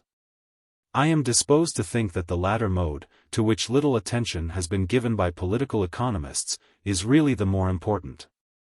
But this, in our inquiry, is not a matter of moment. Chapter 3. The effect of improvements in the arts upon the distribution of wealth. Eliminating improvements in the arts, we have seen the effects of increase of population upon the distribution of wealth. Eliminating increase of population, let us now see what effect improvements in the arts of production have upon distribution. We have seen that increase of population increases rent, rather by increasing the productiveness of labor than by decreasing it. If it can now be shown that, irrespective of the increase of population, the effect of improvements in methods of production and exchange is to increase rent, the disproof of the Malthusian theory, and of all the doctrines derived from or related to it, will be final and complete. For we shall have accounted for the tendency of material progress to lower wages and depress the condition of the lowest class, without recourse to the theory of increasing pressure against the means of subsistence. That this is the case will, I think, appear on the slightest consideration. The effect of inventions and improvements in the productive arts is to save labor, that is, to enable the same result to be secured with less labor, or a greater result with the same labor. Now, in a state of society in which the existing power of labor served to satisfy all material desires, and there was no possibility of new desires being called forth by the opportunity of gratifying them, the effect of labor-saving improvements would be simply to reduce the amount of labor expended. But such a state of society, if it can anywhere be found, which I do not believe, exists only where the human most nearly approaches the animal. In the state of society called civilized, and which in this inquiry we are concerned with, the very reverse is the case. Demand is not a fixed quantity, that increases only as population increases. In each individual it rises with his power of getting the things demanded. Man is not an ox, who, when he has eaten his fill, lies down to chew the cud. He is the daughter of the horse leech, who constantly asks for more. "When I get some money," said Erasmus, "I will buy me some Greek books and afterward some clothes." The amount of wealth produced is nowhere commensurate with the desire for wealth, and desire mounts with every additional opportunity for gratification. This being the case, the effect of labor-saving improvements will be to increase the production of wealth. Now, for the production of wealth, two things are required, labor and land. Therefore, the effect of labor-saving improvements will be to extend the demand for land, and wherever the limit of the quality of land in use is reached, to bring into cultivation lands of less natural productiveness, or to extend cultivation on the same lands to a point of lower natural productiveness. And thus, while the primary effect of labor-saving improvements is to increase the power of labor, the secondary effect is to extend cultivation, and, where this lowers the margin of cultivation, to increase rent. Thus, where land is entirely appropriated, as in England, or where it is either appropriated or is capable of appropriation as rapidly as it is needed for use, as in the United States, the ultimate effect of labor-saving machinery or improvements is to increase rent without increasing wages or interest. It is important that this be fully understood, for it shows that effects attributed by current theories to increase of population are really due to the progress of invention, and explains the otherwise perplexing fact that labor-saving machinery everywhere fails to benefit laborers. Yet, to grasp fully this truth, it is necessary to keep in mind what I have already more than once adverted to, the interchangeability of wealth. I refer to this again, only because it is so persistently forgotten or ignored by writers who speak of agricultural production as though it were to be distinguished from production in general, and of food or subsistence as though it were not included in the term wealth. Let me ask the reader to bear in mind, what has already been sufficiently illustrated, that the possession or production of any form of wealth is virtually the possession or production of any other form of wealth for which it will exchange, in order that he may clearly see that it is not merely improvements which effect a saving in labor directly applied to land that tend to increase rent, but all improvements that in any way save labor.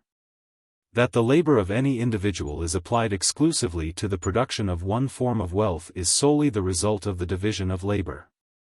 The object of labor on the part of any individual is not the obtainment of wealth in one particular form, but the obtainment of wealth in all the forms that consort with his desires.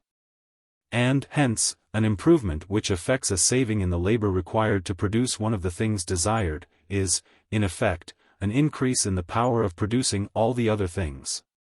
If it take half a man's labor to keep him in food, and the other half to provide him clothing and shelter, an improvement which would increase his power of producing food would also increase his power of providing clothing and shelter. If his desires for more or better food, and for more or better clothing and shelter, were equal, an improvement in one department of labor would be precisely equivalent to a like improvement in the other. If the improvement consisted in a doubling of the power of his labor in producing food, he would give 1/3 less labor to the production of food, and 1/3 more to the providing of clothing and shelter. If the improvement doubled his power to provide clothing and shelter, he would give 1/3 less labor to the production of these things, and 1/3 more to the production of food. In either case, the result would be the same. He would be enabled with the same labor to get 1/3 more in quantity or quality of all the things he desired. And, so, where production is carried on by the division of labor between individuals, An increase in the power of producing one of the things sought by production in the aggregate adds to the power of obtaining others, and will increase the production of the others, to an extent determined by the proportion which the saving of labor bears to the total amount of labor expended, and by the relative strength of desires. I am unable to think of any form of wealth, the demand for which would not be increased by a saving in the labor required to produce the others. Hearses and coffins have been selected as examples of things for which the demand is little likely to increase, but this is true only as to quantity. That increased power of supply would lead to a demand for more expensive hearses and coffins. No one can doubt who has noticed how strong is the desire to show regard for the dead by costly funerals. Nor is the demand for food limited, as in economic reasoning is frequently, but erroneously, assumed. Subsistence is often spoken of as though it were a fixed quantity. But it is fixed only as having a definite minimum. Less than a certain amount will not keep a human being alive, and less than a somewhat larger amount will not keep a human being in good health. But, above this minimum, the subsistence which a human being can use may be increased almost indefinitely. Adam Smith says, and Ricardo endorses the statement, that the desire for food is limited in every man by the narrow capacity of the human stomach. But this, manifestly, is true only in the sense that when a man's belly is filled, hunger is satisfied. His demands for food have no such limit.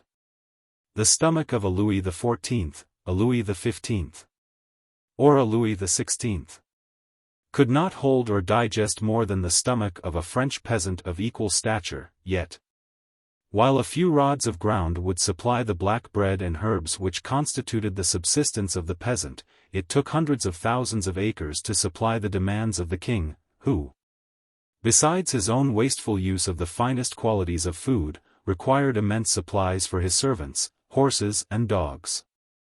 And in the common facts of daily life, in the unsatisfied, though perhaps latent, desires which each one has, we may see how every increase in the power of producing any form of wealth must result in an increased demand for land and the direct products of land. The man who now uses coarse food, and lives in a small house, will, as a rule, if his income be increased, use more costly food, and move to a larger house. If he grows richer and richer, he will procure horses, servants, gardens and lawns, his demand for the use of land constantly increasing with his wealth. In the city where I write, is a man, but the type of men everywhere to be found, who used to boil his own beans and fry his own bacon, but who, now that he has got rich, maintains a town house that takes up a whole block and would answer for a first-class hotel, 2 or 3 country houses with extensive grounds, a large stud of racers, a breeding farm, private track, etc. It certainly takes at least 1,000 times, it may be several thousand times, as much land to supply the demands of this man now as it did when he was poor.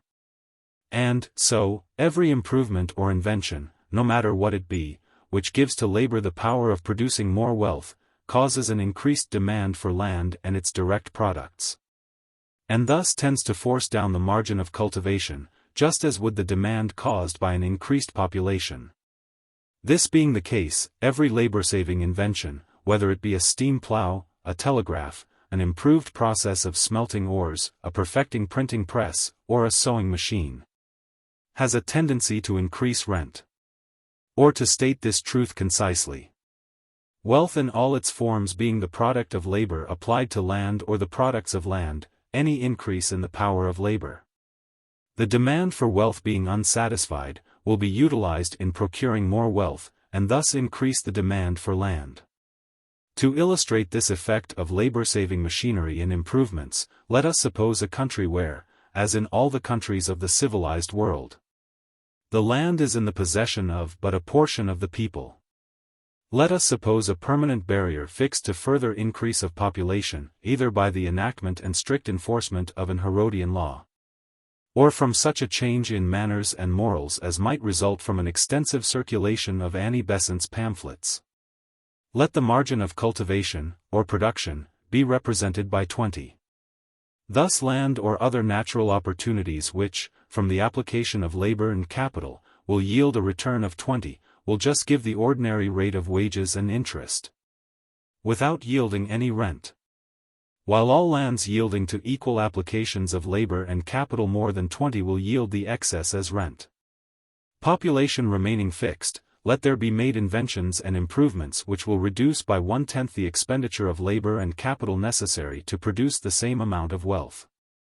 Now, either 1/10 of the labor and capital may be freed, and production remain the same as before.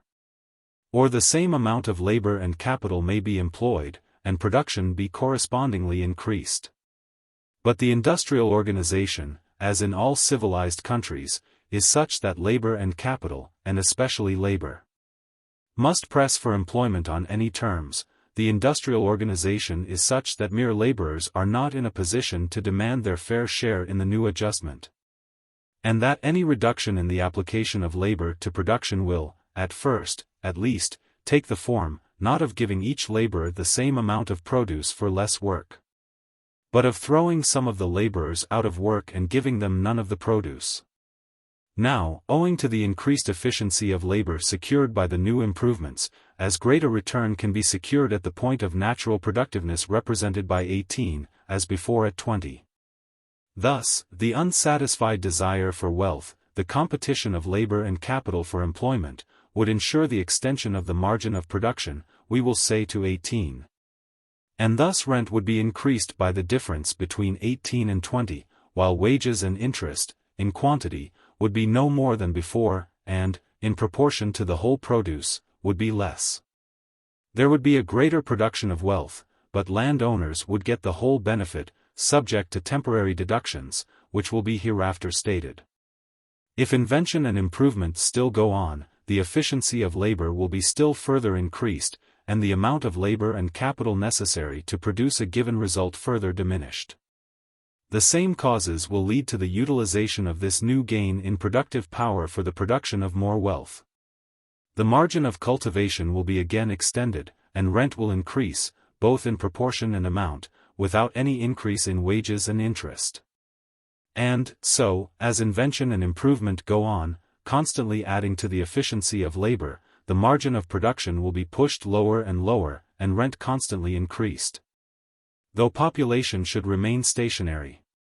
I do not mean to say that the lowering of the margin of production would always exactly correspond with the increase in productive power, any more than I mean to say that the process would be one of clearly defined steps. Whether, in any particular case, the lowering of the margin of production lags behind or exceeds the increase in productive power, will depend, I conceive, upon what may be called the area of productiveness that can be utilized before cultivation is forced to the next lowest point.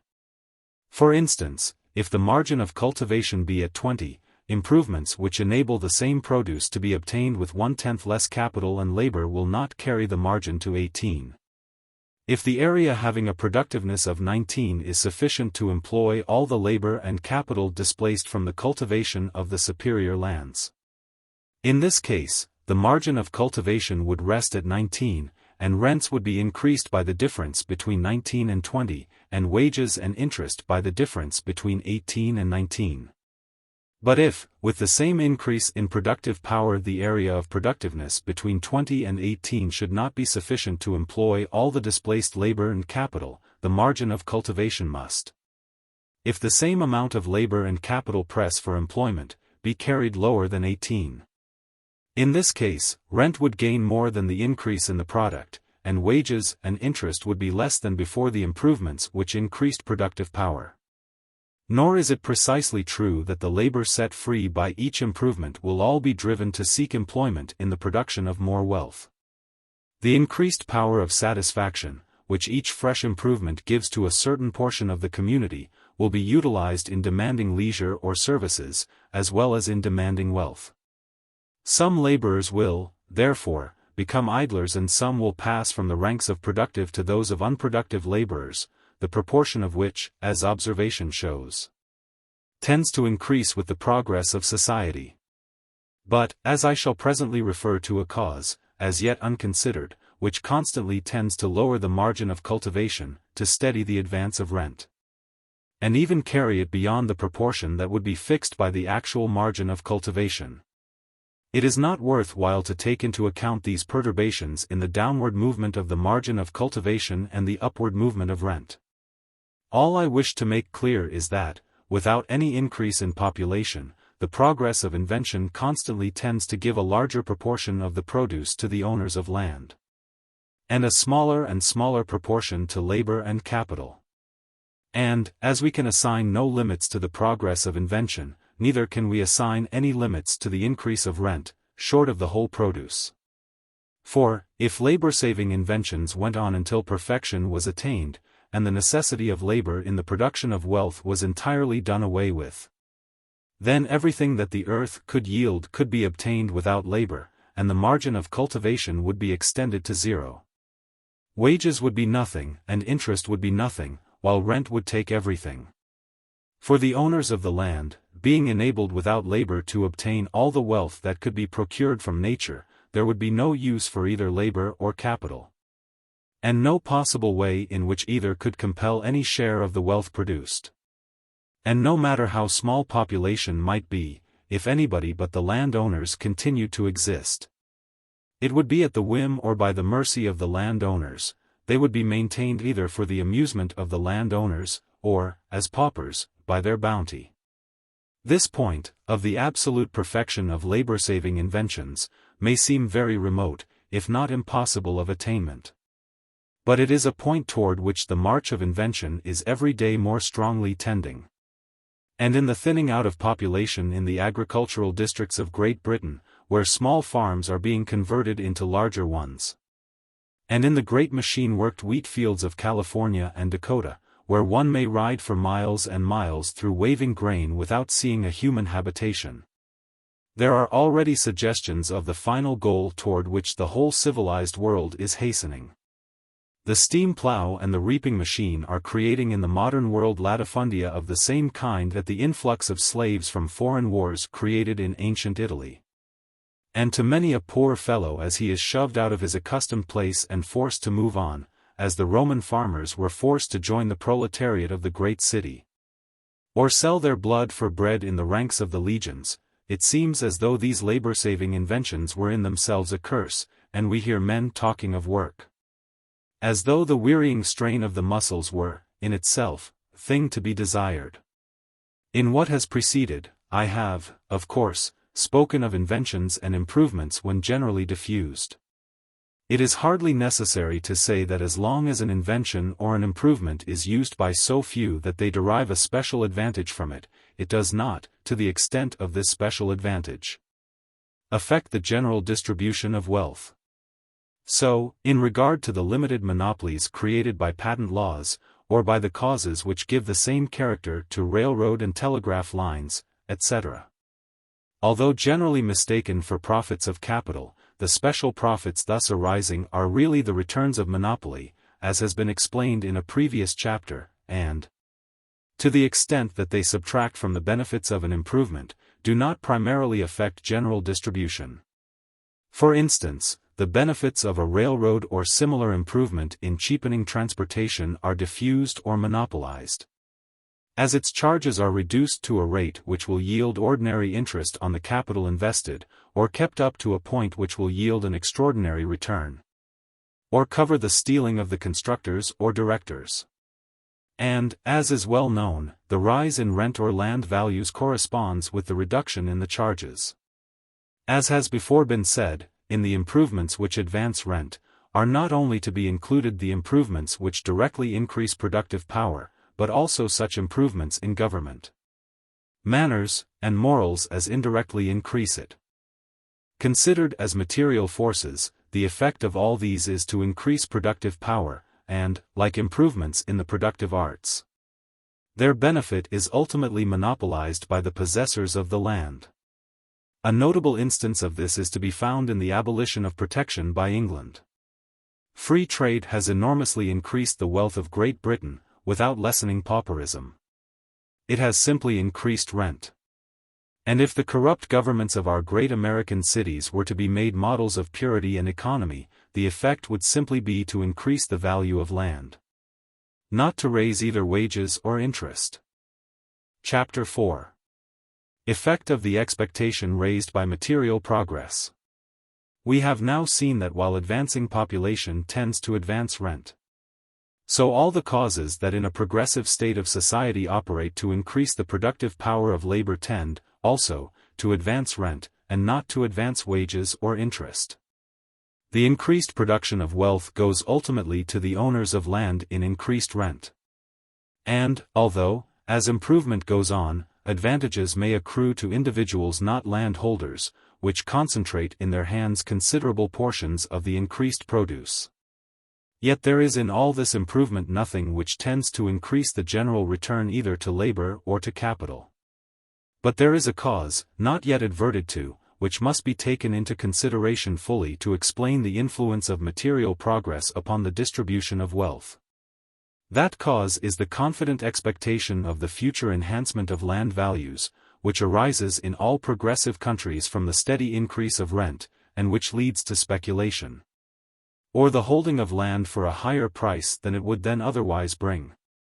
We have hitherto assumed, as is generally assumed in elucidations of the theory of rent, that the actual margin of cultivation always coincides with what may be termed the necessary margin of cultivation, that is to say, we have assumed that cultivation extends to less productive points only as it becomes necessary from the fact that natural opportunities are at the more productive points fully utilized. This, probably, is the case in stationary or very slowly progressing communities, but in rapidly progressing communities, where the swift and steady increase of rent gives confidence to calculations of further increase, it is not the case. In such communities, the confident expectation of increased prices produces, to a greater or less extent, the effects of a combination among landholders, and tends to the withholding of land from use, in expectation of higher prices, thus forcing the margin of cultivation farther than required by the necessities of production. This cause must operate to some extent in all progressive communities, though in such countries as England, where the tenant system prevails in agriculture, it may be shown more in the selling price of land than in the agricultural margin of cultivation, or actual rent. But in communities like the United States, where the user of land generally prefers, if he can, to own it, and where there is a great extent of land to overrun, it operates with enormous power. The immense area over which the population of the United States is scattered shows this. The man who sets out from the eastern seaboard in search of the margin of cultivation, where he may obtain land without paying rent, must, like the man who swam the river to get a drink, pass for long distances through half-tilled farms, and traverse vast areas of virgin soil, before he reaches the point where land can be had free of rent, i.e., by homestead entry or preemption. He, and, with him, the margin of cultivation, is forced so much farther than he otherwise need have gone, by the speculation which is holding these unused lands in expectation of increased value in the future. And when he settles, he will, in his turn, take up, if he can, more land than he can use, in the belief that it will soon become valuable. And so those who follow him are again forced farther on than the necessities of production require, carrying the margin of cultivation to still less productive, because still more remote points. The same thing may be seen in every rapidly growing city. If the land of superior quality as to location were always fully used before land of inferior quality were resorted to, no vacant lots would be left as a city extended. Nor would we find miserable shanties in the midst of costly buildings. These lots, some of them extremely valuable, are withheld from use, or from the full use to which they might be put, because their owners, not being able or not wishing to improve them, prefer, in expectation of the advance of land values, to hold them for a higher rate than could now be obtained from those willing to improve them. And, in consequence of this land being withheld from use, or from the full use of which it is capable, the margin of the city is pushed away so much farther from the center. But when we reach the limits of the growing city, the actual margin of building, which corresponds to the margin of cultivation in agriculture, we shall not find the land purchasable at its value for agricultural purposes, as it would be were rent determined simply by present requirements, But we shall find that for a long distance beyond the city land bears a speculative value, based upon the belief that it will be required in the future for urban purposes. And that to reach the point at which land can be purchased at a price not based upon urban rent, we must go very far beyond the actual margin of urban use. Or, to take another case of a different kind, instances similar to which may doubtless be found in every locality. There is in Marin County, within easy access of San Francisco, a fine belt of redwood timber. Naturally, this would be first used, before resorting for the supply of the San Francisco market to timber lands at a much greater distance. But it yet remains uncut, and lumber procured many miles beyond is daily hauled past it on the railroad, because its owner prefers to hold for the greater price it will bring in the future. Thus, by the withholding from use of this body of timber, the margin of production of redwood is forced so much farther up and down the coast range. That mineral land, when reduced to private ownership, is frequently withheld from use while poorer deposits are worked, is well known. And in new states it is common to find individuals who are called land poor, that is, who remain poor, sometimes almost to deprivation, because they insist on holding land which they themselves cannot use, at prices at which no one else can profitably use it. To recur now to the illustration we made use of in the preceding chapter, with the margin of cultivation standing at 20, an increase in the power of production takes place, which renders the same result obtainable with 1/10 less labor. For reasons before stated, the margin of production must now be forced down, and if it rests at 18, the return to labor and capital will be the same as before, when the margin stood at 20. Whether it will be forced to 18 or be forced lower depends upon what I have called the area of productiveness which intervenes between 20 and 18. But if the confident expectation of a further increase of rents leads the landowners to demand 3 rent for 20 land, 2 for 19, and 1 for 18 land, and to withhold their land from use until these terms are complied with, the area of productiveness may be so reduced that the margin of cultivation must fall to 17 or even lower. And thus, as the result of the increase in the efficiency of labor, laborers would get less than before, while interest would be proportionately reduced. And rent would increase in greater ratio than the increase in productive power.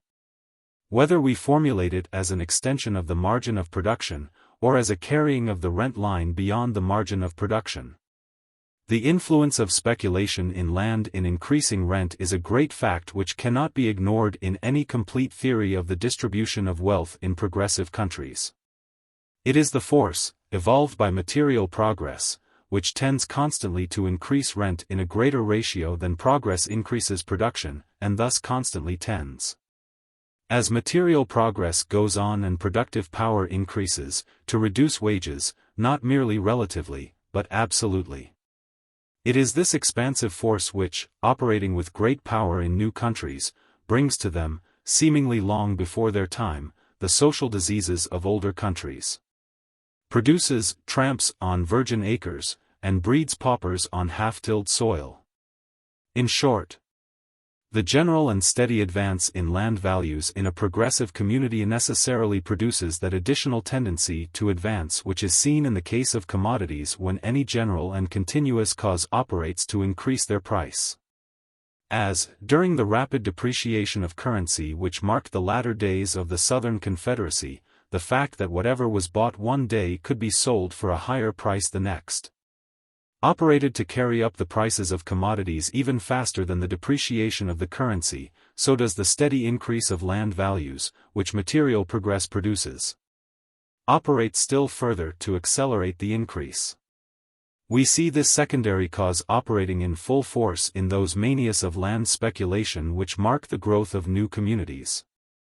But though these are the abnormal and occasional manifestations, it is undeniable that the cause steadily operates, with greater or less intensity, in all progressive societies. The cause which limits speculation in commodities, the tendency of increasing price to draw forth additional supplies, cannot limit the speculative advance in land values. As land is a fixed quantity, which human agency can neither increase nor diminish. But there is nevertheless a limit to the price of land, in the minimum required by labor and capital as the condition of engaging in production. If it were possible continuously to reduce wages until zero were reached, it would be possible continuously to increase rent until it swallowed up the whole produce. But as wages cannot be permanently reduced below the point at which laborers will consent to work and reproduce, nor interest below the point at which capital will be devoted to production, there is a limit which restrains the speculative advance of rent. Hence speculation cannot have the same scope to advance rent in countries where wages and interest are already near the minimum, as in countries where they are considerably above it. Yet that there is in all progressive countries a constant tendency in the speculative advance of rent to overpass the limit where production would cease, is, I think, shown by recurring seasons of industrial paralysis, a matter which will be more fully examined in the next book. Chapter 5. The Problem Solved. To whomsoever the soil at any time belongs, to him belong the fruits of it. White parasols, and elephants mad with pride are the flowers of a grant of land. Sir W.M. Jones' translation of an Indian grant of land, found at Tana. The widow is gathering nettles for her children's dinner. A perfumed seigneur, delicately lounging in the Audiobook, hath an alchemy whereby he will extract from her the third nettle, and call it rent. Carlyle. Chapter 1. The primary cause of recurring paroxysms of industrial depression. Our long inquiry is ended. We may now marshal the results. To begin with the industrial depressions, to account for which so many contradictory and self-contradictory theories are broached. A consideration of the manner in which the speculative advance in land values cuts down the earnings of labor and capital and checks production leads, I think, irresistibly to the conclusion that this is the main cause of those periodical industrial depressions to which every civilized country, and all civilized countries together, seem increasingly liable. I do not mean to say that there are not other proximate causes. The growing complexity and interdependence of the machinery of production, which makes each shock or stoppage propagate itself through a widening circle. The essential defect of currencies which contract and most needed, and the tremendous alternations in volume that occur in the simpler forms of commercial credit, which, to a much greater extent than currency in any form, constitute the medium or flux of exchanges. The protective tariffs which present artificial barriers to the interplay of productive forces, and other similar causes, undoubtedly bear important part in producing and continuing what are called hard times. But, both from the consideration of principles and the observation of phenomena, it is clear that the great initiatory cause is to be looked for in the speculative advance of land values. In the preceding chapter 1 have shown that the speculative advance in land values tends to press the margin of cultivation, or production, beyond its normal limit, thus compelling labor and capital to accept of a smaller return, or, and this is the only way they can resist the tendency, to cease production. Now, it is not only natural that labor and capital should resist the crowding down of wages and interest by the speculative advance of rent, but they are driven to this in self-defense. Inasmuch as there is a minimum of return below which labor cannot exist nor capital be maintained. Hence, from the fact of speculation in land, we may infer all the phenomena which mark these recurring seasons of industrial depression. Given a progressive community, in which population is increasing and one improvement succeeds another, and land must constantly increase in value.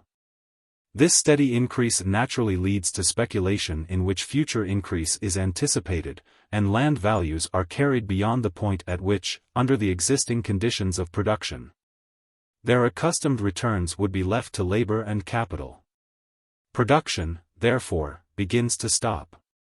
Not that there is necessarily, or even probably, an absolute diminution in production, but that there is what in a progressive community would be equivalent to an absolute diminution of production in a stationary community, a failure in production to increase proportionately, owing to the failure of new increments of labor and capital to find employment at the accustomed rates.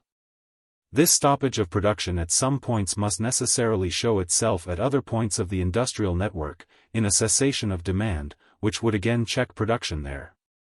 And thus the paralysis would communicate itself through all the interlacings of industry and commerce, producing everywhere a partial disjointing of production and exchange, and resulting in the phenomena that seem to show overproduction or overconsumption, according to the standpoint from which they are viewed. The period of depression thus ensuing would continue until, 1. The speculative advance in rents had been lost, or, 2. The increase in the efficiency of labor, owing to the growth of population and the progress of improvement, had enabled the normal rent line to overtake the speculative rent line. Or, 3. Labor and capital had become reconciled to engaging in production for smaller returns. Or, most probably, all three of these causes would cooperate to produce a new equilibrium, at which all the forces of production would again engage, and a season of activity ensue.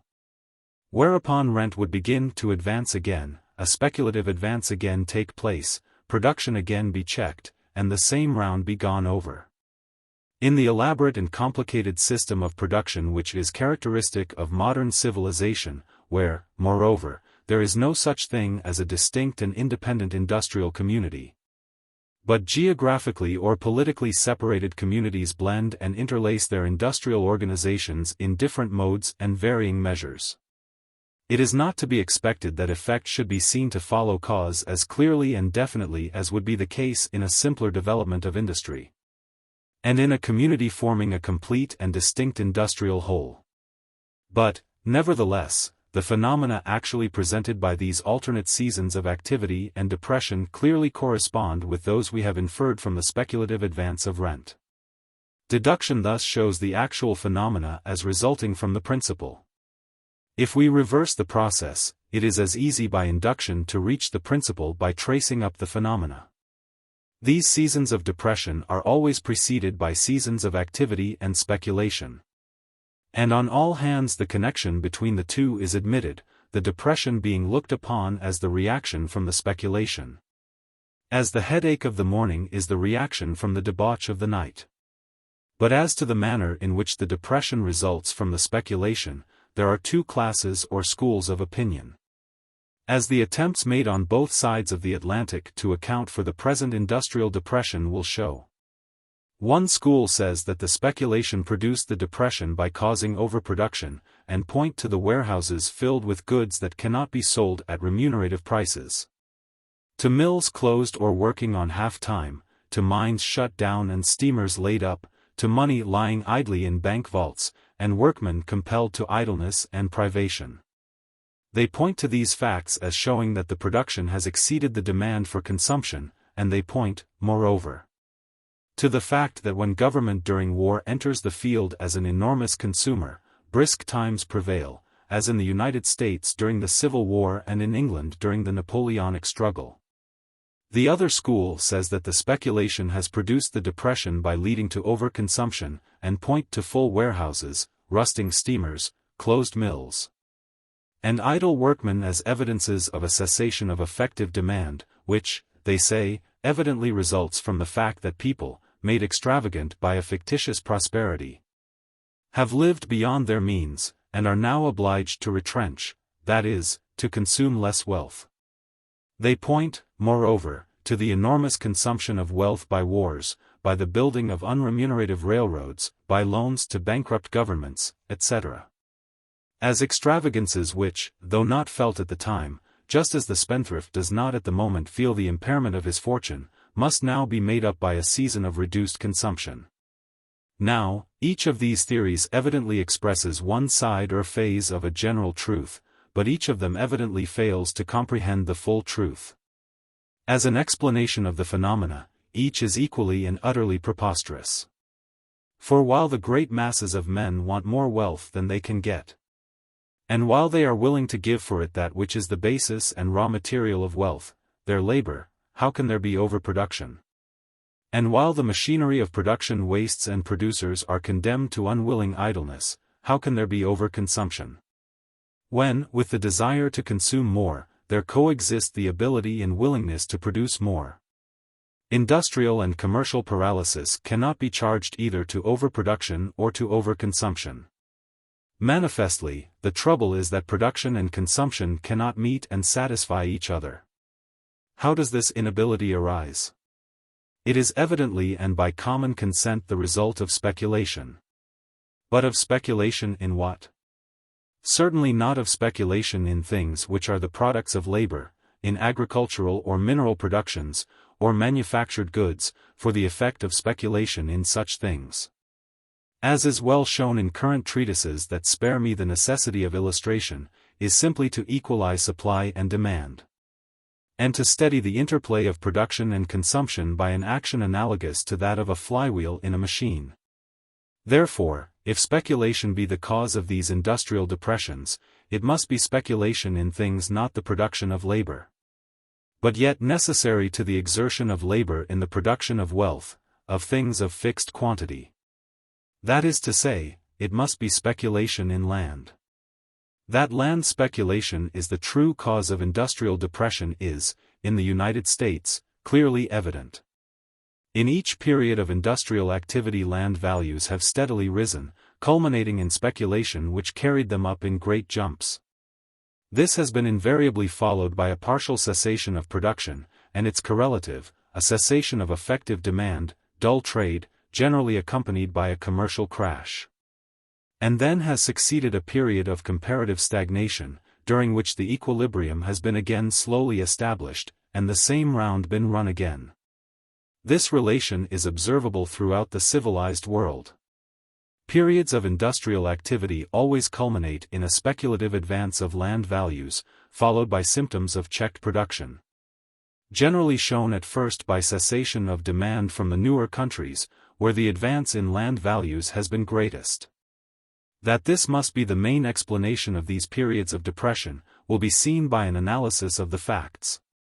All trade, let it be remembered, is the exchange of commodities for commodities, and hence the cessation of demand for some commodities, which marks the depression of trade, is really a cessation in the supply of other commodities.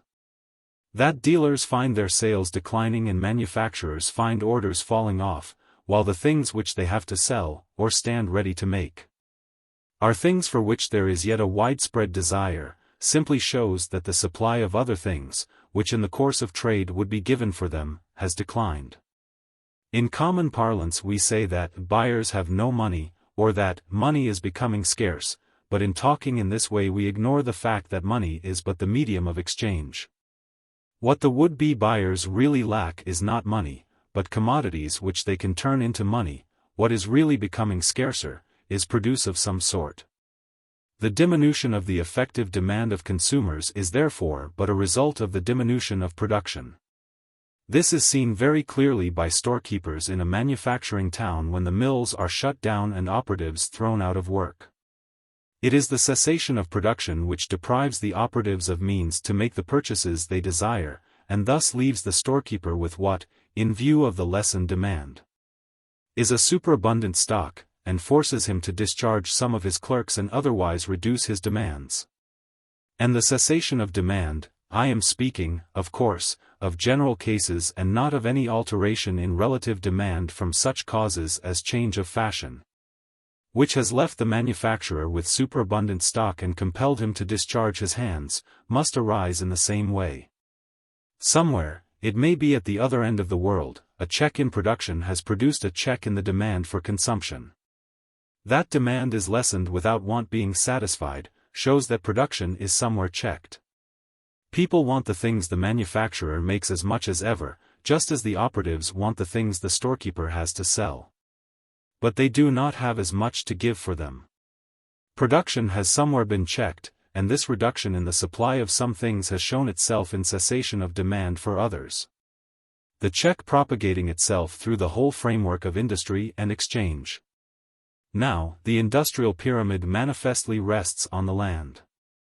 The primary and fundamental occupations, which create a demand for all others, are evidently those which extract wealth from nature, and, hence, if we trace from one exchange point to another, and from one occupation to another, this check to production, which shows itself in decreased purchasing power, we must ultimately find it in some obstacle which checks labor in expending itself on land. And that obstacle, it is clear, is the speculative advance in rent, or the value of land, which produces the same effects, as in fact, it is, a lockout of labor and capital by landowners. This check to production, beginning at the basis of interlaced industry, propagates itself from exchange point to exchange point, cessation of supply becoming failure of demand, until, so to speak, the whole machine is thrown out of gear, and the spectacle is everywhere presented of labor going to waste while laborers suffer from want. This strange and unnatural spectacle of large numbers of willing men who cannot find employment is enough to suggest the true cause to whomsoever can think consecutively.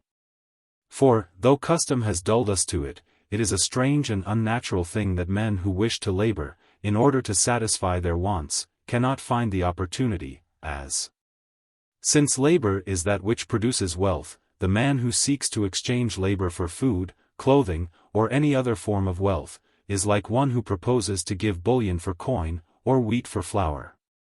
We talk about the supply of labor and the demand for labor, but, evidently, these are only relative terms. The supply of labor is everywhere the same. 2 hands always come into the world with 1 mouth, 21 boys to every 20 girls. And the demand for labor must always exist as long as men want things which labor alone can procure. We talk about the want of work, but, evidently, it is not work that is short while want continues.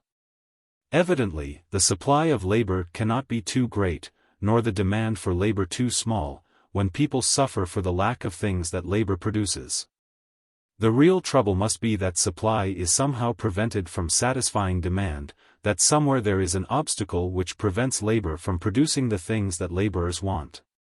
Take the case of any one of these vast masses of unemployed men, to whom, though he never heard of Malthus, it today seems that there are too many people in the world. In his own wants, in the needs of his anxious wife, in the demands of his half-cared-for, perhaps even hungry and shivering children, there is demand enough for labor, heaven knows. In his own willing hands is the supply.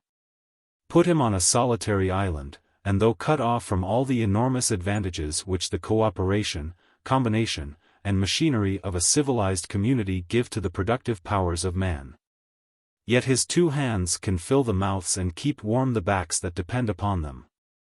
Yet where productive power is at its highest development they cannot. Why? Is it not because in the one case he has access to the material and forces of nature, and in the other this access is denied? Is it not the fact that labor is thus shut off from nature which can alone explain the state of things that compels men to stand idle who would willingly supply their wants by their labor? The proximate cause of enforced idleness with one set of men may be the cessation of demand on the part of other men for the particular things they produce, but trace this cause from point to point, from occupation to occupation, and you will find that enforced idleness in one trade is caused by enforced idleness in another, and that the paralysis which produces dullness in all trades cannot be said to spring from too great a supply of labor or too small a demand for labor, but must proceed from the fact that supply cannot meet demand by producing the things which satisfy want and are the object of labor. Now, what is necessary to enable labor to produce these things, is land. When we speak of labor creating wealth, we speak metaphorically. Man creates nothing. The whole human race, were they to labor forever, could not create the tiniest mote that floats in a sunbeam, could not make this rolling sphere 1 atom heavier or 1 atom lighter. In producing wealth, labor, with the aid of natural forces, but works up, into the forms desired, pre-existing matter, and, to produce wealth, must, therefore, have access to this matter and to these forces, that is to say, to land. The land is the source of all wealth. It is the mine from which must be drawn the ore that labor fashions. It is the substance to which labor gives the form. And, hence, when labor cannot satisfy its wants, may we not with certainty infer that it can be from no other cause than that labor is denied access to land? When in all trades there is what we call scarcity of employment. When, everywhere, labor wastes, while desire is unsatisfied, must not the obstacle which prevents labor from producing the wealth it needs, lie at the foundation of the industrial structure? That foundation is land. Milliners, optical instrument makers, gilders, and polishers, are not the pioneers of new settlements.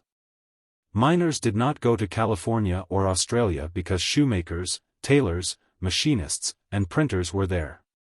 But those trades followed the miners, just as they are now following the gold diggers into the Black Hills and the diamond diggers into South Africa. It is not the storekeeper who is the cause of the farmer, but the farmer who brings the storekeeper. It is not the growth of the city that develops the country, but the development of the country that makes the city grow. And, hence, when, through all trades, men willing to work cannot find opportunity to do so, the difficulty must arise in the employment that creates a demand for all other employments. It must be because labor is shut out from land. In Leeds or Lowell, in Philadelphia or Manchester, in London or New York, it may require a grasp of first principles to see this. But where industrial development has not become so elaborate, nor the extreme links of the chain so widely separated, one has but to look at obvious facts. Although not yet 30 years old, the city of San Francisco, both in population and in commercial importance, ranks among the great cities of the world, and, next to New York, is the most metropolitan of American cities. Though not yet 30 years old, she has had for some years an increasing number of unemployed men.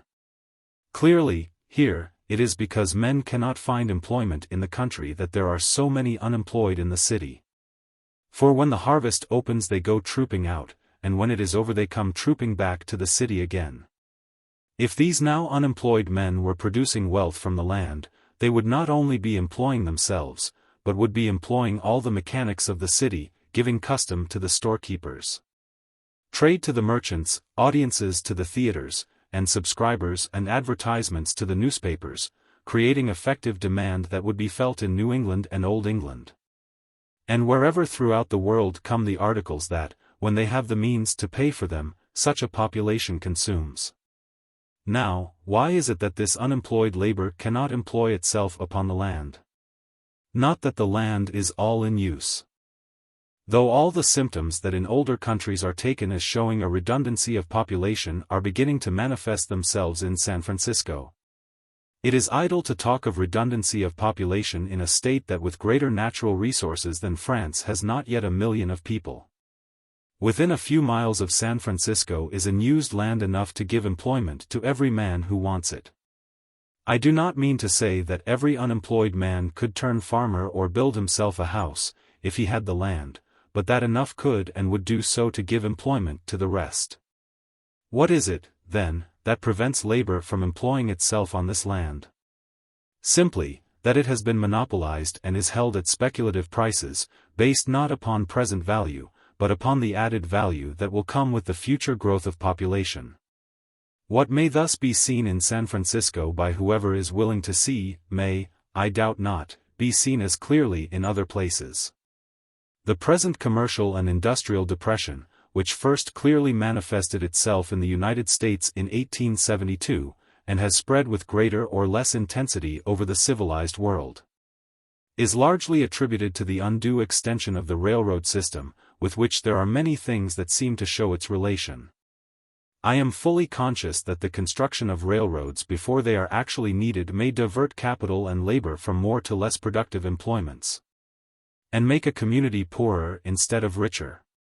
And when the railroad mania was at its highest, I pointed this out in a political tract addressed to the people of California.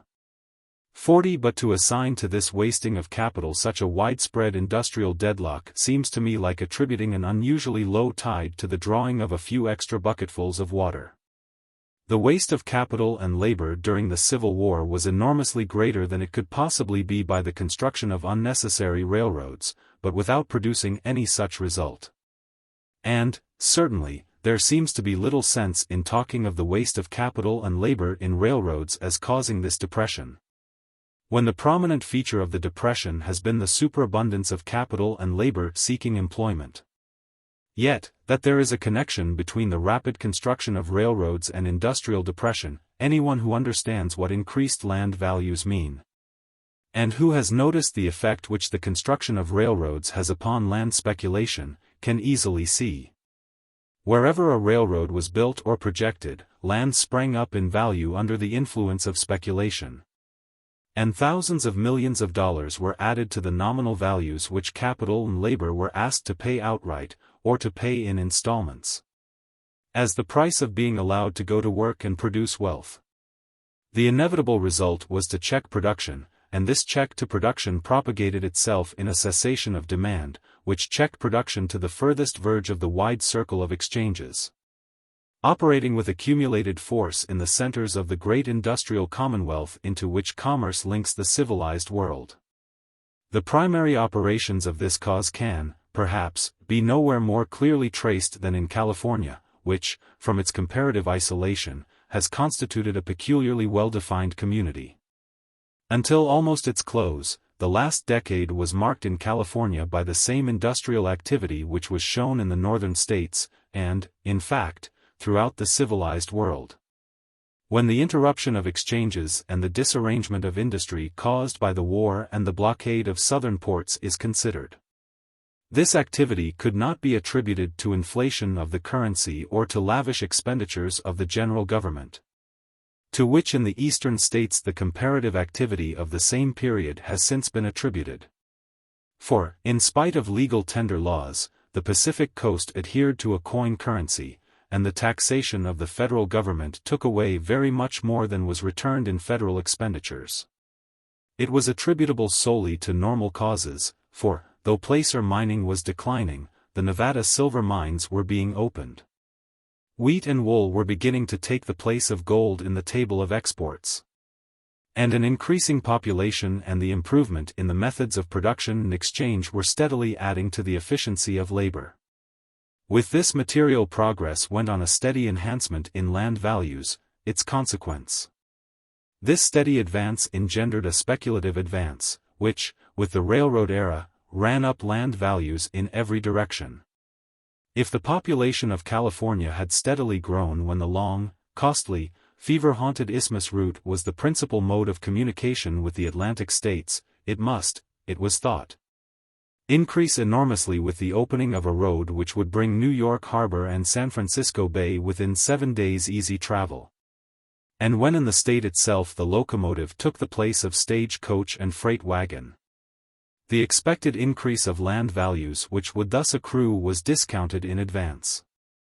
Lots on the outskirts of San Francisco rose hundreds and thousands %, and farming land was taken up and held for high prices, in whichever direction an immigrant was likely to go. But the anticipated rush of immigrants did not take place. Labor and capital could not pay so much for land and make fair returns. Production was checked, if not absolutely, at least relatively. As the Transcontinental Railroad approached completion, instead of increased activity, symptoms of depression began to manifest themselves. And, when it was completed, to the season of activity had succeeded a period of depression which has not since been fully recovered from, during which wages and interest have steadily fallen. What I have called the actual rent line, or margin of cultivation, is thus, as well as by the steady march of improvement and increase of population, which, though slower than it otherwise would have been, still goes on, approaching the speculative rent line. But the tenacity with which a speculative advance in the price of land is maintained in a developing community is well known. 41. Now, what thus went on in California went on in every progressive section of the Union. Everywhere that a railroad was built or projected, land was monopolized in anticipation, and the benefit of the improvement was discounted in increased land values. The speculative advance in rent thus outrunning the normal advance, production was checked, demand was decreased. And labor and capital were turned back from occupations more directly concerned with land, to glut those in which the value of land is a less perceptible element. It is thus that the rapid extension of railroads is related to the succeeding depression. And what went on in the United States went on in a greater or less obvious degree all over the progressive world. Everywhere land values have been steadily increasing with material progress, and everywhere this increase begot a speculative advance. The impulse of the primary cause not only radiated from the newer sections of the Union to the older sections, and from the United States to Europe, but everywhere the primary cause was acting. And, hence, a worldwide depression of industry and commerce, begotten of a worldwide material progress. There is one thing which, it may seem, I have overlooked, in attributing these industrial depressions to the speculative advance of rent or land values as a main and primary cause. The operation of such a cause, though it may be rapid, must be progressive, resembling a pressure, not a blow. But these industrial depressions seem to come suddenly. They have, at their beginning, the character of a paroxysm, followed by a comparative lethargy, as if of exhaustion. Everything seems to be going on as usual, commerce and industry vigorous and expanding, when suddenly there comes a shock, as of a thunderbolt out of a clear sky. A bank breaks. A great manufacturer or merchant fails, and, as if a blow had thrilled through the entire industrial organization, failure succeeds failure, and on every side workmen are discharged from employment. And capital shrinks into profitless security. Let me explain what I think to be the reason of this. To do so, we must take into account the manner in which exchanges are made. For it is by exchanges that all the varied forms of industry are linked together into one mutually related and interdependent organization. To enable exchanges to be made between producers far removed by space and time, large stocks must be kept in store and in transit, and this, as I have already explained, I take to be the great function of capital, in addition to that of supplying tools and seed. These exchanges are, perhaps necessarily, largely made upon credit, that is to say, the advance upon one side is made before the return is received on the other. Now, without stopping to inquire as to the causes, it is manifest that these advances are, as a rule, from the more highly organized and later developed industries to the more fundamental. The West Coast African, for instance, who exchanges palm oil and coconuts for gaudy calico and Birmingham idols, gets his return immediately. The English merchant, on the contrary, has to lay out of his goods a long while before he gets his returns. The farmer can sell his crop as soon as it is harvested, and for cash. The great manufacturer must keep a large stock, send his goods long distances to agents, and, generally, sell on time. Thus, as advances and credits are generally from what we may call the secondary, to what we may call the primary industries, it follows that any check to production which proceeds from the latter will not immediately manifest itself in the former. The system of advances and credits constitutes, as it were, an elastic connection, which will give considerably before breaking, but which, when it breaks, will break with a snap. Or, to illustrate in another way what I mean, the Great Pyramid of Giza is composed of layers of masonry, the bottom layer, of course, supporting all the rest. Could we by some means gradually contract this bottom layer, the upper part of the pyramid would for some time retain its form, and then, when gravitation at length overcame the adhesiveness of the material, would not diminish gradually and regularly, but would break off suddenly, in large pieces. Now, the industrial organization may be likened to such a pyramid. What is the proportion which in a given stage of social development the various industries bear to each other? It is difficult, and perhaps impossible, to say. But it is obvious that there is such a proportion, just as in a printer's font of type there is a certain proportion between the various letters. Each form of industry, as it is developed by division of labor, springs from and rises out of the others, and all rest ultimately upon land. For, without land, labor is as impotent as would be a man in void space. To make the illustration closer to the condition of a progressive country, imagine a pyramid composed of superimposed layers, the whole constantly growing and expanding. Imagine the growth of the layer nearest the ground to be checked. The others will for a time keep on expanding. In fact, for the moment, the tendency will be to quicker expansion.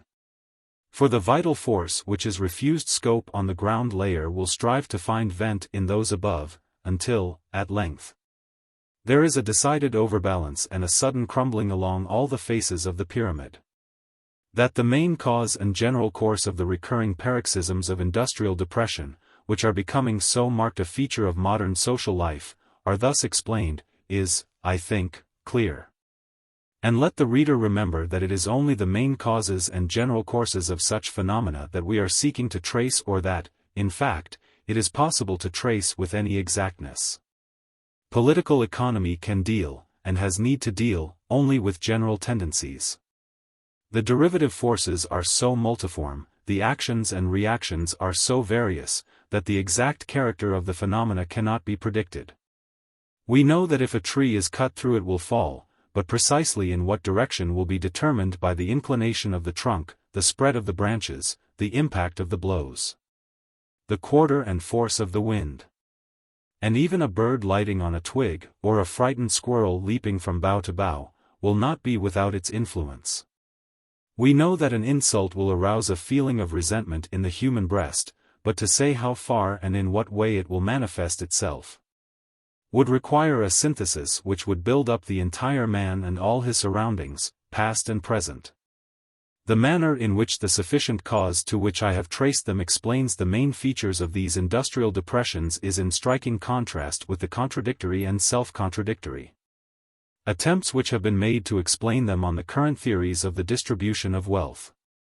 That a speculative advance in rent or land values invariably precedes each of these sons of industrial depression is everywhere clear. That they bear to each other the relations of cause and effect, is obvious to whomsoever considers the necessary relations between land and labor.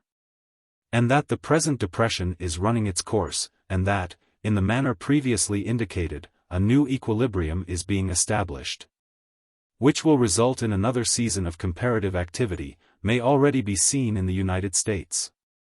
The normal rent line and the speculative rent line are being brought together, 1, by the fall in speculative land values, which is very evident in the reduction of rents and shrinkage of real estate values in the principal cities.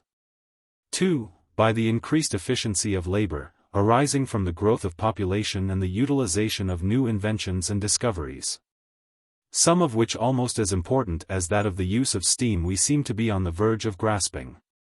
3, by the lowering of the habitual standard of interest and wages, which, as to interest, is shown by the negotiation of a government loan at 4%. And as to wages is too generally evident for any special citation. When the equilibrium is thus re-established, a season of renewed activity, culminating in a speculative advance of land values will set in point 42, but wages and interest will not recover their lost ground. The net result of all these perturbations or wave-like movements is the gradual forcing of wages and interest toward their minimum. These temporary and recurring depressions exhibit, in fact, as was noticed in the opening chapter, but intensifications of the general movement which accompanies material progress. Chapter 2. The persistence of poverty amid advancing wealth. The great problem, of which these recurring seasons of industrial depression are but peculiar manifestations, is now, I think, fully solved. And the social phenomena which all over the civilized world appall the philanthropist and perplex the statesman, which hang with clouds the future of the most advanced races, and suggest doubts of the reality and ultimate goal of what we have fondly called progress, are now explained. The reason why, in spite of the increase of productive power, wages constantly tend to a minimum which will give but a bare living, is that, with increase in productive power, rent tends to even greater increase, thus producing a constant tendency to the forcing down of wages.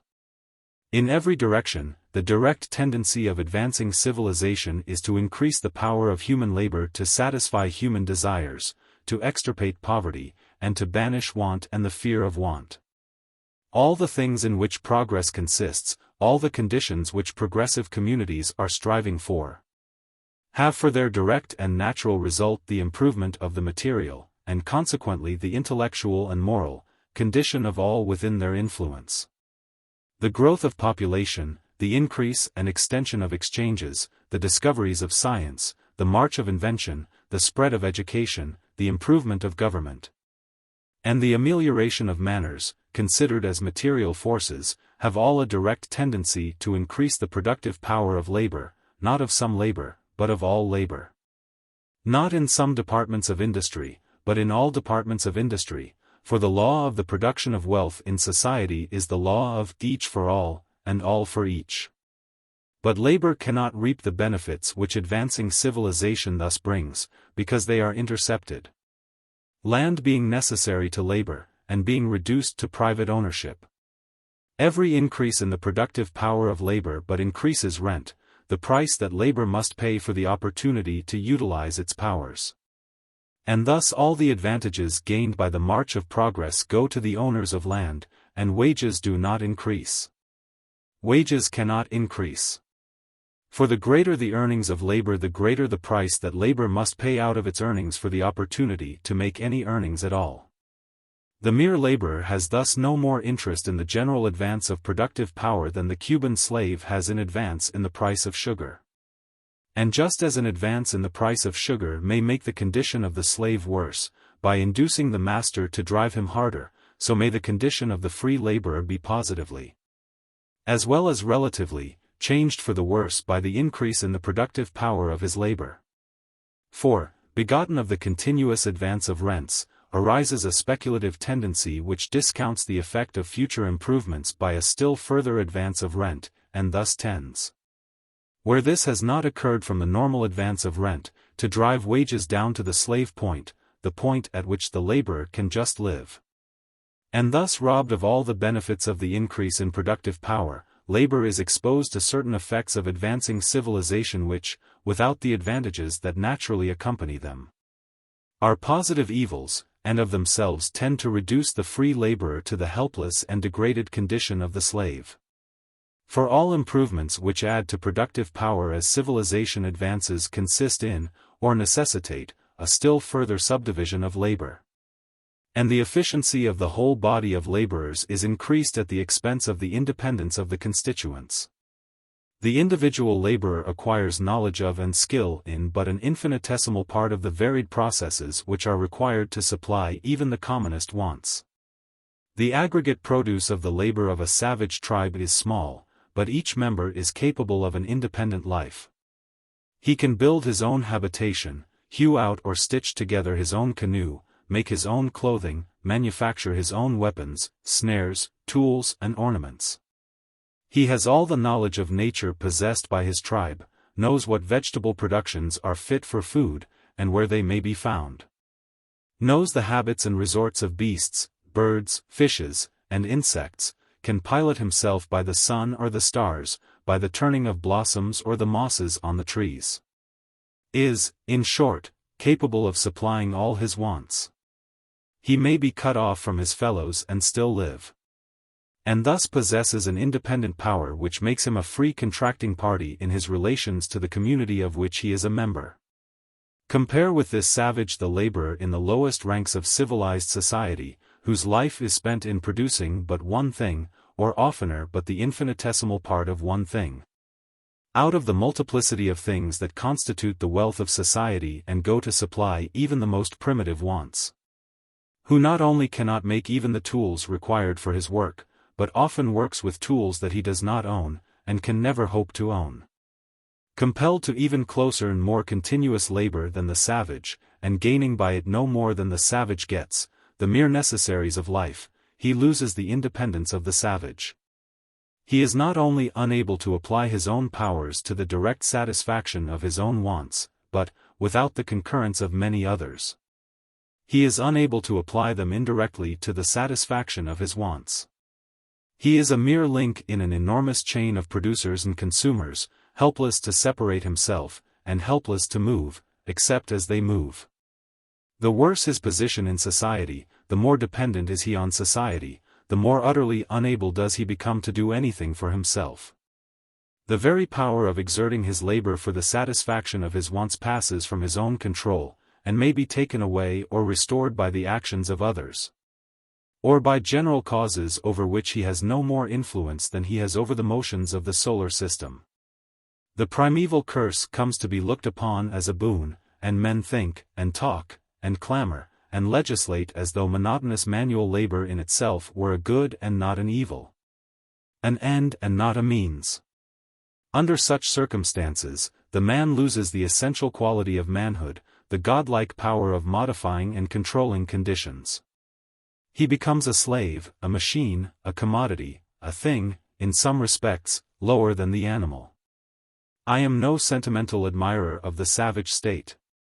I do not get my ideas of the untutored children of nature from Rousseau, or Chateaubriand, or Cooper. I am conscious of its material and mental poverty, and its low and narrow range. I believe that civilization is not only the natural destiny of man, but the enfranchisement, elevation, and refinement of all his powers. And think that it is only in such moods as may lead him to envy the cud-chewing cattle, that a man who is free to the advantages of civilization could look with regret upon the savage state. But, nevertheless, I think no one who will open his eyes to the facts can resist the conclusion that there are in the heart of our civilization large classes with whom the veriest savage could not afford to exchange. It is my deliberate opinion that if, standing on the threshold of being, one were given the choice of entering life as a Tierra del Fuegan, a black fellow of Australia, an Eskimo in the Arctic Circle, or among the lowest classes in such a highly civilized country as Great Britain, he would make infinitely the better choice in selecting the lot of the savage. For those classes who in the midst of wealth are condemned to want suffer all the privations of the savage, without his sense of personal freedom. They are condemned to more than his narrowness and littleness, without opportunity for the growth of his rude virtues. If their horizon is wider, it is but to reveal blessings that they cannot enjoy. There are some to whom this may seem like exaggeration. But it is only because they have never suffered themselves to realize the true condition of those classes upon whom the iron heel of modern civilization presses with full force. As de Tocqueville observes, in one of his letters to Madame Swetchine, we so soon become used to the thought of want that we do not feel that an evil which grows greater to the sufferer the longer it lasts becomes less to the observer by the very fact of its duration. And perhaps the best proof of the justice of this observation is that in cities where there exists a pauper class and a criminal class, where young girls shiver as they sew for bread, and tattered and barefooted children make a home in the streets, money is regularly raised to send missionaries to the heathen. Send missionaries to the heathen. It would be laughable if it were not so sad. Baal no longer stretches forth his hideous, sloping arms. But in Christian lands mothers slay their infants for a burial fee. And I challenge the production from any authentic accounts of savage life of such descriptions of degradation as are to be found in official documents of highly civilized countries, in reports of sanitary commissioners and of inquiries into the condition of the laboring poor. The simple theory which I have outlined, if indeed it can be called a theory which is but the recognition of the most obvious relations, explains this conjunction of poverty with wealth, of low wages with high productive power, of degradation amid enlightenment, of virtual slavery in political liberty. It harmonizes, as results flowing from a general and inexorable law, facts otherwise most perplexing, and exhibits the sequence and relation between phenomena that without reference to it are diverse and contradictory. It explains why interest and wages are higher in new than in older communities, though the average, as well as the aggregate, production of wealth is less. It explains why improvements which increase the productive power of labor and capital increase the reward of neither. It explains what is commonly called the conflict between labor and capital, while proving the real harmony of interest between them. It cuts the last inch of ground from under the fallacies of protection, while showing why free trade fails to benefit permanently the working classes. It explains why want increases with abundance, and wealth tends to greater and greater aggregations. It explains the periodically recurring depressions of industry without recourse either to the absurdity of overproduction or the absurdity of overconsumption. It explains the enforced idleness of large numbers of would-be producers, which wastes the productive force of advanced communities, without the absurd assumption that there is too little work to do or that there are too many to do it. It explains the ill effects upon the laboring classes which often follow the introduction of machinery, without denying the natural advantages which the use of machinery gives. It explains the vice and misery which show themselves amid dense population, without attributing to the laws of the all-wise and all-beneficent defects which belong only to the short-sighted and selfish enactments of men. This explanation is in accordance with all the facts. Look over the world today. In countries the most widely differing, under conditions the most diverse as to government, as to industries, as to tariffs, as to currency, you will find distress among the working classes. But everywhere that you thus find distress and destitution in the midst of wealth, you will find that the land is monopolized. That instead of being treated as the common property of the whole people, it is treated as the private property of individuals. That, for its use by labor, large revenues are extorted from the earnings of labor. Look over the world today, comparing different countries with each other, and you will see that it is not the abundance of capital or the productiveness of labor that makes wages high or low, but the extent to which the monopolizers of land can, in rent, levy tribute upon the earnings of labor. Is it not a notorious fact, known to the most ignorant, that new countries, where the aggregate wealth is small, but where land is cheap, are always better countries for the laboring classes than the rich countries, where land is dear? Wherever you find land relatively low, will you not find wages relatively high? And wherever land is high, will you not find wages low? As land increases in value, poverty deepens and pauperism appears. In the new settlements, where land is cheap, you will find no beggars, and the inequalities in condition are very slight. In the great cities, where land is so valuable that it is measured by the foot, you will find the extremes of poverty and of luxury. And this disparity in condition between the two extremes of the social scale may always be measured by the price of land. Land in New York is more valuable than in San Francisco. And in New York, the San Franciscan may see squalor and misery that will make him stand aghast. Land is more valuable in London than in New York. And in London, there is squalor and destitution worse than that of New York. Compare the same country in different times, and the same relation is obvious. As the result of much investigation, Hallam says he is convinced that the wages of manual labor were greater in amount in England during the Middle Ages than they are now. Whether this is so or not, it is evident that they could not have been much, if any, less. The enormous increase in the efficiency of labor, which even in agriculture is estimated at 700 or 800%, and in many branches of industry is almost incalculable, has only added to rent.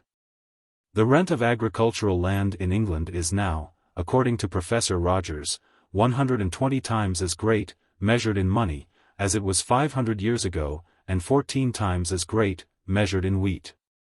While in the rent of building land, and mineral land, the advance has been enormously greater.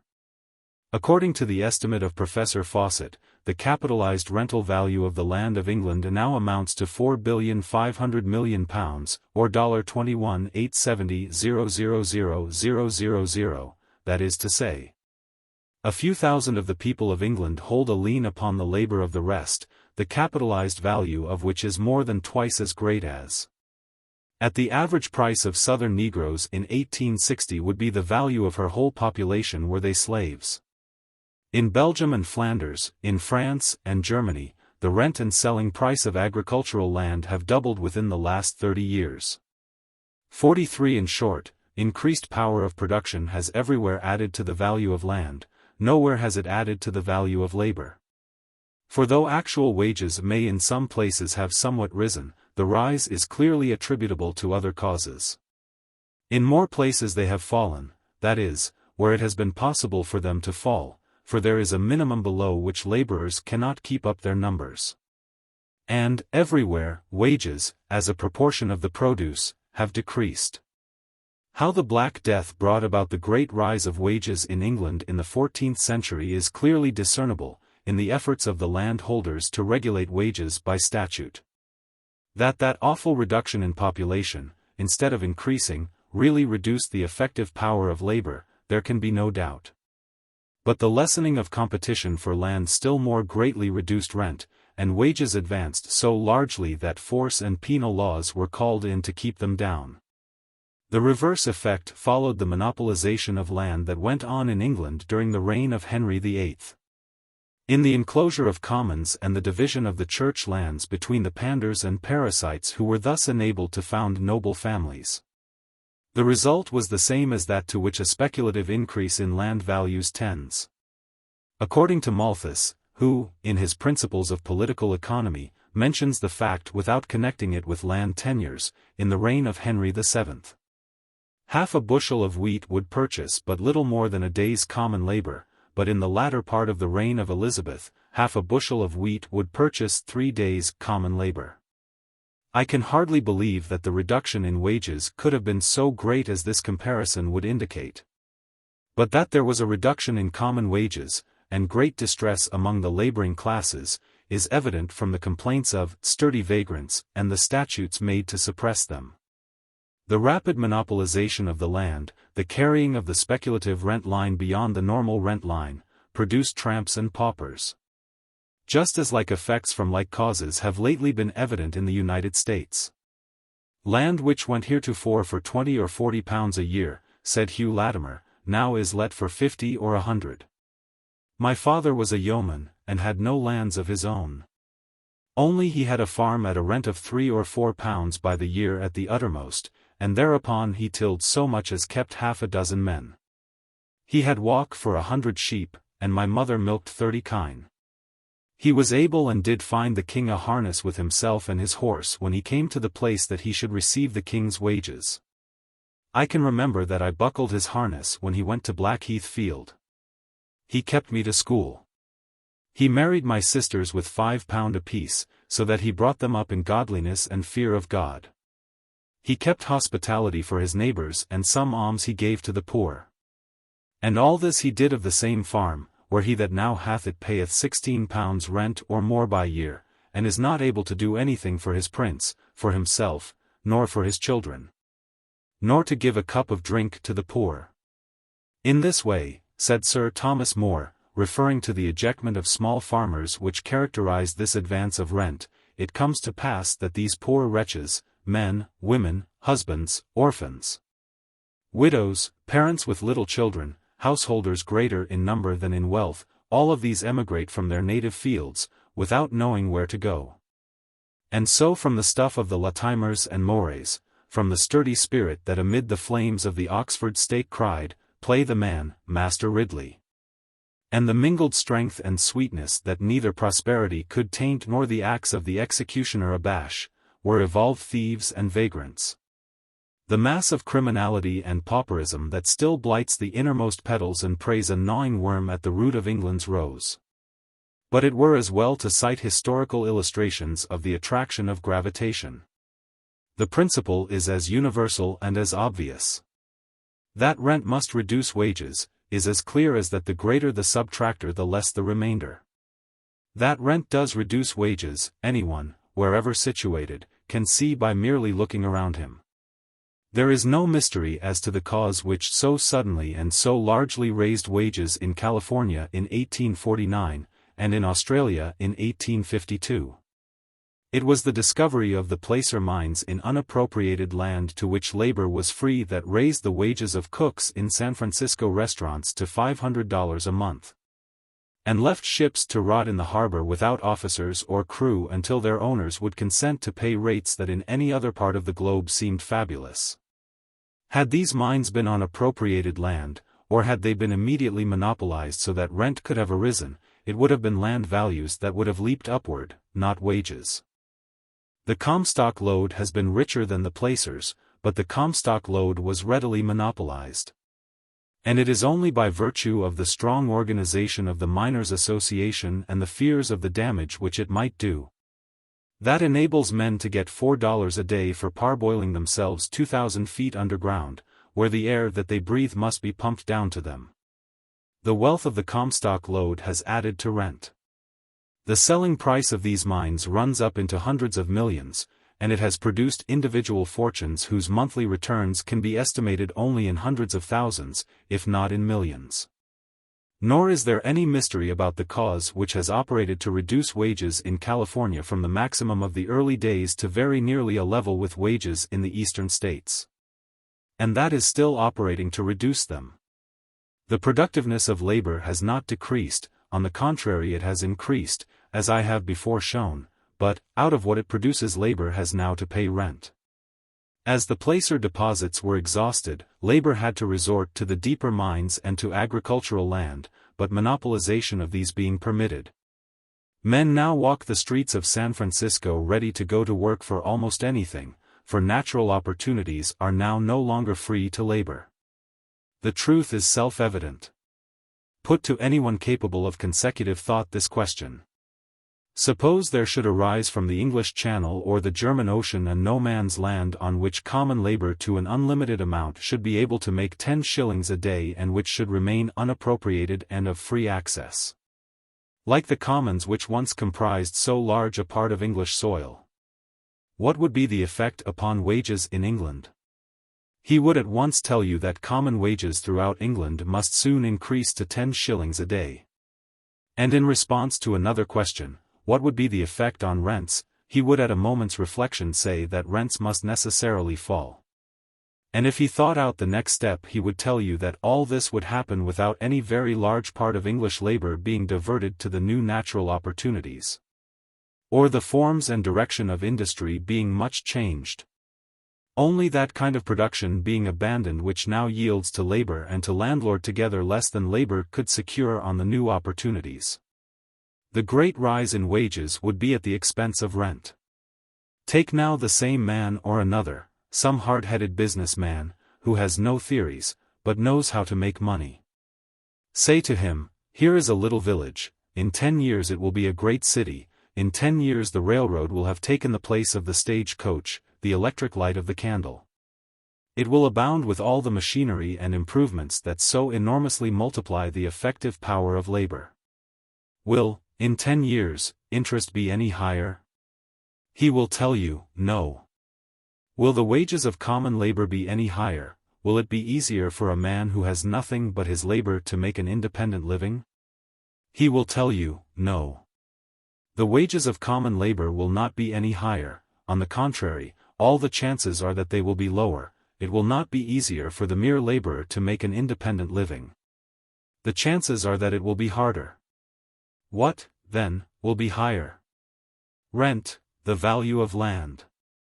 Go, get yourself a piece of ground, and hold possession. And if, under such circumstances, you take his advice, you need do nothing more. You may sit down and smoke your pipe, you may lie around like the Lazzaroni of Naples or the leperos of Mexico. You may go up in a balloon, or down a hole in the ground, and without doing one stroke of work, without adding one iota to the wealth of the community, in 10 years you will be rich. In the new city you may have a luxurious mansion, but among its public buildings will be an almshouse.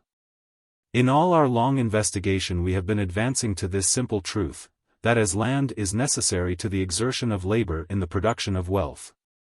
To command the land which is necessary to labor, is to command all the fruits of labor save enough to enable labor to exist. We have been advancing as through an enemy's country, in which every step must be secured, every position fortified, and every bypath explored. For this simple truth, in its application to social and political problems, is hid from the great masses of men partly by its very simplicity, and in greater part by widespread fallacies and erroneous habits of thought which lead them to look in every direction but the right one for an explanation of the evils which oppress and threaten the civilized world. And back of these elaborate fallacies and misleading theories is an active, energetic power, a power that in every country, be its political forms what they may, writes laws and molds thought, the power of a vast and dominant pecuniary interest. But so simple and so clear is this truth, that to see it fully once is always to recognize it. There are pictures which, though looked at again and again, present only a confused labyrinth of lines or scroll work, a landscape, trees, or something of the kind, until once the attention is called to the fact that these things make up a face or a figure. This relation once recognized, is always afterward clear. It is so in this case. In the light of this truth all social facts group themselves in an orderly relation, and the most diverse phenomena are seen to spring from one great principle. It is not in the relations of capital and labor, it is not in the pressure of population against subsistence, that an explanation of the unequal development of our civilization is to be found. The great cause of inequality in the distribution of wealth is inequality in the ownership of land. The ownership of land is the great fundamental fact which ultimately determines the social, the political, and consequently the intellectual and moral condition of a people. And it must be so. For land is the habitation of man, the storehouse upon which he must draw for all his needs, the material to which his labor must be applied for the supply of all his desires. For even the products of the sea cannot be taken, the light of the sun enjoyed, or any of the forces of nature utilized, without the use of land or its products. On the land we are born, from it we live, to it we return again, children of the soil as truly as is the blade of grass or the flower of the field. Take away from man all that belongs to land, and he is but a disembodied spirit. Material progress cannot rid us of our dependence upon land. It can but add to the power of producing wealth from land. And hence, when land is monopolized, it might go on to infinity without increasing wages or improving the condition of those who have but their labor. It can but add to the value of land and the power which its possession gives. Everywhere, in all times, among all peoples, the possession of land is the base of aristocracy, the foundation of great fortunes, the source of power. As said the Brahmins, ages ago, to whomsoever the soil at any time belongs, to him belong the fruits of it. White parasols and elephants mad with pride are the flowers of a grant of land. Book. Chapter 6. The Remedy. A new and fair division of the goods and rights of this world should be the main object of those who conduct human affairs. De Tocqueville. When the object is to raise the permanent condition of a people, small means do not merely produce small effects, they produce no effect at all. John Stuart Mill. Chapter 1. Insufficiency of remedies currently advocated. In tracing to its source the cause of increasing poverty amid advancing wealth, we have discovered the remedy. But before passing to that branch of our subject, it will be well to review the tendencies or remedies which are currently relied on or advocated. The remedy to which our conclusions point is at once radical and simple, so radical that, on the one side, it will not be fairly considered so long as any faith remains in the efficacy of less caustic measures. So simple that, on the other side, its real efficacy and comprehensiveness are likely to be overlooked, until the effect of more elaborate measures is estimated. The tendencies and measures which current literature and discussions show to be more or less relied on or advocated as calculated to relieve poverty and distress among the masses may be divided into 6 classes. I do not mean that there are so many distinct parties or schools of thought, but merely that, for the purpose of our inquiry, prevailing opinions and proposed measures may be so grouped for review. Remedies which for the sake of greater convenience and clearness we shall consider separately are often combined in thought. There are many persons who still retain a comfortable belief that material progress will ultimately extirpate poverty. And there are many who look to prudential restraint upon the increase of population as the most efficacious means, but the fallacy of these views has already been sufficiently shown. Let us now consider what may be hoped for. From greater economy in government. From the better education of the working classes and improved habits of industry and thrift. From combinations of workmen for the advance of wages. From the cooperation of labor and capital. From governmental direction and interference. From a more general distribution of land. Under these 6 heads I think we may in essential form review all hopes and propositions for the relief of social distress short of the simple but far-reaching measure which I shall propose. Chapter 1. From greater economy in government. Until a very few years ago it was an article of faith with Americans, a belief shared by European liberals, that the poverty of the downtrodden masses of the old world was due to aristocratic and monarchical institutions. This belief has rapidly passed away with the appearance in the United States, under Republican institutions, of social distress of the same kind, if not of the same intensity, as that prevailing in Europe. But social distress is still largely attributed to the immense burdens which existing governments impose, the great debts, the military and naval establishments. The extravagance which is characteristic as well of republican as of monarchical rulers, and especially characteristic of the administration of great cities. To these must be added, in the United States, the robbery involved in the protective tariff, which for every 25 cents it puts in the treasury takes $1, and it may be 4 or 5 out of the pocket of the consumer. Now, there seems to be an evident connection between the immense sums thus taken from the people and the privations of the lower classes. And it is upon a superficial view natural to suppose that a reduction in the enormous burdens thus uselessly imposed would make it easier for the poorest to get a living. But a consideration of the matter in the light of the economic principles heretofore traced out will show that this would not be the effect. A reduction in the amount taken from the aggregate produce of a community by taxation would be simply equivalent to an increase in the power of net production. It would in effect add to the productive power of labor just as do the increasing density of population and improvement in the arts. And as the advantage in the one case goes, and must go, to the owners of land, in increased rent, so would the advantage in the other. From the produce of the labor and capital of England are now supported the burden of an immense debt, an established church, an expensive royal family, a large number of sinecurists, a great army and great navy. Suppose the debt repudiated, the church disestablished, the royal family set adrift to make a living for themselves, the sinecurists cut off, the army disbanded, the officers and men of the navy discharged and the ships sold. An enormous reduction in taxation would thus become possible. There would be a great addition to the net produce which remains to be distributed among the parties to production. But it would be only such an addition as improvement in the arts has been for a long time constantly making, and not so great an addition as steam and machinery have made within the last 20 or 30 years. And as these additions have not alleviated pauperism, but have only increased rent, so would this. English landowners would reap the whole benefit. I will not dispute that if all these things could be done suddenly, and without the destruction and expense involved in a revolution, there might be a temporary improvement in the condition of the lowest class. But such a sudden and peaceable reform is manifestly impossible. And if it were, any temporary improvement would, by the process we now see going on in the United States, be ultimately swallowed up by increased land values.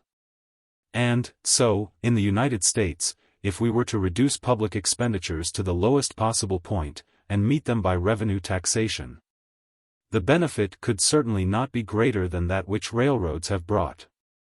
There would be more wealth left in the hands of the people as a whole, just as the railroads have put more wealth in the hands of the people as a whole.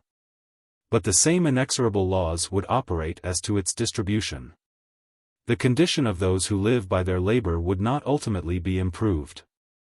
A dim consciousness of this pervades, or, rather, is beginning to pervade, the masses, and constitutes one of the grave political difficulties that are closing in around the American Republic. Those who have nothing but their labor, and especially the proletarians of the cities, a growing class, care little about the prodigality of government, and in many cases are disposed to look upon it as a good thing, furnishing employment, or putting money in circulation. Tweed, who robbed New York as a guerrilla chief, might levy upon a captured town, and who was but a type of the new banditti who are grasping the government of all our cities, was undoubtedly popular with a majority of the voters, though his thieving was notorious, and his spoils were blazoned in big diamonds and lavish personal expenditure. After his indictment, he was triumphantly elected to the Senate, and, even when a recaptured fugitive, was frequently cheered on his way from court to prison. He had robbed the public treasury of many millions, but the proletarians felt that he had not robbed them. And the verdict of political economy is the same as theirs. Let me be clearly understood. I do not say that governmental economy is not desirable, but simply that reduction in the expenses of government can have no direct effect in extirpating poverty and increasing wages, so long as land is monopolized. Although this is true, yet even with sole reference to the interests of the lowest class, no effort should be spared to keep down useless expenditures. The more complex and extravagant government becomes, the more it gets to be a power distinct from and independent of the people. And the more difficult does it become to bring questions of real public policy to a popular decision. Look at our elections in the United States, upon what do they turn? The most momentous problems are pressing upon us, yet so great is the amount of money in politics, so large are the personal interests involved, that the most important questions of government are but little considered. The average American voter has prejudices, party feelings, general notions of a certain kind. But he gives to the fundamental questions of government not much more thought than a streetcar horse does to the profits of the line. Were this not the case, so many hoary abuses could not have survived and so many new ones been added. Anything that tends to make government simple and inexpensive tends to put it under control of the people and to bring questions of real importance to the front. But no reduction in the expenses of government can of itself cure or mitigate the evils that arise from a constant tendency to the unequal distribution of wealth. Chapter 2. From the diffusion of education and improved habits of industry and thrift.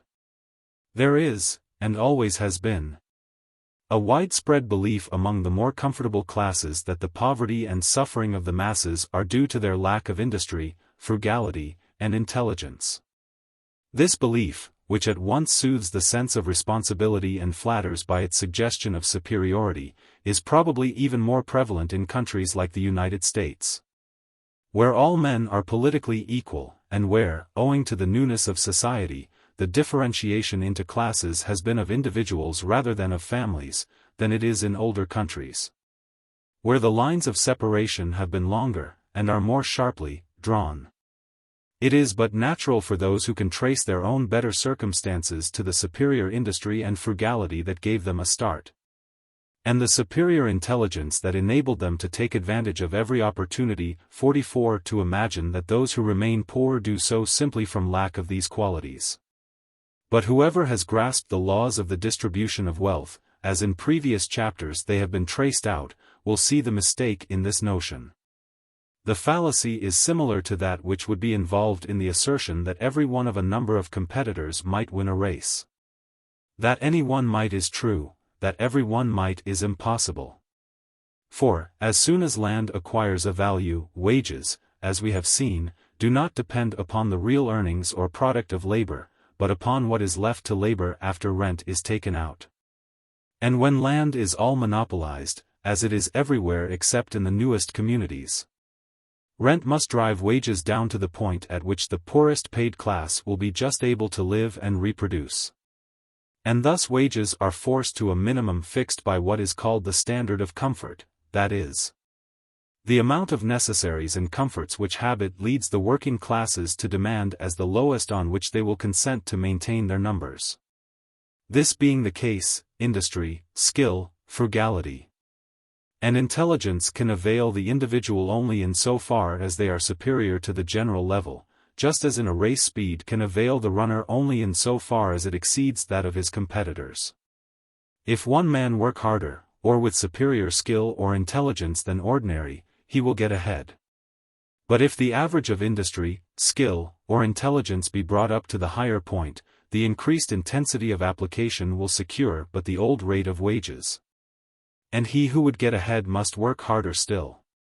One individual may save money from his wages by living as Dr. Franklin did when, during his apprenticeship and early journeyman days, he concluded to practice vegetarianism.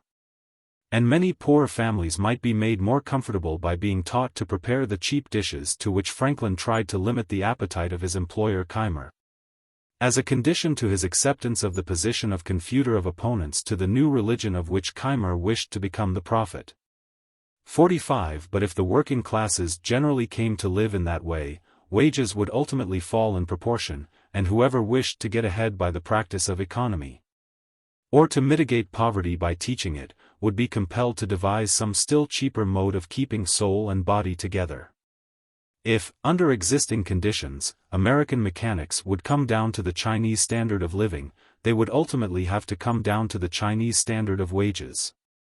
Or if English laborers would content themselves with the rice diet and scanty clothing of the Bengali, labor would soon be as ill paid in England as in Bengal. The introduction of the potato into Ireland was expected to improve the condition of the poorer classes, by increasing the difference between the wages they received and the cost of their living. The consequences that did ensue were a rise of rent and a lowering of wages, and, with the potato blight, the ravages of famine among a population that had already reduced its standard of comfort so low that the next step was starvation. And, so, if one individual work more hours than the average, he will increase his wages, but the wages of all cannot be increased in this way. It is notorious that in occupations where working hours are long, wages are not higher than where working hours are shorter. Generally the reverse, for the longer the working day, the more helpless does the laborer become, the less time has he to look around him and develop other powers than those called forth by his work. The less becomes his ability to change his occupation or to take advantage of circumstances. And, so, the individual workman who gets his wife and children to assist him may thus increase his income. But in occupations where it has become habitual for the wife and children of the laborer to supplement his work, it is notorious that the wages earned by the whole family do not on the average exceed those of the head of the family in occupations where it is usual for him only to work. Swiss family labor in watchmaking competes in cheapness with American machinery. The bohemian cigar makers of New York, who work, men, women, and children, in their tenement house rooms, have reduced the prices of cigar making to less than the Chinese in San Francisco were getting. These general facts are well known. They are fully recognized in standard politico-economic works, where, however, they are explained upon the Malthusian theory of the tendency of population to multiply up to the limit of subsistence. The true explanation, as I have sufficiently shown, is in the tendency of rent to reduce wages. As to the effects of education, it may be worth while to say a few words specially, for there is a prevailing disposition to attribute to it something like a magical influence. Now, education is only education in so far as it enables a man more effectively to use his natural powers, and this is something that what we call education in very great part fails to do. I remember a little girl, pretty well along in her school geography and astronomy, who was much astonished to find that the ground in her mother's backyard was really the surface of the earth, and if you talk with them, you will find that a good deal of the knowledge of many college graduates is much like that of the little girl. They seldom think any better, and sometimes not so well as men who have never been to college. A gentleman who had spent many years in Australia, and knew intimately the habits of the Aborigines, Rev. Dr. Bleasdale, after giving some instances of their wonderful skill in the use of their weapons, in foretelling changes in the wind and weather and in trapping the shyest birds, once said to me, "I think it a great mistake to look on these black fellows as ignorant. Their knowledge is different from ours, but in it they are generally better educated. As soon as they begin to toddle, they are taught to play with little boomerangs and other weapons, to observe and to judge, and, when they are old enough to take care of themselves, they are fully able to do so, are, in fact, in reference to the nature of their knowledge, what I should call well-educated gentlemen. Which is more than I can say for many of our young fellows who have had what we call the best advantages, but who enter upon manhood unable to do anything either for themselves or for others. Be this as it may, it is evident that intelligence, which is or should be the aim of education, until it induces and enables the masses to discover and remove the cause of the unequal distribution of wealth, can operate upon wages only by increasing the effective power of labor. It has the same effect as increased skill or industry. And it can raise the wages of the individual only in so far as it renders him superior to others. When to read and write were rare accomplishments, a clerk commanded high respect and large wages, but now the ability to read and write has become so nearly universal as to give no advantage. Among the Chinese the ability to read and write seems absolutely universal, but wages in China touch the lowest possible point. The diffusion of intelligence, except as it may make men discontented with a state of things which condemns producers to a life of toil while non-producers loll in luxury, cannot tend to raise wages generally, or in any way improve the condition of the lowest class, the mudsills, of society, as a Southern senator once called them, who must rest on the soil. No matter how high the superstructure may be carried.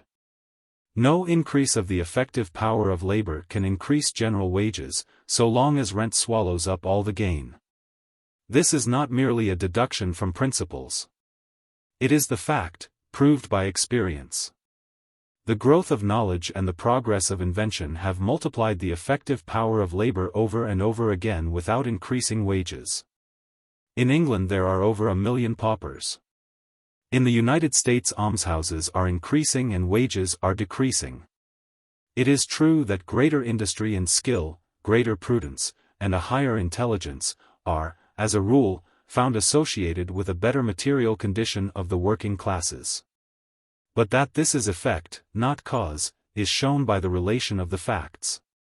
Wherever the material condition of the laboring classes has been improved, improvement in their personal qualities has followed, and wherever their material condition has been depressed, deterioration in these qualities has been the result. But nowhere can improvement in material condition be shown as the result of the increase of industry, skill, prudence, or intelligence in a class condemned to toil for a bare living. Though these qualities when once attained, or, rather, their concomitant, the improvement in the standard of comfort, offer a strong, and, in many cases, a sufficient resistance to the lowering of material condition. The fact is, that the qualities that raise man above the animal are superimposed on those which he shares with the animal. And that it is only as he is relieved from the wants of his animal nature that his intellectual and moral nature can grow. Compel a man to drudgery for the necessities of animal existence, and he will lose the incentive to industry, the progenitor of skill, and will do only what he is forced to do. Make his condition such that it cannot be much worse, while there is little hope that anything he can do will make it much better, and he will cease to look beyond the day. Deny him leisure, and leisure does not mean the want of employment, but the absence of the need which forces to uncongenial employment, and you cannot. Even by running the child through a common school and supplying the man with a newspaper, make him intelligent. It is true that improvement in the material condition of a people or class may not show immediately in mental and moral improvement. Increased wages may at first be taken out in idleness and dissipation. But they will ultimately bring increased industry, skill, intelligence, and thrift. Comparisons between different countries. Between different classes in the same country, between the same people at different periods, and between the same people when their conditions are changed by emigration, show, as an invariable result, that the personal qualities of which we are speaking appear as material conditions are improved, and disappear as material conditions are depressed. Poverty is the slough of despond which Bunyan saw in his dream, and into which good books may be tossed forever without result. To make people industrious, prudent, skillful, and intelligent, they must be relieved from want. If you would have the slave show the virtues of the freeman, you must first make him free. Chapter 3. From combinations of workmen. It is evident from the laws of distribution, as previously traced, that combinations of workmen can advance wages, and this not at the expense of other workmen, as is sometimes said, nor yet at the expense of capital, as is generally believed, but, ultimately, at the expense of rent. That no general advance in wages can be secured by combination. That any advance in particular wages thus secured must reduce other wages or the profits of capital, or both, are ideas that spring from the erroneous notion that wages are drawn from capital. The fallacy of these ideas is demonstrated, not alone by the laws of distribution as we have worked them out, but by experience, so far as it has gone. The advance of wages in particular trades by combinations of workmen, of which there are many examples, has nowhere shown any effect in lowering wages in other trades, or in reducing the rate of profits. Except as it may affect his fixed capital or current engagements, a diminution of wages can benefit, and an increase of wages injure an employer only in so far as it gives him an advantage or puts him at a disadvantage as compared with other employers. The employer who first succeeds in reducing the wages of his hands, or is first compelled to pay in advance, gains an advantage, or is put at a disadvantage in regard to his competitors. Which ceases when the movement includes them also. So far, however, as the change in wages affects his contracts or stock on hand, by changing the relative cost of production, it may be to him a real gain or loss, though this gain or loss, being purely relative, disappears when the whole community is considered. And, if the change in wages works a change in relative demand, it may render capital fixed in machinery, buildings, or otherwise, more or less profitable. But, in this, a new equilibrium is soon reached, for, especially in a progressive country, fixed capital is only somewhat less mobile than circulating capital. If there is too little in a certain form, the tendency of capital to assume that form soon brings it up to the required amount. If there is too much, the cessation of increment soon restores the level. But, while a change in the rate of wages in any particular occupation may induce a change in the relative demand for labor, it can produce no change in the aggregate demand.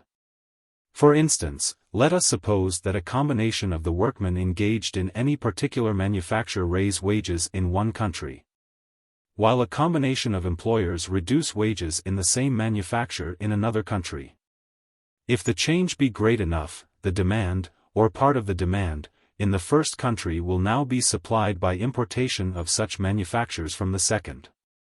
But, evidently, this increase in importations of a particular kind must necessitate either a corresponding decrease in importations of other kinds, or a corresponding increase in exportations. For, it is only with the produce of its labor and capital that one country can demand, or can obtain, in exchange, the produce of the labor and capital of another. The idea that the lowering of wages can increase, or the increase of wages can diminish, the trade of a country, is as baseless as the idea that the prosperity of a country can be increased by taxes on imports, or diminished by the removal of restrictions on trade. If all wages in any particular country were to be doubled, that country would continue to export and import the same things, and in the same proportions.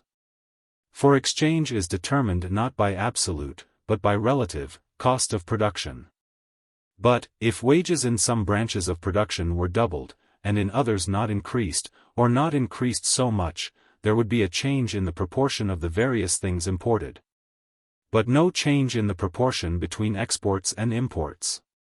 While most of the objections made to the combination of workmen for the advance of wages are thus baseless, while the success of such combinations cannot reduce other wages, or decrease the profits of capital, or injuriously affect national prosperity, yet so great are the difficulties in the way of the effective combinations of laborers, that the good that can be accomplished by them is extremely limited, while there are inherent disadvantages in the process. To raise wages in a particular occupation or occupations, which is all that any combination of workmen yet made has been equal to attempting, is manifestly a task the difficulty of which progressively increases. For the higher are wages of any particular kind raised above their normal level with other wages, the stronger are the tendencies to bring them back. Thus, if a printers' union, by a successful or threatened strike, raise the wages of typesetting 10% above the normal rate as compared with other wages, relative demand and supply are at once affected. On the one hand, there is a tendency to a diminution of the amount of typesetting called for. And, on the other, the higher rate of wages tends to increase the number of compositors in ways the strongest combination cannot altogether prevent. If the increase be 20%, these tendencies are much stronger; if it is 50%, they become stronger still, and so on. So that practically, even in countries like England, where the lines between different trades are much more distinct and difficult to pass than in countries like the United States, that which trades unions, even when supporting each other, can do in the way of raising wages is comparatively little, and this little, moreover, is confined to their own sphere, and does not affect the lower stratum of unorganized laborers, whose condition most needs alleviation and ultimately determines that of all above them. The only way by which wages could be raised to any extent and with any permanence by this method would be by a general combination, such as was aimed at by the internationals. which should include laborers of all kinds. But such a combination may be set down as practically impossible, for the difficulties of combination, great enough in the most highly paid and smallest trades, become greater and greater as we descend in the industrial scale. Nor, in the struggle of endurance, which is the only method which combinations not to work for less than a certain minimum have of affecting the increase of wages, must it be forgotten who are the real parties pitted against each other. It is not labor and capital. It is laborers on the one side and the owners of land on the other. If the contest were between labor and capital, it would be on much more equal terms. For the power of capital to stand out is only some little greater than that of labor. Capital not only ceases to earn anything when not used, but it goes to waste, for in nearly all its forms it can be maintained only by constant reproduction. But land will not starve like laborers or go to waste like capital. Its owners can wait. They may be inconvenienced, it is true, but what is inconvenience to them, is destruction to capital and starvation to labor. The agricultural laborers in certain parts of England are now endeavouring to combine for the purpose of securing an increase in their miserably low wages. If it was capital that was receiving the enormous difference between the real produce of their labour and the pittance they get out of it, they would have but to make an effective combination to secure success. For the farmers, who are their direct employers, can afford to go without labor but little, if any, better than the laborers can afford to go without wages.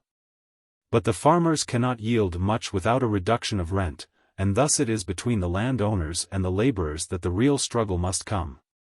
Suppose the combination to be so thorough as to include all agricultural laborers, and to prevent from doing so all who might be tempted to take their places. The laborers refuse to work except at a considerable advance of wages. The farmers can give it only by securing a considerable reduction of rent, and have no way to back their demands except as the laborers back theirs, by refusing to go on with production. If cultivation thus comes to a deadlock, the landowners would lose only their rent, while the land improved by lying fallow. But the laborers would starve. And if English laborers of all kinds were united in one grand league for a general increase of wages, the real contest would be the same, and under the same conditions. For wages could not be increased except to the decrease of rent, and in a general deadlock, landowners could live, while laborers of all sorts must starve or emigrate. The owners of the land of England are by virtue of their ownership the masters of England. So true is it that, to whomsoever the soil at any time belongs, to him belong the fruits of it. The white parasols and the elephants mad with pride passed with the grant of English land, and the people at large can never regain their power until that grant is resumed.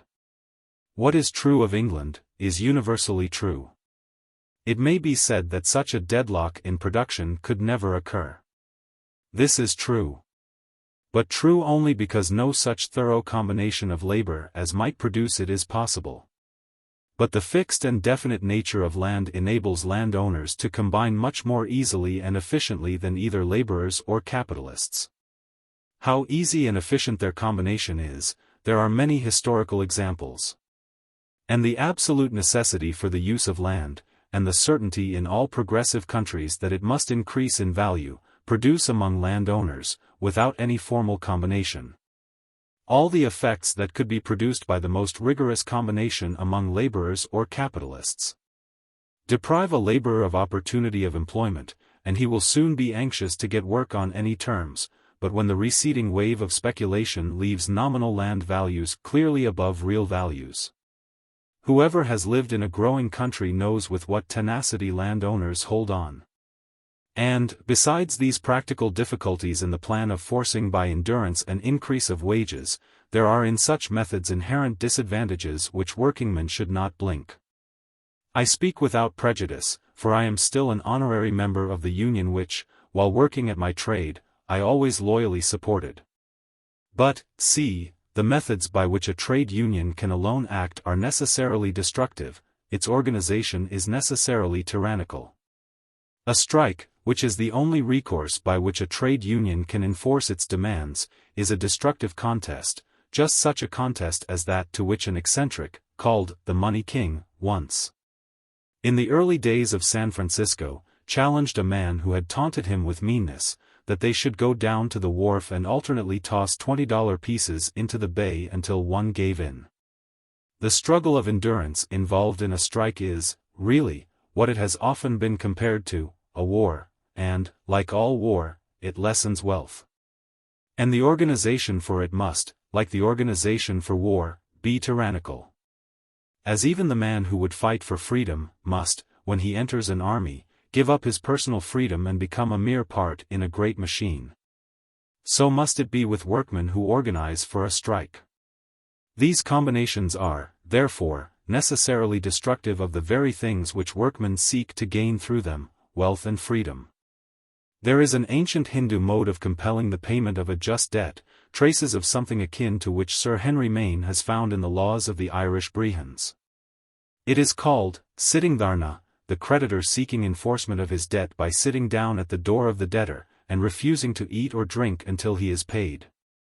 Like this is the method of labor combinations. In their strikes, trades unions sit dharna. But, unlike the Hindu, they have not the power of superstition to back them. Chapter 4. From Cooperation. It is now, and has been for some time, the fashion to preach cooperation as the sovereign remedy for the grievances of the working classes. But, unfortunately for the efficacy of cooperation as a remedy for social evils, these evils, as we have seen, do not arise from any conflict between labor and capital. And if cooperation were universal, it could not raise wages or relieve poverty. This is readily seen. Cooperation is of two kinds, cooperation in supply and cooperation in production. Now, cooperation in supply, let it go as far as it may in excluding middlemen, only reduces the cost of exchanges. It is simply a device to save labor and eliminate risk. And its effect upon distribution can be only that of the improvements and inventions which have in modern times so wonderfully cheapened and facilitated exchanges, viz. to increase rent. And cooperation in production is simply a reversion to that form of wages which still prevails in the whaling service, and is there termed a lay. It is the substitution of proportionate wages for fixed wages, a substitution of which there are occasional instances in almost all employments. Or, if the management is left to the workman, and the capitalist but takes his proportion of the net produce. It is simply the system that has prevailed to a large extent in European agriculture since the days of the Roman Empire, the colonial or métayer system. All that is claimed for cooperation in production is, that it makes the workman more active and industrious, in other words, that it increases the efficiency of labor. Thus its effect is in the same direction as the steam engine, the cotton gin, the reaping machine, in short, all the things in which material progress consists. And it can produce only the same result, viz. the increase of rent. It is a striking proof of how first principles are ignored in dealing with social problems. That in current economic and semi-economic literature so much importance is attached to cooperation as a means for increasing wages and relieving poverty. That it can have no such general tendency is apparent. Waiving all the difficulties that under present conditions beset cooperation either of supply or of production. And supposing it so extended as to supplant present methods, that cooperative stores made the connection between producer and consumer with the minimum of expense, and cooperative workshops. Factories, farms, and mines, abolished the employing capitalist who pays fixed wages, and greatly increased the efficiency of labor, what then?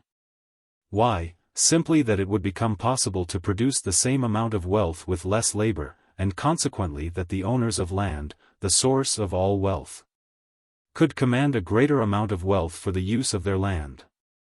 This is not a matter of mere theory, it is proved by experience and by existing facts.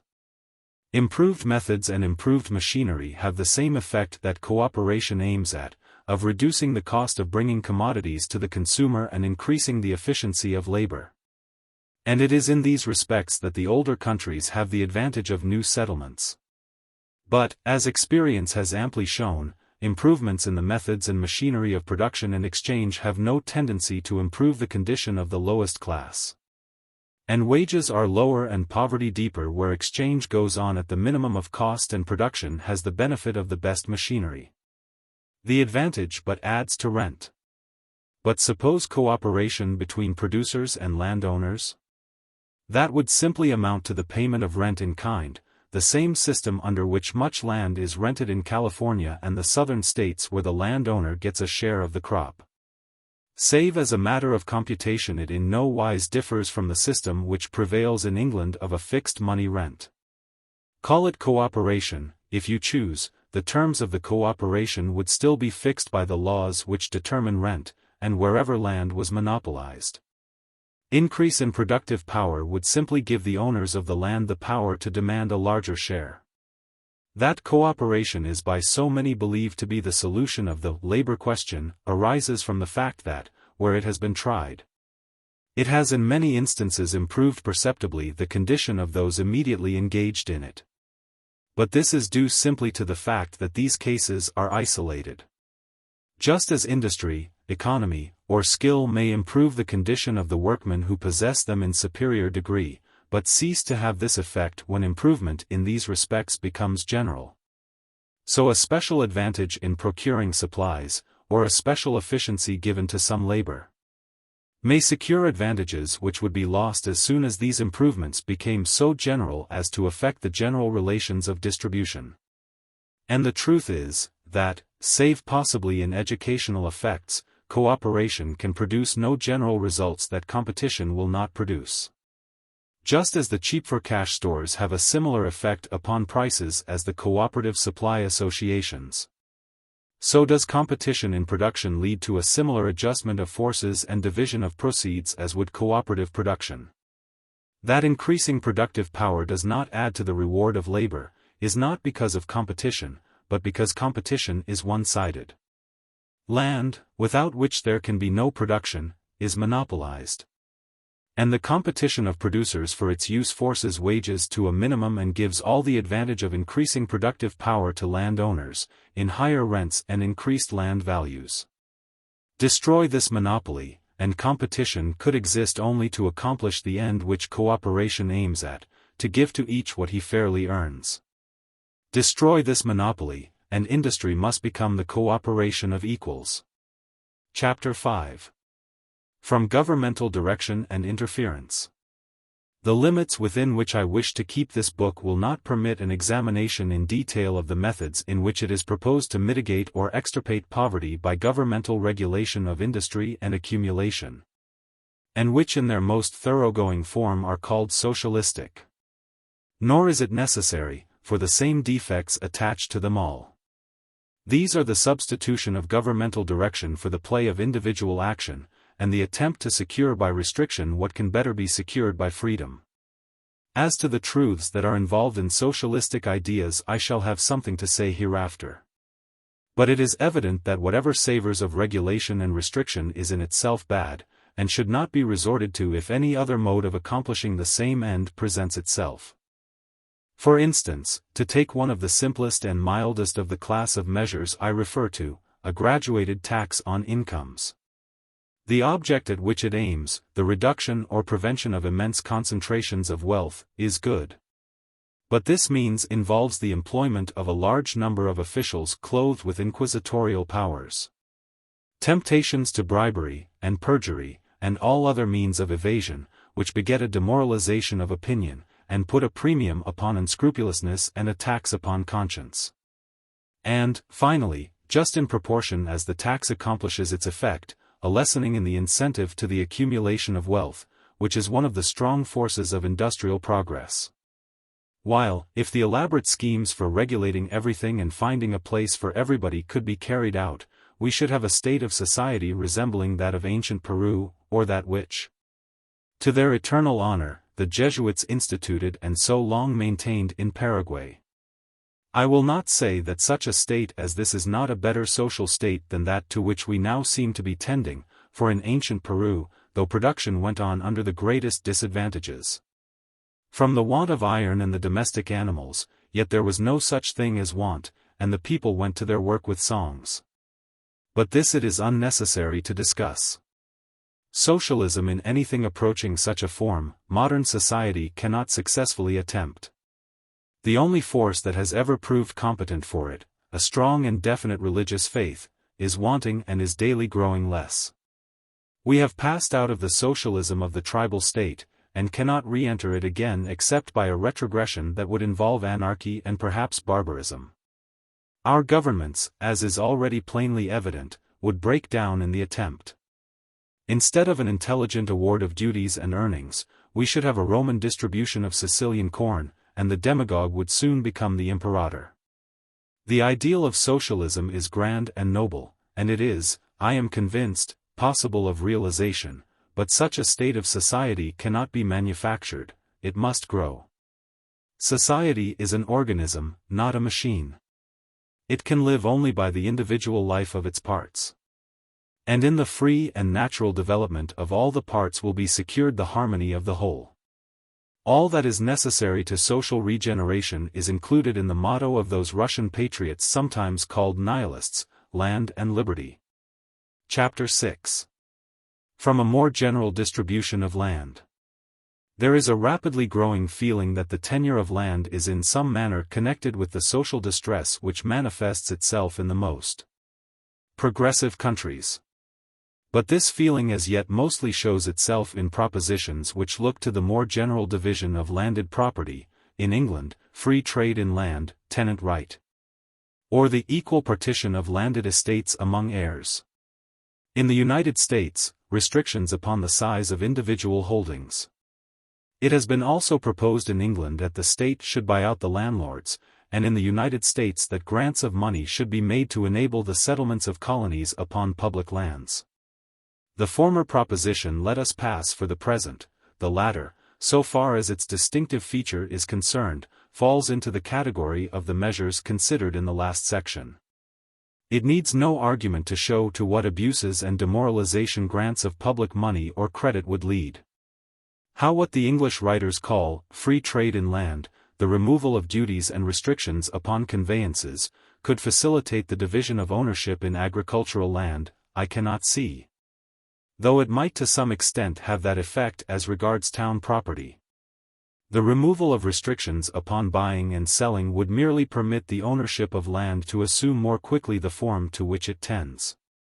Now, that the tendency in Great Britain is to concentration is shown by the fact that, in spite of the difficulties interposed by the cost of transfer, land ownership has been and is steadily concentrating there, and that this tendency is a general one is shown by the fact that the same process of concentration is observable in the United States.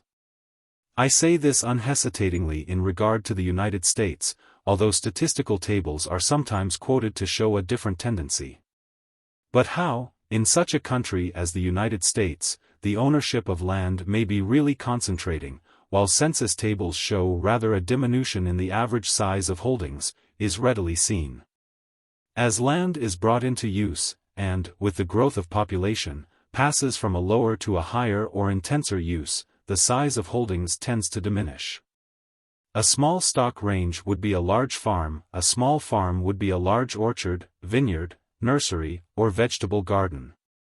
And a patch of land which would be small even for these purposes would make a very large city property. Thus, the growth of population, which puts land to higher or intenser uses, tends naturally to reduce the size of holdings, by a process very marked in new countries. But with this may go on a tendency to the concentration of land ownership, which, though not revealed by tables which show the average size of holdings, is just as clearly seen. Average holdings of 1 acre in a city may show a much greater concentration of land ownership than average holdings of 640 acres in a newly settled township. I refer to this to show the fallacy in the deductions drawn from the tables which are frequently paraded in the United States to show that land monopoly is an evil that will cure itself. On the contrary, it is obvious that the proportion of land owners to the whole population is constantly decreasing. And that there is in the United States, as there is in Great Britain, a strong tendency to the concentration of land ownership in agriculture is clearly seen. As, in England and Ireland, small farms are being thrown into larger ones, so in New England, according to the reports of the Massachusetts Bureau of Labor Statistics, is the size of farms increasing. This tendency is even more clearly noticeable in the newer states and territories. Only a few years ago a farm of 320 acres would, under the system of agriculture prevailing in the northern parts of the Union, have anywhere been a large one. Probably as much as one man could cultivate to advantage. In California now there are farms, not cattle ranges, of 5, 10, 20, 40 and 60,000 acres, while the model farm of Dakota embraces 100,000 acres. The reason is obvious. It is the application of machinery to agriculture and the general tendency to production on a large scale. The same tendency which substitutes the factory, with its army of operatives, for many independent handloom weavers, is beginning to exhibit itself in agriculture. Now, the existence of this tendency shows two things: first, that any measures which merely permit or facilitate the greater subdivision of land would be inoperative. And, second, that any measures which would compel it would have a tendency to check production. If land in large bodies can be cultivated more cheaply than land in small bodies, to restrict ownership to small bodies will reduce the aggregate production of wealth, and, in so far as such restrictions are imposed and take effect, will they tend to diminish the general productiveness of labor and capital. The effort, therefore, to secure a fairer division of wealth by such restrictions is liable to the drawback of lessening the amount to be divided. The device is like that of the monkey, who, dividing the cheese between the cats, equalized matters by taking a bite off the biggest piece. But there is not merely this objection, which weighs against every proposition to restrict the ownership of land, with a force that increases with the efficiency of the proposed measure. There is the further and fatal objection that restriction will not secure the end which is alone worth aiming at, a fair division of the produce. It will not reduce rent, and therefore cannot increase wages. It may make the comfortable classes larger, but will not improve the condition of those in the lowest class. If what is known as the Ulster tenant right were extended to the whole of Great Britain, it would be but to carve out of the estate of the landlord an estate for the tenant. The condition of the laborer would not be a whit improved. If landlords were prohibited from asking an increase of rent from their tenants and from ejecting a tenant so long as the fixed rent was paid, the body of the producers would gain nothing. Economic rent would still increase, and would still steadily lessen the proportion of the produce going to labor and capital. The only difference would be that the tenants of the first landlords, who would become landlords in their turn, would profit by the increase. If by a restriction upon the amount of land any one individual might hold, by the regulation of divises and successions, or by cumulative taxation, the few thousand landholders of Great Britain should be increased by 2 or 3 million, these 2 or 3 million people would be gainers. But the rest of the population would gain nothing. They would have no more share in the advantages of land ownership than before. And if, what is manifestly impossible, a fair distribution of the land were made among the whole population, giving to each his equal share, and laws enacted which would interpose a barrier to the tendency to concentration by forbidding the holding by any one of more than the fixed amount, what would become of the increase of population? Just what may be accomplished by the greater division of land may be seen in those districts of France and Belgium where minute division prevails. That such a division of land is on the whole much better, and that it gives a far more stable basis to the state than that which prevails in England, there can be no doubt. But that it does not make wages any higher or improve the condition of the class who have only their labor, is equally clear. These French and Belgian peasants practice a rigid economy unknown to any of the English-speaking peoples. And if such striking symptoms of the poverty and distress of the lowest class are not apparent as on the other side of the Channel, it must, I think, be attributed, not only to this fact, but to another fact, which accounts for the continuance of the minute division of the land, that material progress has not been so rapid. Neither has population increased with the same rapidity, on the contrary it has been nearly stationary, nor have improvements in the modes of production been so great. Nevertheless, M. de Lavelie, all of whose prepossessions are in favor of small holdings, and whose testimony will therefore carry more weight than that of English observers, who may be supposed to harbor a prejudice for the system of their own country, states in his paper on the land systems of Belgium and Holland, printed by the Cobden Club, that the condition of the laborer is worse under this system of the minute division of land than it is in England. While the tenant farmers, for tenancy largely prevails even where the morcellement is greatest, are rack-rented with a mercilessness unknown in England, and even in Ireland. And the franchise, so far from raising them in the social scale, is but a source of mortification and humiliation to them. For they are forced to vote according to the dictates of the landlord instead of following the dictates of their own inclination and convictions. But while the subdivision of land can thus do nothing to cure the evils of land monopoly, while it can have no effect in raising wages or in improving the condition of the lowest classes, its tendency is to prevent the adoption or even advocacy of more thoroughgoing measures, and to strengthen the existing unjust system by interesting a larger number in its maintenance. M. de Laveley, in concluding the paper from which I have quoted, urges the greater division of land as the surest means of securing the great landowners of England from something far more radical. Although in the districts where land is so minutely divided, the condition of the laborer is, he states, the worst in Europe, and the renting farmer is much more ground down by his landlord than the Irish tenant, yet feelings hostile to social order, M. de Laveley goes on to say, do not manifest themselves, because the tenant, although ground down by the constant rise of rents, lives among his equals. Peasants like himself who have tenants whom they use just as the large landholder does his father, his brother, perhaps the man himself, possesses something like an acre of land, which he lets at as high a rent as he can get. In the public house peasant proprietors will boast of the high rents they get for their lands, just as they might boast of having sold their pigs or potatoes very dear. Letting at as high a rent as possible comes thus to seem to him to be quite a matter of course, and he never dreams of finding fault with either the landowners as a class or with property in land. His mind is not likely to dwell on the notion of a caste of domineering landlords, of bloodthirsty tyrants, fattening on the sweat of impoverished tenants and doing no work themselves. For those who drive the hardest bargains are not the great landowners but his own fellows. Thus, the distribution of a number of small properties among the peasantry forms a kind of rampart and safeguard for the holders of large estates. And peasant property may without exaggeration be called the lightning conductor that averts from society dangers which might otherwise lead to violent catastrophes. The concentration of land in large estates among a small number of families is a sort of provocation of levelling legislation. The position of England, so enviable in many respects, seems to me to be in this respect full of danger for the future. To me, for the very same reason that M. de Laveley expresses, the position of England seems full of hope. Let us abandon all attempt to get rid of the evils of land monopoly by restricting land ownership. An equal distribution of land is impossible, and anything short of that would be only a mitigation, not a cure, and a mitigation that would prevent the adoption of a cure.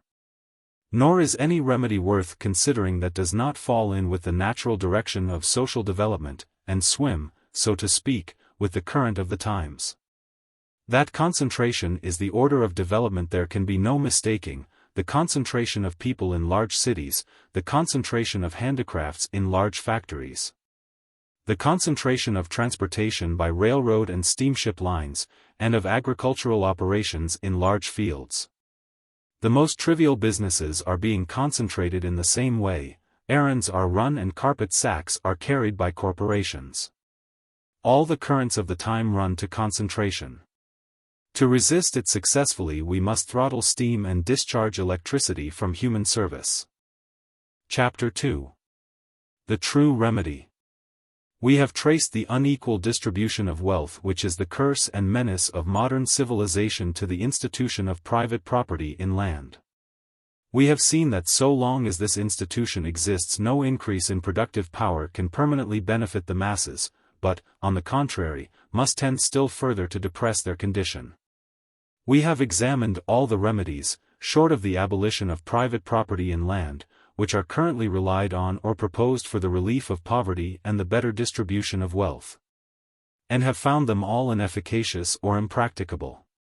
There is but one way to remove an evil, and that is, to remove its cause. Poverty deepens as wealth increases, and wages are forced down while productive power grows, because land, which is the source of all wealth and the field of all labor, is monopolized. To extirpate poverty, to make wages what justice commands they should be, the full earnings of the laborer, we must therefore substitute for the individual ownership of land a common ownership. Nothing else will go to the cause of the evil, in nothing else is there the slightest hope. This, then, is the remedy for the unjust and unequal distribution of wealth apparent in modern civilization, and for all the evils which flow from it. We must make land common property. We have reached this conclusion by an examination in which every step has been proved and secured. In the chain of reasoning no link is wanting and no link is weak. Deduction and induction have brought us to the same truth, that the unequal ownership of land necessitates the unequal distribution of wealth. And as in the nature of things unequal ownership of land is inseparable from the recognition of individual property in land, it necessarily follows that the only remedy for the unjust distribution of wealth is in making land common property.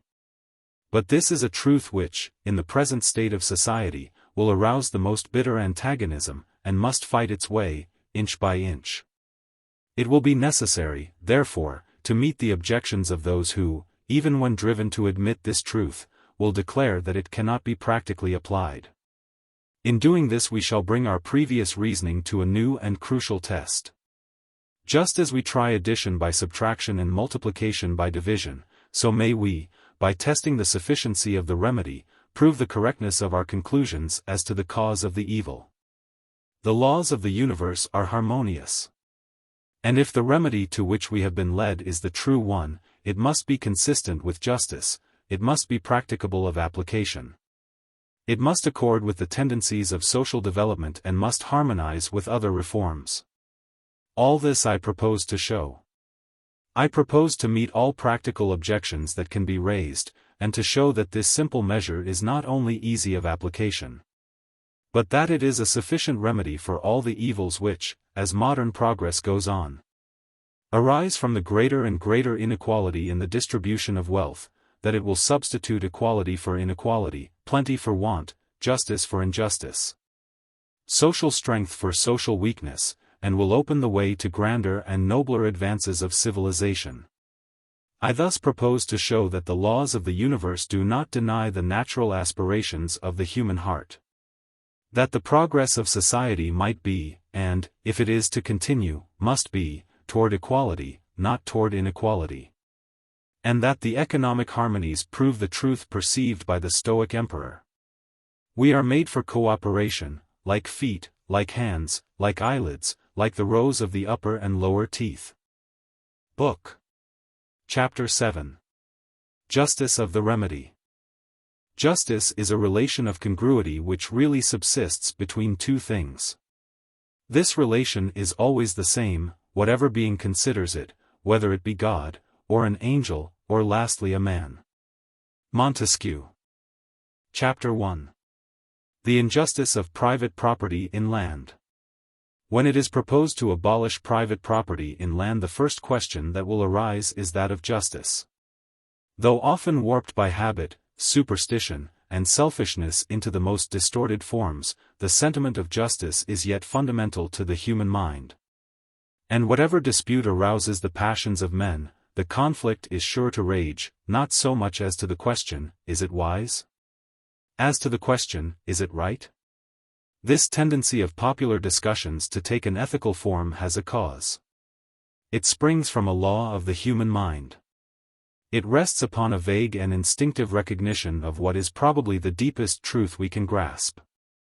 That alone is wise which is just, that alone is enduring which is right.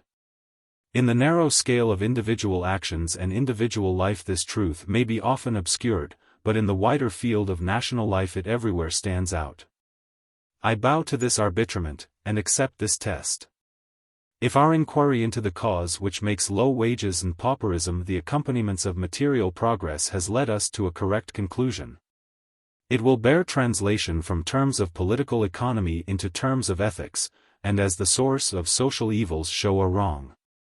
If it will not do this, it is disproved. If it will do this, it is proved by the final decision. If private property in land be just, then is the remedy I propose a false one. If, on the contrary, private property in land be unjust, then is this remedy the true one. What constitutes the rightful basis of property? What is it that enables a man justly to say of a thing, "It is mine"? From what springs the sentiment which acknowledges his exclusive right as against all the world? Is it not, primarily, the right of a man to himself, to the use of his own powers, to the enjoyment of the fruits of his own exertions? Is it not this individual right, which springs from and is testified to by the natural facts of individual organization, the fact that each particular pair of hands obey a particular brain and are related to a particular stomach? The fact that each man is a definite, coherent, independent whole, which alone justifies individual ownership? As a man belongs to himself, so his labor when put in concrete form belongs to him. And for this reason, that which a man makes or produces is his own, as against all the world, to enjoy or to destroy, to use, to exchange, or to give. No one else can rightfully claim it, and his exclusive right to it involves no wrong to anyone else. Thus there is to everything produced by human exertion a clear and indisputable title to exclusive possession and enjoyment, which is perfectly consistent with justice. As it descends from the original producer, in whom it vested by natural law. The pen with which I am writing is justly mine. No other human being can rightfully lay claim to it, for in me is the title of the producers who made it. It has become mine, because transferred to me by the stationer, to whom it was transferred by the importer, who obtained the exclusive right to it by transfer from the manufacturer, in whom, by the same process of purchase, vested the rights of those who dug the material from the ground and shaped it into a pen. Thus, my exclusive right of ownership in the pen springs from the natural right of the individual to the use of his own faculties.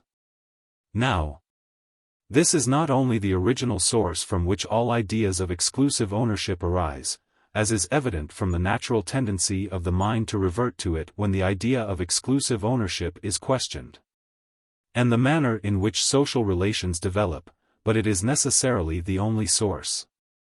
There can be to the ownership of anything no rightful title which is not derived from the title of the producer and does not rest upon the natural right of the man to himself. There can be no other rightful title, because, first, there is no other natural right from which any other title can be derived. And, second, because the recognition of any other title is inconsistent with and destructive of this. For, first, what other right exists from which the right to the exclusive possession of anything can be derived, save the right of a man to himself? With what other power is man by nature clothed, save the power of exerting his own faculties? How can he in any other way act upon or affect material things or other men? Paralyze the motor nerves, and your man has no more external influence or power than a log or stone. From what else, then, can the right of possessing and controlling things be derived? If it spring not from man himself, from what can it spring? Nature acknowledges no ownership or control in man save as the result of exertion. In no other way can her treasures be drawn forth, her powers directed, or her forces utilized or controlled. She makes no discriminations among men, but is to all absolutely impartial. She knows no distinction between master and slave, king and subject, saint and sinner. All men to her stand upon an equal footing and have equal rights. She recognizes no claim but that of labor, and recognizes that without respect to the claimant. If a pirate spread his sails, the wind will fill them as well as it will fill those of a peaceful merchantman or missionary bark. If a king and a common man be thrown overboard, neither can keep his head above water except by swimming. Birds will not come to be shot by the proprietor of the soil any quicker than they will come to be shot by the poacher. Fish will bite or will not bite at a hook in utter disregard as to whether it is offered them by a good little boy who goes to Sunday school, or a bad little boy who plays truant. Grain will grow only as the ground is prepared and the seed is sown. It is only at the call of labor that ore can be raised from the mine. The sun shines and the rain falls, alike upon just and unjust. The laws of nature are the decrees of the Creator. There is written in them no recognition of any right save that of labor. And in them is written broadly and clearly the equal right of all men to the use and enjoyment of nature, to apply to her by their exertions, and to receive and possess her reward. Hence, as nature gives only to labor, the exertion of labor in production is the only title to exclusive possession. 2d. This right of ownership that springs from labor excludes the possibility of any other right of ownership. If a man be rightfully entitled to the produce of his labor, then no one can be rightfully entitled to the ownership of anything which is not the produce of his labor, or the labor of someone else from whom the right has passed to him.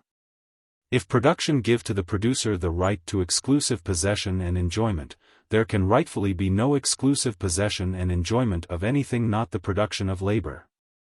And the recognition of private property in land is a wrong. For the right to the produce of labor cannot be enjoyed without the right to the free use of the opportunities offered by nature. And to admit the right of property in these is to deny the right of property in the produce of labor. When non-producers can claim as rent a portion of the wealth created by producers, the right of the producers to the fruits of their labor is to that extent denied. There is no escape from this position. To affirm that a man can rightfully claim exclusive ownership in his own labor when embodied in material things, is to deny that anyone can rightfully claim exclusive ownership in land. To affirm the rightfulness of property in land, is to affirm a claim which has no warrant in nature, as against a claim founded in the organization of man and the laws of the material universe. What most prevents the realization of the injustice of private property in land is the habit of including all the things that are made the subject of ownership in one category, as property, or, if any distinction is made, drawing the line, according to the unphilosophical distinction of the lawyers, between personal property in real estate, or things movable and things immovable. The real and natural distinction is between things which are the produce of labor and things which are the gratuitous offerings of nature. Or, to adopt the terms of political economy, between wealth and land.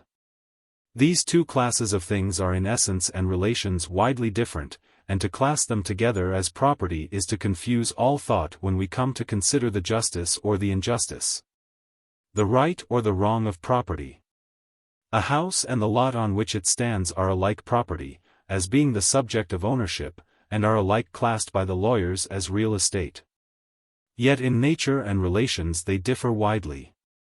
The one is produced by human labor, and belongs to the class in political economy styled wealth. The other is a part of nature, and belongs to the class in political economy styled land. The essential character of the one class of things is that they embody labor, are brought into being by human exertion, their existence or non-existence, their increase or diminution, depending on man. The essential character of the other class of things is that they do not embody labor, and exist irrespective of human exertion and irrespective of man. They are the field or environment in which man finds himself, the storehouse from which his needs must be supplied, the raw material upon which, and the forces with which alone his labor can act. The moment this distinction is realized, that moment is it seen that the sanction which natural justice gives to one species of property is denied to the other. That the rightfulness which attaches to individual property in the produce of labor implies the wrongfulness of individual property in land. That, whereas the recognition of the one places all men upon equal terms, securing to each the due reward of his labor, the recognition of the other is the denial of the equal rights of men, permitting those who do not labor to take the natural reward of those who do. Whatever may be said for the institution of private property in land, it is therefore plain that it cannot be defended on the score of justice. The equal right of all men to the use of land is as clear as their equal right to breathe the air, it is a right proclaimed by the fact of their existence. For we cannot suppose that some men have a right to be in this world and others no right. If we are all here by the equal permission of the Creator, we are all here with an equal title to the enjoyment of His bounty, with an equal right to the use of all that nature so impartially offers. 46. This is a right which is natural and inalienable. It is a right which vests in every human being as he enters the world, and which during his continuance in the world can be limited only by the equal rights of others. There is in nature no such thing as a fee simple in land. There is on earth no power which can rightfully make a grant of exclusive ownership in land. If all existing men were to unite to grant away their equal rights, they could not grant away the right of those who follow them. For what are we but tenants for a day? Have we made the earth, that we should determine the rights of those who after us shall tenant it in their turn? The Almighty, who created the earth for man and man for the earth, has entailed it upon all the generations of the children of men by a decree written upon the constitution of all things, a decree which no human action can bar and no prescription determine. Let the parchments be ever so many, or possession ever so long. Natural justice can recognize no right in one man to the possession and enjoyment of land that is not equally the right of all his fellows, though his titles have been acquiesced in by generation after generation. To the landed estates of the Duke of Westminster the poorest child that is born in London today has as much right as has his eldest son. 47. Though the sovereign people of the state of New York consent to the lauded possessions of the Astors, the puniest infant that comes wailing into the world in the squalidest room of the most miserable tenement house, becomes at that moment seized of an equal right with the millionaires. And it is robbed if the right is denied. Our previous conclusions, irresistible in themselves, thus stand approved by the highest and final test. Translated from terms of political economy into terms of ethics, they show a wrong as the source of the evils which increase as material progress goes on. The masses of men, who in the midst of abundance suffer want, who, clothed with political freedom, are condemned to the wages of slavery, to whose toil labor-saving inventions bring no relief, but rather seem to rob them of a privilege, instinctively feel that there is something wrong. And they are right. The widespreading social evils which everywhere oppress men amid an advancing civilization spring from a great primary wrong, the appropriation, as the exclusive property of some men, of the land on which and from which all must live. From this fundamental injustice flow all the injustices which distort and endanger modern development, which condemn the producer of wealth to poverty and pamper the non-producer in luxury, which rear the tenement house with the palace, plant the brothel behind the church, and compel us to build prisons as we open new schools. There is nothing strange or inexplicable in the phenomena that are now perplexing the world. It is not that material progress is not in itself a good. It is not that nature has called into being children for whom she has failed to provide. It is not that the Creator has left on natural laws a taint of injustice at which even the human mind revolts, that material progress brings such bitter fruits. That amid our highest civilization men faint and die with want is not due to the niggardliness of nature, but to the injustice of man. Vice and misery, poverty and pauperism, are not the legitimate results of increase of population and industrial development. They only follow increase of population and industrial development because land is treated as private property. They are the direct and necessary results of the violation of the supreme law of justice, involved in giving to some men the exclusive possession of that which nature provides for all men. The recognition of individual proprietorship of land is the denial of the natural rights of other individuals. It is a wrong which must show itself in the inequitable division of wealth. For as labor cannot produce without the use of land, the denial of the equal right to the use of land is necessarily the denial of the right of labor to its own produce. If one man can command the land upon which others must labor, he can appropriate the produce of their labor as the price of his permission to labor. The fundamental law of nature, that her enjoyment by man shall be consequent upon his exertion, is thus violated. The one receives without producing, the others produce without receiving. The one is unjustly enriched, the others are robbed. To this fundamental wrong we have traced the unjust distribution of wealth which is separating modern society into the very rich and the very poor. It is the continuous increase of rent, the price that labor is compelled to pay for the use of land, which strips the many of the wealth they justly earn, to pile it up in the hands of the few, who do nothing to earn it. Why should they who suffer from this injustice hesitate for one moment to sweep it away? Who are the landholders that they should thus be permitted to reap where they have not sown? Consider for a moment the utter absurdity of the titles by which we permit to be gravely passed from John Doe to Richard Roe the right exclusively to possess the earth, giving absolute dominion as against all others. In California our land titles go back to the supreme government of Mexico, who took from the Spanish king, who took from the Pope, when he by a stroke of the pen divided lands yet to be discovered between the Spanish or Portuguese, or if you please they rest upon conquest. In the eastern states they go back to treaties with Indians and grants from English kings, in Louisiana to the government of France, in Florida to the government of Spain. While in England they go back to the Norman conquerors. Everywhere, not to a right which obliges, but to a force which compels.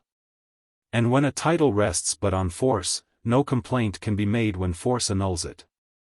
Whenever the people, having the power, choose to annul those titles, no objection can be made in the name of justice. There have existed men who had the power to hold or to give exclusive possession of portions of the earth's surface, but when and where did there exist the human being who had the right? The right to exclusive ownership of anything of human production is clear. No matter how many the hands through which it has passed, there was, at the beginning of the line, human labor, someone who, having procured or produced it by his exertions, had to it a clear title as against all the rest of mankind, and which could justly pass from one to another by sale or gift. But at the end of what string of conveyances or grants can be shown or supposed a like title to any part of the material universe? To improvements such an original title can be shown. But it is a title only to the improvements, and not to the land itself. If I clear a forest, drain a swamp, or fill a morass, all I can justly claim is the value given by these exertions. They give me no right to the land itself, no claim other than to my equal share with every other member of the community in the value which is added to it by the growth of the community. But it will be said, there are improvements which in time become indistinguishable from the land itself. Very well, then the title to the improvements becomes blended with the title to the land. The individual right is lost in the common right. It is the greater that swallows up the less, not the less that swallows up the greater. Nature does not proceed from man, but man from nature, and it is into the bosom of nature that he and all his works must return again. Yet, it will be said, as every man has a right to the use and enjoyment of nature, the man who is using land must be permitted the exclusive right to its use in order that he may get the full benefit of his labor. But there is no difficulty in determining where the individual right ends and the common right begins.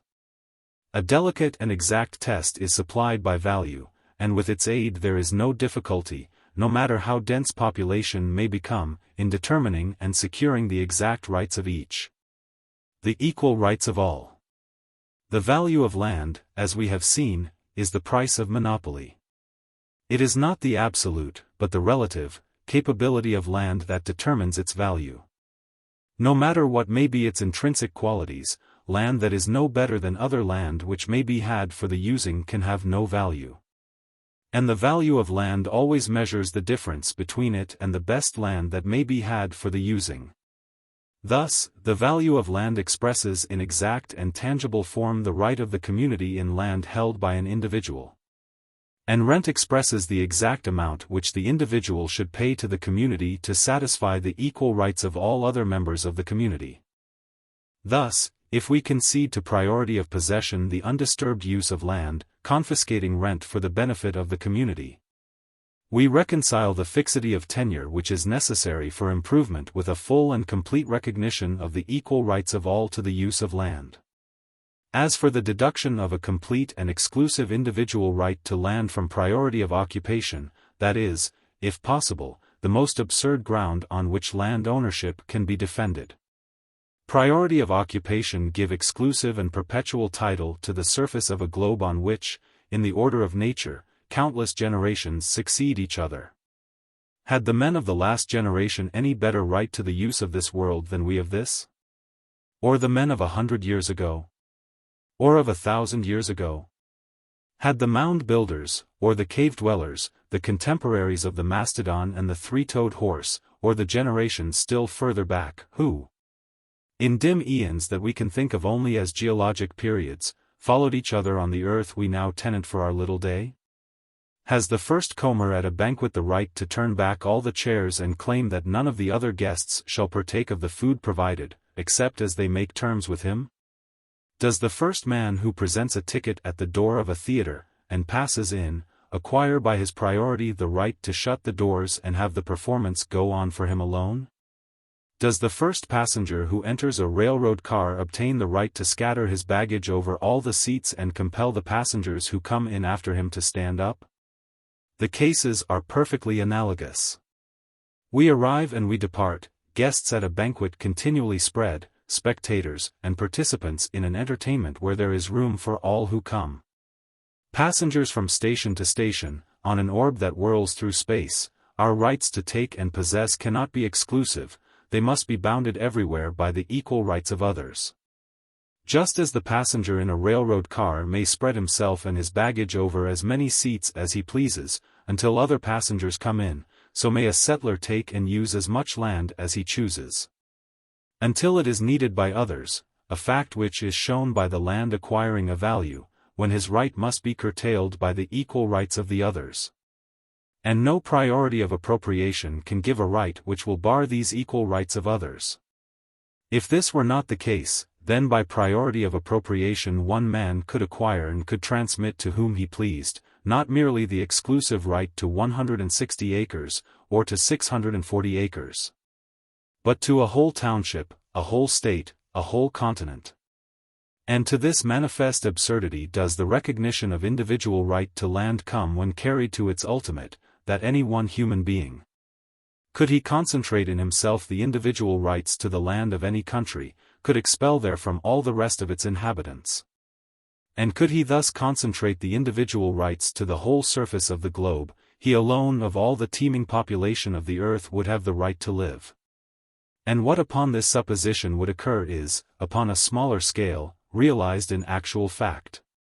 The territorial lords of Great Britain, to whom grants of land have given the white parasols and elephants mad with pride, have over and over again expelled from large districts the native population, whose ancestors had lived on the land from immemorial times, driven them off to emigrate, to become paupers, or to starve. And on uncultivated tracts of land in the new state of California may be seen the blackened chimneys of homes from which settlers have been driven by force of laws which ignore natural right. And great stretches of land which might be populous are desolate, because the recognition of exclusive ownership has put it in the power of one human creature to forbid his fellows from using it. The comparative handful of proprietors who own the surface of the British Islands would be doing only what English law gives them full power to do. And what many of them have done on a smaller scale already, were they to exclude the millions of British people from their native islands. And such an exclusion, by which a few 100,000 should at will banish 30 million people from their native country, while it would be more striking, would not be a whit more repugnant to natural right than the spectacle now presented, of the vast body of the British people being compelled to pay such enormous sums to a few of their number for the privilege of being permitted to live upon and use the land which they so fondly call their own, which is endeared to them by memories so tender and so glorious, and for which they are held in duty bound, if need be, to spill their blood and lay down their lives. I refer only to the British Islands, because, land ownership being more concentrated there, they afford a more striking illustration of what private property in land necessarily involves. To whomsoever the soil at any time belongs, to him belong the fruits of it, is a truth that becomes more and more apparent as population becomes denser and invention and improvement add to productive power. But it is everywhere a truth, as much in our new states as in the British Islands or by the banks of the Indus. Chapter 2. The enslavement of laborers, the ultimate result of private property in land. If chattel slavery be unjust, then is private property in land unjust. For let the circumstances be what they may, the ownership of land will always give the ownership of men, to a degree measured by the necessity, real or artificial, for the use of land. This is but a statement in different form of the law of rent.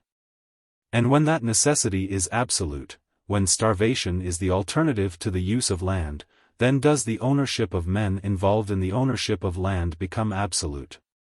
Place 100 men on an island from which there is no escape, and whether you make one of these men the absolute owner of the other 99, or the absolute owner of the soil of the island, will make no difference either to him or to them.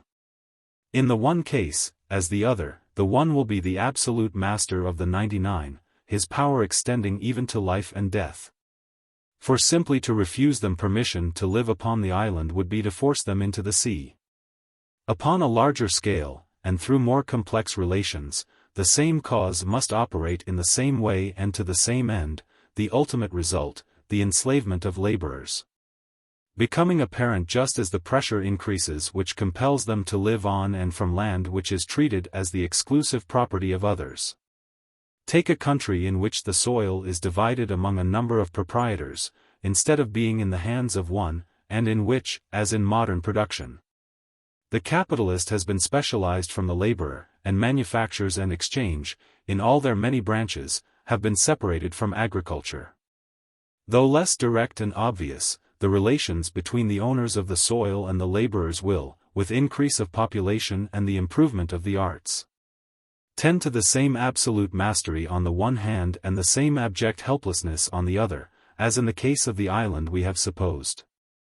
Rent will advance, while wages will fall.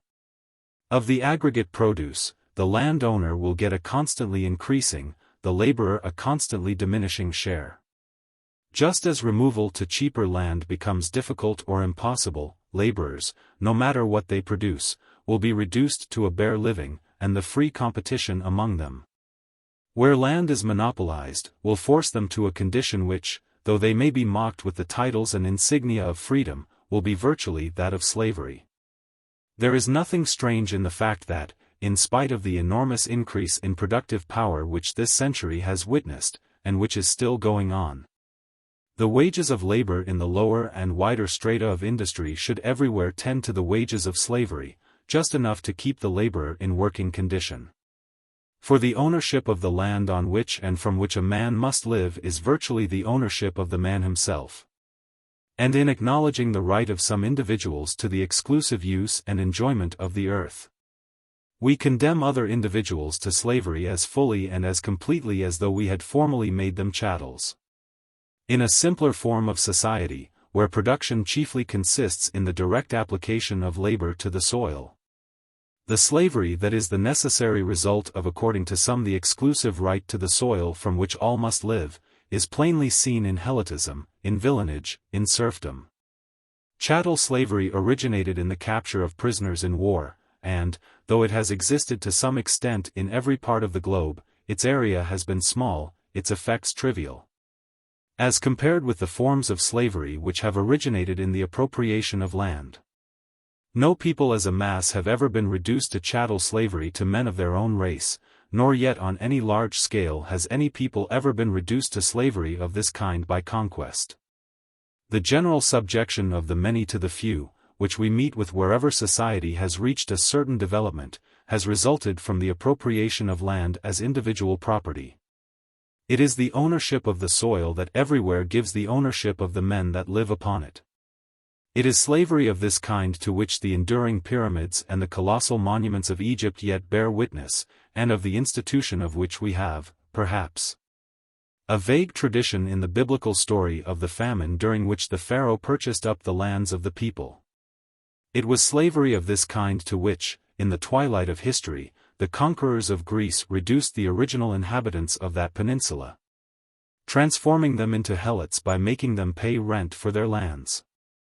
It was the growth of the latifundia, or great landed estates, which transmuted the population of ancient Italy, from a race of hardy husbandmen, whose robust virtues conquered the world, into a race of cringing bondsmen. It was the appropriation of the land as the absolute property of their chieftains which gradually turned the descendants of free and equal Gallic, Teutonic and Hunnish warriors into colonii and villains, and which changed the independent burghers of Sclavonic village communities into the boors of Russia and the serfs of Poland, which instituted the feudalism of China and Japan, as well as that of Europe, and which made the high chiefs of Polynesia the all but absolute masters of their fellows. How it came to pass that the Aryan shepherds and warriors who, as comparative philology tells us, descended from the common birthplace of the Indo-Germanic race into the lowlands of India, were turned into the suppliant and cringing Hindu, the Sanskrit verse which I have before quoted gives us a hint. The white parasols and the elephants mad with pride of the Indian Raja are the flowers of grants of land. And could we find the key to the records of the long-buried civilizations that lie entombed in the gigantic ruins of Yucatan and Guatemala, telling at once of the pride of a ruling class and the unrequited toil to which the masses were condemned, we should read, in all human probability, of a slavery imposed upon the great body of the people through the appropriation of the land as the property of a few, of another illustration of the universal truth that they who possess the land are masters of the men who dwell upon it.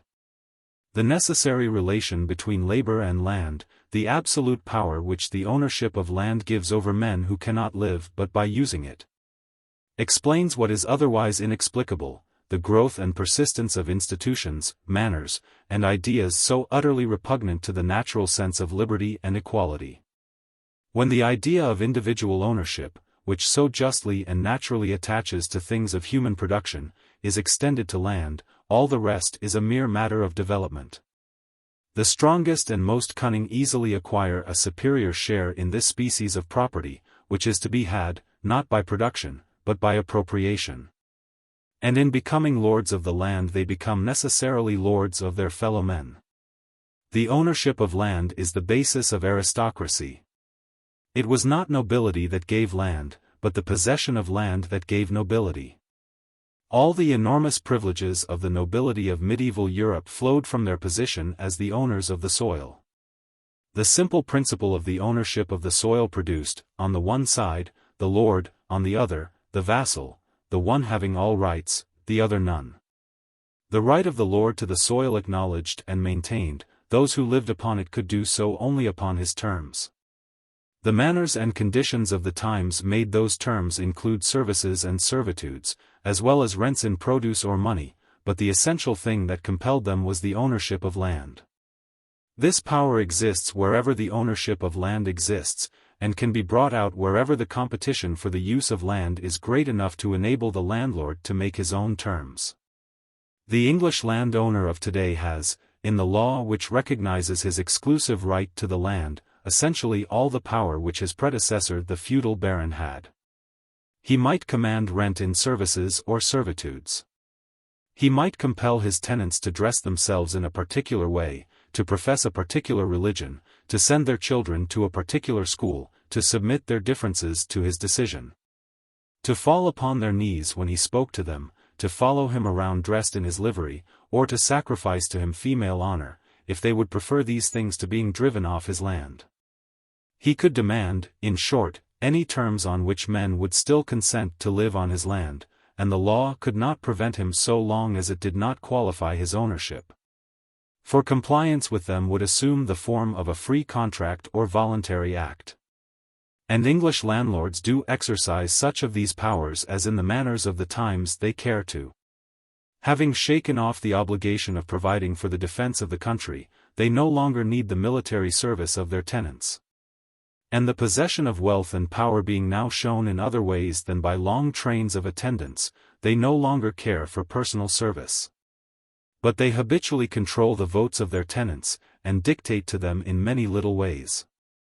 That Right Reverend Father in God, Bishop Lord Plunket, evicted a number of his poor Irish tenants because they would not send their children to Protestant Sunday schools.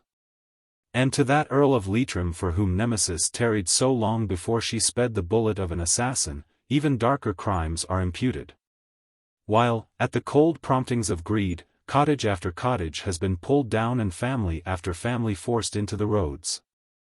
The principle that permits this is the same principle that in ruder times and a simpler social state enthralled the great masses of the common people and placed such a wide gulf between noble and peasant. Where the peasant was made a serf, it was simply by forbidding him to leave the estate on which he was born, thus artificially producing the condition we supposed on the island. In sparsely settled countries this is necessary to produce absolute slavery, but where land is fully occupied, competition may produce substantially the same conditions. Between the condition of the rack-rented Irish peasant and the Russian serf, the advantage was in many things on the side of the serf. The serf did not starve. Now, as I think I have conclusively proved, it is the same cause which has in every age degraded and enslaved the laboring masses that is working in the civilized world today. Personal liberty, that is to say, the liberty to move about, is everywhere conceded, while of political and legal inequality there are in the United States no vestiges. And in the most backward civilized countries but few. But the great cause of inequality remains, and is manifesting itself in the unequal distribution of wealth. The essence of slavery is that it takes from the laborer all he produces save enough to support an animal existence, and to this minimum the wages of free labor, under existing conditions, unmistakably tend. Whatever be the increase of productive power, rent steadily tends to swallow up the gain, and more than the gain. Thus the condition of the masses in every civilized country is, or is tending to become, that of virtual slavery under the forms of freedom. And it is probable that of all kinds of slavery this is the most cruel and relentless. For the laborer is robbed of the produce of his labor and compelled to toil for a mere subsistence. But his taskmasters, instead of human beings, assume the form of imperious necessities. Those to whom his labor is rendered and from whom his wages are received are often driven in their turn, contact between the laborers and the ultimate beneficiaries of their labor is sundered. And individuality is lost. The direct responsibility of master to slave, a responsibility which exercises a softening influence upon the great majority of men, does not arise. It is not one human being who seems to drive another to unremitting and ill-requited toil, but the inevitable laws of supply and demand, for which no one in particular is responsible. The maxims of Cato the Censor, maxims which were regarded with abhorrence even in an age of cruelty and universal slave-holding, that after as much work as possible is obtained from a slave he should be turned out to die, become the common rule. And even the selfish interest which prompts the master to look after the comfort and well-being of the slave is lost. Labor has become a commodity, and the laborer a machine. There are no masters and slaves, no owners and owned, but only buyers and sellers. The higgling of the market takes the place of every other sentiment. When the slaveholders of the South looked upon the condition of the free laboring poor in the most advanced civilized countries, it is no wonder that they easily persuaded themselves of the divine institution of slavery. That the field hands of the South were as a class better fed, better lodged, better clothed. That they had less anxiety and more of the amusements and enjoyments of life than the agricultural laborers of England there can be no doubt. And even in the northern cities, visiting slaveholders might see and hear of things impossible under what they called their organization of labor.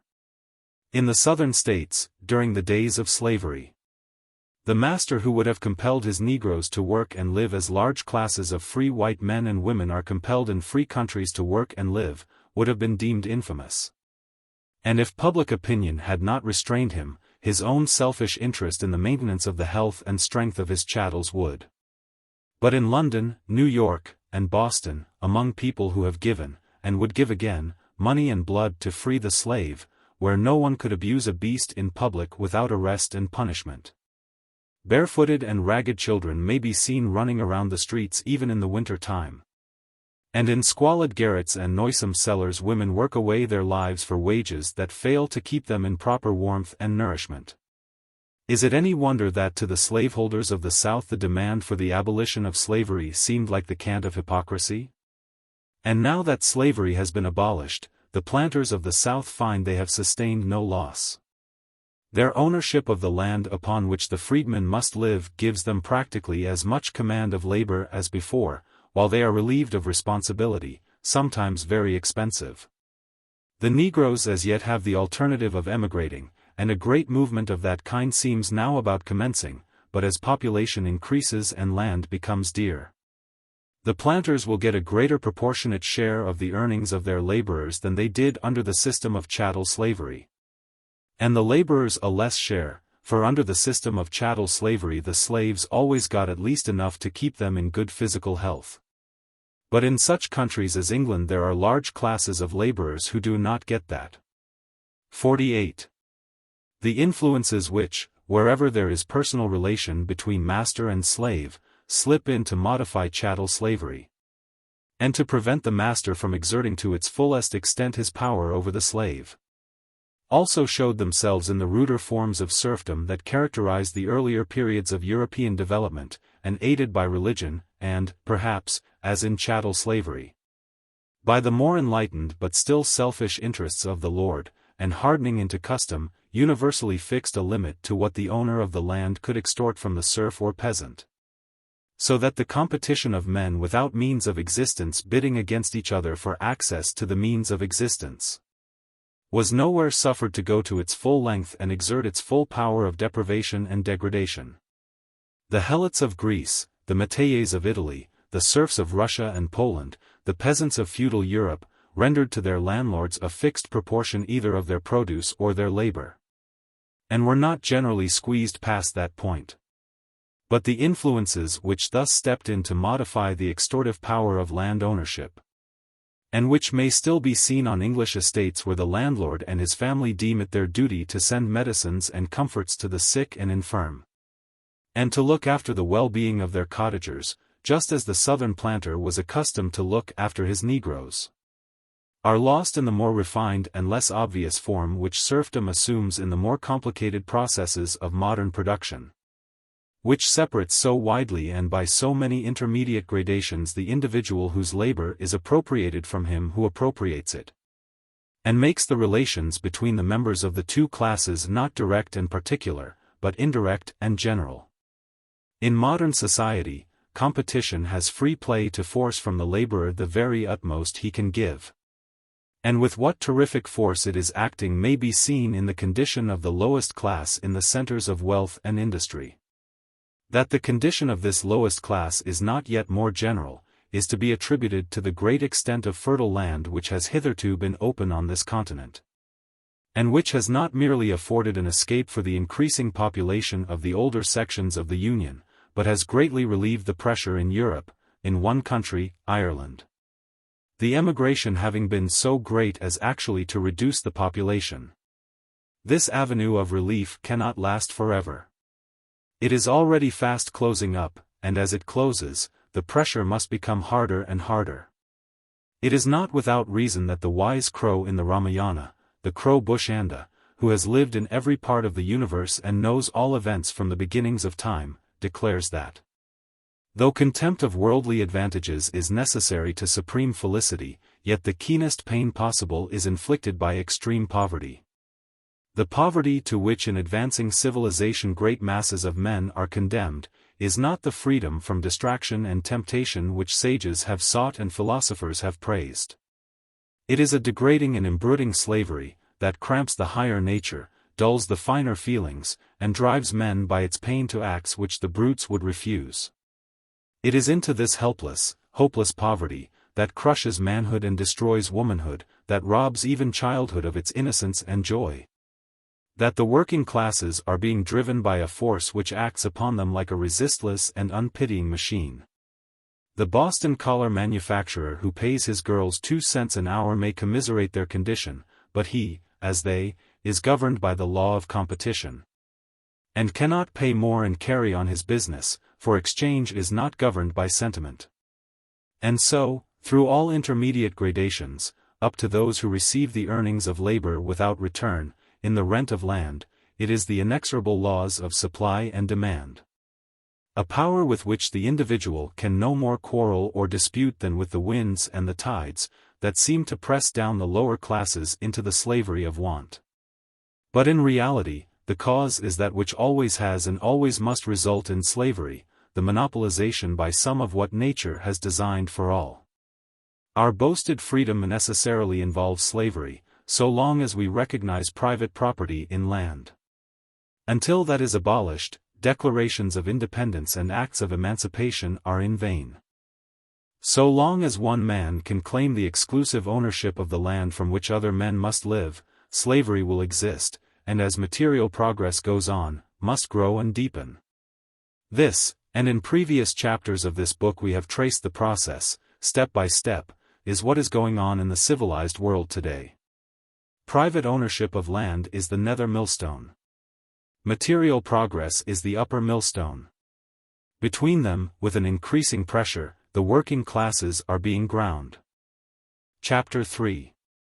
Claim of landowners to compensation. The truth is, and from this truth there can be no escape, that there is and can be no just title to an exclusive possession of the soil. And that private property in land is a bold, bare, enormous wrong, like that of chattel slavery. The majority of men in civilized communities do not recognize this, simply because the majority of men do not think. With them whatever is right, until its wrongfulness has been frequently pointed out, and in general they are ready to crucify whoever first attempts this. But it is impossible for anyone to study political economy, even as at present taught, or to think at all upon the production and distribution of wealth, without seeing that property in land differs essentially from property in things of human production, and that it has no warrant in abstract justice. This is admitted, either expressly or tacitly, in every standard work on political economy, but in general merely by vague admission or omission. Attention is in general called away from the truth. As a lecturer on moral philosophy in a slaveholding community might call away attention from too close a consideration of the natural rights of men. And private property in land is accepted without comment, as an existing fact, or is assumed to be necessary to the proper use of land and the existence of the civilized state. The examination through which we have passed has proved conclusively that private property in land cannot be justified on the ground of utility, that, on the contrary, it is the great cause to which are to be traced the poverty, misery, and degradation, the social disease and the political weakness which are showing themselves so menacingly amid advancing civilization. Expediency, therefore, joins justice in demanding that we abolish it. When expediency thus joins justice in demanding that we abolish an institution that has no broader base or stronger ground than a mere municipal regulation, what reason can there be for hesitation? The consideration that seems to cause hesitation, even on the part of those who see clearly that land by right is common property, is the idea that having permitted land to be treated as private property for so long, we should in abolishing it be doing a wrong to those who have been suffered to base their calculations upon its permanence. That having permitted land to be held as rightful property, we should by the resumption of common rights be doing injustice to those who have purchased it with what was unquestionably their rightful property. Thus, it is held that if we abolish private property in land, justice requires that we should fully compensate those who now possess it, as the British government, in abolishing the purchase and sale of military commissions, felt itself bound to compensate those who held commissions which they had purchased in the belief that they could sell them again. Or as in abolishing slavery in the British West Indies $100 million was paid the slaveholders. Even Herbert Spencer, who in his Social Statics has so clearly demonstrated the invalidity of every title by which the exclusive possession of land is claimed, gives countenance to this idea, though it seems to me inconsistently, by declaring that justly to estimate and liquidate the claims of the present landholders, who have either by their own acts or by the acts of their ancestors given for their estates equivalents of honestly earned wealth, to be one of the most intricate problems society will one day have to solve. It is this idea that suggests the proposition, which finds advocates in Great Britain, that the government shall purchase at its market price the individual proprietorship of the land of the country, and it was this idea which led John Stuart Mill, although clearly perceiving the essential injustice of private property in land, to advocate, not a full resumption of the land, but only a resumption of accruing advantages in the future. His plan was that a fair and even liberal estimate should be made of the market value of all the land in the kingdom, and that future additions to that value, not due to the improvements of the proprietor, should be taken by the state. To say nothing of the practical difficulties which such cumbrous plans involve, in the extension of the functions of government which they would require and the corruption they would beget. Their inherent and essential defect lies in the impossibility of bridging over by any compromise the radical difference between wrong and right. Just in proportion as the interests of the landholders are conserved, just in that proportion must general interests and general rights be disregarded. And if landholders are to lose nothing of their special privileges, the people at large can gain nothing. To buy up individual property rights would merely be to give the landholders in another form a claim of the same kind and amount that their possession of land now gives them. It would be to raise for them by taxation the same proportion of the earnings of labor and capital that they are now enabled to appropriate in rent. Their unjust advantage would be preserved and the unjust disadvantage of the non-landholders would be continued. To be sure, there would be a gain to the people at large when the advance of rents had made the amount which the landholders would take under the present system greater than the interest upon the purchase price of the land at present rates. But this would be only a future gain, and in the meanwhile there would not only be no relief, but the burden imposed upon labor and capital for the benefit of the present landholders would be much increased. For one of the elements in the present market value of land is the expectation of future increase of value, and thus, to buy up the lands at market rates and pay interest upon the purchase money would be to saddle producers not only with the payment of actual rent, but with the payment in full of speculative rent. Or to put it in another way, the land would be purchased at prices calculated upon a lower than the ordinary rate of interest, for the prospective increase in land values always makes the market price of land much greater than would be the price of anything else yielding the same present return. And interest upon the purchase money would be paid at the ordinary rate. Thus, not only all that the land yields them now would have to be paid the landowners, but a considerably larger amount. It would be, virtually, the state taking a perpetual lease from the present landholders at a considerable advance in rent over what they now receive. For the present the state would merely become the agent of the landholders in the collection of their rents, and would have to pay over to them not only what they received, but considerably more. Mr. Mill's plan for nationalizing the future, unearned increase in the value of land, by fixing the present market value of all lands and appropriating to the state future increase in value, would not add to the injustice of the present distribution of wealth, but it would not remedy it. Further speculative advance of rent would cease. And in the future the people at large would gain the difference between the increase of rent and the amount at which that increase was estimated in fixing the present value of land, in which, of course, perspective, as well as present, value is an element. But it would leave, for all the future, one class in possession of the enormous advantage over others which they now have. All that can be said of this plan is, that it might be better than nothing. Such inefficient and impracticable schemes may do to talk about, where any proposition more efficacious would not at present be entertained, and their discussion is a hopeful sign, as it shows the entrance of the thin end of the wedge of truth. Justice in men's mouths is cringingly humble when she first begins a protest against a time-honored wrong, and we of the English-speaking nations still wear the collar of the Saxon thrall, and have been educated to look upon the vested rights of landowners with all the superstitious reverence that ancient Egyptians looked upon the crocodile. But when the times are ripe for them, ideas grow, even though insignificant in their first appearance. One day, the Third Estate covered their heads when the king put on his hat. A little while thereafter, and the head of a son of St. Louis rolled from the scaffold.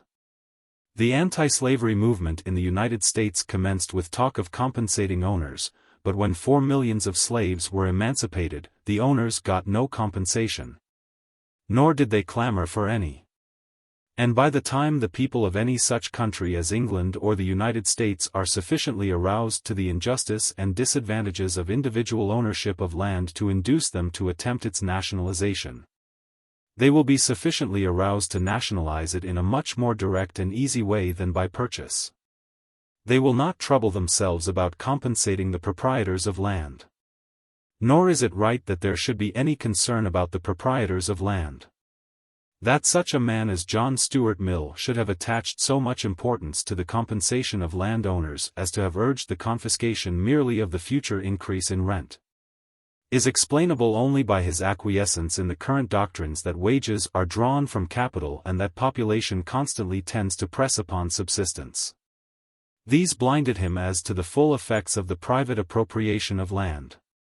He saw that the claim of the landholder is altogether subordinate to the general policy of the state, and that, when private property in land is not expedient, it is unjust. 49. But, entangled in the toils of the Malthusian doctrine, he attributed, as he expressly states in a paragraph I have previously quoted, the want and suffering that he saw around him to the niggardliness of nature, not to the injustice of man, and thus to him the nationalization of land seemed comparatively a little thing.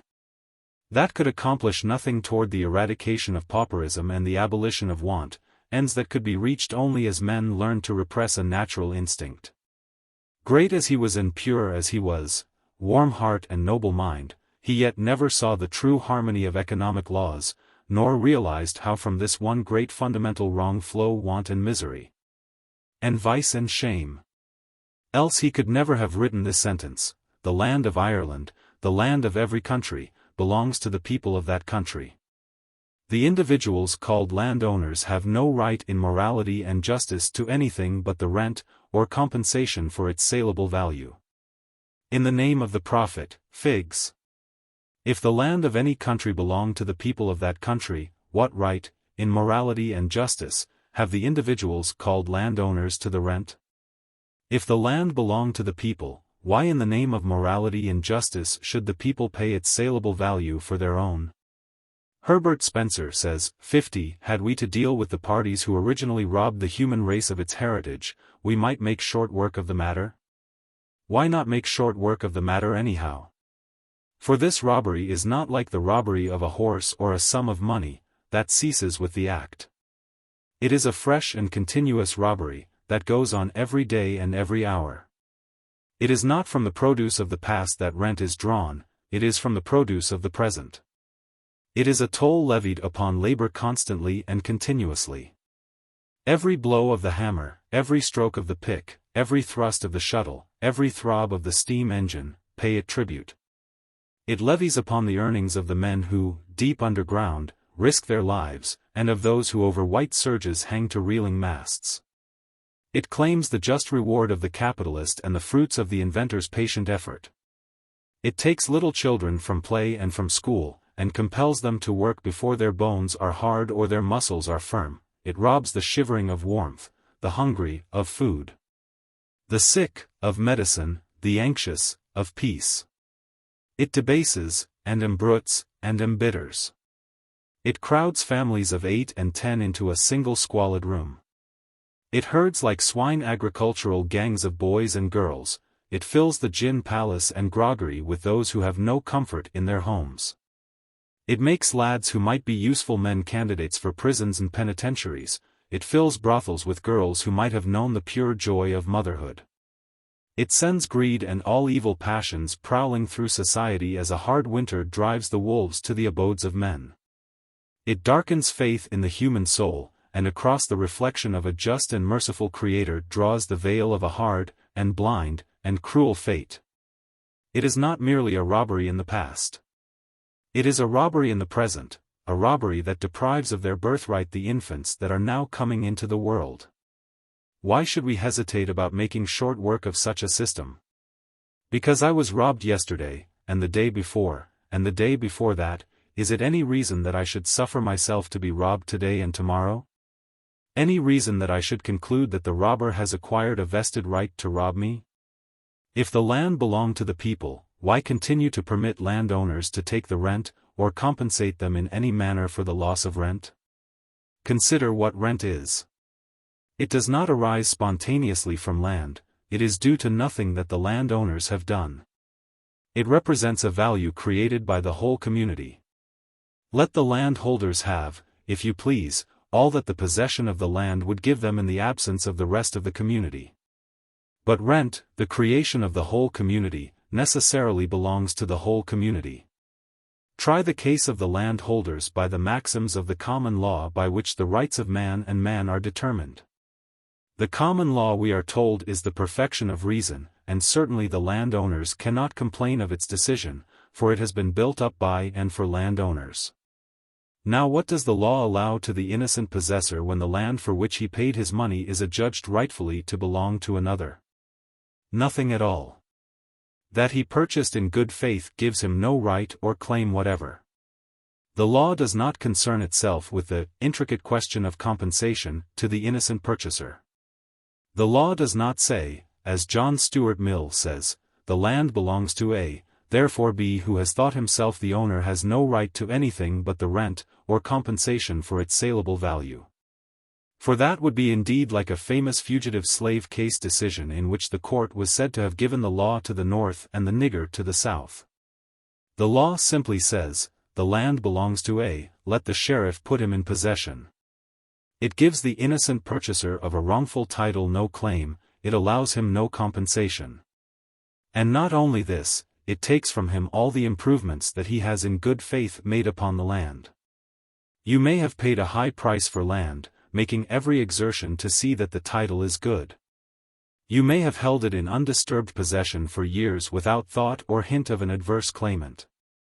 Made it fruitful by your toil, or erected upon it a costly building of greater value than the land itself, or a modest home in which you hope.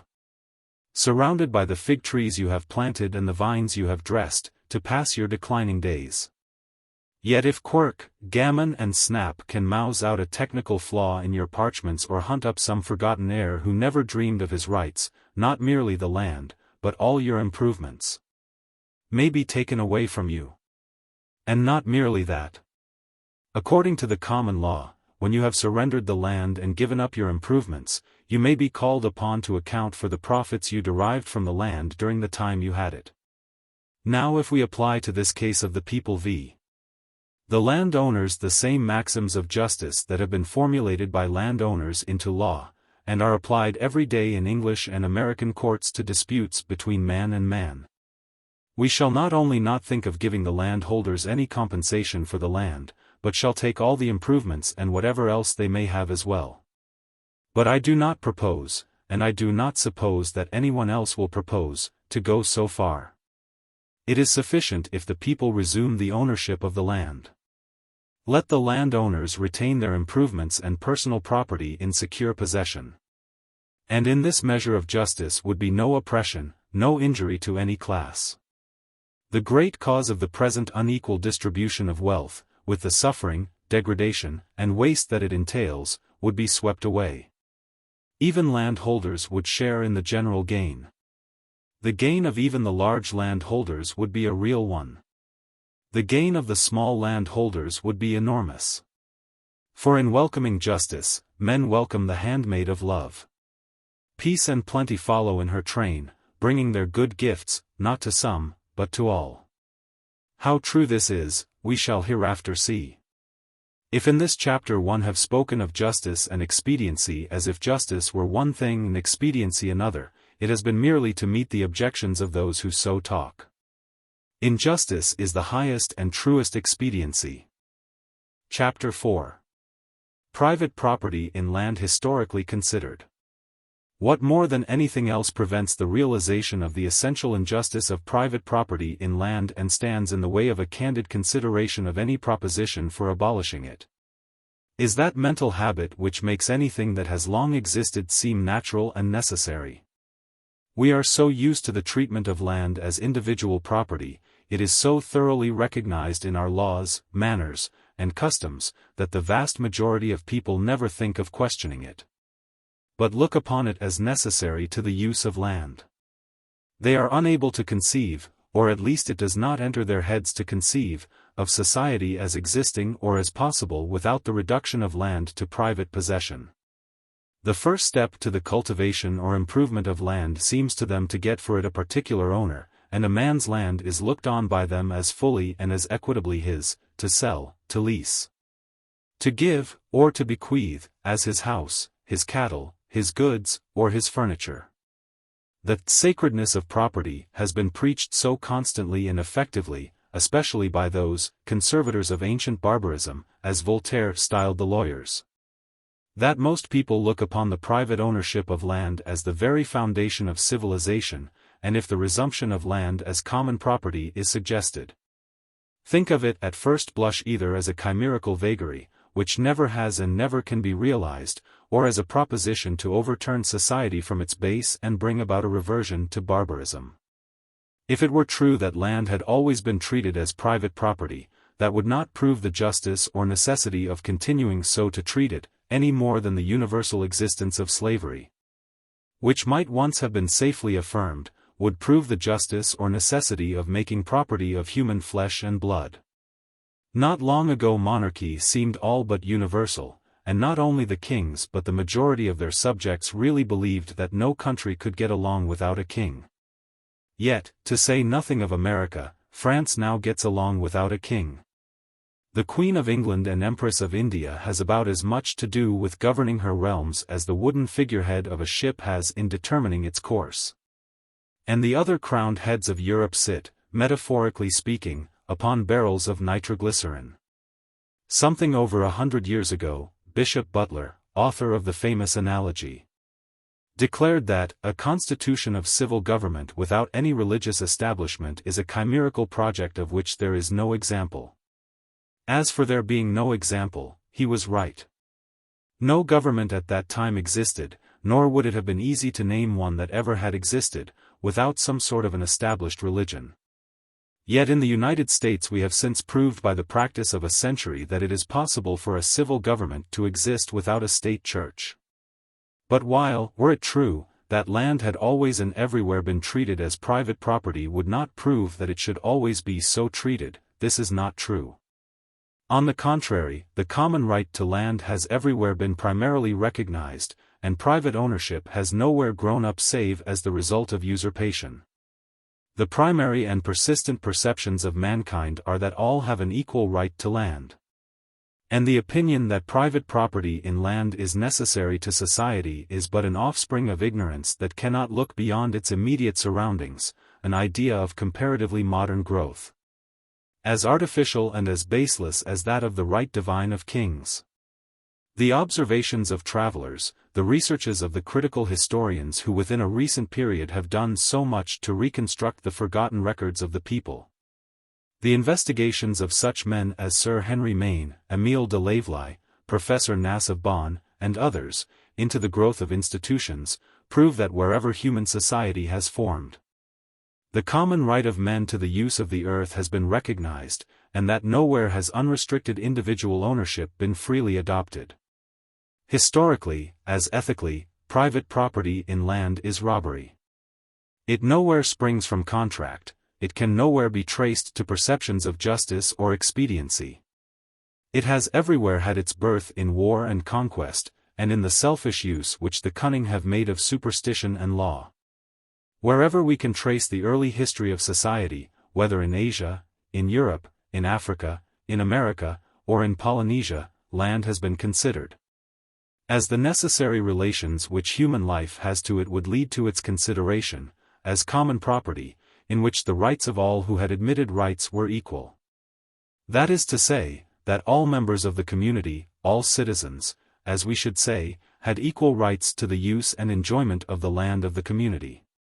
This recognition of the common right to land did not prevent the full recognition of the particular and exclusive right in things which are the result of labor. Nor was it abandoned when the development of agriculture had imposed the necessity of recognizing exclusive possession of land in order to secure the exclusive enjoyment of the results of the labor expended in cultivating it. The division of land between the industrial units, whether families, joint families, or individuals, went only as far as was necessary for that purpose. Pasture and forest lands being retained as common, and equality as to agricultural land being secured, either by a periodical redivision, as among the Teutonic races, or by the prohibition of alienation, as in the law of Moses. This primary adjustment still exists, in more or less intact form, in the village communities of India, Russia, and the Sclavonic countries yet, or until recently, subjected to Turkish rule. In the mountain cantons of Switzerland, among the Kabyles in the north of Africa, and the Kafirs in the south. Among the native population of Java, and the Aborigines of New Zealand, that is to say, wherever extraneous influences have left intact the form of primitive social organization. That it everywhere existed has been within late years abundantly proved by the researches of many independent students and observers, and which are, to my knowledge, best summarized in the Systems of Land Tenures in Various Countries, published under authority of the Cobden Club, and in M. Émile de Laveley's Primitive Property, to which I would refer the reader who desires to see this truth displayed in detail. In all primitive societies, says M.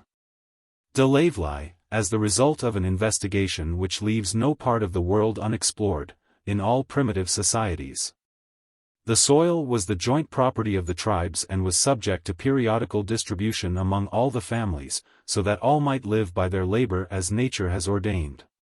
The comfort of each was thus proportioned to his energy and intelligence. No one, at any rate, was destitute of the means of subsistence, and inequality increasing from generation to generation was provided against. If M. de Laveley be right in this conclusion, and that he is right there can be no doubt, how, it will be asked, has the reduction of land to private ownership become so general? The causes which have operated to supplant this original idea of the equal right to the use of land by the idea of exclusive and unequal rights may, I think, be everywhere vaguely but certainly traced. They are everywhere the same which have led to the denial of equal personal rights and to the establishment of privileged classes. These causes may be summarized as the concentration of power in the hands of chieftains and the military class, consequent on a state of warfare, which enabled them to monopolize common lands.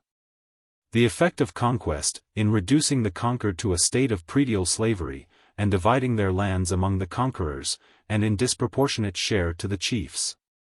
The differentiation and influence of a sacerdotal class, and the differentiation and influence of a class of professional lawyers, whose interests were served by the substitution of exclusive, in place of common, property in land. 51. Inequality once produced always tending to greater inequality, by the law of attraction. It was the struggle between this idea of equal rights to the soil and the tendency to monopolize it in individual possession, that caused the internal conflicts of Greece and Rome. It was the check given to this tendency, in Greece by such institutions as those of Lycurgus and Solon, and in Rome by the Licinian law and subsequent divisions of land, that gave to each their days of strength and glory. And it was the final triumph of this tendency that destroyed both. Great estates ruined Greece, as afterward great estates ruined Italy. 52. And as the soil, in spite of the warnings of great legislators and statesmen, passed finally into the possession of a few. Population declined, art sank, the intellect became emasculate, and the race in which humanity had attained its most splendid development became a byword and reproach among men. The idea of absolute individual property in land, which modern civilization derived from Rome, reached its full development there in historic times. When the future mistress of the world first looms up, each citizen had his little homestead plot, which was inalienable. And the general domain, the cornland which was of public right, was subject to common use, doubtless under regulations or customs which secured equality, as in the Teutonic Mark and Swiss Allmend. It was from this public domain constantly extended by conquest, that the patrician families succeeded in carving their great estates. These great estates by the power with which the great attracts the less, in spite of temporary checks by legal limitation and recurring divisions, finally crushed out all the small proprietors, adding their little patrimonies to the latifundia of the enormously rich, while they themselves were forced into the slave gangs, became rent-paying colonii, or else were driven into the freshly conquered foreign provinces, where land was given to the veterans of the legions, or to the metropolis, to swell the ranks of the proletariat who had nothing to sell but their votes. Caesarism, soon passing into an unbridled despotism of the Eastern type, was the inevitable political result, and the empire, even while it embraced the world, became in reality a shell, kept from collapse only by the healthier life of the frontiers, where the land had been divided among military settlers or the primitive usages longer survived. But the latifundia, which had devoured the strength of Italy, crept steadily outward, carving the surface of Sicily, Africa, Spain, and Gaul into great estates cultivated by slaves or tenants. The hardy virtues born of personal independence died out, an exhaustive agriculture impoverished the soil, and wild beasts supplanted men, until at length, with a strength nurtured inequality, the barbarians broke through. Rome perished, and of a civilization once so proud nothing was left but ruins. Thus came to pass that marvelous thing, which at the time of Rome's grandeur would have seemed as impossible as it seems now to us, that the Comanches or Flatheads should conquer the United States, or the Laplanders should desolate Europe. The fundamental cause is to be sought in the tenure of land. On the one hand, the denial of the common right to land had resulted in decay, on the other, equality gave strength. Freedom, says M. de Laveley, Primitive Property, p. 116, freedom, and, as a consequence, the ownership of an undivided share of the common property, to which the head of every family in the clan was equally entitled, were in the German village essential rights. This system of absolute equality impressed a remarkable character on the individual, which explains how small bands of barbarians made themselves masters of the Roman Empire. In spite of its skillful administration, its perfect centralization and its civil law, which has preserved the name of written reason. It was, on the other hand, that the heart was eaten out of that great empire. Rome perished, says Professor Seeley, from the failure of the crop of men. In his lectures on the history of civilization in Europe, and more elaborately in his lectures on the history of civilization in France, M. Guizot has vividly described the chaos that in Europe succeeded the fall of the Roman Empire, a chaos which, as he says, carried all things in its bosom, and from which the structure of modern society was slowly evolved. It is a picture which cannot be compressed into a few lines. But suffice it to say that the result of this infusion of rude but vigorous life into Romanized society was a disorganization of the German, as well as the Roman structure, both a blending and an admixture of the idea of common rights in the soil with the idea of exclusive property, substantially as occurred in those provinces of the Eastern Empire subsequently overrun by the Turks. The feudal system, which was so readily adopted and so widely spread, was the result of such a blending.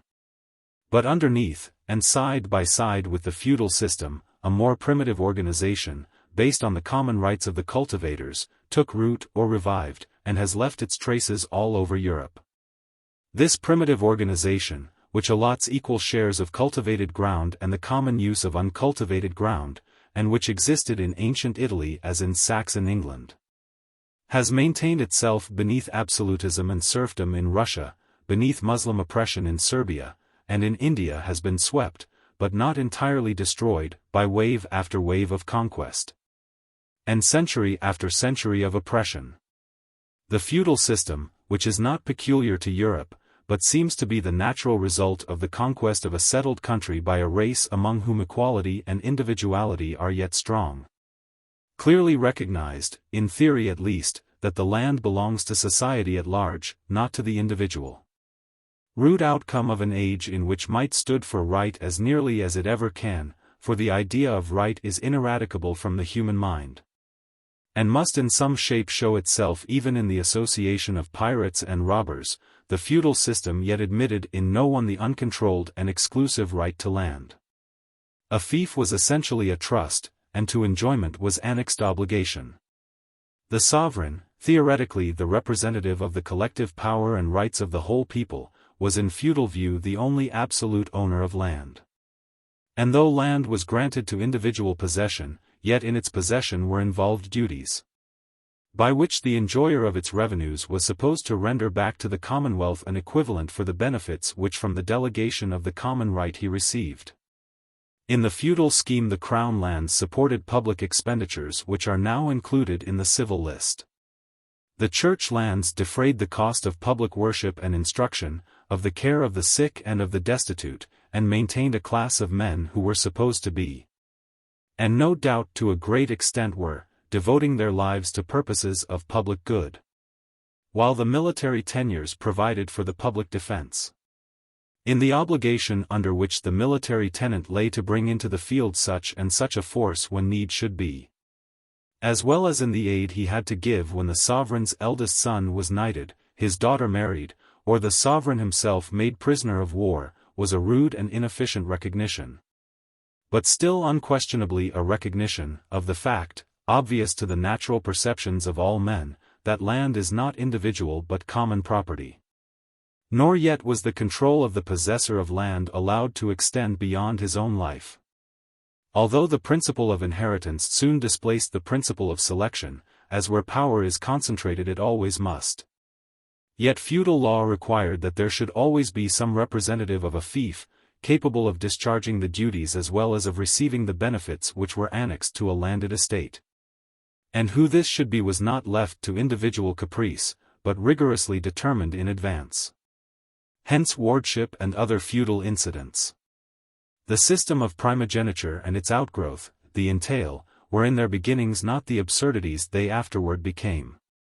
The basis of the feudal system was the absolute ownership of the land, an idea which the barbarians readily acquired in the midst of a conquered population to whom it was familiar.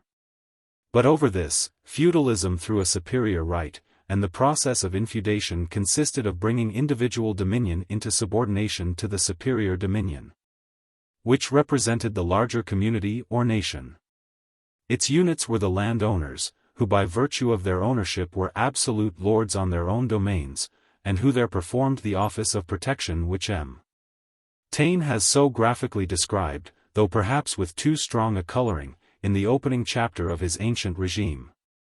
The work of the feudal system was to bind together these units into nations, and to subordinate the powers and rights of the individual lords of land to the powers and rights of collective society, as represented by the suzerain or king. Thus the feudal system, in its rise and development, was a triumph of the idea of the common right to land, changing an absolute tenure into a conditional tenure, and imposing peculiar obligations in return for the privilege of receiving rent. And during the same time, the power of land ownership was trenched, as it were, from below, the tenancy at will of the cultivators of the soil very generally hardening into tenancy by custom, and the rent which the lord could exact from the peasant becoming fixed and certain. And amid the feudal system there remained, or there grew up, communities of cultivators, more or less subject to feudal dues, who tilled the soil as common property. And although the lords, where and when they had the power, claimed pretty much all they thought worth claiming, yet the idea of common right was strong enough to attach itself by custom to a considerable part of the land. The commons, in feudal ages, must have embraced a very large proportion of the area of most European countries. For in France, although the appropriations of these lands by the aristocracy, occasionally checked and rescinded by royal edict, had gone on for some centuries prior to the Revolution. And during the Revolution and First Empire large distributions and sales were made, the common or communal lands still amount, according to M. de Laveley, to 4 million hectares, or 9,884,400 acres. The extent of the common land of England during the feudal ages may be inferred from the fact that though enclosures by the landed aristocracy began during the reign of Henry VII, it is stated that no less than 7,660,413 acres of common lands were enclosed under acts passed between 1710 and 1843, of which 600,000 acres have been enclosed since 1845. And it is estimated that there still remain 2 million acres of common in England, though of course the most worthless parts of the soil.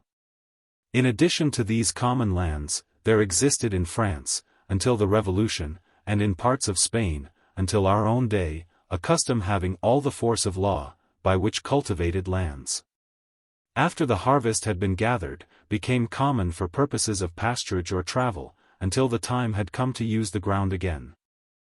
and in some places a custom by which anyone had the right to go upon ground which its owner neglected to cultivate, and there to sow and reap a crop in security.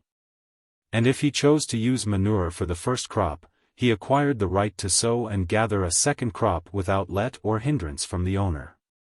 It is not merely the Swiss Almend, the Dithmarsh Mark, the Serbian and Russian village communities. Not merely the long ridges which on English ground, now the exclusive property of individuals, still enable the antiquarian to trace out the great fields in ancient time devoted to the triennial rotation of crops, and in which each villager was annually allotted his equal plot. Not merely the documentary evidence which careful students have within late years drawn from old records, but the very institutions under which modern civilization has developed, which prove the universality and long persistence of the recognition of the common right to the use of the soil. There still remain in our legal system survivals that have lost their meaning, that, like the still existing remains of the ancient commons of England, point to this.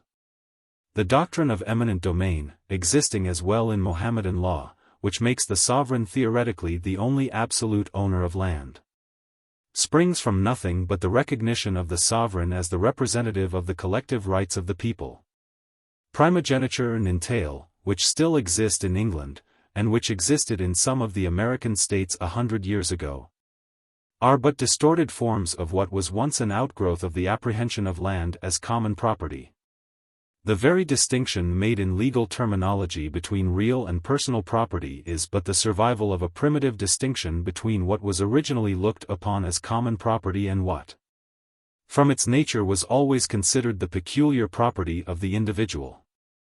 And the greater care and ceremony which are yet required for the transfer of land is but a survival, now meaningless and useless, of the more general and ceremonious consent once required for the transfer of rights which were looked upon, not as belonging to any one member, but to every member of a family or tribe. The general course of the development of modern civilization since the feudal period has been to the subversion of these natural and primary ideas of collective ownership in the soil. Paradoxical as it may appear, the emergence of liberty from feudal bonds has been accompanied by a tendency in the treatment of land to the form of ownership which involves the enslavement of the working classes, and which is now beginning to be strongly felt all over the civilized world, in the pressure of an iron yoke, which cannot be relieved by any extension of mere political power or personal liberty, and which political economists mistake for the pressure of natural laws, and workmen for the oppressions of capital. This is clear, that in Great Britain today the right of the people as a whole to the soil of their native country is much less fully acknowledged than it was in feudal times. A much smaller proportion of the people own the soil, and their ownership is much more absolute.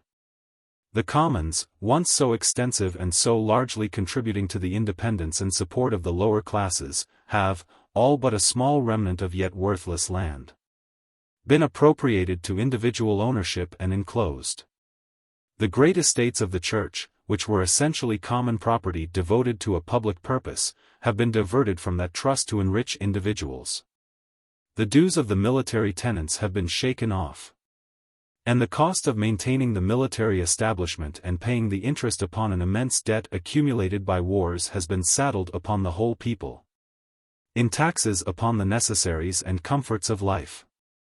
The crown lands have mostly passed into private possession, and for the support of the royal family and all the petty princelings who marry into it, the British workman must pay in the price of his mug of beer and pipe of tobacco.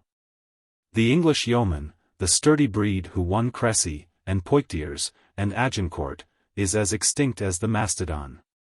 The Scottish clansman, whose right to the soil of his native hills was then as undisputed as that of his chieftain, has been driven out to make room for the sheep ranges or deer parks of that chieftain's descendant. The tribal right of the Irishman has been turned into a tenancy at will. 30,000 men have legal power to expel the whole population from 5/6 of the British Islands. And the vast majority of the British people have no right whatever to their native land save to walk the streets or trudge the roads. To them may be fittingly applied the words of a tribune of the Roman people: "Men of Rome," said Tiberius Gracchus, "men of Rome, you are called the lords of the world. yet have no right to a square foot of its soil. The wild beasts have their dens, but the soldiers of Italy have only water and air. The result has, perhaps, been more marked in England than anywhere else, but the tendency is observable everywhere. Having gone further in England owing to circumstances which have developed it with greater rapidity. The reason, I take it, that with the extension of the idea of personal freedom has gone on an extension of the idea of private property in land. Is that as in the progress of civilization the grosser forms of supremacy connected with land ownership were dropped, or abolished, or became less obvious. Attention was diverted from the more insidious, but really more potential forms, and the landowners were easily enabled to put property in land on the same basis as other property. The growth of national power, either in the form of royalty or parliamentary government, stripped the great lords of individual power and importance, and of their jurisdiction and power over persons, and so repressed striking abuses, as the growth of Roman imperialism repressed the more striking cruelties of slavery. The disintegration of the large feudal estates, which, until the tendency to concentration arising from the modern tendency to production upon a large scale is strongly felt, operated to increase the number of landowners. And the abolition of the restraints by which landowners when population was sparser endeavored to compel laborers to remain on their estates also contributed to draw away attention from the essential injustice involved in private property in land. While the steady progress of legal ideas drawn from the Roman law, which has been the great mine and storehouse of modern jurisprudence, tended to level the natural distinction between property in land and property in other things. Thus, with the extension of personal liberty, went on an extension of individual proprietorship in land. The political power of the barons was, moreover, not broken by the revolt of the classes who could clearly feel the injustice of land ownership. Such revolts took place, again and again. But again and again were they repressed with terrific cruelties. What broke the power of the barons was the growth of the artisan and trading classes, between whose wages and rent there is not the same obvious relation. These classes, too, developed under a system of close guilds and corporations, which, as I have previously explained in treating of trade combinations and monopolies, enabled them somewhat to fence themselves in from the operation of the general law of wages, and which were much more easily maintained than now, when the effect of improved methods of transportation, and the diffusion of rudimentary education and of current news, is steadily making population more mobile. These classes did not see, and do not yet see, that the tenure of land is the fundamental fact which must ultimately determine the conditions of industrial, social, and political life. And so the tendency has been to assimilate the idea of property in land with that of property in things of human production, and even steps backward have been taken, and been hailed as steps in advance. The French Constituent Assembly, in 1789, thought it was sweeping away a relic of tyranny when it abolished tithes and imposed the support of the clergy on general taxation. The Abbé Sieyes stood alone when he told them that they were simply remitting to the proprietors a tax which was one of the conditions on which they held their lands, and reimposing it on the labor of the nation. But in vain. The Abbé Sieyes, being a priest, was looked on as defending the interests of his order, when in truth he was defending the rights of man. In those tithes, the French people might have retained a large public revenue which would not have taken 1 centime from the wages of labor or the earnings of capital. And so the abolition of the military tenures in England by the Long Parliament, ratified after the accession of Charles II. Though simply an appropriation of public revenues by the feudal landholders, who thus got rid of the consideration on which they held the common property of the nation, and saddled it on the people at large, in the taxation of all consumers, has long been characterized, and is still held up in the law books, as a triumph of the spirit of freedom. Yet here is the source of the immense debt and heavy taxation of England. Had the form of these feudal dues been simply changed into one better adapted to the changed times, English wars need never have occasioned the incurring of debt to the amount of a single pound. And the labor and capital of England need not have been taxed a single farthing for the maintenance of a military establishment. All this would have come from rent, which the landholders since that time have appropriated to themselves, from the tax which land ownership levies on the earnings of labor and capital.